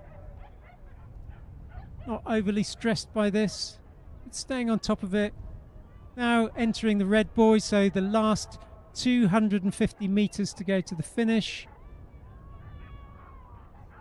Have established a comfortable lead, maintaining that lead all the way through the finish.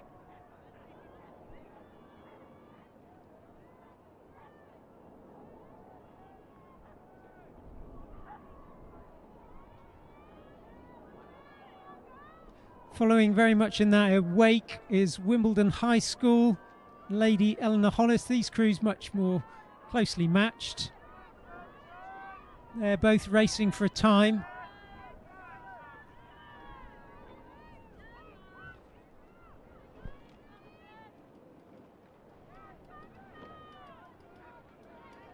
So Surbiton High just approaching the finish now, and have a considerable lead over Wimbledon High in second place, who are being chased to the line by Lady Eleanor Hollis School.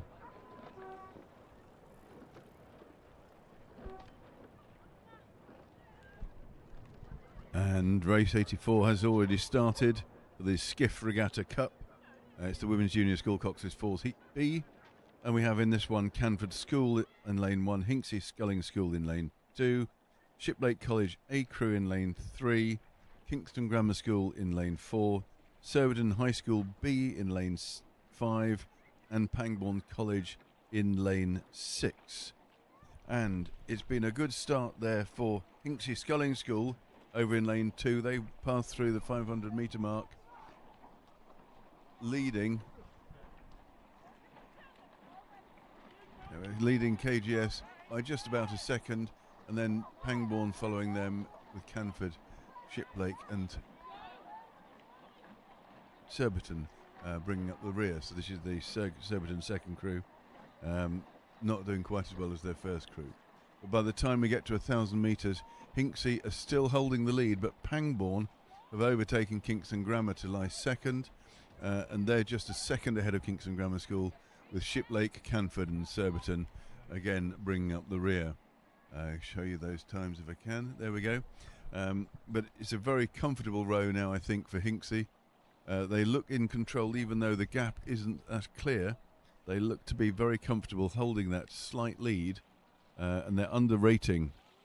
But yes, Pangbourne, underrating Pangbourne considerably as they hold them off.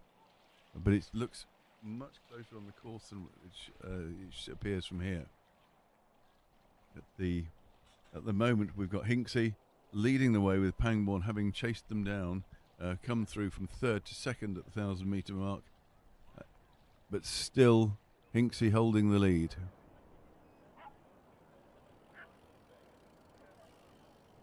Hinksey in the light blue colours in lane 2 still appear to be, I'd say, half a length to 3/4 of a length up. But you can see more, they're panning across. There's Kingston Grammar and Shiplake, and Pangbourne are to the left of Kingston Grammar, so out of shot. So the two leading crews are out of shot either side of Shiplake and Kingston. There's Pangbourne with the squared colours in lane 6, and they're fighting out with lane 2 for the lead of this race. It's a very, very good race between the two of them. Hinksey still have the edge. They're still holding on to just under a length lead. They're only rating at 34. Pangbourne are at 33. And then the two crews in the middle, you can see Shiplake and Kingston. They're bringing up the middle of the course. And that in the light blue crew there, the white boat is Hinksey Sculling School. And on the far side, Canford in the blue boat. They're currently lying 4th.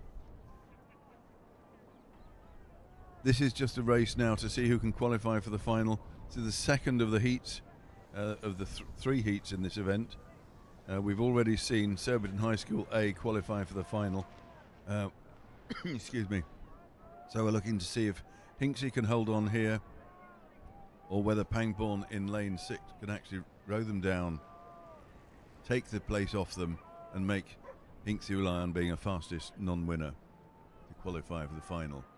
So 3 winners from each of the heats will go straight through to the final, and then all the other crews, the fastest 3 non-winners, will also join them in the final, which will be later on today. We're now coming into the red buoys for the last 250. As you can see, the darker patches on the water where the wind is blowing most strongly. There's a little rough bit for them all to go through. It's cross tail, so it's slightly disruptive. And at the moment, it looks like Pangbourne are just about level with Hinksey.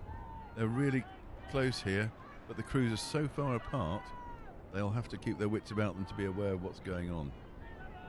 Hinksey up to now 36, and Pangbourne are up to 35. But no, Hinksey definitely appear to have the lead over them still, but it's not more than a length. Shiplake having come back up both of these 2 crews, they're coming in 3rd and leading Kingston Grammar School over the line. But Hinksey there just coming through, half a length over Pangbourne, and they have a length and a quarter over Shiplake, who then have a length and a half over Kingston Grammar School. We then have a little wait for Canford, who will come in 5th, sorry. Canford will come in 5th in lane 1, and then in lane 5 we'll have Surbiton High School B. So that's a win there for Hinksey Sculling School. They will join Surbiton High School in the final, along with the winners of the next heat, which has just started.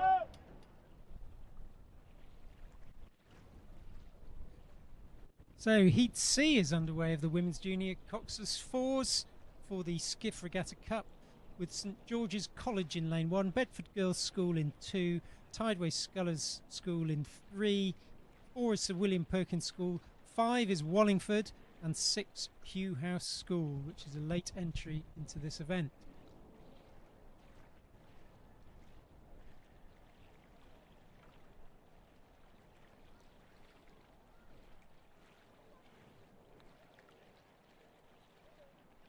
Through the 500 metre mark, Tideway Scullers is leading by a couple of seconds over Bedford Girls' School, who are followed by St George's College and then Wallingford in 4th.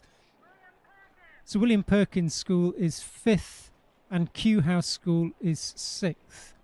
There being about 10 seconds between the fastest and the slowest of those crews at the 500 metre mark. Tideway Scullers looking long and strong as they extend their lead over Bedford Girls' School. As they go through the 1,000 metres, they've pulled out probably a length of clear water. But Wallingford have moved up. They're into 2nd place now. They're 2nd place over St George's College, having who are ahead of Sir William Perkins and Bedford Girls' School. So Bedford Girls' School went out very hard, but have paid for it in that last 500 metres. Kew House School still in 6th place.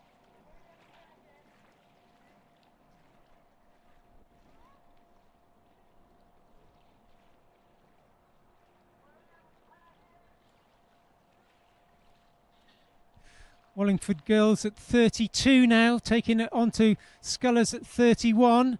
Looks like they're closing that gap slowly.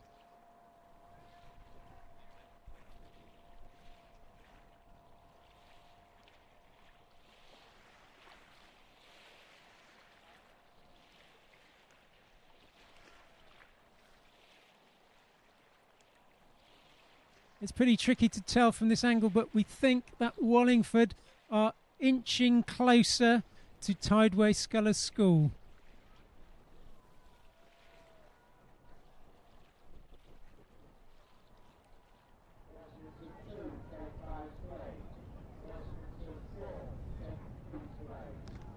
Some interesting steering going on here. You can see the from the drone shot that the dark patches in the water indicating where the wind is picking up and chopping up the water.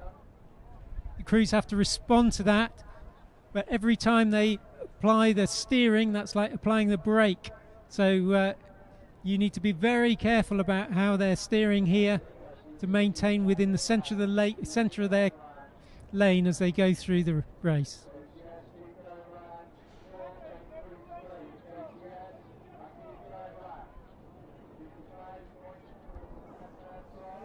Reaching the 500 metres to go, scullers now are really moved on and have opened out a length and a half or so of clear water. St George's College in lane 1 has moved up, having a real battle with Bedford Girls' School in lane 2 and Wallingford over in lane 5. Those three crews trailing somewhat in Tideway Scullers' wake, but those three crews really battling it out for a fastest time in order to make it through into the final. If things finish as they stand though, Tideway Scullers look like they're going to be the final crew to automatically qualify for the final.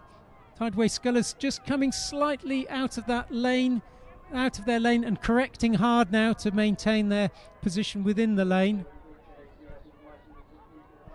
But it doesn't appear to be affecting their lead.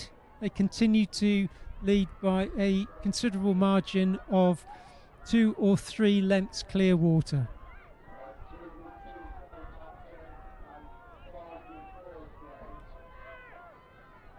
So it's a real fight for the second place between Wallingford in lane 5 and St George's College in lane 1.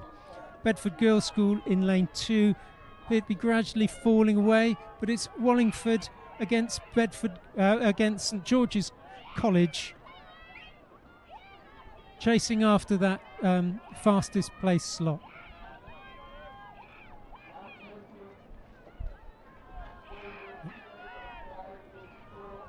Oh, it appears that St George's College have stopped. That's Scullers crossing the line there.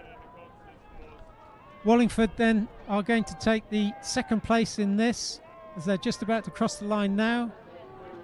But a bit of a shipwreck there from St George's College, who've been overtaken by Bedford Girls' School now, and probably going to get overtaken by Sir William Perkins' School.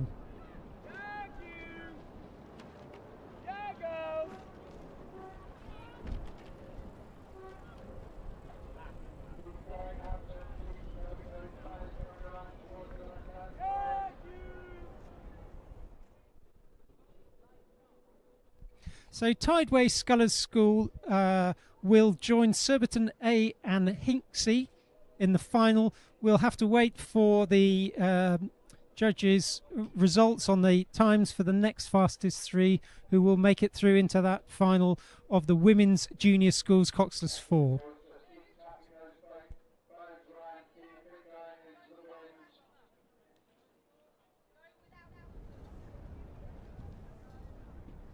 And on the start now, we have the first of 3 heats in the open the open J15 8s. That's race 86, just about to start. There'll be 3 heats here, so the first one from each heat will go straight through to the final. And of course then, of all the other competitors, the next 3 fastest will join them in the final. So we have King's Ely have scratched, so we just have 5 boats. Wallingford in lane 2, King's College School A in lane 3, Westminster School in lane 4, Hampton School, I'm sorry, I'm just looking at the picture of the start. No one's pointing the right direction. So Wallingford in lane 2, King's College in lane 3, Westminster in lane 4, Hampton in lane 5, and Latimer Upper in lane 6. Latimer look to be almost the straightest boat of the rest. But they're unfortunately pointing downwind, so they have the hardest job to get straight. So now we're looking at this. Right, we have Latimer straight. We just need the other 4 boats. Hampton are joining them. They're coming around nicely. Latimer pointing up in the wind. This is now the crews are looking much more aligned. And in lane 3, Westminster are pointing very much upwind, so they could struggle. Hampton are getting themselves back straight again. This is when you really test the coxes. When there's a crosswind on the start in 8s, in junior 8s, it's always the only boat worse for this is the octuples. when you get a crosswind on those, it really tests those who've been taught how to get onto a state boat and those who haven't. Congratulations to all the coaches of these 5 crews, because they've obviously been told how to do it. Thank you and well done. However, we still have to get 5 boats straight at the same time, and then the race will be off. Wallingford are the crew at the top of the screen, nearest the spectators. Then we have King's College School, KCS. Oh, and they're away. Westminster in the middle, Hampton School in lane 5, and Latimer Upper on the tower side in lane 6. So a good start there. Of course, the umpires are doing this with no call over because of the conditions. So the moment the crews are straight, then they say go. And obviously, as we can see, Latimer Upper have taken a bit of a circuitous route to get back off their lane and now crossing the buoys back into it. But in the middle, the 3 crews together, King's College School, Westminster School and Hampton School, line across the river. That is brilliant. Line across the course, they're really going for it. And just nosing ahead slightly, Westminster School in the centre of the boat, centre of the 3. But this race is not done and dusted. We've definitely got KCS challenging Westminster for the lead. In fact, KCS now have their noses just ahead, half a canvas. Really good start there from 4 of the 5 boats at least. Unfortunately, Latimer Upper did take a bit of a detour, but they're back on the course now and going straight. KCS definitely putting their noses ahead of Westminster, and Westminster putting their noses ahead of Hampton. But on the far side, Wallingford are not out of this. They're almost level with Hampton, and Latimer Upper just a bit behind. So it's a really good race so far. The drone shot is fantastic for setting out the line, but you can see there KCS just showing their noses ahead, followed by Westminster School, followed by Hampton School, and the drone's crashed. So then we get the static camera. This is from the 1,000-metre mark.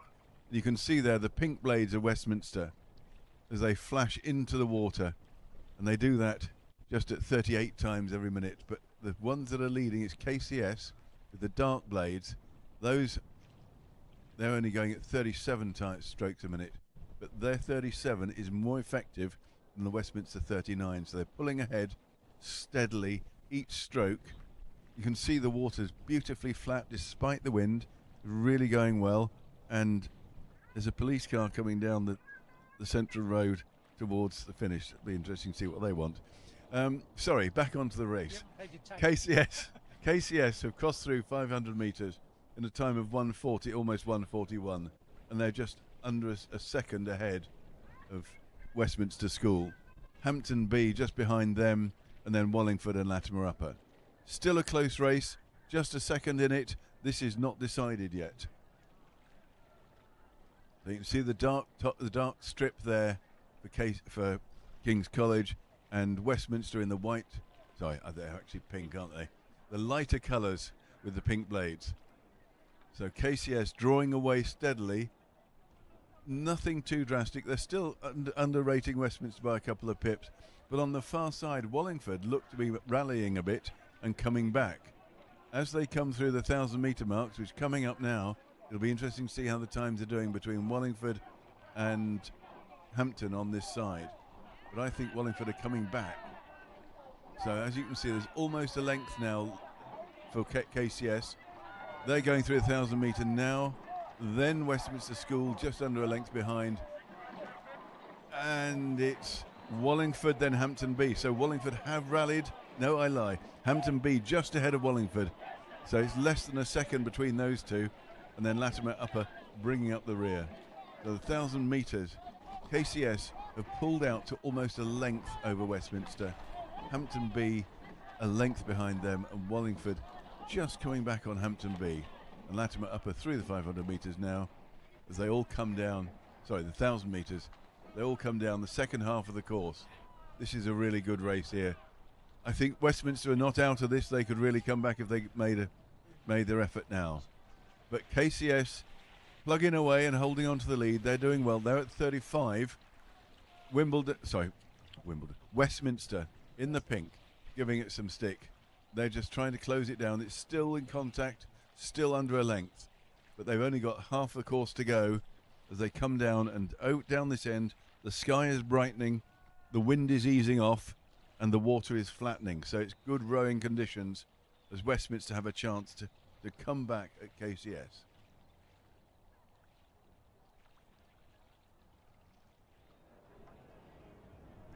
As we get the overhead drone shot on the YouTube, which will help everyone on the bank enormously. We have KCS. They're now just a length ahead of Westminster. They've done really well to pull away. They're still underrating Westminster by 2 pips. Westminster in turn have pulled away from both Hampton and Wallingford. Hampton just clinging on to 3rd place, Wallingford coming back at them again and again and again. It's a tough place to be when the crew in 4th is just coming back at you. They're rating Wallingford at 35, Hampton at 34. Meanwhile, in the middle of the course, we have Westminster still a length down. They need to get a fast time now to make sure they get through to the final. Because, of course, KCS, being the first across the line, will qualify automatically. It's then down to the time taken by the remaining crews. The fastest 3 will join the 3 winners in the final. So Westminster really giving it some stick. They're at 36 now. Wallingford and Hampton fighting this out. They are now neck and neck, absolutely level. Way in the background, we've got Latimer up, and the umpire has overtaken them to keep a close eye on this race. Because Wallingford and Hampton are really close together. That could be the difference between making the final or not. This is such a close race for 3rd and 4th. But leading the race comfortably, King's College School a length ahead and loving it. Westminster School trying to set the fastest time of the runners up so they can get through to the final, and behind them absolutely neck and neck between Hampton and Wallingford. Hampton look to have just half a canvas now again, so they've squeezed slightly, but Wallingford, they've gone up to 38. They're slightly washy, but they're really going quickly. In fact, they've definitely got they've taken the rating up in a great surge, and they've come through and they've got a canvas lead in 3 strokes. They've just gone straight through. They've really shot up on Hampton there, and evidence will be on the green line as they cross the line. Wallingford come in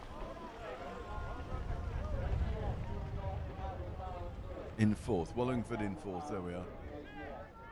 So that means KCS, they're the winners of that heat. This is the Heat A in the Junior Under 15 for the Cooperative Funeral Care Trophy, or appropriate.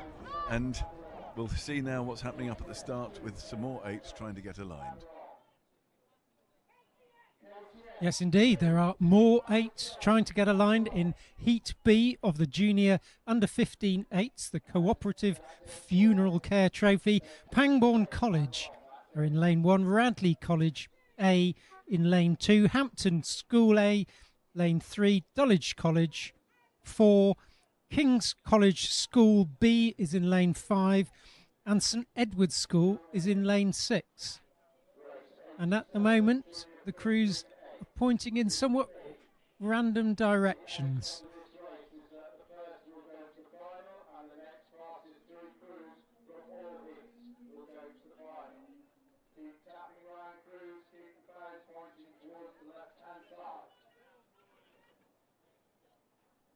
I will tell you when you should hand your blade back.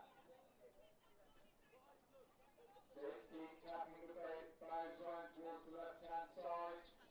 The rowers in the bows of these boats are trying to do their best just to straighten up, so they're just pointing into the wind. So, as they say, ready, go, then the set, go, then they're pointing in the right direction. But as we saw in that previous race, somewhat tricky, but they're off, and it looks clean and straight, which is good news.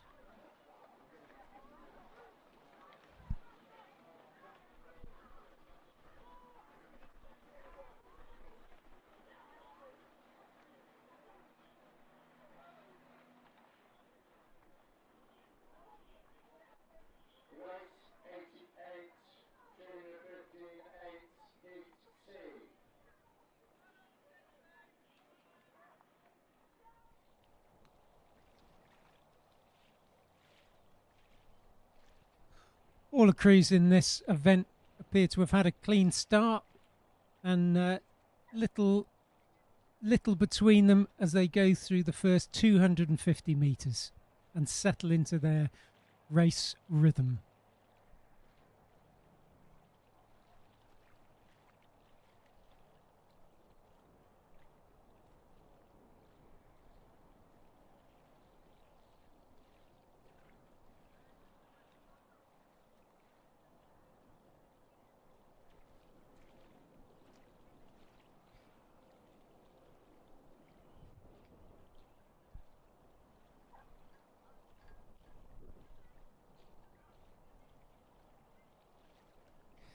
As they progress through towards the 500 metre mark, looks as though it's between Radley, Hampton and Dulwich. Radley, lower rating, but a bit cleaner and a bit more powerful than Dulwich College at 36.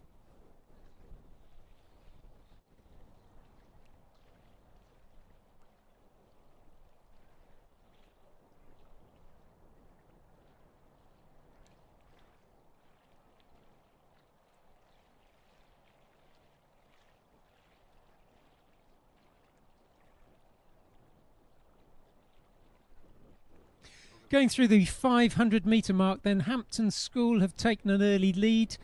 They're about 2/3 of a length ahead of Radley A, who are about a quarter of a length ahead of Dulwich, then KCSB, St Edwards and then Pangbourne.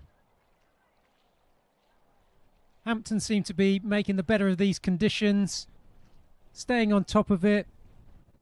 Radley not panicking, underrating them as they settle into their race rhythm. 750 metres down, and Hampton are maintaining their lead.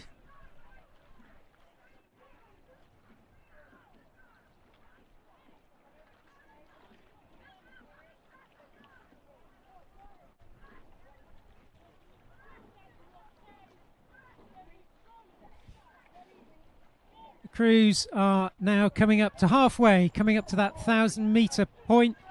Looks like Hampton have pulled out now a lead of nearly clear water over Radley, who themselves have probably a length clear water over the following crews. So it's Hampton through that 1,000 metre mark at 3:18, ahead of Radley at 3:23, who are 7 seconds ahead of Dulwich, KCSB, St Edward's School and then Pangbourne.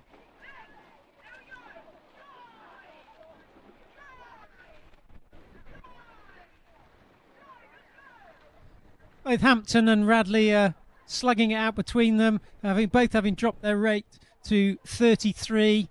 But Hampton are a length ahead and can just sit there and watch what's happening, unfolding behind them as they stay ahead in this race.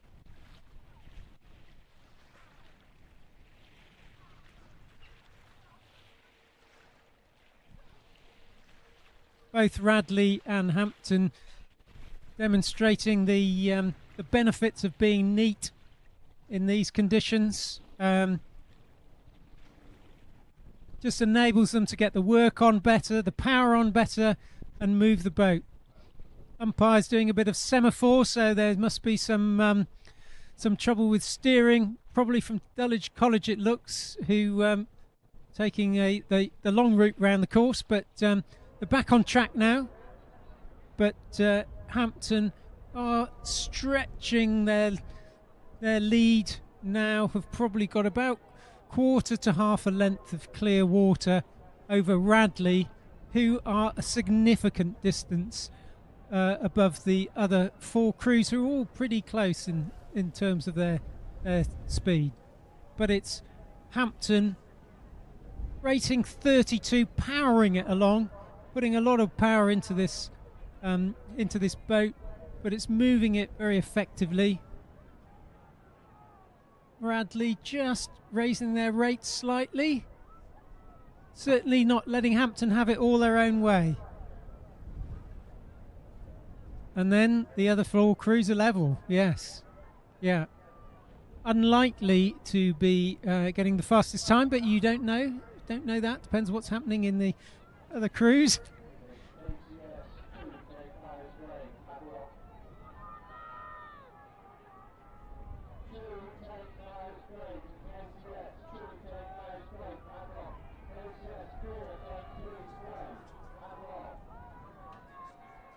Crews are, or the leading crews are going through the 250 metre to go into the red boys.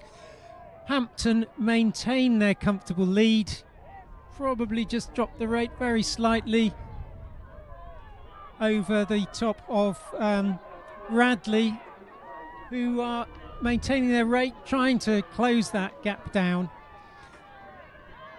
But Hampton just bringing it in now, just raise their rate slightly just to bring it home.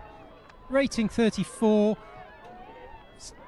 Radley still just powering along at 33, but they're not going to overhaul them. This is going to be a win in this heat for Hampton over Radley. And then there's a considerable distance, a real ding-dong going on for third place against between King's College and Dulwich. And it looks like that King's College have got that by about a quarter of a length over Dulwich. And then St Edward's, followed by Pangbourne.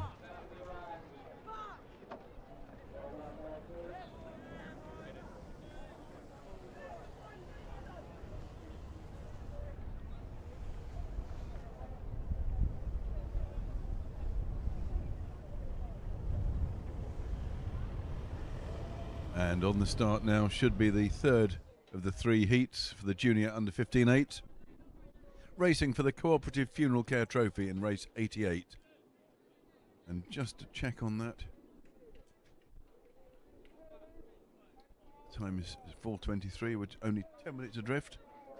This is a race here for the junior under 15/8s. They'll be trying to get straight on the start, and you can watch the fun on the YouTube feed. In lane 1 we'll have King's College C crew, Reading Blue Kate in lane 2, Radley's B crew in lane 3, Latimer Upper Schools A crew in lane 4, and Bedford in lane 5.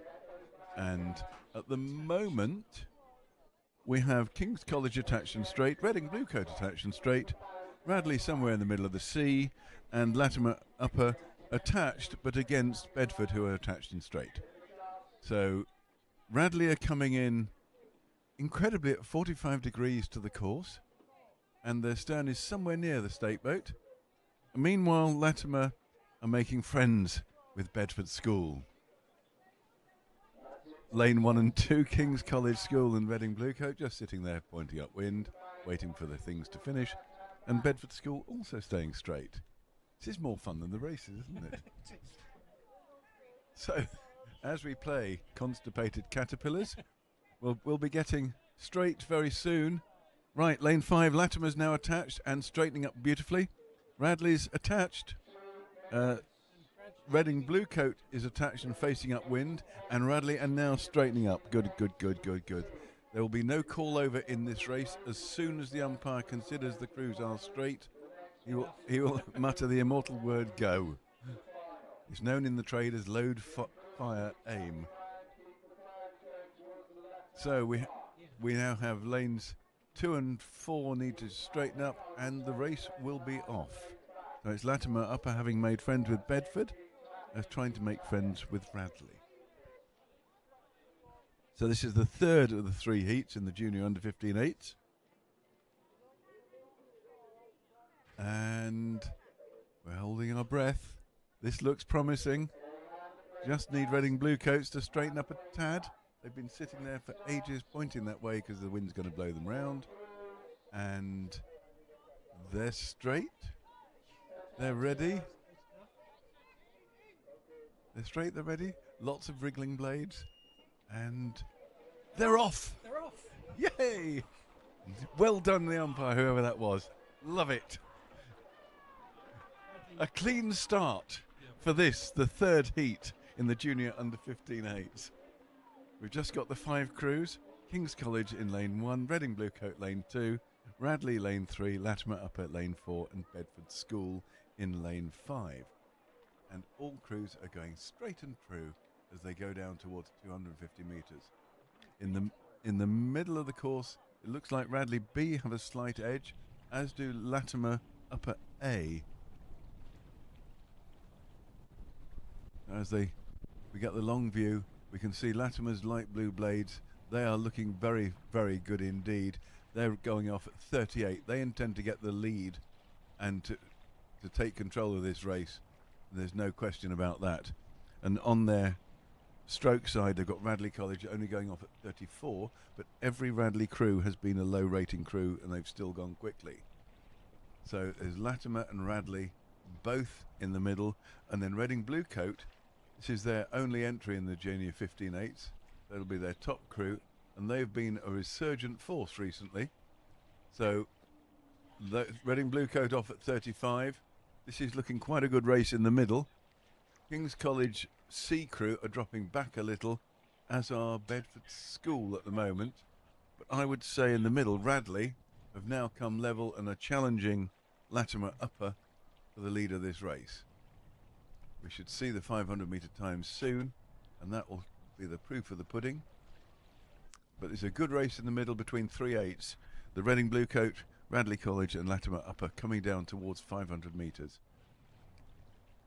Latimer went off at a much higher rating with an effort to get ahead. We'll soon find out if that effort has paid off. Radley have gone off in a much more, I won't say sedate manner, but much more steadily. Controlled, that's a good word. And they're up with the mix. But also Reading Bluecoat now showing, and as the times come, we can see Latimer Upper are definitely leading, but Bedford School are in there as well, along with Radley B and Bluecoat. So it's very close between the first four crews. There's only 3 seconds covering all four. And let's give you those on the screen now so you can see them. So less than 3 seconds, or just over 3 seconds between the first four crews, and then King's. Here it goes. So we've now got all the crews racing through the times, and you can see there Latimer Upper. That effort they put in with the high rating has paid off slightly, but will they pay the price for going off so hard? You never know with the boys, Ryan, because some can do bees wings down the whole course and manage to win. Not like us old plodders who like a good steady rating. So Latimer showing themselves ahead. They've got half a length now over the other three crews that are fighting this out. Bluecoats, Radley and King's College School. Bedford are just... it is Bedford, Radley and Bluecoats that are fighting it out. King's College School are just off the pace, but that is their C crew. So now you can see Latimer's effort. They've got themselves, it is almost a length. So they through the 1,000 metre mark, and then Radley followed by Bedford and Reading Bluecoats. But again, Radley and Bedford are so close together, and Bluecoats are just a tad behind. So there are the times for you. It's very close for second and third, and Bluecoats are not out of this yet. But Latimer Upper have got themselves a length lead by that early effort, and they're going to sit and try and control this race now. She's very mature rowing for the J15/8. The water is beautifully flat. The wind is definitely easing off now. The sky is brightening. It could almost be a nice day. But it certainly is for rowing. And Latimer Upper are making the most of it and really enjoying themselves. Radley's B crew, again, they're under rating. Nice, low, steady rating, but they are going quickly. They're still lying in second, leading the other two crews, Bedford and Bluecoats, who are vying for the fastest runners up in this race. We have the long shot there. You can see Latimer Upper. They're much more sedate now about their rating. They've come down to 35, much more manageable. And on the right of them, you can just see Radley's blades going out of shot. Those two, they're rowing at 33.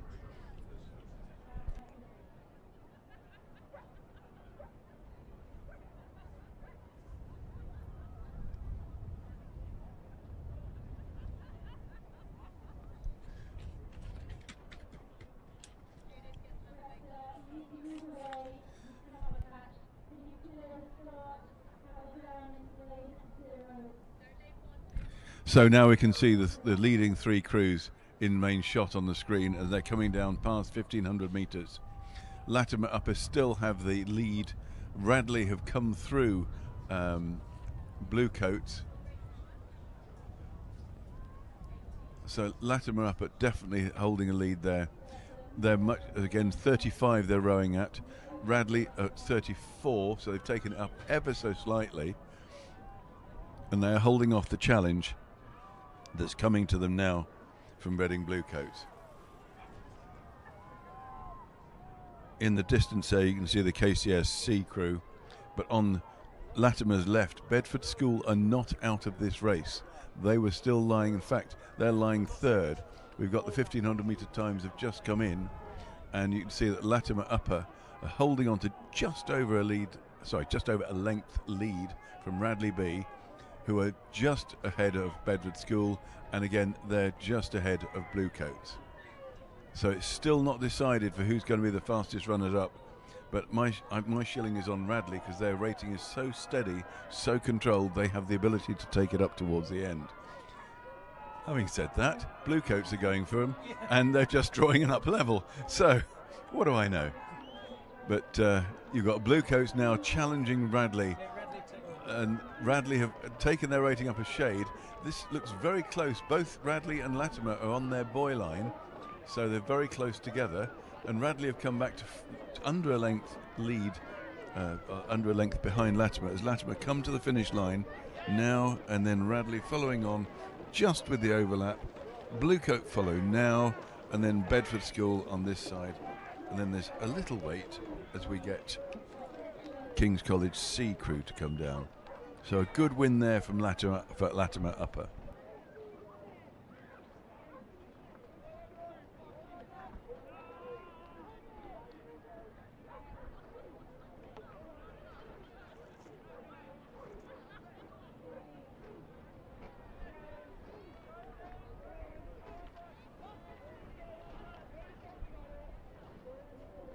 So that's the third of the three heats. We're just checking on the winner of race 86.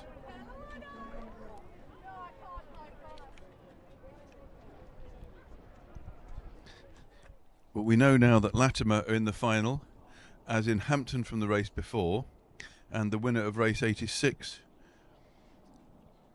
was King's College School A, because they did the really good row. So it's those three are into the final, guaranteed, and then the three fastest times in the other competitors will join them in the final. And now we've got the club coxed fours with two heats coming up off the start. Yeah, and Heat A is now on the course with Llandaff in lane 1, Upper Thames in 2, Vesta in 3, Lee in 4, Worcester in 5, and Kingston in lane 6. And experience shows here that the crews just get on the start and then get off again. So they got away very cleanly and neatly, as you would expect from more experienced crews. So far less entertainment to watch from this end.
So the crews are through the 500 metre mark, and we appear to have Llandaff are leading a second up on Worcester, over Upper Thames, then the Lee, then Kingston and Vesta.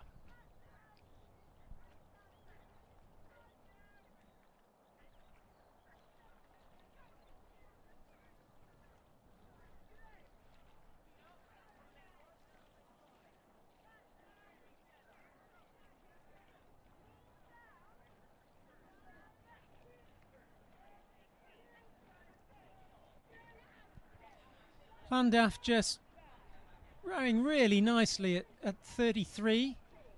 Over in lane 1. Upper Thames 35. And it looks like these two crews are have probably got about half a length, maybe quarter a length over Worcester, coming up fast on the 1,000 metres.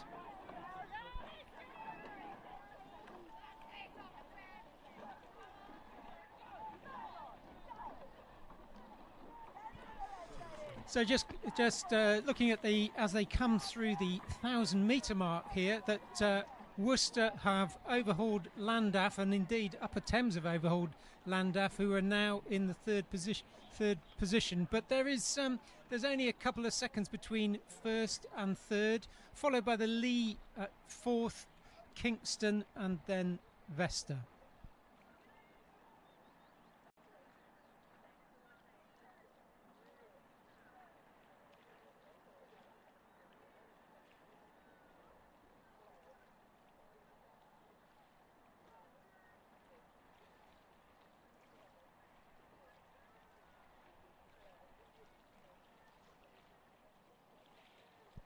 So it looks like Llandaff went off very hard in that, but maybe paid the price for that in the second 500 as Worcester have gone into the lead.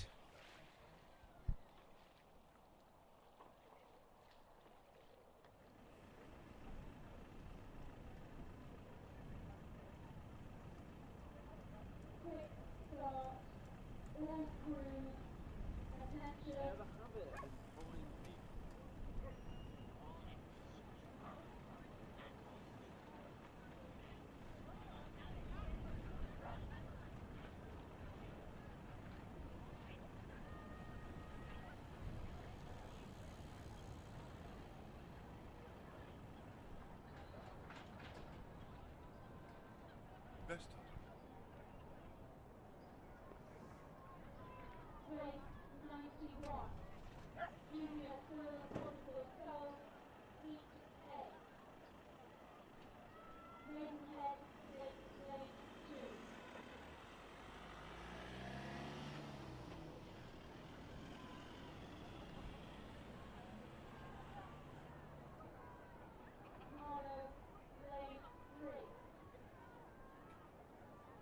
So on the screen at the moment, we're just seeing Llandaff slugging it out against Upper Thames. Upper Thames sitting ahead of them by about 3/4 of a length. And the view now has switched to the Lee. We can see the Lee paddling through.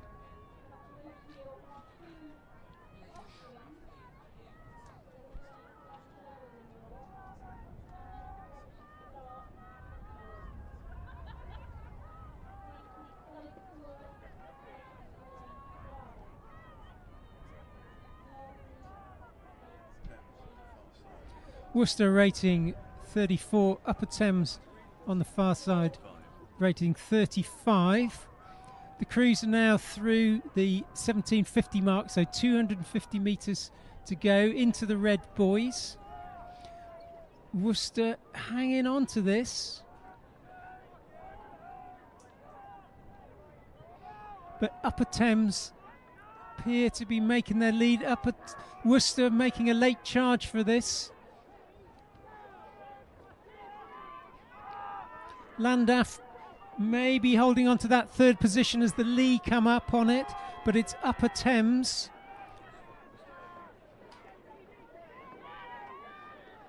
Very close between Upper Thames and Worcester. Maybe Worcester making a last surge for it. Yep, Worcester's overhauled them, and Worcester's going to take it by about a third of a length over Upper Thames. Upper Thames, then Clearwater a length to Llandaff, and then the Lee. And Kingston just bringing it through to the end of the race. Meanwhile, as we wait for Kingston to finish the first of the heats of the Women's Club Coxed Fours, the second one is already on the course.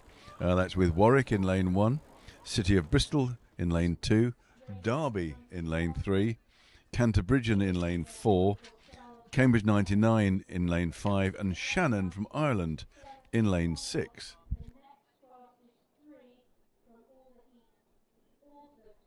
So that race is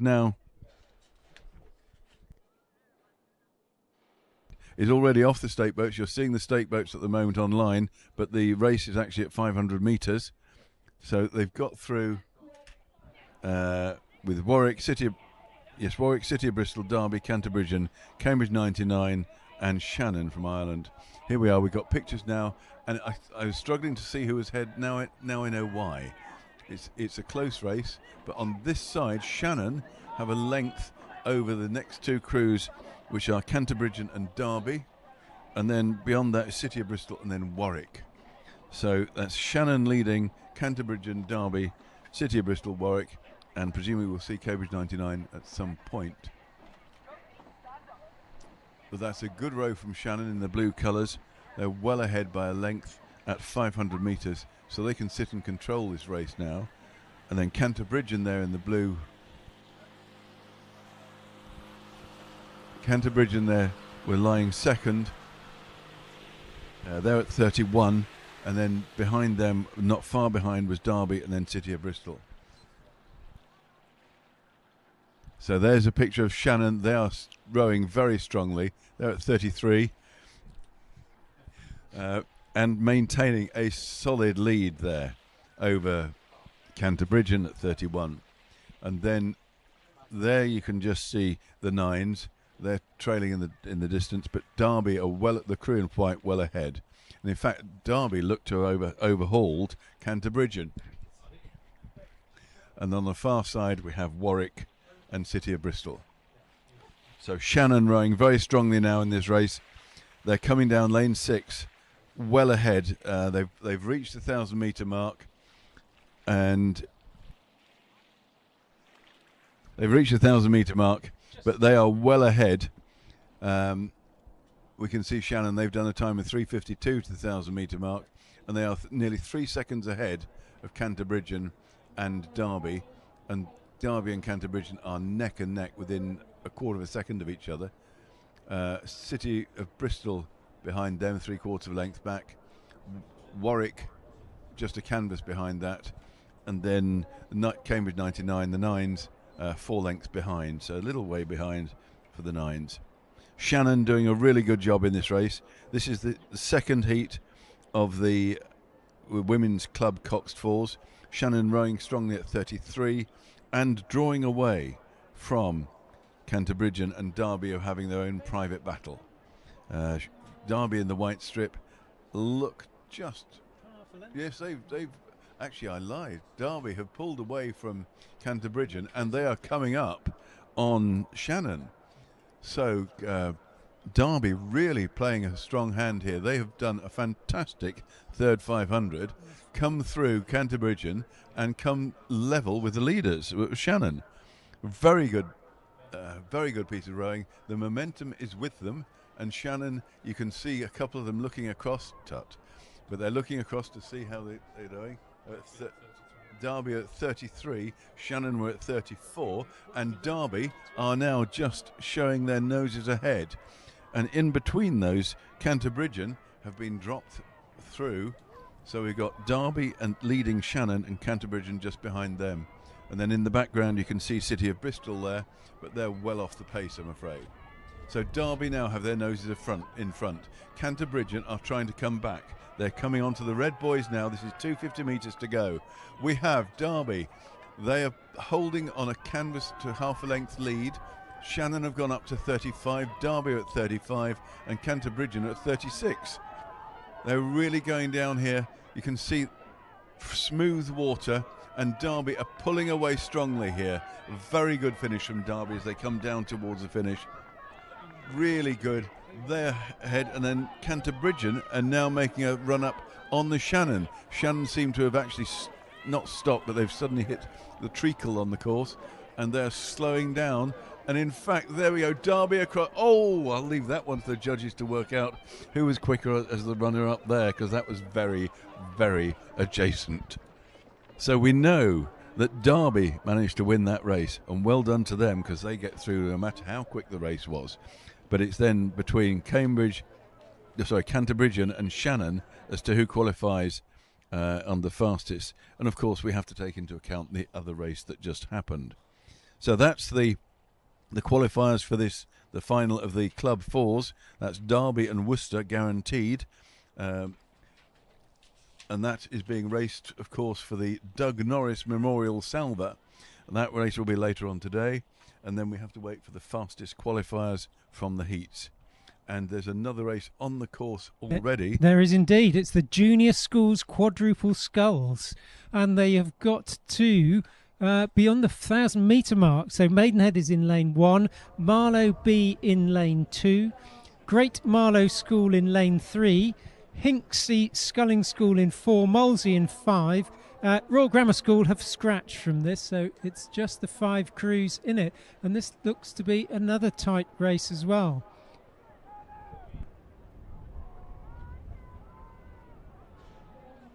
So Great Marlow School in lane 3 was ahead at the 1,500 metre mark, just 2 seconds ahead of Marlow B, and then they were 3 seconds ahead of Maidenhead. Sorry, I correct that. That's Molesey in second place in this.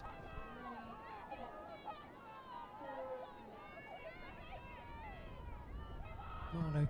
Great Marlow continue to lead this, rating 36, probably got 10-12 strokes to the finish. Molesey at 35. On the far side we got Maidenhead at 37. It's nip and tuck certainly between Molesey in second place. Are they going to get it? Yes, they probably just got it on the line over Maidenhead. But Great Marlow School progress straight through to the final.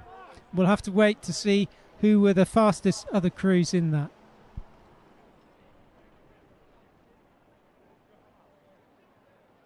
So we've got Heat B on the course at the moment, which is race 92 of the Junior Schools Quad Sculls. So King's School Worcester in lane 1, the Grange School Hertford in 2, Shiplake College in 3, the Windsor Boys School in 4, Clares Court in 5, and Marlow in 6.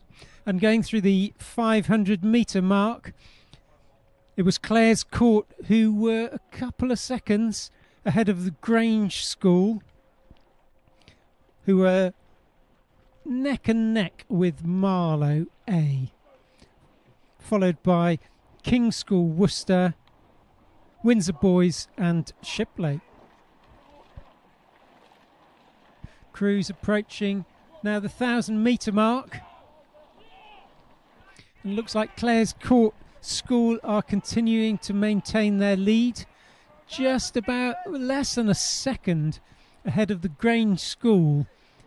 But Windsor Boys School have overhauled a couple of places and now lie in third place, less than a second behind Clares Court.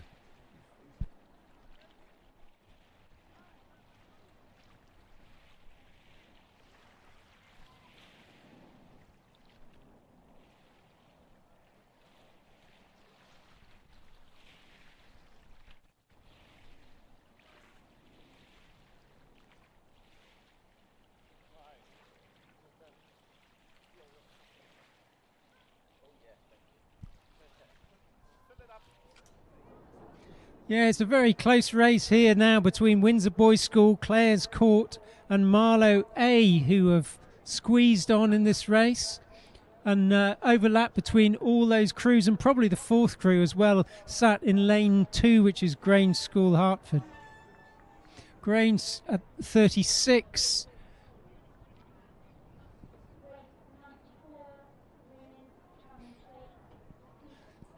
So Windsor Boys School in lane 4, appear rating 35, just have got their nose in front now over Clares Court.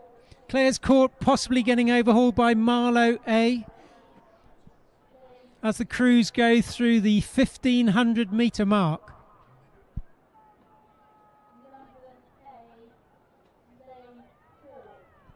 Windsor boys now just using that superior technique and skill just to eke out tiny fractions each stroke, just rowing so neatly, so perfectly. That's fantastic sculling from them.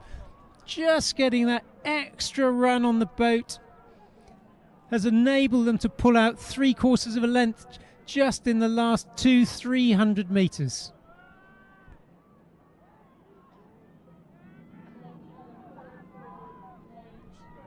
Coming up rapidly is Grange School, Hertford in lane 2, but it's Windsor Boys School who continue to maintain the lead in this race.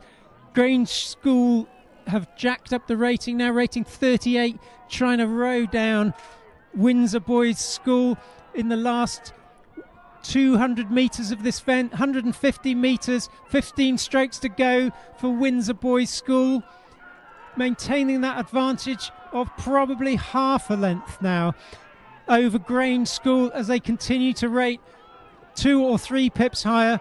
But Windsor Boys School just looks superb as they come across the finish now, just a length up, and then it's a blanket finish for second, third and fourth.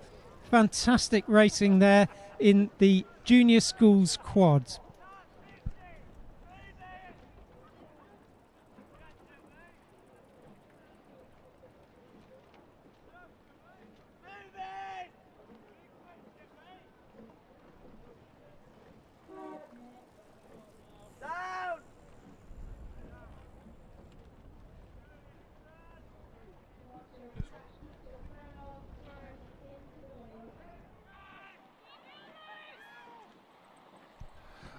And so the third heat of the junior school quadruple sculls is underway. This competition is for the JHW Skeet Tankard. Third heat is between, in 1, Kingston, 2, our Star, 3, Reading Bluecoat School, 4, Norwich School, 5, the Windsor Boys Schools B Crew, and 6, Buell Bridge. If this race is as good as the last one, we're in for a real treat when it comes to the final. It may well be that those 3 crews, the judges are still trying to work out the finish order, looking carefully at the video replay and freeze framing and so on in that last race. But this one is the third of 3 heats, winner to final, where they'll be joined by the next 3 fastest crews. Through the 500 metre mark, it was Kingston Rowing Club with the early lead, only by a canvas or so over Buell Bridge, with Star Club third, Windsor Boys Schools B Crew 4th, Reading Bluecoat 5th, and Norwich School 6th. But the order had switched around a little bit at the 1,000 metre mark, with Buell Bridge having taken the lead. They are the first through the 1,000 metre point, with Kingston Rowing Club in second. There was only a canvas between those two at 500, so really no surprise if it's just changed around a little bit. We have Star Club in third, Reading Bluecoat 4th, Windsor Boys Schools B Crew in 5th, and Norwich in 6th. Now, Buell Bridge have put in a really stunning middle third of this race and are moving clearly away from the rest of the field. So it's Buell Bridge over in lane 6, now leading by, I think that's a length now, over Star Club, who've come through into second place. Buell Bridge at 33. Sculling very neatly and very nicely together, possibly not quite looking just as powerful as Windsor Boys did in the previous race, but they're certainly doing what they need to do here. This is Buell Bridge now leading with, I think, a length advantage over Star Club, who are in 2. They lead Kingston Rowing Club in 1 by about a half length, Kingston at 35. Through the 1,500 metre mark, Buell Bridge had a 1 length lead over Star Club, who in turn were a third of a length ahead of Kingston Rowing Club. And then Reading Bluecoat, Windsor Boys Schools, B Crew and Norwich. But Buell Bridge really strong in the middle third of the race, certainly from 1,000 to 1,500, really moved up, and they are really good This looks really, really beautiful quadruple sculling. I always think it's probably the most elegant and most graceful of all the boats, particularly when it's as good as this. Crew moving beautifully together. Nice long strokes, reaching out for those catches, dropping the blades in and then squeezing and then building and driving with the legs. Bulbridge leading. They are beginning to come under some pressure from Star Club, but Bulbridge, Star Club almost on opposite sides of the course and a little out of contact with each other. Bulbridge just look across just to make sure they've got it. I think they have. Bulbridge coming to the finish line about half a length up on Star Club, who come home second. We have Kingston Rowing Club third. Bluecoats crossing fourth, and then Norwich fifth. Excuse me, Windsor Boys School fifth. And Norwich coming with about 10 strokes to go to complete this third heat of the junior school quadruple sculls for the JHW Skeet Tankard.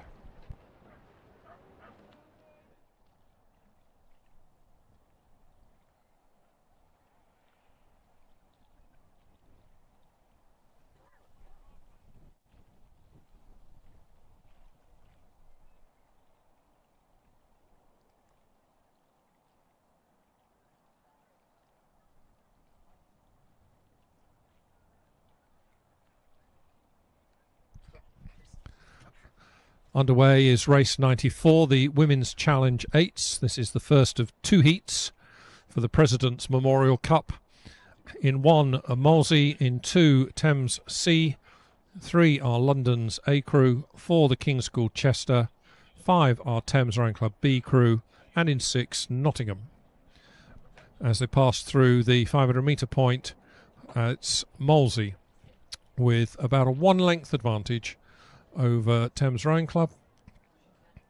With London, that's Thames Rowing Club's C crew, because they've got 2 crews in this race. So it's Molesey, Thames C, then London, then Thames B, then Nottingham, and then the King's School Chester. Those crews are spread out over about 3 lengths, passing the 500 metre point. But Molesey are pushing along very, very nicely. As I say, a length up in the first 500. These crews are coming towards the 1,000 metre mark. And it looks as if Molesey in lane 1 have continued to push away. They were just about a length up at 500. I think it's going to be a reasonable amount of clear water now that they have as they come to the 1,000 metre mark. This is Molesey leading now by more than 2 lengths. Real blanket across the next 3 crews, very little between them, with, well, I think that was probably Thames Rowing Club C in second place, London Rowing Club A, and then Thames Rowing Club B. Those 3 crews just 1 second covering second, third, fourth. Some little way back then Nottingham and King's Chester.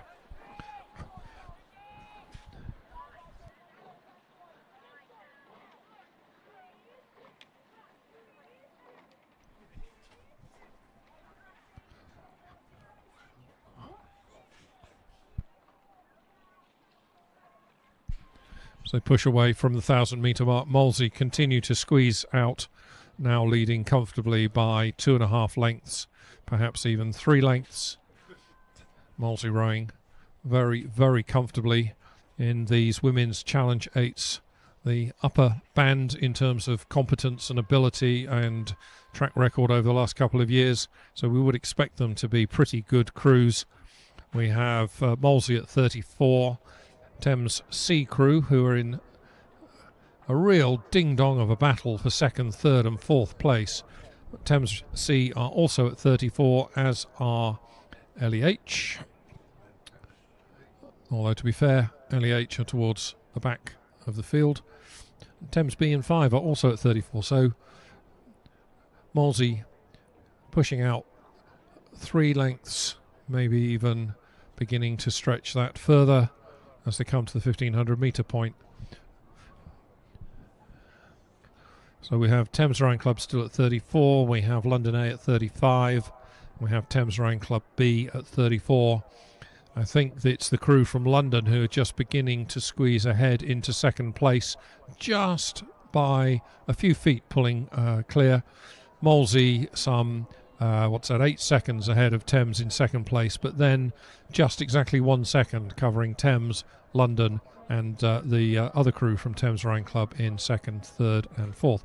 But this is all about Molesey. This is Molesey who will, by the look of it, go straight through to the final, which is going to be one of the last races of the day towards the end of the programme. Anyway, Molesey, this is for the President's Memorial Cup, winner going through to the final, and from then we pick the next 4 fastest crews to join them. But it is Molesey, very comfortable lead they have of some 4 lengths. They're not easing up, they're continuing to push, continuing to keep it quite lively, doing what they need to do to have a really good row over this course. Remind themselves this is probably their first 2,000 metre race of the season, unless they raced this morning, which is always a possibility. But it's Molesey with about 4 or 5 strokes to go to the finish line, a long way clear of the rest of the field. Really good race for second, third and fourth. As Molesey come to the line, we have a real push here by Thames B in lane 5. They were in third place at 1500, but I think they have come through into second. Thames B just pipping London on the line. London third, Thames C crew finishing fourth. And then as we look back down the course, we see Nottingham just coming towards the line in fifth, and they in turn are quite some little way clear of Lady Eleanor Holly's school, who bring up the 6th place in this race.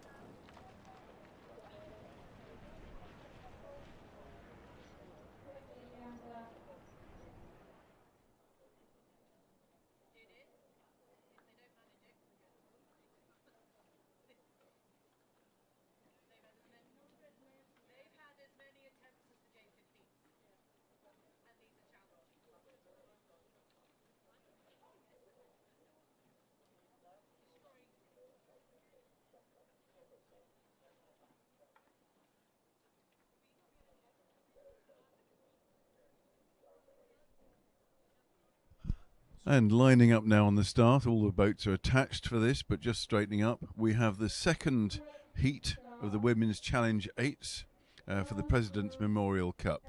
Lane 1, Godolphin and Latimer. Lane 2, Leander. Lane 3, Thames A. Lane 4, Vesta.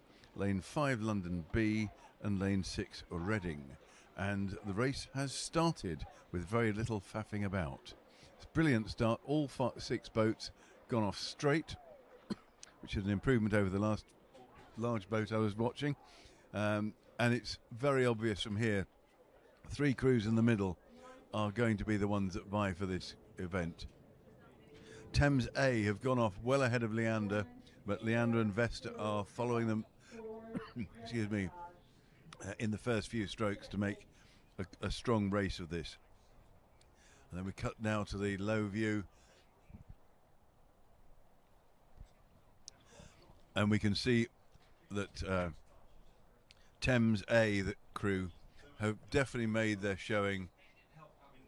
They've pulled away now to about half a length lead in the first 10 strokes, 15 strokes. They're rating 37, and they're leading Leander and Vesta, who are either side of them. Leander at 35, and Vesta actually look to be about 35 as well. They're 36.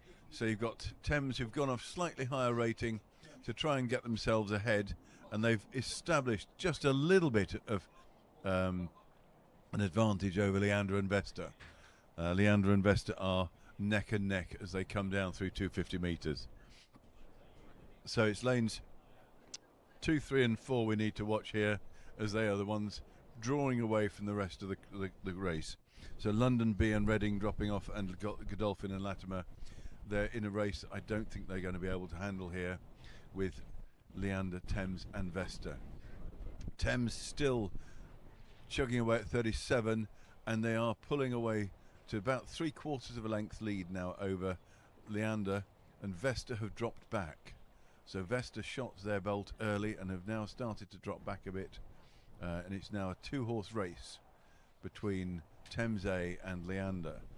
And as they go through the 500-metre mark, Thames have a lead of just under half a length, just over half a length, sorry. I'll show the times here for you. So Thames A 1:33 nearly, Leander 1:34.5, and they've pulled away from London. Vesta, as I said, dropped back rather suddenly, Godolphin, Latimer and then Reading. So it's a 2-horse race here as they come down the second quarter of the race. This is when they get into the race pace, the cruise, and we'll see who has the natural boat speed after the intense start where Thames were overrating everybody else to get themselves ahead. And it looks like Leander have drawn level with Thames. We'll see as the parallax works its way round. But it's very close now between Leander and Thames as they come to the 1,000-metre mark. Thames may just have one man up on them. Yes, I think they have. That's very close indeed, but it was nearly 3/4 of a length, just over half a length certainly before that Thames were holding over Leander. So Leander have pegged them back. It's less than a second between Thames and Leander, and then London just going through it for some considerable distance back, as are Vesta, Godolphin, and we'll have Reading crossing the line soon. So that's the 1,000-metre mark. As I said, it's a 2-horse race. Leander are now comfortably at 35. Thames are still striking 36, so they've just come down the 1 pit. But it looks like the middle of the course now. These crews are now in cruise pace. They're really going well, and I think Leander have a slightly greater boat speed. So we're going to get a very close finish when we come down towards the end of this race. But it's two solid crews, 2 high-ranked crews, fighting it out side by side in adjacent lanes. And when we get the drone shot, I think you'll see just how close this is. It is neck and neck between these two boats, and I believe Leander in the white boat and the white kit have just got their noses ahead. You can see how smooth this water is. The sky has clouded over, it's dark, it's dull, it's dismal. The breeze is still blowing, but the water is flat. So it's good conditions for rowing, and it's very, very good race coming down here. Leander in the white boat and Thames in the black kit, very close indeed. And Thames are just leading by a canvas as they come down through the 1,500-metre mark. In fact, we have Thames, and they're still overrating by 1 pip. Thames at 36, Leander are just at 35, but actually Thames looks a slightly more cohesive crew at the moment.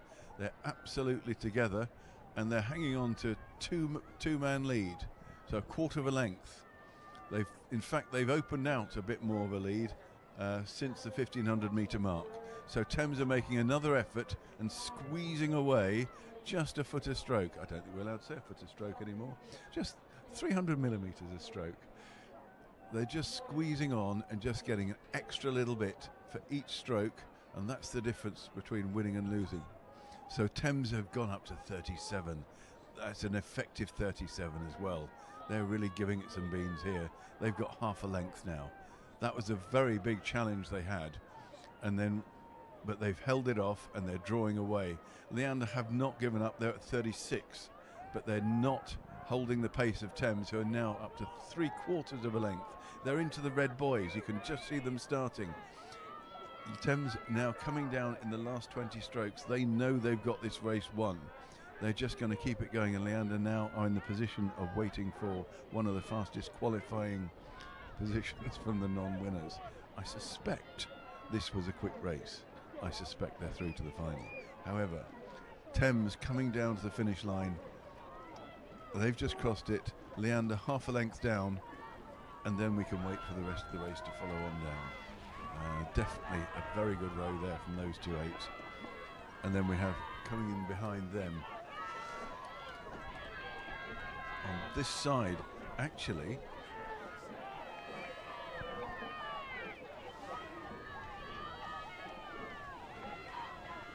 So London have come through. They've just crossed the line third, and they're being followed by Vesta. And then on the far side, we have Godolphin and Latimer School. And then in lane 6, we have Reading Rowing Club just coming down to complete the finishing order. So it's a good win there for Thames, and they'll go through to the final as the winner. And then the next fastest 4 will be taken from both of the 2 heats. So we've had Thames from this heat and Molesey from the previous one, and then we'll have to get the rest as the fastest finishers.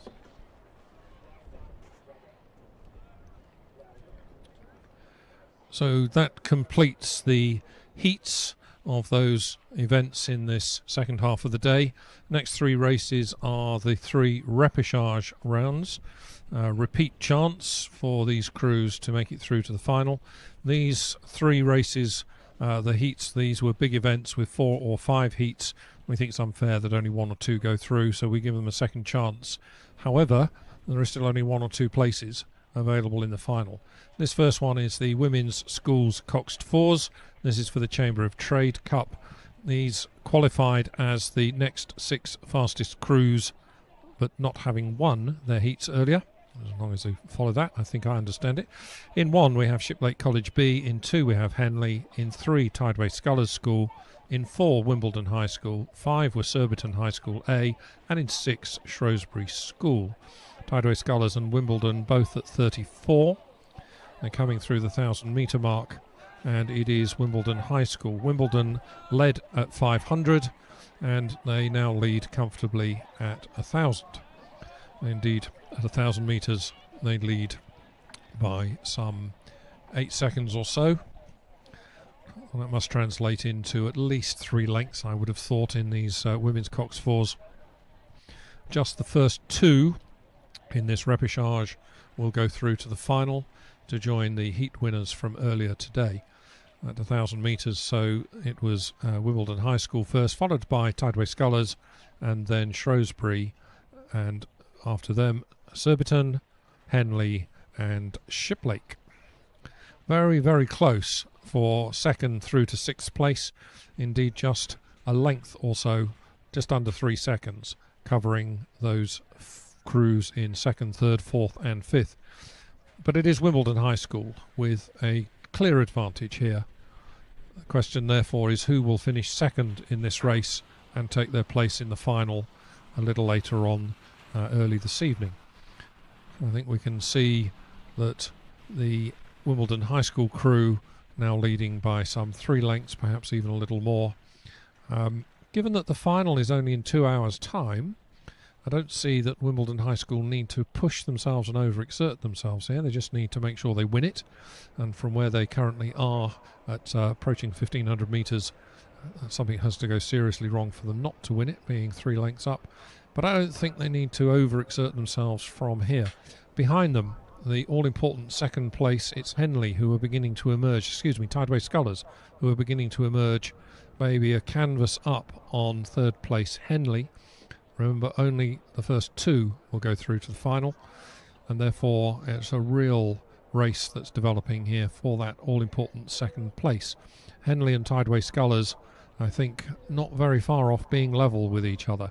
Tideway Scullers perhaps pulled out about a canvas with a little push, and Henley have responded with one of their own and come back level, and maybe even Henley now have about a 1 metre advantage, about half a canvas at the most, over Tideway Scullers.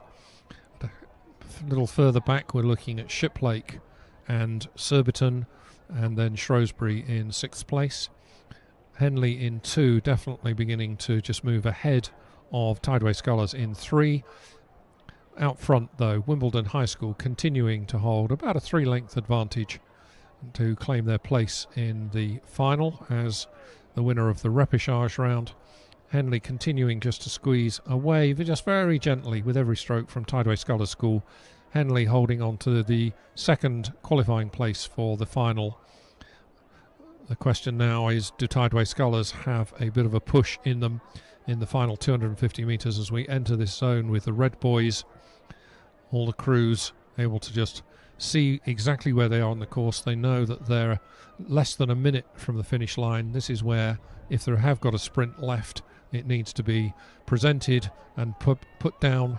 Really big, strong leg drive. But Henley in second place continue to move away from Tideway Scullers.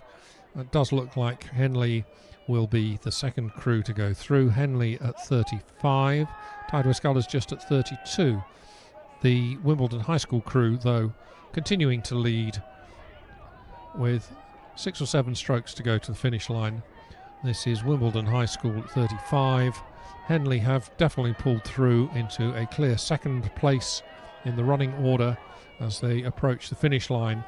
Wimbledon High School take the win and the place in the final, followed home by Henley Rowing Club, who just about have a length on Tideway Scullers. Fourth home, that's Shiplake, followed by Surbiton High School and then Shrewsbury.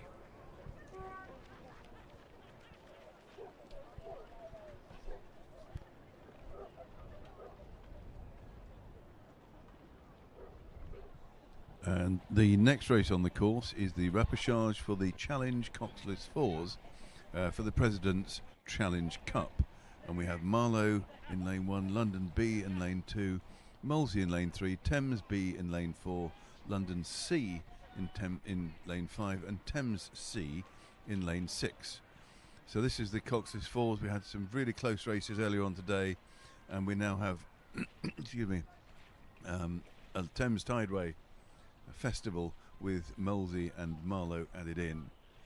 So as they got to 500 metres, London B had the lead over Molesey, who then led London Rowing Club C, and Thames C with Thames B behind. If I remember correctly from the earlier race, Thames B eventually did come quicker than Thames C, so this could be fun to watch. At the 1,000 metres, Molesey had then come to the front, and they were just leading London B by less than a second.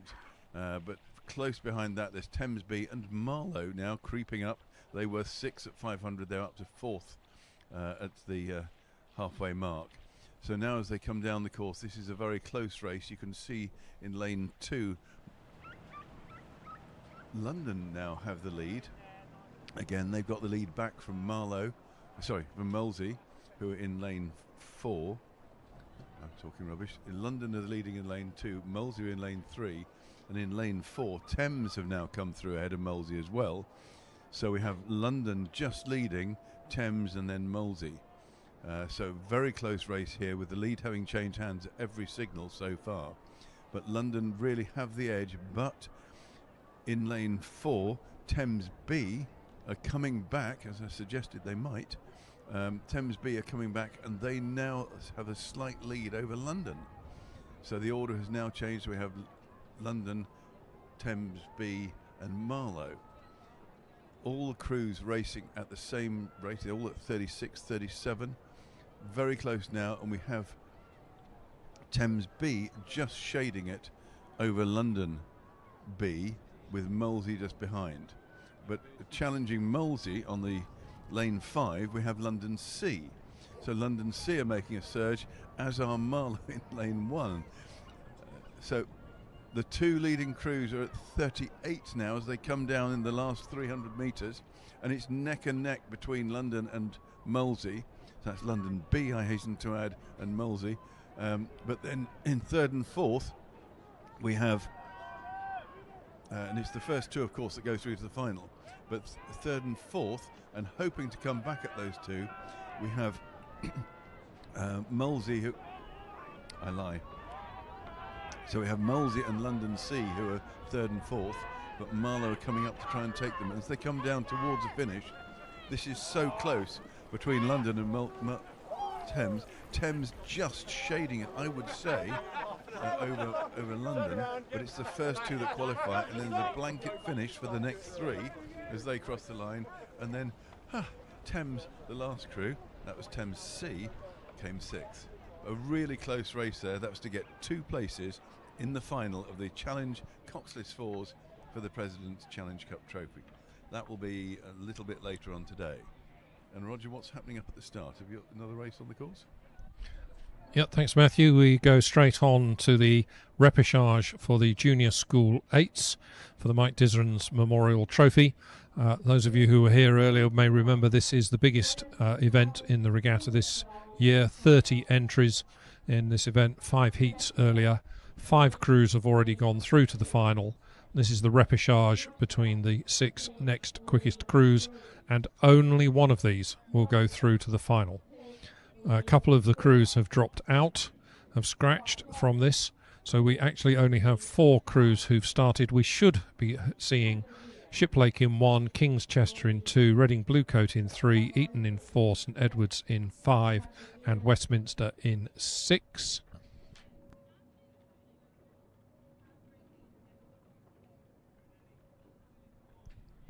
It does look to me that Shiplake and Westminster are the 2 who have scratched. That's possibly not a surprise, because they will have been, that's Shiplake and Westminster, who should have been in 1 and 6. They will have been the slowest of the 6 next quickest crews. That's how the lane draw works here. So maybe they felt that it wasn't really worth their while taking part in this repechage, so they have scratched. So we just have the 4 crews: King's Chester in 2, Reading Bluecoat in 3, Eton in 4, and St Edwards in 5.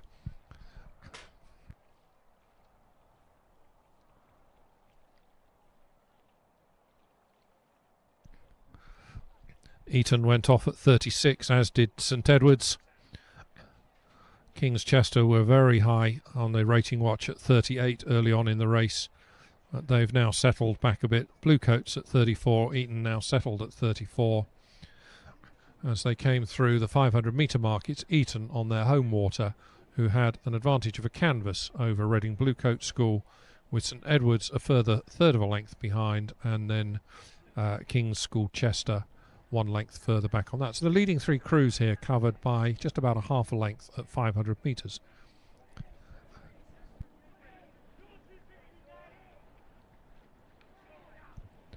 Approaching 1,000 metres, Eton continue just to squeeze away. It was just a canvas lead at the 500 metre point. It's certainly at least a half length now as they come to the 1,000 metres.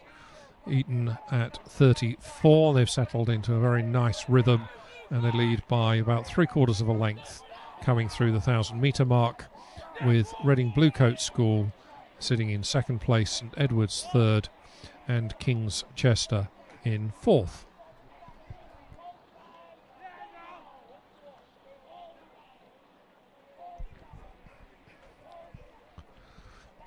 So the result as they came through 1,000 metres is that Eton lead by 3/4 of a length. That's the verdict that we have here. St Edwards another half length back, and then some clear water of about a half a length of clear water back to King's Chester. So a reminder, just the winner of this goes through to the final. The final will be the last race of the day, scheduled for 12 minutes past 7. So the crew that wins this has got a couple of hours of rest before the next final. Obviously they'll go out in about an hour and a half's time to warm up, but they do get a chance to get out of the boat and go and lie down somewhere quietly and just recuperate a little bit. But it also means that they probably don't want to overdo it in this race. A couple of hours from this repechage to the final should give them a good chance to get a decent recovery, but obviously there's no point putting down more than they need to here. So Eton now beginning to squeeze out into the lead. There's definitely clear water there now over the Reading Bluecoat School crew. Eton leading by about a length and a half. Eton have still maintaining a rating of 34, which they've been doing over the whole course. Up until this point, I'm just beginning to ease off, just as I say it. Of course, they begin to just become a little more comfortable. They are taking noticeably quite a nice rhythm there from Eton. Plenty of time on the recovery. Beautiful timing on the catch. Really, really nice work by Eton coming down this stretch of water. Their own course here, of course. We're extremely grateful to Eton College and to Dorney Lake Services for allowing us yet again to use the lake. I think we were first here in 2001, if I remember rightly, 24 years ago. couple of regattas missing because of the COVID hiatus, but we remain just as appreciative to Eton College, just as thankful to them for allowing us to use the lake as we were the first time. So a bit of a change going on behind Eton. Eton continuing to hold, nudging 2 lengths now lead, but I think it's fair to say that Teddies have come up into second place. It may all be for naught because, of course, only the winner will go through to join the 5 who have already qualified for the final. This is Teddies definitely moving now up into second place ahead of Reading Bluecoat School. Reading Bluecoat at 37, Teddies at 35. So just rowing that bit more efficiently, Teddies just to come through. But it's Eton about a length and a half up, coming to the finish line, just doing what they need to do to take their place in the final, the last race of the day, in a couple of hours' time. So that's Eton home first. That will go to the photograph, I have no doubt about it. Teddies and Reading Bluecoat School absolutely neck and neck as they came to the line. Those 2 crews a little way ahead of King's Chester in 4th.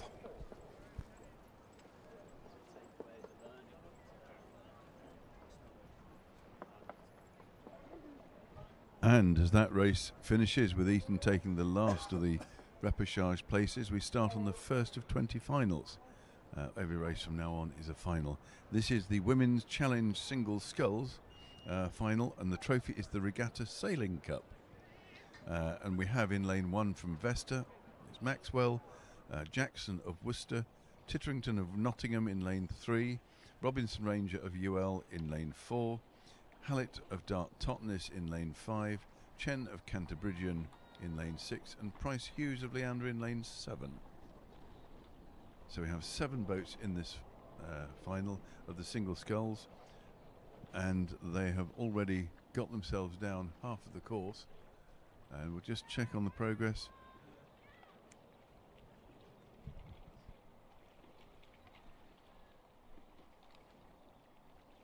This looks to be a bit of a 2-horse race now between Robinson Ranger of UL and I believe Price Hughes of Leander in lane 7. Just trying to get a view of the course.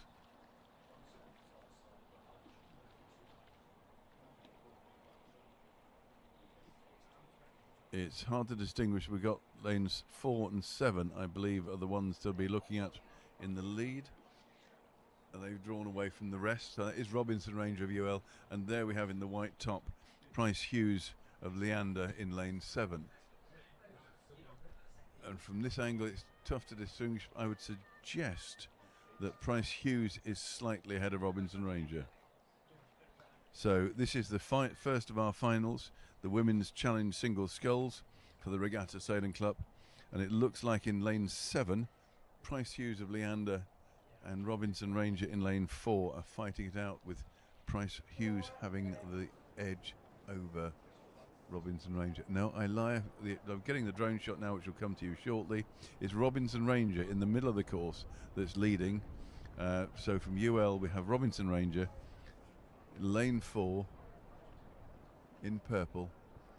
There we can see a lead of a couple of lengths over Price Hughes from Leander as she comes down the middle of the course. Based in Henley, of course, from University of London, Robinson Ranger coming down comfortably in control, I believe, although she's in the middle of the course, which would be the rougher water if the wind were to be blowing anymore. But as evening settles upon us, the weather gods have been kind. We've got clouds overhead. You can see the ripples on the water, but the water is flat and smooth. So Robinson Ranger here of University of London at 31, sculling beautifully at 31, and drawing away now to 3-length lead over Price Hughes of Leander. And she is sculling at, well, she's actually 31 as well, so they're matching each other stroke for stroke. But Robinson Ranger is just pulling away a shade on every stroke. And then behind those two, we have in lanes 3, 1 and 2, we have Titterington of Nottingham, Maxwell of Vesta, and then Jackson of Worcester. And they're coming down to complete the course and having their own private match. But Robinson Ranger has now settled down just at 30, and she's pulling away again as she comes down in the last 500 metres, well into the last 500. In fact, the red boys just passing her blades now. There she comes down now, Robinson Ranger of University of London, fully in control unless there's an absolute disaster. She's not going to hit the boys. She's in the centre of her lane. Everything's under control. This is her race to win. So that's Robinson Ranger of UL in the Women's Challenge Single Sculls for the Regatta Sailing Club. The first of our finals of the day being won by the University of London. Robinson Ranger coming down to finish. What a good race that was for her. And she's shown utter dominance over the field. Very good piece of sculling.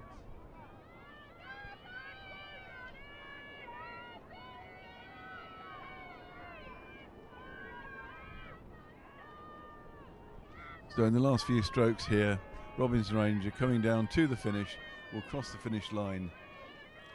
Now there's the hooter, and then behind her we have Price Hughes of Leander coming to the finish line now, and now she'll be followed by, that's Titterington of Nottingham, then followed by Maxwell of Vesta, and then Jackson of Worcester will come over the line. We have two more scullers coming down. The umpire's launch has pulled off the course because right behind them is the double sculls final, which I'll give to Roger if you can talk us through that. Yep, thank you, Matthew. The race that's approaching the 1500 metre mark, just coming to it, is the final of the Challenge double sculls for the Evening Post Challenge Cup. 1 is Greenbank Falmouth, 2 Marlow, 3 Hinksey Sculling School, 4 Upper Thames, 5 Southampton Coal Porters, 6 the South African Schools Rowing Union, and 7 Wimbleball. The all 7 doubles started. I at one point thought they might catch up the singles ahead of them, but they've got a nice little gap here. So picking up this race then, the Challenge double sculls. It's the sculls, the double from Marlow, who led right from the beginning. 500 metres, they had a 3/4 of a length lead over Greenbank Falmouth. At the 1000 metre, Marlow has eked that out to a full 1 length, but that's over now the Hinksey double, who have moved up in the second 500 quite comfortably ahead now of Greenbank Falmouth. So at 1000 metres, it's Marlow, Hinksey, Greenbank Falmouth. Behind them, we're looking at Upper Thames, the Southampton Coal Porters, Wimbleball, and the South African Schools Rowing Union in the back. Good race between the first two crews here. Very little between them. Marlow coming under huge pressure from Hinksey Sculling School. Hinksey Sculling School in Oxford is a community-based club, and they are no slouches at all. They are right up there with the best in the country. They are pushing Marlow very hard. Marlow having to rate very, very high here. Marlow at 40, just holding about a canvas lead as they come to the line. Not much time to commentate on that race because of catching the one end ahead of them, but it's Marlow, I believe, just ahead of Hinksey Sculling School. Those two doubles some little way clear of the third place Greenbank Falmouth, followed home by Upper Thames, and then Coal Porters,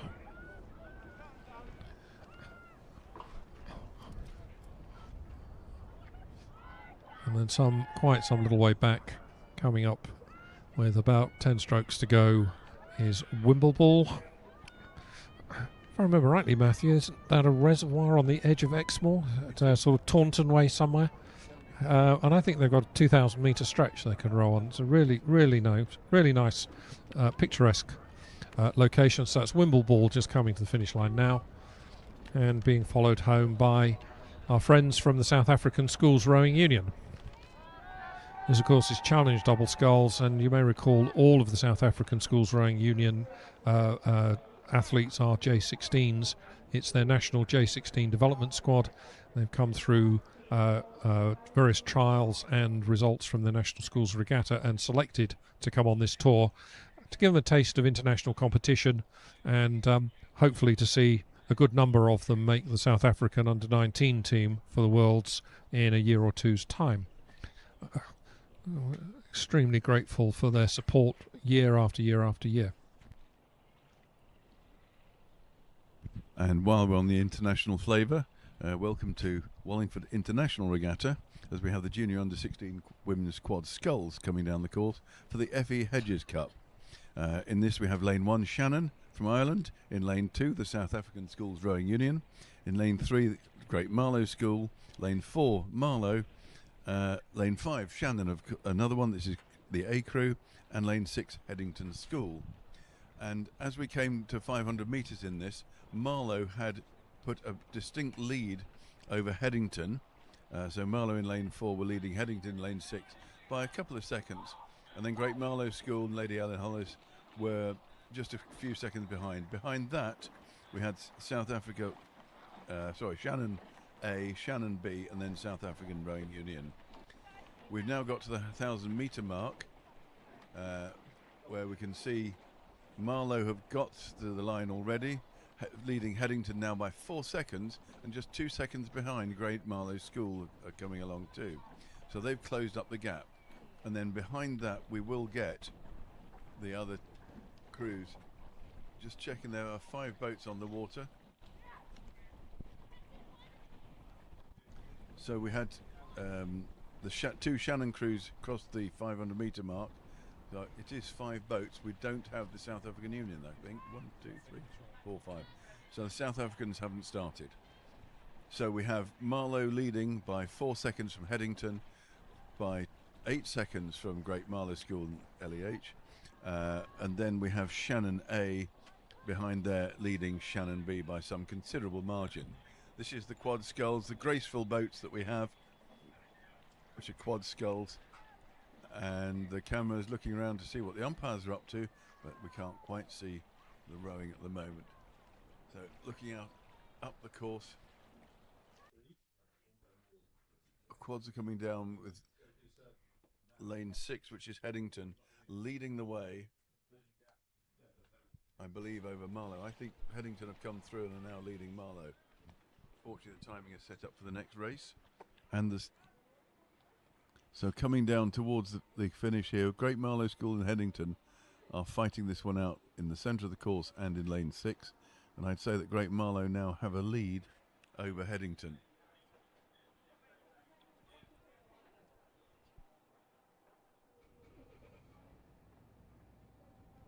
So the singles race is on screen at the moment, but for those of you on the bank, the Quad Sculls, the Women's Junior Under-16 Quad Sculls are coming down, and we have Headington School and Great Marlow School in lanes 3 and 6 fighting it out, trying to get the win in this event. Marlow are definitely ahead here now. They've overtaken Headington and are now leading down the course. As they get down the 1750 metre mark, we can see the red boys are about to start. So this is Great Marlow School. Great Marlow School definitely leading the race, not Marlow. Great Marlow School with the black kit are leading, coming down here.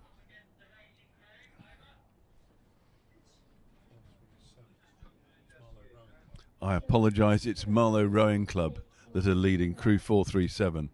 So they're leading, and behind them is Headington School, and then excuse me, the crew behind that is then the Great Marlow School, so first, second, third. But this is now Great Marlow sculling very strongly at 33. They're leading by 3 or 4 lengths, and they're on screen now coming down. That's that's Marlow Rowing Club coming down towards the finish in the last few strokes, leading comfortably from Headington, who are in lane 6. And then Great Marlow School is a little bit further back, another 3-4 lengths behind Headington.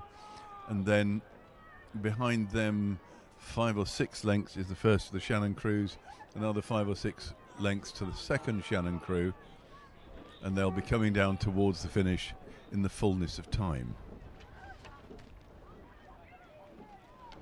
So there's a win for Marlow. Headington cross the line now, and we'll have Great Marlow School crossing the line shortly. But as the other crews cross the line, I'll hand over to Roger to give us the single sculls race that's on the course already. Thank you, Matthew. It is race 102, the final of the Junior Under-18 single sculls for the Wallingford Skiff Regatta Cup. You may have heard that name a number of times, the Wallingford Skiff Regatta Cup. There used to be a very big skiff regatta in Wallingford between the two world wars. That regatta folded up, I would guess, as a result of what happened in 1939 onwards, and their committee kindly donated all of their cups to Wallingford Regatta. So we have some vintage cups here. This is one of them being competed for. We have 7 scullers in this race. The race is approaching the 1,000-metre mark at the moment. B. Redfern of South African Schools in 1, T. Gwinnell of Pangbourne in 2, M. Downey of Windsor Boys in 3, J. Gunn of Wallingford in 4, M. Rawbeck of South African Schools in 5, I. Kuzmin of Hinksey in 6, and H. Ellison of Rochester in 7. And it's the 2 South African singles that really made the first break here in the first 500. And they got away to a very, very good start. And it's Rawbeck who led at 500 ahead of his clubmate Redfern in the first 2 places. Those 2 scullers were away from the others at 1,000 metres. It is still the South African sculler M. Rawbeck who now leads by a couple of lengths. He's sculling very neatly at 30. His clubmate, compatriot, countryman Redfern in the lane 1, sculling at 33. So I think we can say that Rawbeck is certainly sculling the more efficiently, the lower rating, and is leading and indeed pulling away. This is a straight final. This is an event where there weren't any heats earlier, so we've no sort of pre-selection of the best 7 scullers for this. So we are seeing the scullers string out a little bit across the course, and we have at the 1,000-metre point something like 30 seconds between first and last. So past 1,000, Hinksey sculler 3rd, Windsor Boys 4th, Rochester were 5th, and in 6th place the sculler from Pangbourne.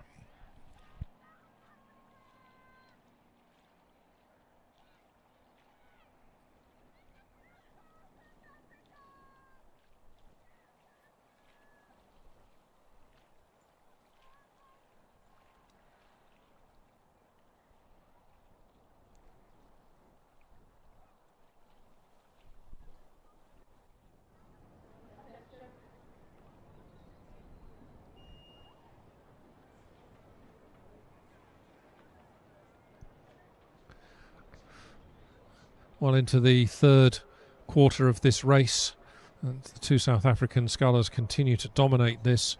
This is Junior Under-18, but once again, remember the South African group, I believe they're all under-16s. That's certainly what it's been prior to this, so they've moved up an age band if that's the case, and they are dominating this. The 2 South African scullers quite some little way clear of the rest of the field. Rawbeck in lane 5, continuing to lead Redfern in lane 1.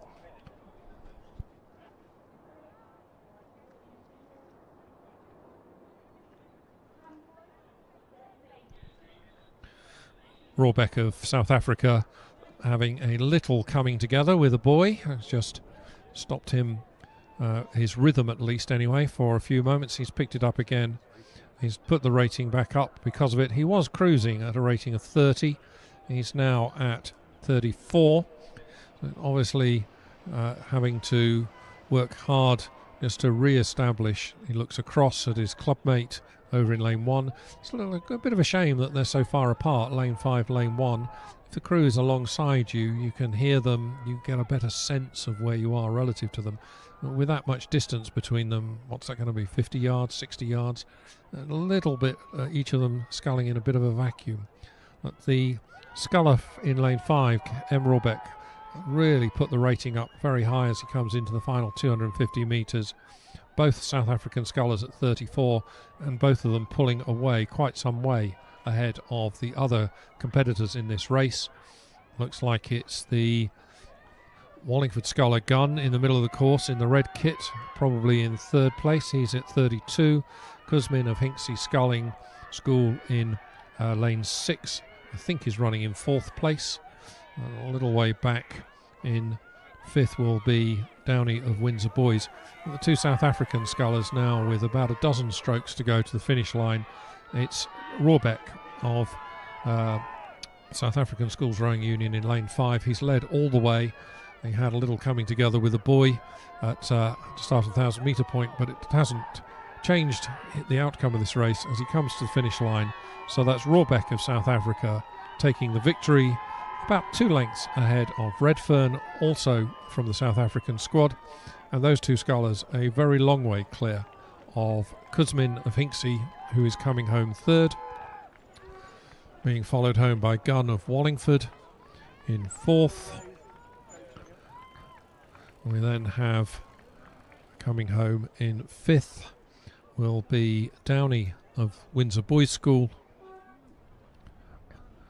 And those 5 scullers having quite a considerable margin over Ellison of Royal Chester, who looks as if he will finish 6th. And then Gwinnell of Pangbourne.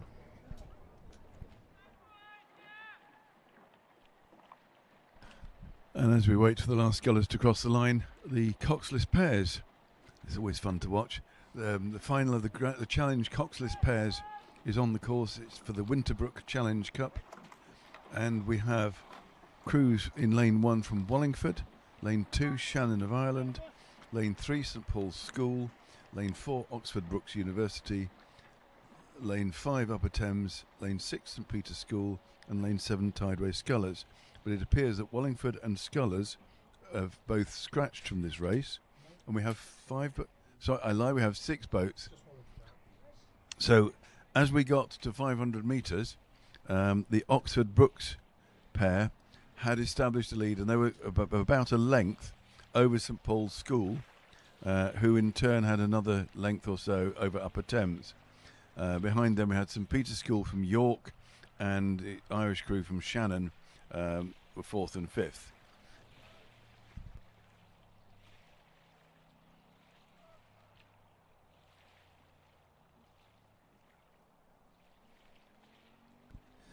So as they come down now towards the 1,000 metre mark, Oxford Brookes are still ahead, and they've done a time of 3:22. Let's put them up on the screen. It's 3:22 to the 1,000 metres. St Paul's are 7 seconds back. Upper Thames are a further 7 seconds back, and St Peter's York 3:44. They're lying 4th. We then have there's the Shannon crew, but I can no time recorded for Wallingford. Wallingford have scratched, or for Tideway Scullers, who are definitely racing. We can see them from here. But Oxford Brookes there, rowing strongly in the middle. This is a challenge of actually getting 2 people to be in perfect unison, and to steer and to row whilst being on opposite sides of the boat, which is always entertaining. Oxford Brookes are rowing at 33, and then in the shot behind them you can see St Paul's School, who are lying 2nd. But they, excuse me, they are rowing at 35 and not making too much of an impression on the Brookes crew. That's St Peter's of York and Upper Thames. And then you can see the Tideway Scullers crew in lane 7. Also, they've just shot off the screen again. So St Peter's on the left there, they're lying 4th, and Upper Thames are lying 3rd. So we're now back showing Oxford Brookes, who are leading the race from St Paul's, from Upper Thames, from St Peter's York. And then we have Tideway Scullers, and I can't quite see where they are in the race, but they are ahead of St Peter's York.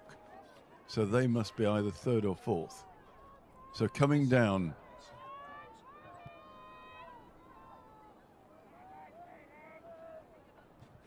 So coming down towards the Red Boys in the finish now, Oxford Brookes University, rowing strongly at 34 and really holding on to a good solid lead of 3 lengths over St Paul's School. They're overrating them, but haven't got quite the firepower to fight with them. But they, in turn, are 5 lengths ahead of the Upper Thames pair, who are 4 lengths ahead of the St Peter's York pair. Sneaking down in lane 7 are the Tideway Scullers crew, who didn't feature on the scoreboard, I'm afraid. But they're in lane 7. They're going to finish 4th. St Peter's have been overtaken now by the Shannon crew. So 5th will be Shannon, and then 6th will be the St Peter's York crew as they come down towards the finish. These coxless pairs, it's always a wonder that they get down the course. No one's looking where they're going. There's only one person on each side. They are the epitome of rowing together. Have you been out rowing at Wallingford recently? We're talking about Oxford Brooks, all not knowing where they're going and just steaming straight ahead. Because of course, the Oxford Brooks have their main boathouse on the Wallingford stretch, as do Oxford University boat clubs. We share it with them.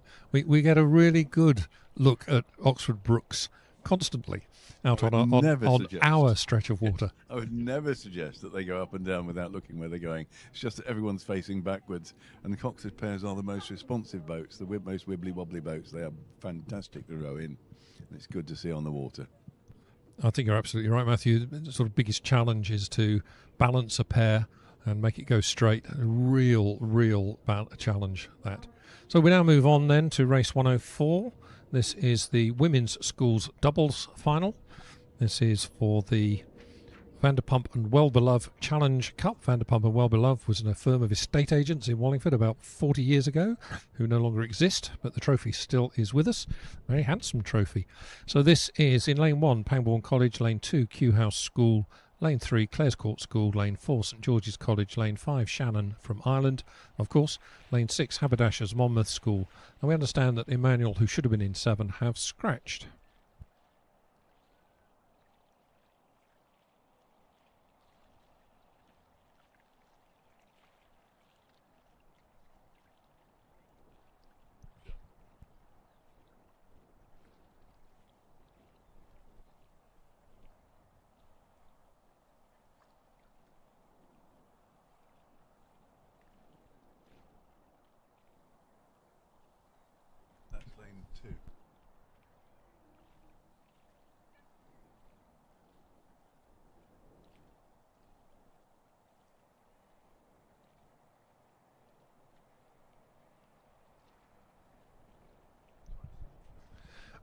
So coming through the 500 metre point, Kew House School have a significant lead, and they've extended that.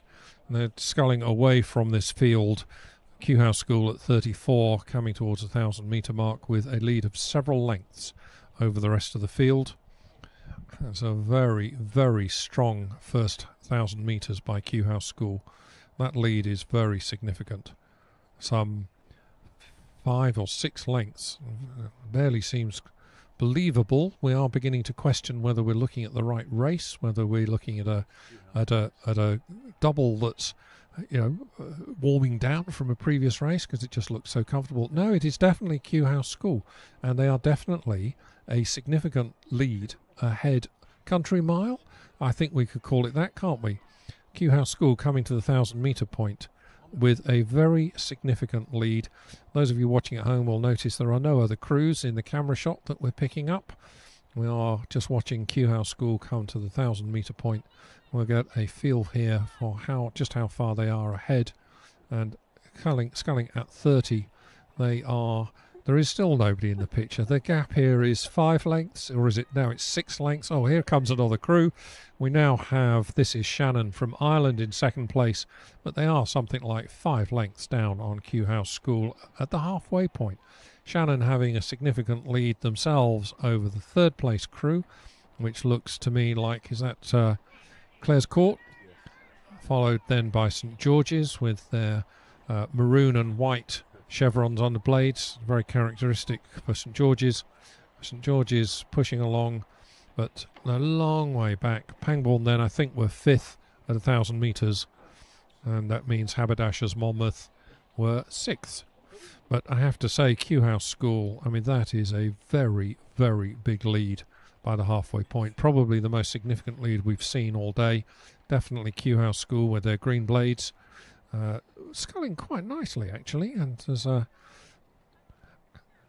real lift on the boat and surge forward every stroke. There's some power there, but a nice leg drive down together.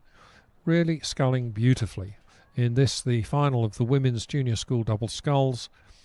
Kew House School moving up towards the 1,500 metre point with a significant lead.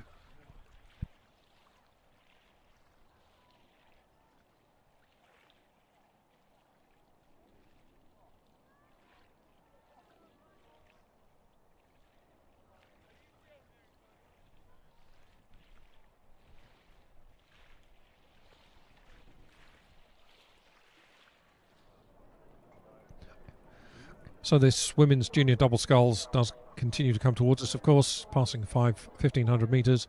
Kew House School maintaining a very significant lead over Shannon Rowing Club from Limerick in Ireland, where they have a beautiful boathouse built in the very early 1900s, if I remember rightly. It's over 100 years old. The club has been there for 140 or 150 years. I mean, it's one of the oldest rowing clubs in Ireland. Really good to see such a big entry from them come across here for the regatta this weekend. They are showing that just what they can do, but it isn't enough to take on Kew House School, who are the class act in this race. Really, really superb. This Kew House School double coming towards the final stages of this race, this women's junior school double sculls final. They continue to scull at 32 strokes per minute and continue to lead by something like 6 lengths.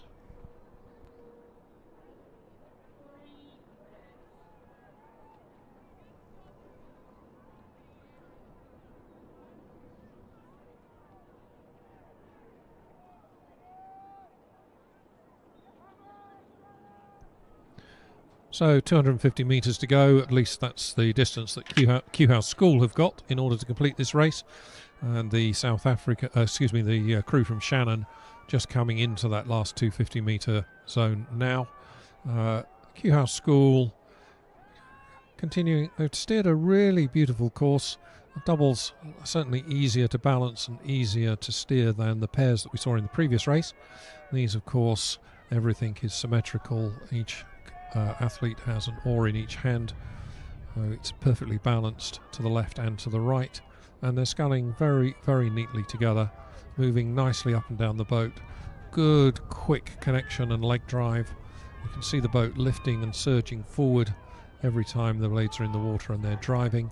That is really, really nice, and we can see why they're coming to the line some 6 or 7 lengths ahead of Shannon, who, barring any major problem, will cross the finish line second. But it's Kew House School who take the win in the women's junior school double sculls for the Vanderpump and Well Beloved Challenge Cup. So we see Shannon just completing the course now. Those two doubles have pulled a long way clear of the rest of the field, who are strung out over the remaining 250 metres of the course. Coming towards the finish line is the crew from Clares Court School, who will finish third. Not much between the 4th and 5th placed crews, which will be, I think that's Pangbourne and St George's. It'll be St George's who come to the finish line 4th, and Pangbourne finishing 5th, about half a length between those two crews. And then this is Haberdashers Monmouth School coming in 6th.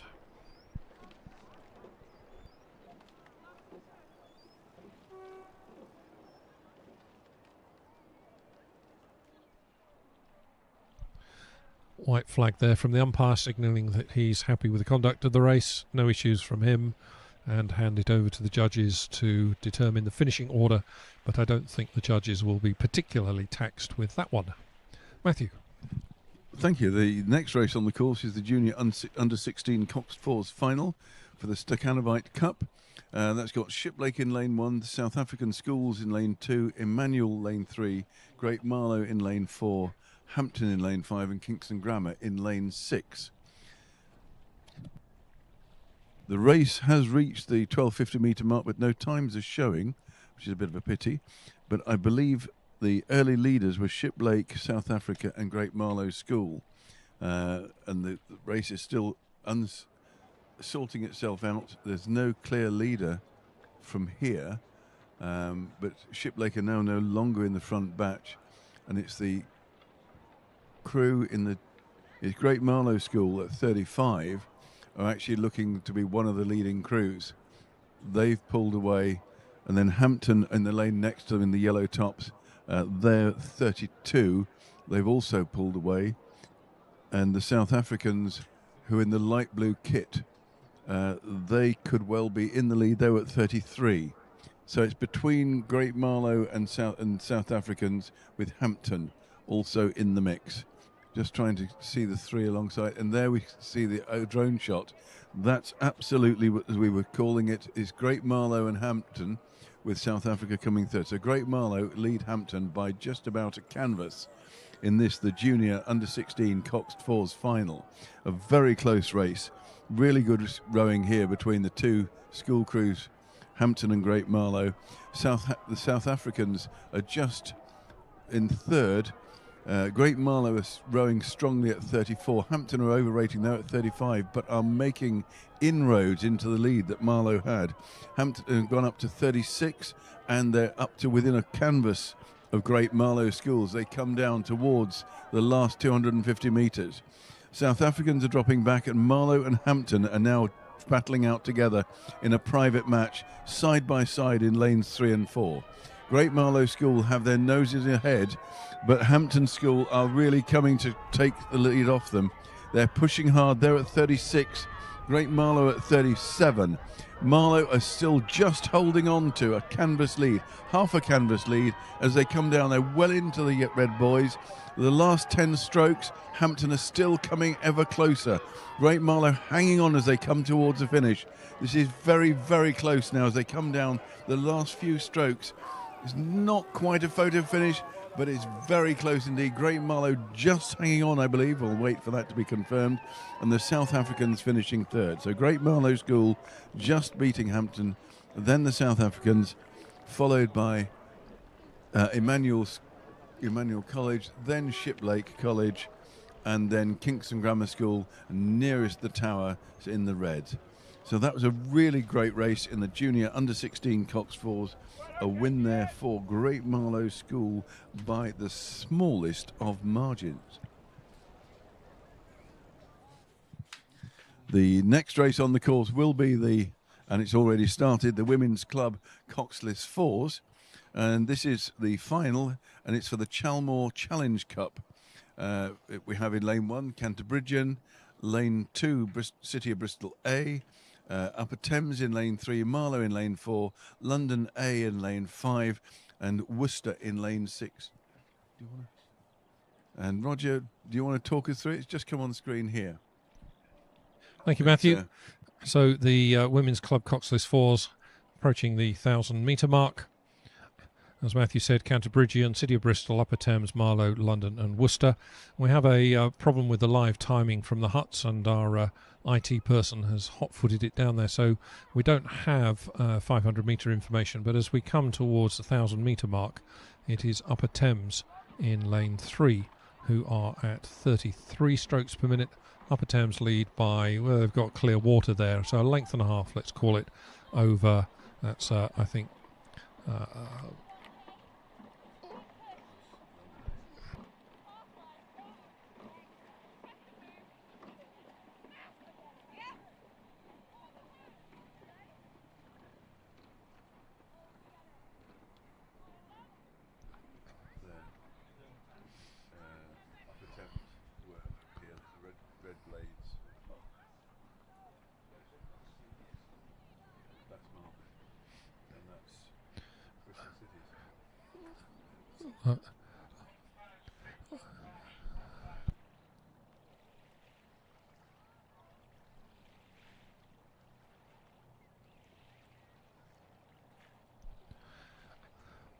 Chalmore Challenge Cup is one of, again, a trophy that we've had in use for quite some time. Chalmore, I can't really call it a suburb of Wallingford, a little tiny hamlet on the outskirts of Wallingford, and there used to be a lock in the river at Chalmore.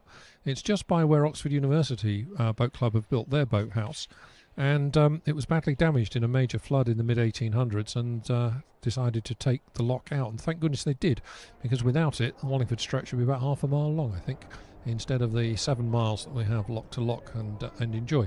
We're picking up this race. This then is the Women's Club Coxless Fours final, and I think we can see that it's Upper Thames in 3 who have the advantage over the rest of the field. Upper Thames leading by, I think they've got clear water there now.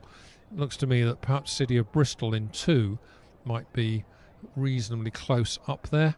We pick up the overhead shot from the drone, which gives us the best possible view, and Upper Thames leading by a couple of lengths. I think it's fair to say it's probably London in second place, who have about 2/3 of a length lead over 3 other crews who are all vying for 3rd, 4th and 5th, and those are Marlow, City of Bristol and Cantabrigian.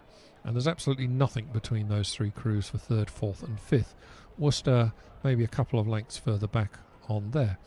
Upper Thames at 34, City of Bristol at 35, London also at 34. Upper Thames just raised the rate of striking a little at 36.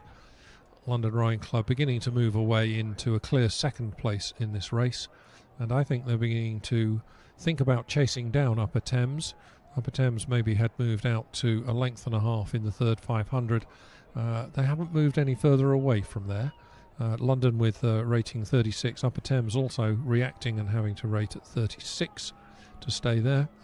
There's a little bit of change going on behind them, with Marlow coming through perhaps by a canvas now into 3rd place. Remember, those 3 crews in 3rd, 4th and 5th were essentially level. I think Marlow just easing away into 3rd place, but it's Upper Thames out front inside the last 250 metres. Upper Thames rowing quite nicely in these women's club coxless 4s. Upper Thames at 36, just holding on to about a length and a half lead. Remember, this is the final. They don't need to do any more than win it to take the trophy home with them. On the other hand, you want to keep a close eye on London. We know that some of these crews can put in a very fast finish, but Upper Thames seem to have it in hand. Upper Thames coming towards the line, comfortably a length and a half up on London Rowing Club, who are in second. Still a really tight race between Cantabrigian, City of Bristol and Marlow for 3rd, 4th and 5th. But quite frankly, who cares who finishes in 3rd, 4th or 5th? It's Upper Thames who take the win from London in second place. Really close on the line. The judges, of course, will have to work out 2nd, 3rd, 3rd, 4th and 5th. That's their job, not mine. And coming in now to complete this final is Worcester. So the Women's Club Coxless 4s final for the Chalmore Challenge Cup looks as if it's gone to Upper Thames. And already on the course, race 107, the Women's Junior 16/8s for the Holder Trophy. 6 crews in this one. St Paul's Girls' School A crew on the lane 1, Godolphin and Latimer lane 2, Henley in lane 3, Surbiton High School lane 4, Wallingford in lane 5, and LEH in lane 6. And off the start, it did look like the leading crews were Henley's and Surbiton, and as we just see that on the screen now. The red boat there is Henley, and Surbiton are in the white boat, and those 2 crews are definitely now in front, although St Paul's are definitely not out of the running in this race. They're on the far side in lane 1. They've got a good rhythm going. Henley are at 34, Surbiton High School are at 32, and St Paul's over on the far side at 33. But Henley have drawn them away to at least a half-length lead before they get to the 1,000-metre mark. And we've actually got times have reappeared, and it looked like Surbiton were leading at the 500-metre mark with Henley second. And Henley have now pushed through the Surbiton crew, and they're leading as they go through by a couple of seconds. St Paul's Girls are still third, as they were at the 500-metre mark. And then Godolphin, Latimer still fourth. Wallingford 5th, and LEH are 6th. But you can see there the full array of the crews, and the orange boat at the front is the Henley crew. They're just about now 3/4 of a length lead over the Surbiton, with the Superman, Supergirl S's on their blades. That's a good race at the front there between the 2 fastest crews, who are close to each other, just less than a length between them. And they're fighting it out there, with Henley just overrating Surbiton, which gives Surbiton a chance to come back at them. Surbiton High School, which is still at 33, Henley were at 34.5. But those 2 crews are now drawing away from the rest of the race as they fight it out in a private battle. And again, they are in adjacent lanes, so it is very much a personal matter between the 2 crews. We changed the view now on the screen, but you can see from the banks the orange boat is very distinctive. That's the Henley crew. And they've actually pulled out now to a lead of a length over Surbiton. They're rowing along at 36 now. They've really picked up the rating, but they're looking very strong, very powerful as they draw away from the Surbiton crew, who's actually underrating them considerably by a couple of strokes.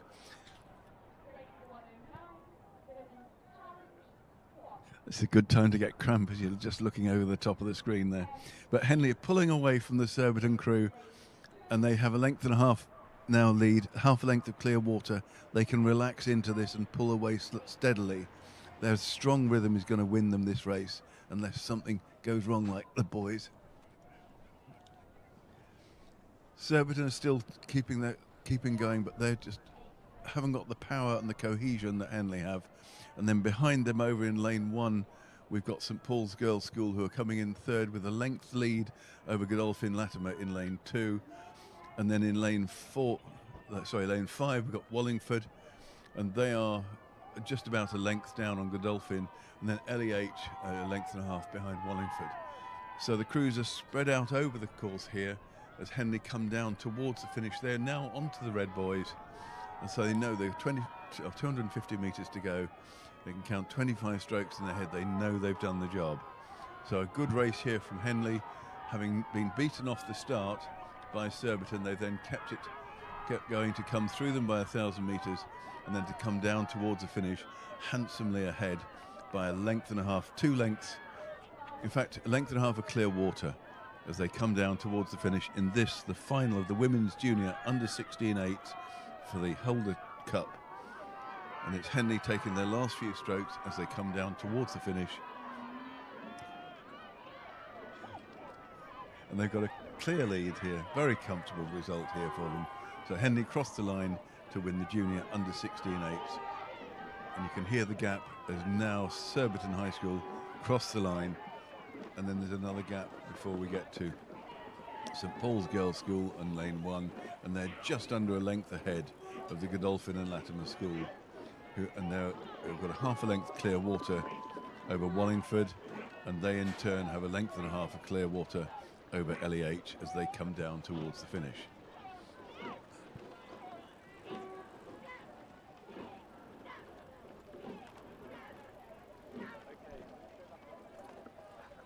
So we move on next to race 107.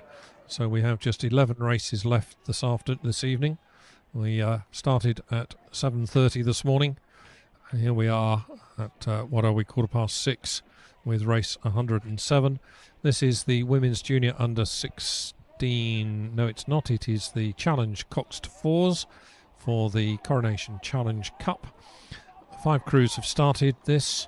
St Paul's in 1, Molesey in 2, Oxford Brookes University in 3, Thames B crew in 4 and Thames A crew in 5. Royal Chester should have been in 6 and have scratched.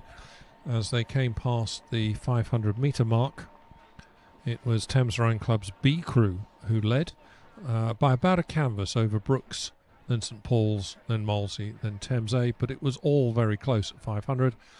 And as we have so often come to see in British rowing over the last 25 years, it's Oxford Brookes who've put in a really strong second 500, and Oxford Brookes, having gone from a canvas down, now lead by 2/3 of a length at the 1,000 metre mark. Brookes' time to 1,000 metres, 3 minutes 15.18. Thames Rowing Club are second, Thames Rowing Club B are third, St Paul's are fourth, and Molesey are fifth.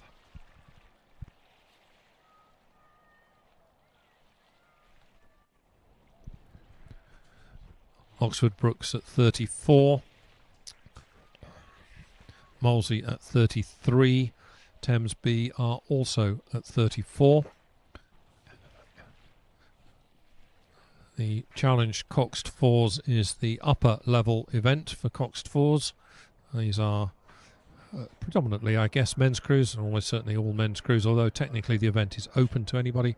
But there's not an awful lot in this as we pick up our drone footage. Oxford Brookes continue to lead, but it's not by, well, perhaps a length at the most over Thames Rowing Club A, who are in 5. So it's Brooks in 3, Thames Rowing Club A in 5. And then, well, you pays your money and you takes your choice between Thames Rowing Club B and St Paul's School in 4 and 1 respectively. I think those two crews are pretty level. Maybe St Paul's just with their bows in front in 3rd place. But not left out of this yet are Molesey in 2. Oxford Brooks continuing to row beautifully as we always see them do, and lovely relaxation and lots of time on the recovery coming forward, a really good rhythm. But that's just a sign of just how powerful their strokes are in the water. They are sending down 4 huge puddles from this Brooks boat. They're at 34 strokes per minute. Not being outdone by them are Thames A, who are also at 34, but Brooks just beginning to squeeze away now. Perhaps it's a length and a half as they move away. They are just bouncing the boat a little bit in the water, and just a little bit of wash perhaps being picked up from the umpire launch, which has gone past them heading in the opposite direction. Hasn't really troubled them too much. A nice straight course, as you would expect for Cox Fours. Brooks holding a length and a half advantage coming into the Red Boy zone, the last 250 metres. I think Thames Rowing Club A are having a bit of a push. Thames Rowing Club A are trying to come back on them. Thames Rowing Club A have moved away from St Paul's, Molesey and Thames B. Very little between those 3 crews in 3rd, 4th and 5th. But it's Brooks who have the command of this race, leading by about a length and a half. I think they probably spotted Thames just trying to move up on them a little bit, and just doing enough, Oxford Brooks, to hold on to that. A length and a half on the line, and then very little between Thames A, who were clearly in 2nd place, and St Paul's, Molesey and Thames B in 3rd, 4th and 5th, and we'll leave it to the judges to decide what the finishing order was between those crews further down the order. But a win there in the Challenge Cox Fours for the Coronation Challenge Cup for Oxford Brooks.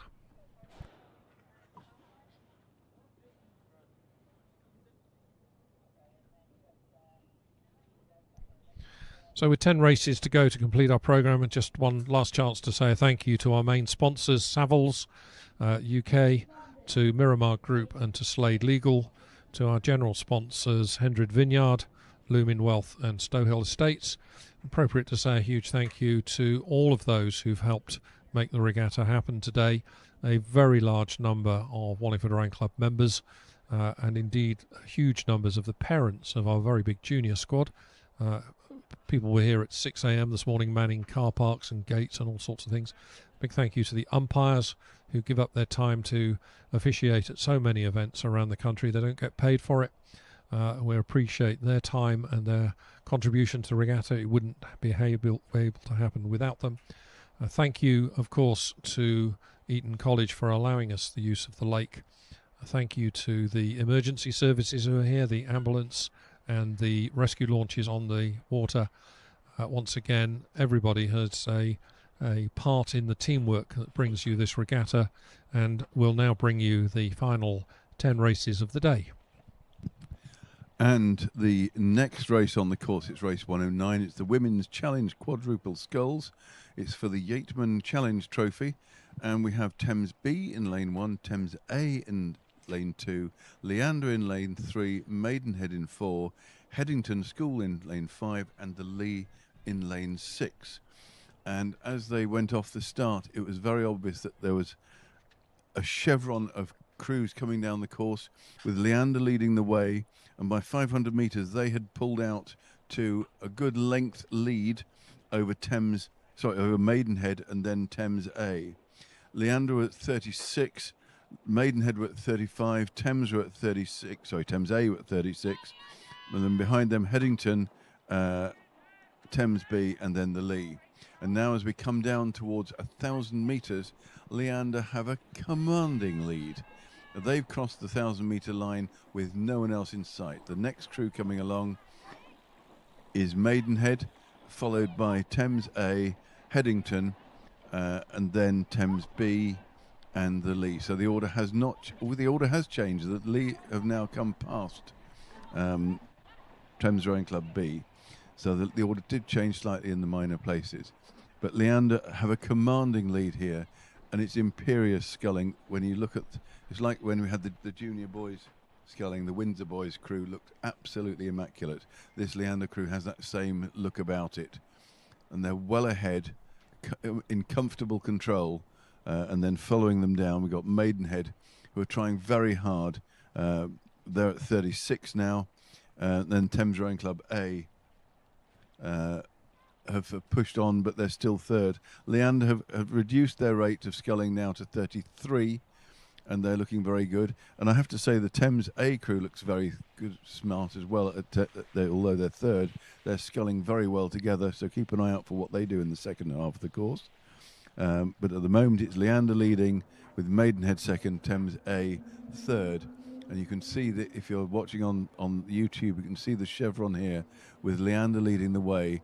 Maidenhead are on the left, so they're in lane 4. And if you're looking from the spectator side, the crew beyond Leander is Maidenhead, then Thames A, who are now in a bit of a battle with Headington School for 4th position, or 3rd position and 4th position.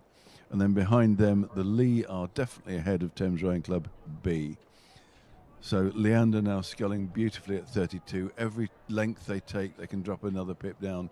They are going a little close to their boys on the upwind side. In fact, they've just steered. A big steer. You shouldn't see that really, should we? But that was a very big steer to get away from the boys. But no one else in this race will have noticed that, so it's a private worry for them. But they're still now holding a lead of about 4 lengths over Maidenhead, who are sculling very nicely indeed, but just don't have the cohesive power that Leander are putting down. And it's a bit like the Oxford Brooks crew were putting down monstrous great puddles in the last race. You can see the power in these. There's a gap. The gap between the sets of puddles is clear and distinct, and it's absolute unity with the blade work and the bodies, and the boat is hardly rocking, rolling, pitching or yawing in any shape, way or form. They come down the course. They will be winning this unless they hit the boys, but they steered to avoid those already. So they're coming down the centre of their lane now. You can see the boys either side of them in the growing gloom. They're shining more brightly. But Leander there, you can see, look at the lead they have there over Maidenhead. It's very good bit of sculling. And I have to say, Maidenhead and Thames and Headington are all sculling well behind them, but they just don't have the same impetus that Leander are putting down there. Very good piece of sculling to watch. And if any juniors are watching, this is how to do it. If you look, they've all got the flat wrists as they come forwards, all got heads up and actually sculling together beautifully. They're coming down, that's them on the finish line, and then you can count the lengths of lead that they have. It looks almost effortless, if only that were true. And there we go with Maidenhead crossing the line. You can see they're overrating the others, and then Headington come third. There's Thames A coming just half a length behind Headington, and we just have the Lee and Thames B to finish. And the Lee were ahead of Thames B. Where will they be? I think they still are, but yes, there's the Lee crossing the line now, a length and a half ahead of Thames B. So that's the final of the Women's Challenge Quad Sculls for the Yeatman Challenge Cup, a win for Leander.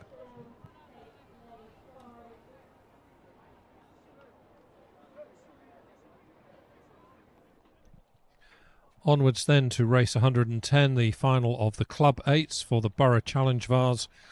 In 1, Hereford; in 2, City of Cambridge; in 3, Vesta, that's their A crew; in 4, Molesey; in 5, London; and in 6, Derby. All 6 crews have started and approaching 500 metre mark. It looks to me that there's very little between these crews, certainly between the 4 crews who are leading. The crews here have come through from the heats earlier, where Vesta, because they're in 3, Vesta will have had the fastest qualifying time, followed by Molesey. That's how the lane order draw for finals is done. It's based on the times in their heats. But there's very, very little between these 6 crews in the Club 8's final.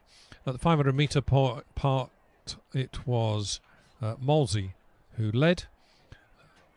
Molesey at 35 strokes per minute, being followed by London, Derby, Vesta, City of Cambridge and Hereford. Vesta at 36, City of Cambridge at 36, But it's Molesey at 35, coming towards the 1,000-metre mark, beginning to squeeze out to the best part of a one-length lead. Molesey in lane 4, still at 36 strokes per minute, just as they come to the 1,000-metre mark.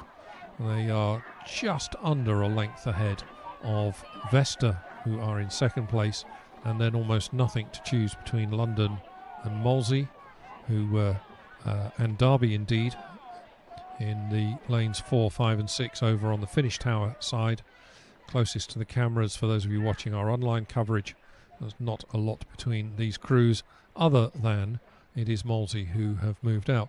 So in that second 500, Vesta moved up from 4th to 2nd. That's a little bit of a big move from Vesta there in the second 500. Have they got anything left? Have they over exerted themselves to get back up into second place? Molesey leading, Vesta 2nd, London 3rd, Derby 4th, City of Cambridge 5th and Hereford were 6th.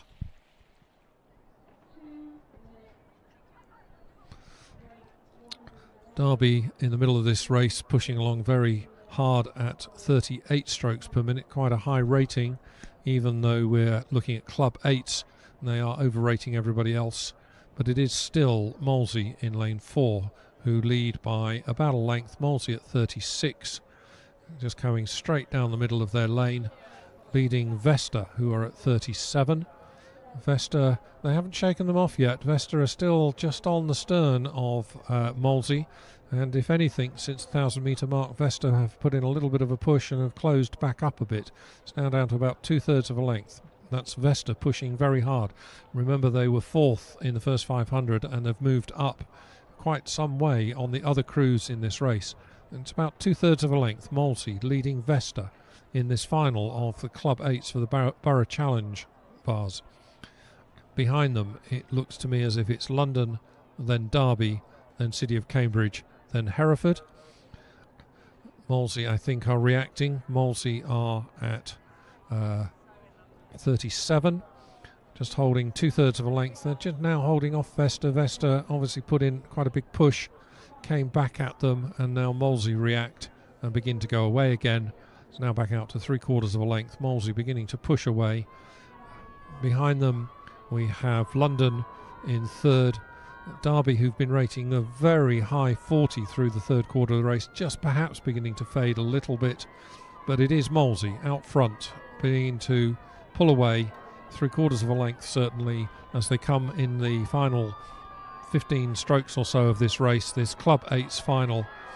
Molesey continuing to hold off Vesta. Vesta doing everything they can to close the gap, but not making any headway on Molesey, who just continue to dominate this race, continue to just do what they need to do to hold off Vesta. Vesta still closing quite quickly. It's perhaps a half length. No, it's a little more than half a length on the line. Molesey cross first, 2/3 of a length ahead of Vesta, and then we have London, Derby, City of Cambridge and Hereford.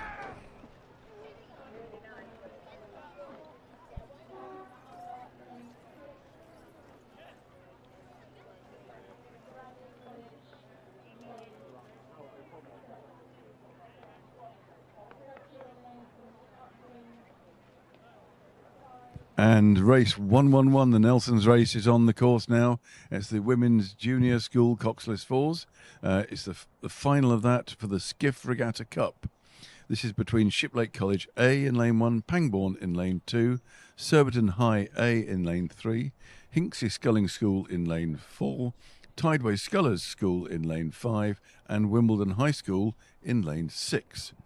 And off the start, it was very clear that there were 3 strong crews who are on the far side, in the middle and the near side. So Tideway Scullers are up with Surbiton and Shiplake. So Shiplake in lane 1, Surbiton High and Tideway Scullers are the ones who are giving it a good go. And the times have actually appeared, which is brilliant. Surbiton High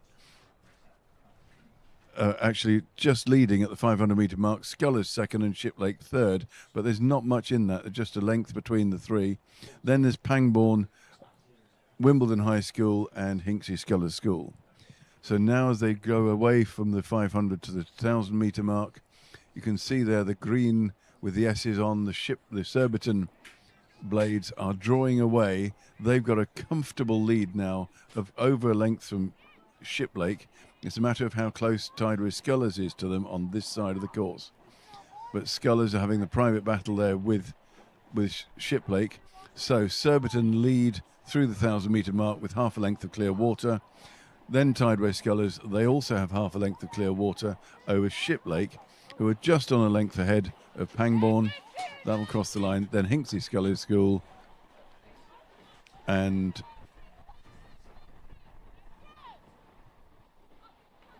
that's Wimbledon High School in the screen there, currently bringing up the rear. That's the order there as they go through. So we have Surbiton with the green S's on the blades leading, but Scullers are pressing to come back at them. They're just 4 seconds down and they're on lane 5, so they're a lane between the two crews, so they're not in intimate contact, so they really have got to keep an eye out for what the opposition are doing without looking across too often. Shiplake on the far side in lane 1. I don't think we'll be able to trouble the scorers here, but they're going to give it a good shot. They're rowing along at 34, and actually Surbiton High School were at 35, so we're overrating Shiplake, but Shiplake is very, very close with Tideway Scullers now for second and third, but Surbiton High have a commanding lead here. They've got clear water over both of those crews, and then after Shiplake and Scullers, we've got Pangbourne, who are just ahead of the other two crews, Hinksey and Wimbledon. So it's a good race to be at the front of, but there's a lot to be fought out in the runners-up position, and it does look now actually like Tideway Scullers have made another move on Shiplake, so they've got less than half a length over them for second place, but Shiplake is still there, still chasing at them, but this race now is for Surbiton High to lose. It is their race all over. They're going down the centre of the lane, but then this is coxless, so this is still at risk. They're slightly on the downwind side of their lane, so we'll keep an eye out for those boys, but they are absolutely in control of this race with a clear length of clear water between them and Tideway Scullers in lane 5. Tideway Scullers have at least half a length over Shiplake, so that battle has not yet been resolved. Then a length and a half behind Shiplake is Pangbourne, a length behind Pangbourne is Wimbledon, and then Hinksey are bringing up the rear, but only just by half a length. So as they come down now from 1500 to 1750, so just 250 metres to go, we can see that Surbiton have a very strong lead, but they are flirting with the boys on their bow side blades. They're over the boys now, so this is not yet done and dusted. The blades are right on top of the boys. They've hit that one, and they're going to hit the next one and the next, so they're just trying to get back off on their course. Just remember, this is junior coxless fours, so they've learnt to row, they've got to learn to steer as well, and this is a crosswind that does not make life easy. But they're 7 seconds ahead at 1500, Surbiton over everyone else. Scullers were just 3 seconds up on Shiplake, and I think it's less than that now. It's half a length, I'd say, between Shiplake and Scullers. And then behind them you've got Pangbourne, Wimbledon and Hinksey. But Surbiton now coming down in the red boys, the last few strokes towards the finish, looking very, very much in control of this. They've got clear water. They're enjoying this moment as they come down to win the Skiff Regatta Trophy for the Women's Junior School Coxless Fours. So that's Surbiton, then Scullers, half a length up on Shiplake, and then we have a length of clear water before Pangbourne, and a length and a half of clear water before Hinksey, who've come back at Wimbledon High School, which is a very close run thing. I'll leave that to the scorers to work out who won. I believe that was Hinksey just ahead of Wimbledon, but it was very, very small margin. And with any luck now, we should have some junior under 15/8s on the course. What do you think, Roger? I think they're not on the course yet. They're still on the stake boats. It's the 8s on the stake boat. This is my best part of the day. We've got 5 crews attached out of 6. We've got 3 of them facing straight down the course. Two of them facing upwind and one reversing in slowly. That's Latimer reversing in approximately to their stake boat. Having done this to qualify for the final, you think they'd have had some practice, wouldn't you? Well, by definition, they've had some practice at least once earlier today. I think the umpire at the start is going to give them a little bit of leeway here. The regatta's pretty much on time, where I think the umpire can afford to give them a minute or two to get themselves attached. Attached. Now, that's an interesting description of what Latimer are trying to do. They've saved their stern from being damaged by pulling back away from the pontoon. Oh, neatly done. Look at that. They've done that before, haven't they? Worryingly, yes. So this is junior under 15/8s. I think it may have been Caroline commentating earlier, pointing out that under 15s, this is their first season in sweep door rowing. As J14s last year, they had to scull. They're not allowed to sweep oar until their J15 year, and therefore getting attached to a stake boat, holding on to just one oar. These are probably the first time they've done this. Oh, they look to be straight, and they're away. They go away. Crew in 3, Hampton may be pointing slightly off the straight line, as are Radley College in 6, but I think they've got themselves sorted out, 5 or 6 or 7 strokes into this race. And certainly Hampton School, the cox there, has put on a really big amount of rudder to get them straight and back into the middle of their lane, and nicely done. Putting the rudder on, of course, puts a huge amount of drag onto the boat. You don't want to use the rudder unless absolutely necessary. And if you're pointing straight at the crew in the lane next to you, you bet it's absolutely necessary. So Hampton School have gone off at 39. We're about 12 or 15 strokes into the race. Radley also at 39. Radley are easing their way across towards the left-hand side of their lane, and Westminster School in 1 are coming towards them to the right. So those two boats are very close together. The umpires moved across to be behind Westminster and Radley in 1 and 2. They have moved themselves apart, but they were virtually touching. Anybody who watched the boat race will know what that looks like when they essentially overlap. But at the moment, it does appear to be it's Radley who are well over to the side of their lane. Indeed, their oars on stroke side are straddling the buoys. They will almost certainly be asked by the umpire to be moved back. Yes, I can see a white flag from the umpire asking Radley to move back in towards the middle of their lane. They've responded and come back. He's warning them again. I think this is Westminster being warned to move apart. So those two crews, Westminster and Radley, obviously watched the boat race of a couple of weeks ago and think that's how it should be done. Meanwhile, Hampton in 3, King's College School in 4, Latimer Upper School in 5 and Radley in 6 are doing what they need to do to get on with it. The crew from Hampton will have been the quickest qualifier for this final, with King's College School, who are beside them in 4, the second quickest. Hampton have settled at 35, KCS are at 36, Latimer Upper just overrating them very slightly at 37. Latimer Upper looking very lively in the water. But I think it is Hampton School who are beginning to ease away from the other crews. Radley's B crew over in lane 6 are rating 34 and just beginning to drop back a little bit from the leading crews.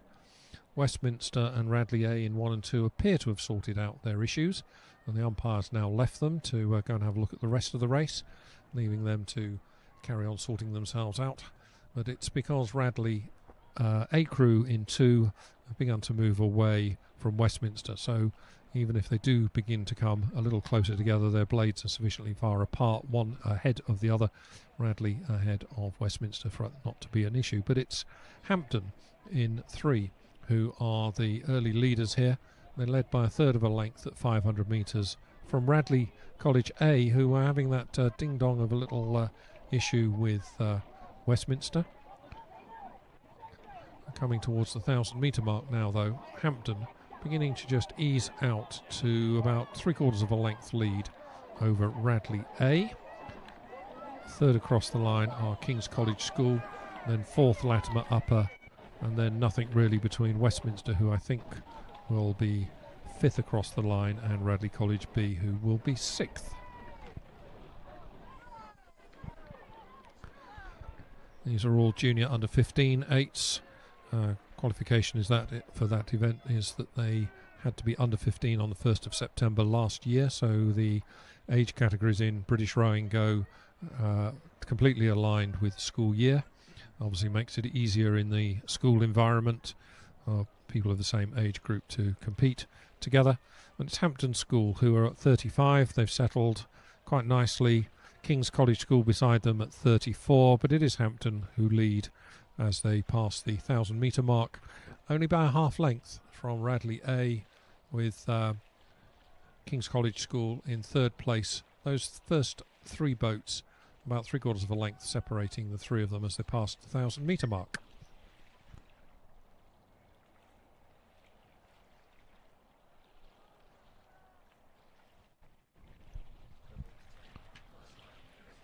So Hampton in 3, now leading. They've just squeezed away in this third 500 out to just about exactly a length lead over Radley College A, who are in lane 2.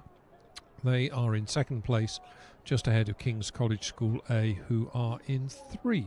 Those 3 boats have moved away. There's clear water between third place and 4th, 5th and 6th. Very little to choose between 4th, 5th and 6th. It looks like Latimer Upper in 4th, Radley College B perhaps are 5th, just ahead of Westminster in 6th, but Radley B and Westminster are absolutely nip and tuck for 5th and 6th place, and indeed having a good old battle with Latimer Upper for 4th, 5th and 6th. Out front though, it is Hampton who continue just to march away from the other crews. Radley A in lane 2 have had a bit of a push. Radley now lead King's College School for second place, King's College School in third by about a canvas. Radley trying to pull back on that lead that Hampton have, but Hampton are not giving it to them. Hampton just holding on to about a length and a quarter, a length and a third perhaps at the most, as they come into the last 250 metres of the race. Hampton in this junior under 15 eights for the Cooperative Funeral Care Trophy. It's Hampton who've led all the way. Hampton were the fastest qualifier for this event from the heats earlier on today, which is why they have lane 3, and they are showing that that wasn't a fluke earlier this afternoon. They showing their form here, holding on to about a length and a half now advantage over Radley A and King's College School. I think King's College School have put in a real push as they've come into this 250 and have come up almost level with Radley. I think Radley just have their noses in front for second place over KCS, but it is Hampton in front who, with 3 or 4 strokes to go to the finish line, Hampton coming in to win this junior under 15 eights final. Hampton cross first, just a tiny bit of clear water between them and Radley in second, KCS in third, and then separate battle going on behind them. In fourth is Westminster crossing now, 5th will be Radley B, and 6th will be Latimer. Now it'll be interesting to see whether we get a white flag from the umpire, whether Radley A or Westminster protest here. They were both having some steering problems. I think the umpire's view was probably a 50-50 in terms of who he asked to move and who he warned. So yeah, no protests from the crews. White flag from the umpire there to signal that he's happy to hand it over to the judges to determine the finishing order in that event, which was the Open J15-8s. And on the course now we have race 113. It's the Women's Club Coxed Fours for the Doug Norris Memorial Salver. Lane 1 is Shannon, lane 2 Canterbridgian, lane 3 Worcester, lane 4 Derby, lane 5 Upper Thames, and lane 6 with Llandaff. And off the start, there was a distinct lead for Worcester in this boat in lane 3. They had their noses ahead, with Shannon of Ireland also making a showing, and Derby along with them. That was in the initial stages, but now as they approach 500 metres, Worcester are in the lead by a tiny amount from the Shannon crew. Upper Thames were then third and Derby fourth. But the race is now coming to the 1,000 metre mark, and Worcester have drawn away to a full length of length lead over the whole of the rest of the course.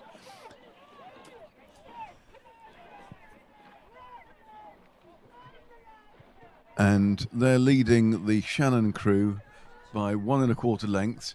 And behind them, we've got Upper Thames, who are canvas down on Derby, who are canvas down on them, who are Canterbridge and have a canvas on them. And then eventually Llandaff are just 1.5 lengths behind. So it's a very close race in the middle of the pack. However, Worcester Rowing Club are out in front proudly and maintaining clear water over the whole of the rest of the fleet. So that's a very good showing from Worcester. They're in lane 3, so they've obviously qualified the fastest, and they're showing they meant business when they did that, and they can repeat it. So Worcester now just rowing along nicely at 33. It's a really comfortable rating for them. It's coxed fours, and they're really going well, and they're drawing away from the rest of the crews. 4 of them in lanes 1, 2, 4 and 5 are in a line abreast across the course, and then you just have Llandaff just slightly behind in lane 6. So Worcester still rowing at 33. Either side of them you've got Canterbridge and Derby, and if you remember, Derby in the repechage came through in the second half of the race to really make a showing, so I wouldn't count them out. But they are literally line abreast. You've got Shannon, Canterbridge and Derby and Upper Thames all across the course in a row. So if you're looking from the bank, you will see the most wonderful race being dominated by Worcester, but a fantastic blood and guts tussle between 4 other crews really trying to get themselves into second place. For pride only, I hasten to add. They don't give prizes for second place here, I'm afraid. So Worcester coming down the course now. They're at 1,500 metres.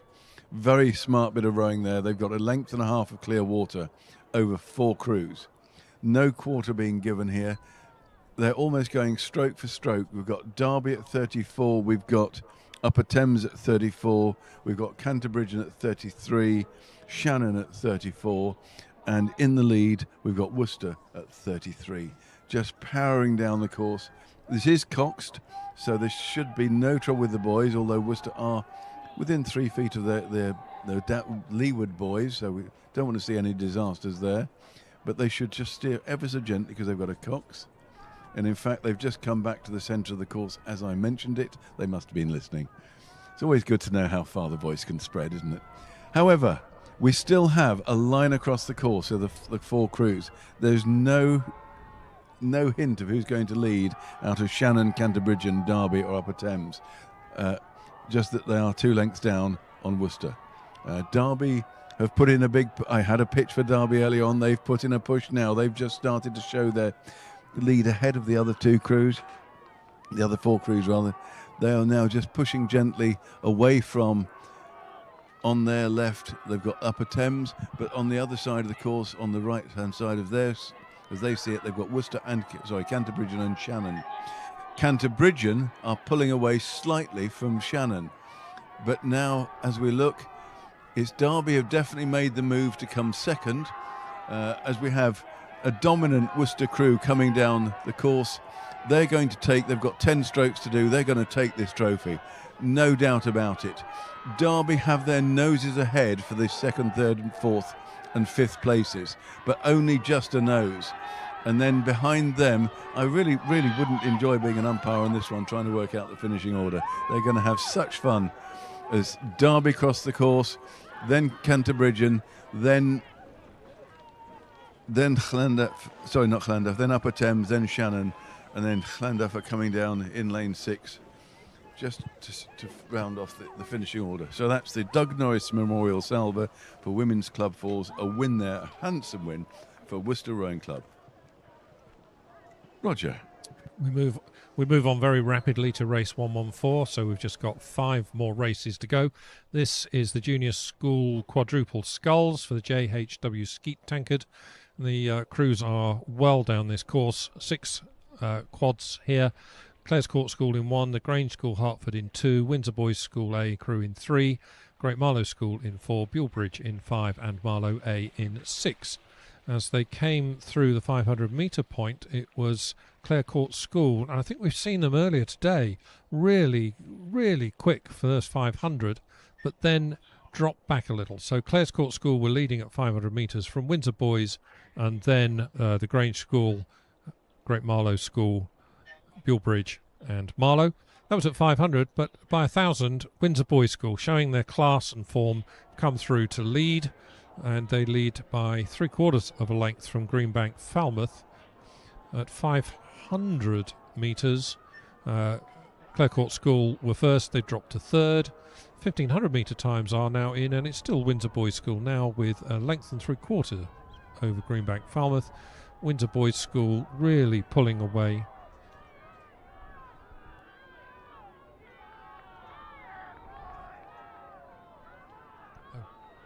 My apologies, Grange School, Hertford, not Greenbank Falmouth. Being confused by the 3-letter codes for these crews I don't get to see down in the south very often. But it's Windsor Boys School. That we can say with great certainty, leading by a couple of lengths in this final of the junior school quadruple sculls. The Grange School, Hertford, in I think second place, and Great Marlow School, they're having a really good battle for second and third place. But it's Windsor Boys School's A crew come to the line, sculling superbly, as we've come to expect for Windsor Boys School. They always turn out really, really schooled and disciplined quads. Nothing between second and third, Grange School and Great Marlow School, and indeed nothing really between Clare's Court School and Bulbridge for fourth and fifth. And then we have that's Bulbridge coming in sixth.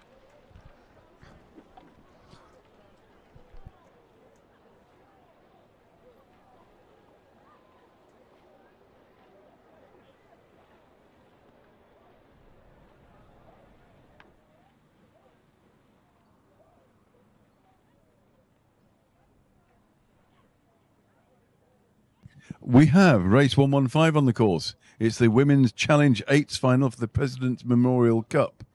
And we have Molesey in lane 3 with their noses ahead from Thames B in lane 2 and London A in lane 1, as well as Thames A in lane 4, Leander in lane 5 and Thames C in lane 6. So Molesey definitely have their noses ahead. And they're leading by a quarter of a length from Thames A, who are leading by a quarter of a length from both Leander and Thames B.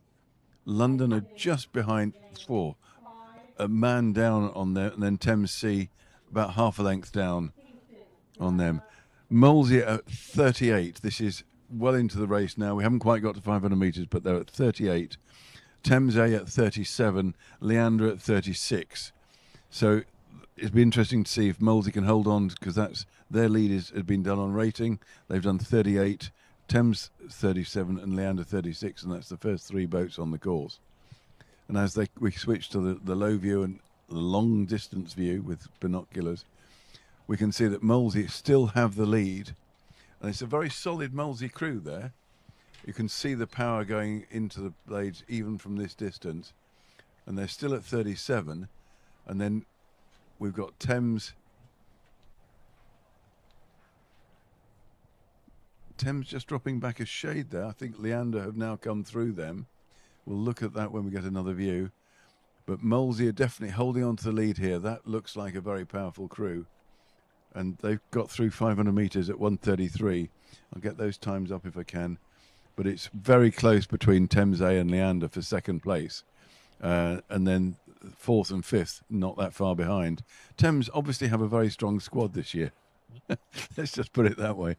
But there's a very strong time there. Molesey just have the edge over Thames A through the 500, and they're not pulling away anymore yet. It looks about a length, still about a length. Thames A not quite. I'm not sure if they're holding off Leander or not, but it's very, very close between the two still. And then Thames B are only a half a length back. Very strong bit of rowing there. Molesey now at 36, and they've settled into their rhythm, and that's definitely their cruising pace. They are now a length clear at the 1,000-metre mark. They've almost got clear water over Thames, who are just a canvas ahead of Leander.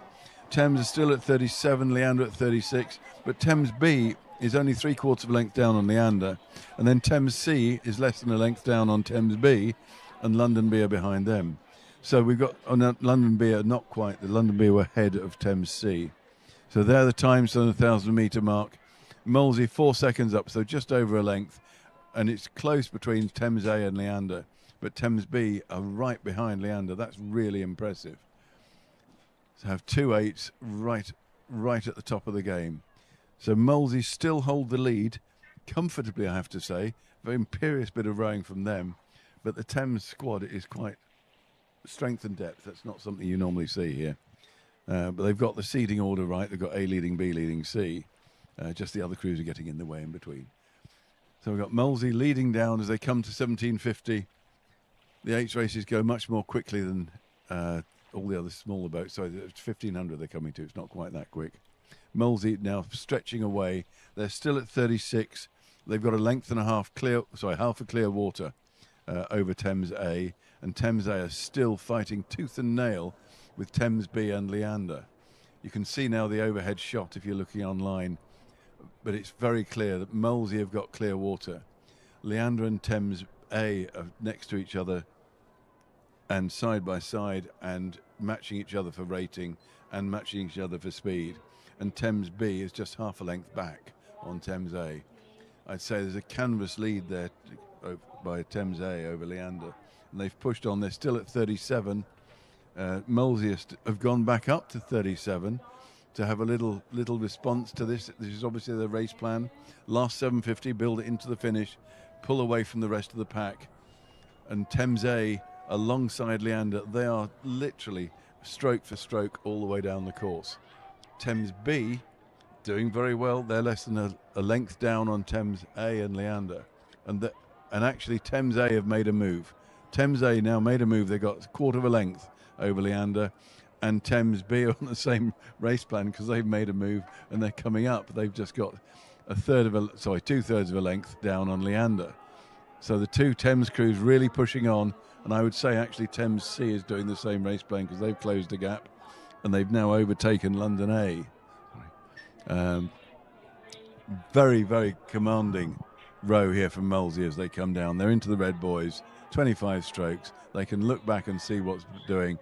You can see the power and the cohesiveness of that crew. Very, very strong indeed.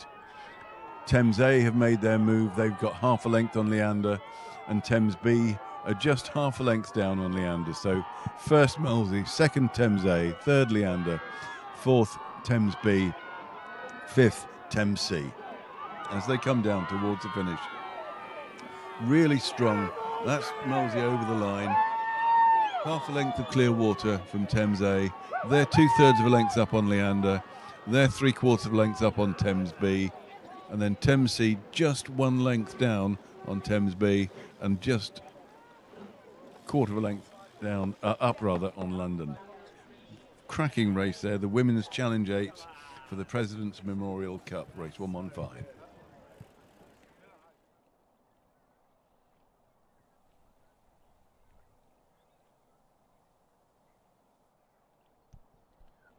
So we're down to just 3 races to go, and the first of those 3 is on the course. This is the final of the Women's Junior School Coxed Fours for the Chamber of Trade Cup. In 1, we have Wimbledon High School. In 2 are Marlow B. 3 are Marlow A. 4 Headington School. 5 Kingston Grammar School. And in 6, Henley.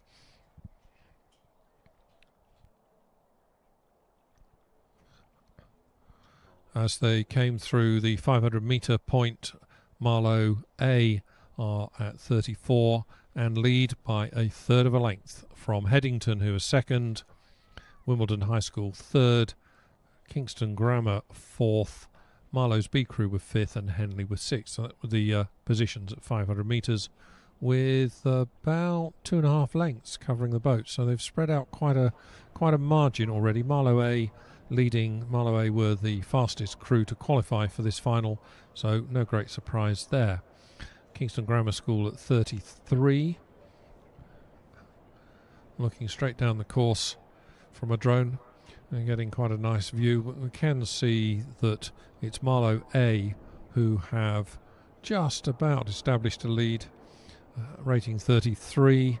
Headington School have come are in second place, also at 33. And I think it might be Kingston Grammar School. There's not a lot between these crews once you get back into third, fourth place. I think we're looking at Kingston Grammar and Wimbledon High School. As these two crews come towards the 1,000-metre mark, though, it is Marlow who continue to hold a small advantage over Headington School. That advantage just about a canvas as they cross the 1,000-metre line. Marlow first across that line, time of 3 minutes 41. Headington was second. Kingston Grammar School just taking third place at 1,000 metres. There's not an awful lot in it, as I say, between third, fourth place. Those two have pulled away a little from Marlow B, who are clearly in fifth, and Henley in sixth. But it's Marlow A who have the advantage, less than a second over Headington as they passed the 1,000-metre point.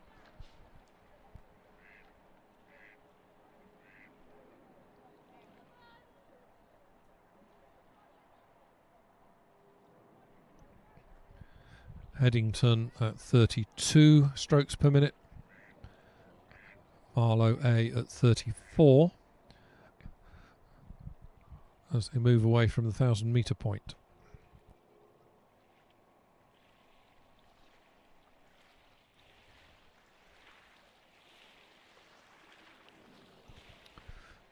In lane one, closest to the public side, Wimbledon High School were at 34.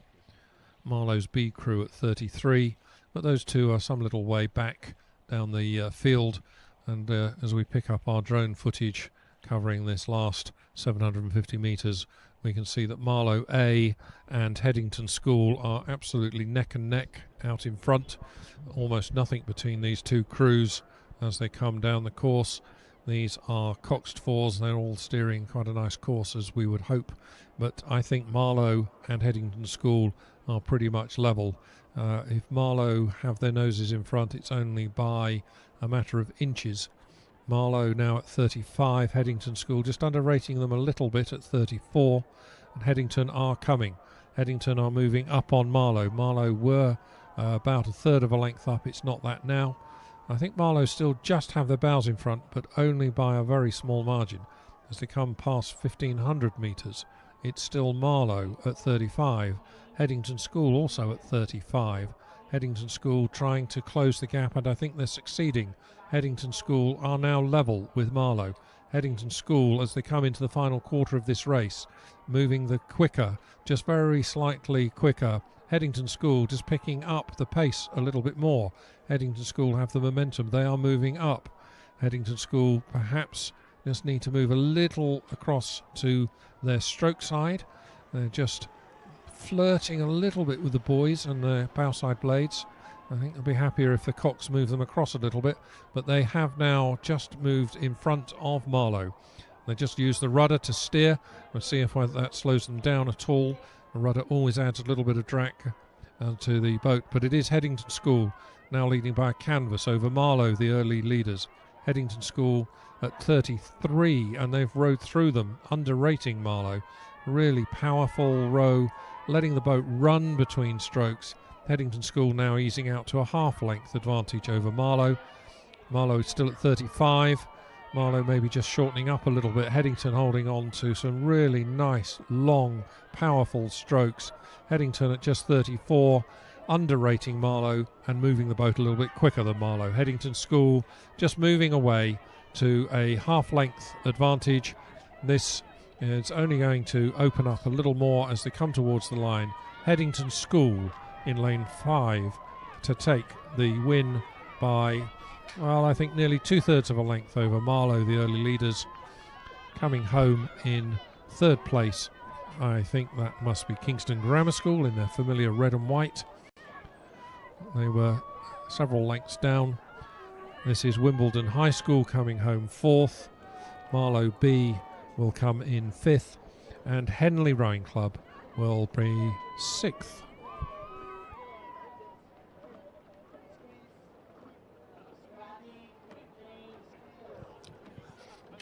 One each to go.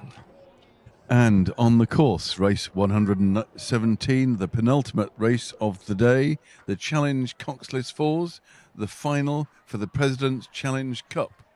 And we have a lineup to be proud of. Thames B in lane 1, Thames A in lane 2, London A in lane 3, Oxford Brookes in lane 4, Thames D in lane 5 and London B in lane 6. Be prepared for some mistakes on this one. As we look at the course now, we can see in the middle, one of the Thames crews is very near the front, as is Oxford Brookes. We got Thames, we got London, and we have Oxford Brookes in the leading 3 crews. That's lanes 3, 4 and 5. So in fact it's Thames A leading. That's in lane 2, Thames A leading. London A is second and Oxford Brookes is third. So this is a very, very close race. And when I say Thames A is leading, it's not by much, because London have just pushed through them to take a foot or two's lead off Thames A. This is very, very close stuff now. As we're past the 1,000 metre mark. Thames had got the lead originally. London were very close behind, 2 seconds down rather, but they've fought back to get absolutely level with Thames. And in fact, as they go through 1,500 metres, Thames are at 4:42, and half a second behind is London. But don't forget Oxford Brookes. They're only half a length down on both of those 2 crews, who are concentrating on sorting out the other one. They are absolutely level, stroke for stroke. Both crews rating 37. This is Thames A and London A, side by side. And now it looks like London have a tiny lead. But Oxford Brookes were half a length down, and they were 3/4 length down. They're just half a length down. They're coming up. They're at 38. Oxford Brookes are coming back. London have just squeezed a tiny lead over Thames Rowing Club A, and in the background there's some other crews. But this is London just squeezing through by a canvas. Amazing, really close. They've got a canvas over Thames A, who I think are slowing down because Oxford Brookes are now almost level with them. So I think it's Thames A. They're coming again. Brookes are coming. They're at 39. Brookes are just a canvas down on London A. London A are half a length up on Thames. They're coming towards the finish. This is so close. So close. And London just ahead of Oxford Brookes, just ahead of Thames. I think Thames sold their souls to the devil, but London got through in the second half of that race, and Oxford Brookes nearly had that. Amazing finish. And then after that, we had Thames B and Thames D and London B. What a race. Wow. Beat that, Roger. Well, Matthew, thank you for that. Nothing like handing me a challenge. So we have the last race of the day. Boats are on the stake boats and straight. This is the final of the Junior School 8s for the Mike Dizerans Memorial Trophy. As we look at our camera angle, we appear to only have 5 boats, and they are off. We don't have one crew is missing from this. I think we have Radley in 1, King's College School in 2, Radley in 3, Latimer Upper in 4 and Bedford in 5. That means we don't have Eton. If we're getting this right, if we're looking at the right crews here, and it does look to me that Eton have not appeared at the start for this race. So 5 crews all got away cleanly and quickly, and it looks like it's Radley A in lane 3. They've gone off at 43. We would expect these to be really, really good quality crews. It's Radley A with the early advantage, sprinting away from the stake boats. Radley A opening up about a third of a length now over King's College School and Latimer Upper. King's College School at 43, Latimer Upper at 39 as they begin to settle into this race. Radley B in lane 1 just at 37. They look nice and calm and collected, but the others just look a little bit more lively, just a little bit more effort. I think King's College School A moving over towards the boys and their stroke side blades. Yes, their cox responds with putting the rudder on. That's allowing Radley College A just to move away a little bit from them. It's Radley College leading from Latimer Upper School, and then nothing really between Bedford, King's College School for 3rd and 4th. These crews rapidly come towards the 500 metre point. It does definitely look like it's Eton in 6 who have not shown up for the start of this race, and it's definitely Radley College in lane 3 who lead by nearly a length now. Radley at 38 from King's College School A and Latimer Upper School. Those two nip and tuck for second and third place, and behind them Bedford School and Radley B. There's not much between these crews at all. They're through 500 and indeed rapidly coming towards the 1,000 metre mark. Radley College A, of course, are leading, have done from the very beginning. Radley were, I think they're about 6th in the school's head, but I don't think we've got anybody else in this race that finished above them. Well, KCS were 5th. No, KCS was 6th, Radley was 7th in the school's head. These are the two crews in lanes 3 and 4, we believe, but it is Radley with the advantage as they come towards the 1,000 metre mark. Radley leading by just about a length. Nothing much between King's College School in 2 and Latimer Upper in 4. Maybe Latimer Upper just beginning to move a little bit on KCS. So Radley go through the 1,000 metre mark leading from Latimer Upper, followed at that point by King's College School. KCS are at 34. The others are overrating them. The other crews, Radley at 36, Latimer Upper at 36. Radley B just still at 34, just underrating their club mates and just dropping back a little off the field. This is Fast and Furious out front with Radley with the advantage right from the offset of this race, moving away from the 1,000 metre mark. Radley were the fastest qualifier for this final from the heats earlier.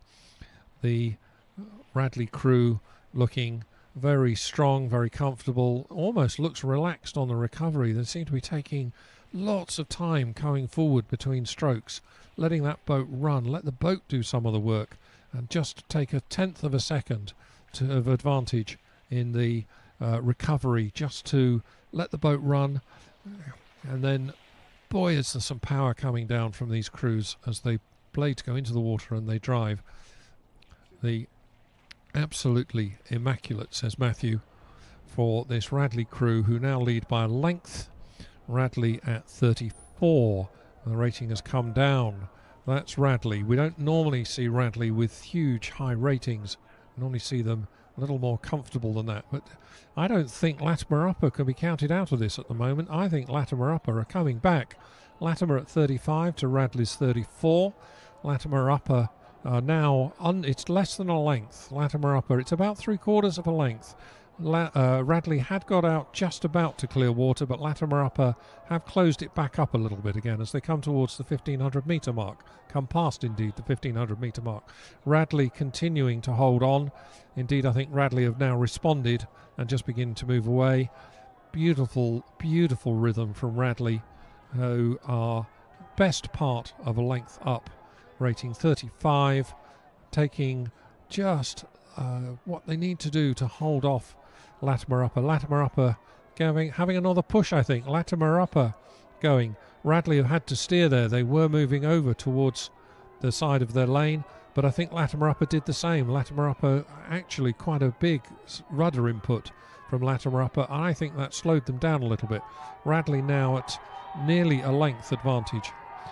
Latimer Upper at 39, trying to close this up. Radley holding them off at 36. Latimer Upper look to have shortened up a little bit as they pick the rating up. Their strokes may be coming a little bit shorter, but it's Radley moving beautifully. Radley a length up. Radley, are they now going away again? I think Radley are moving away in this Junior School 8's final. It's Radley who come to the line just about a length up. Radley in lovely conditions, almost a length over Latimer Upper School. Latimer Upper having just a little bit of clear water over King's College, then half a length back to Bedford. Sorry, we haven't said very much about Bedford through the course of this race, or Radley College B, who finish in 5th. A superb performance there by Radley College's A crew to take the final race of the day, the win in the Junior School 8s for the Mike Dizerans Memorial Trophy.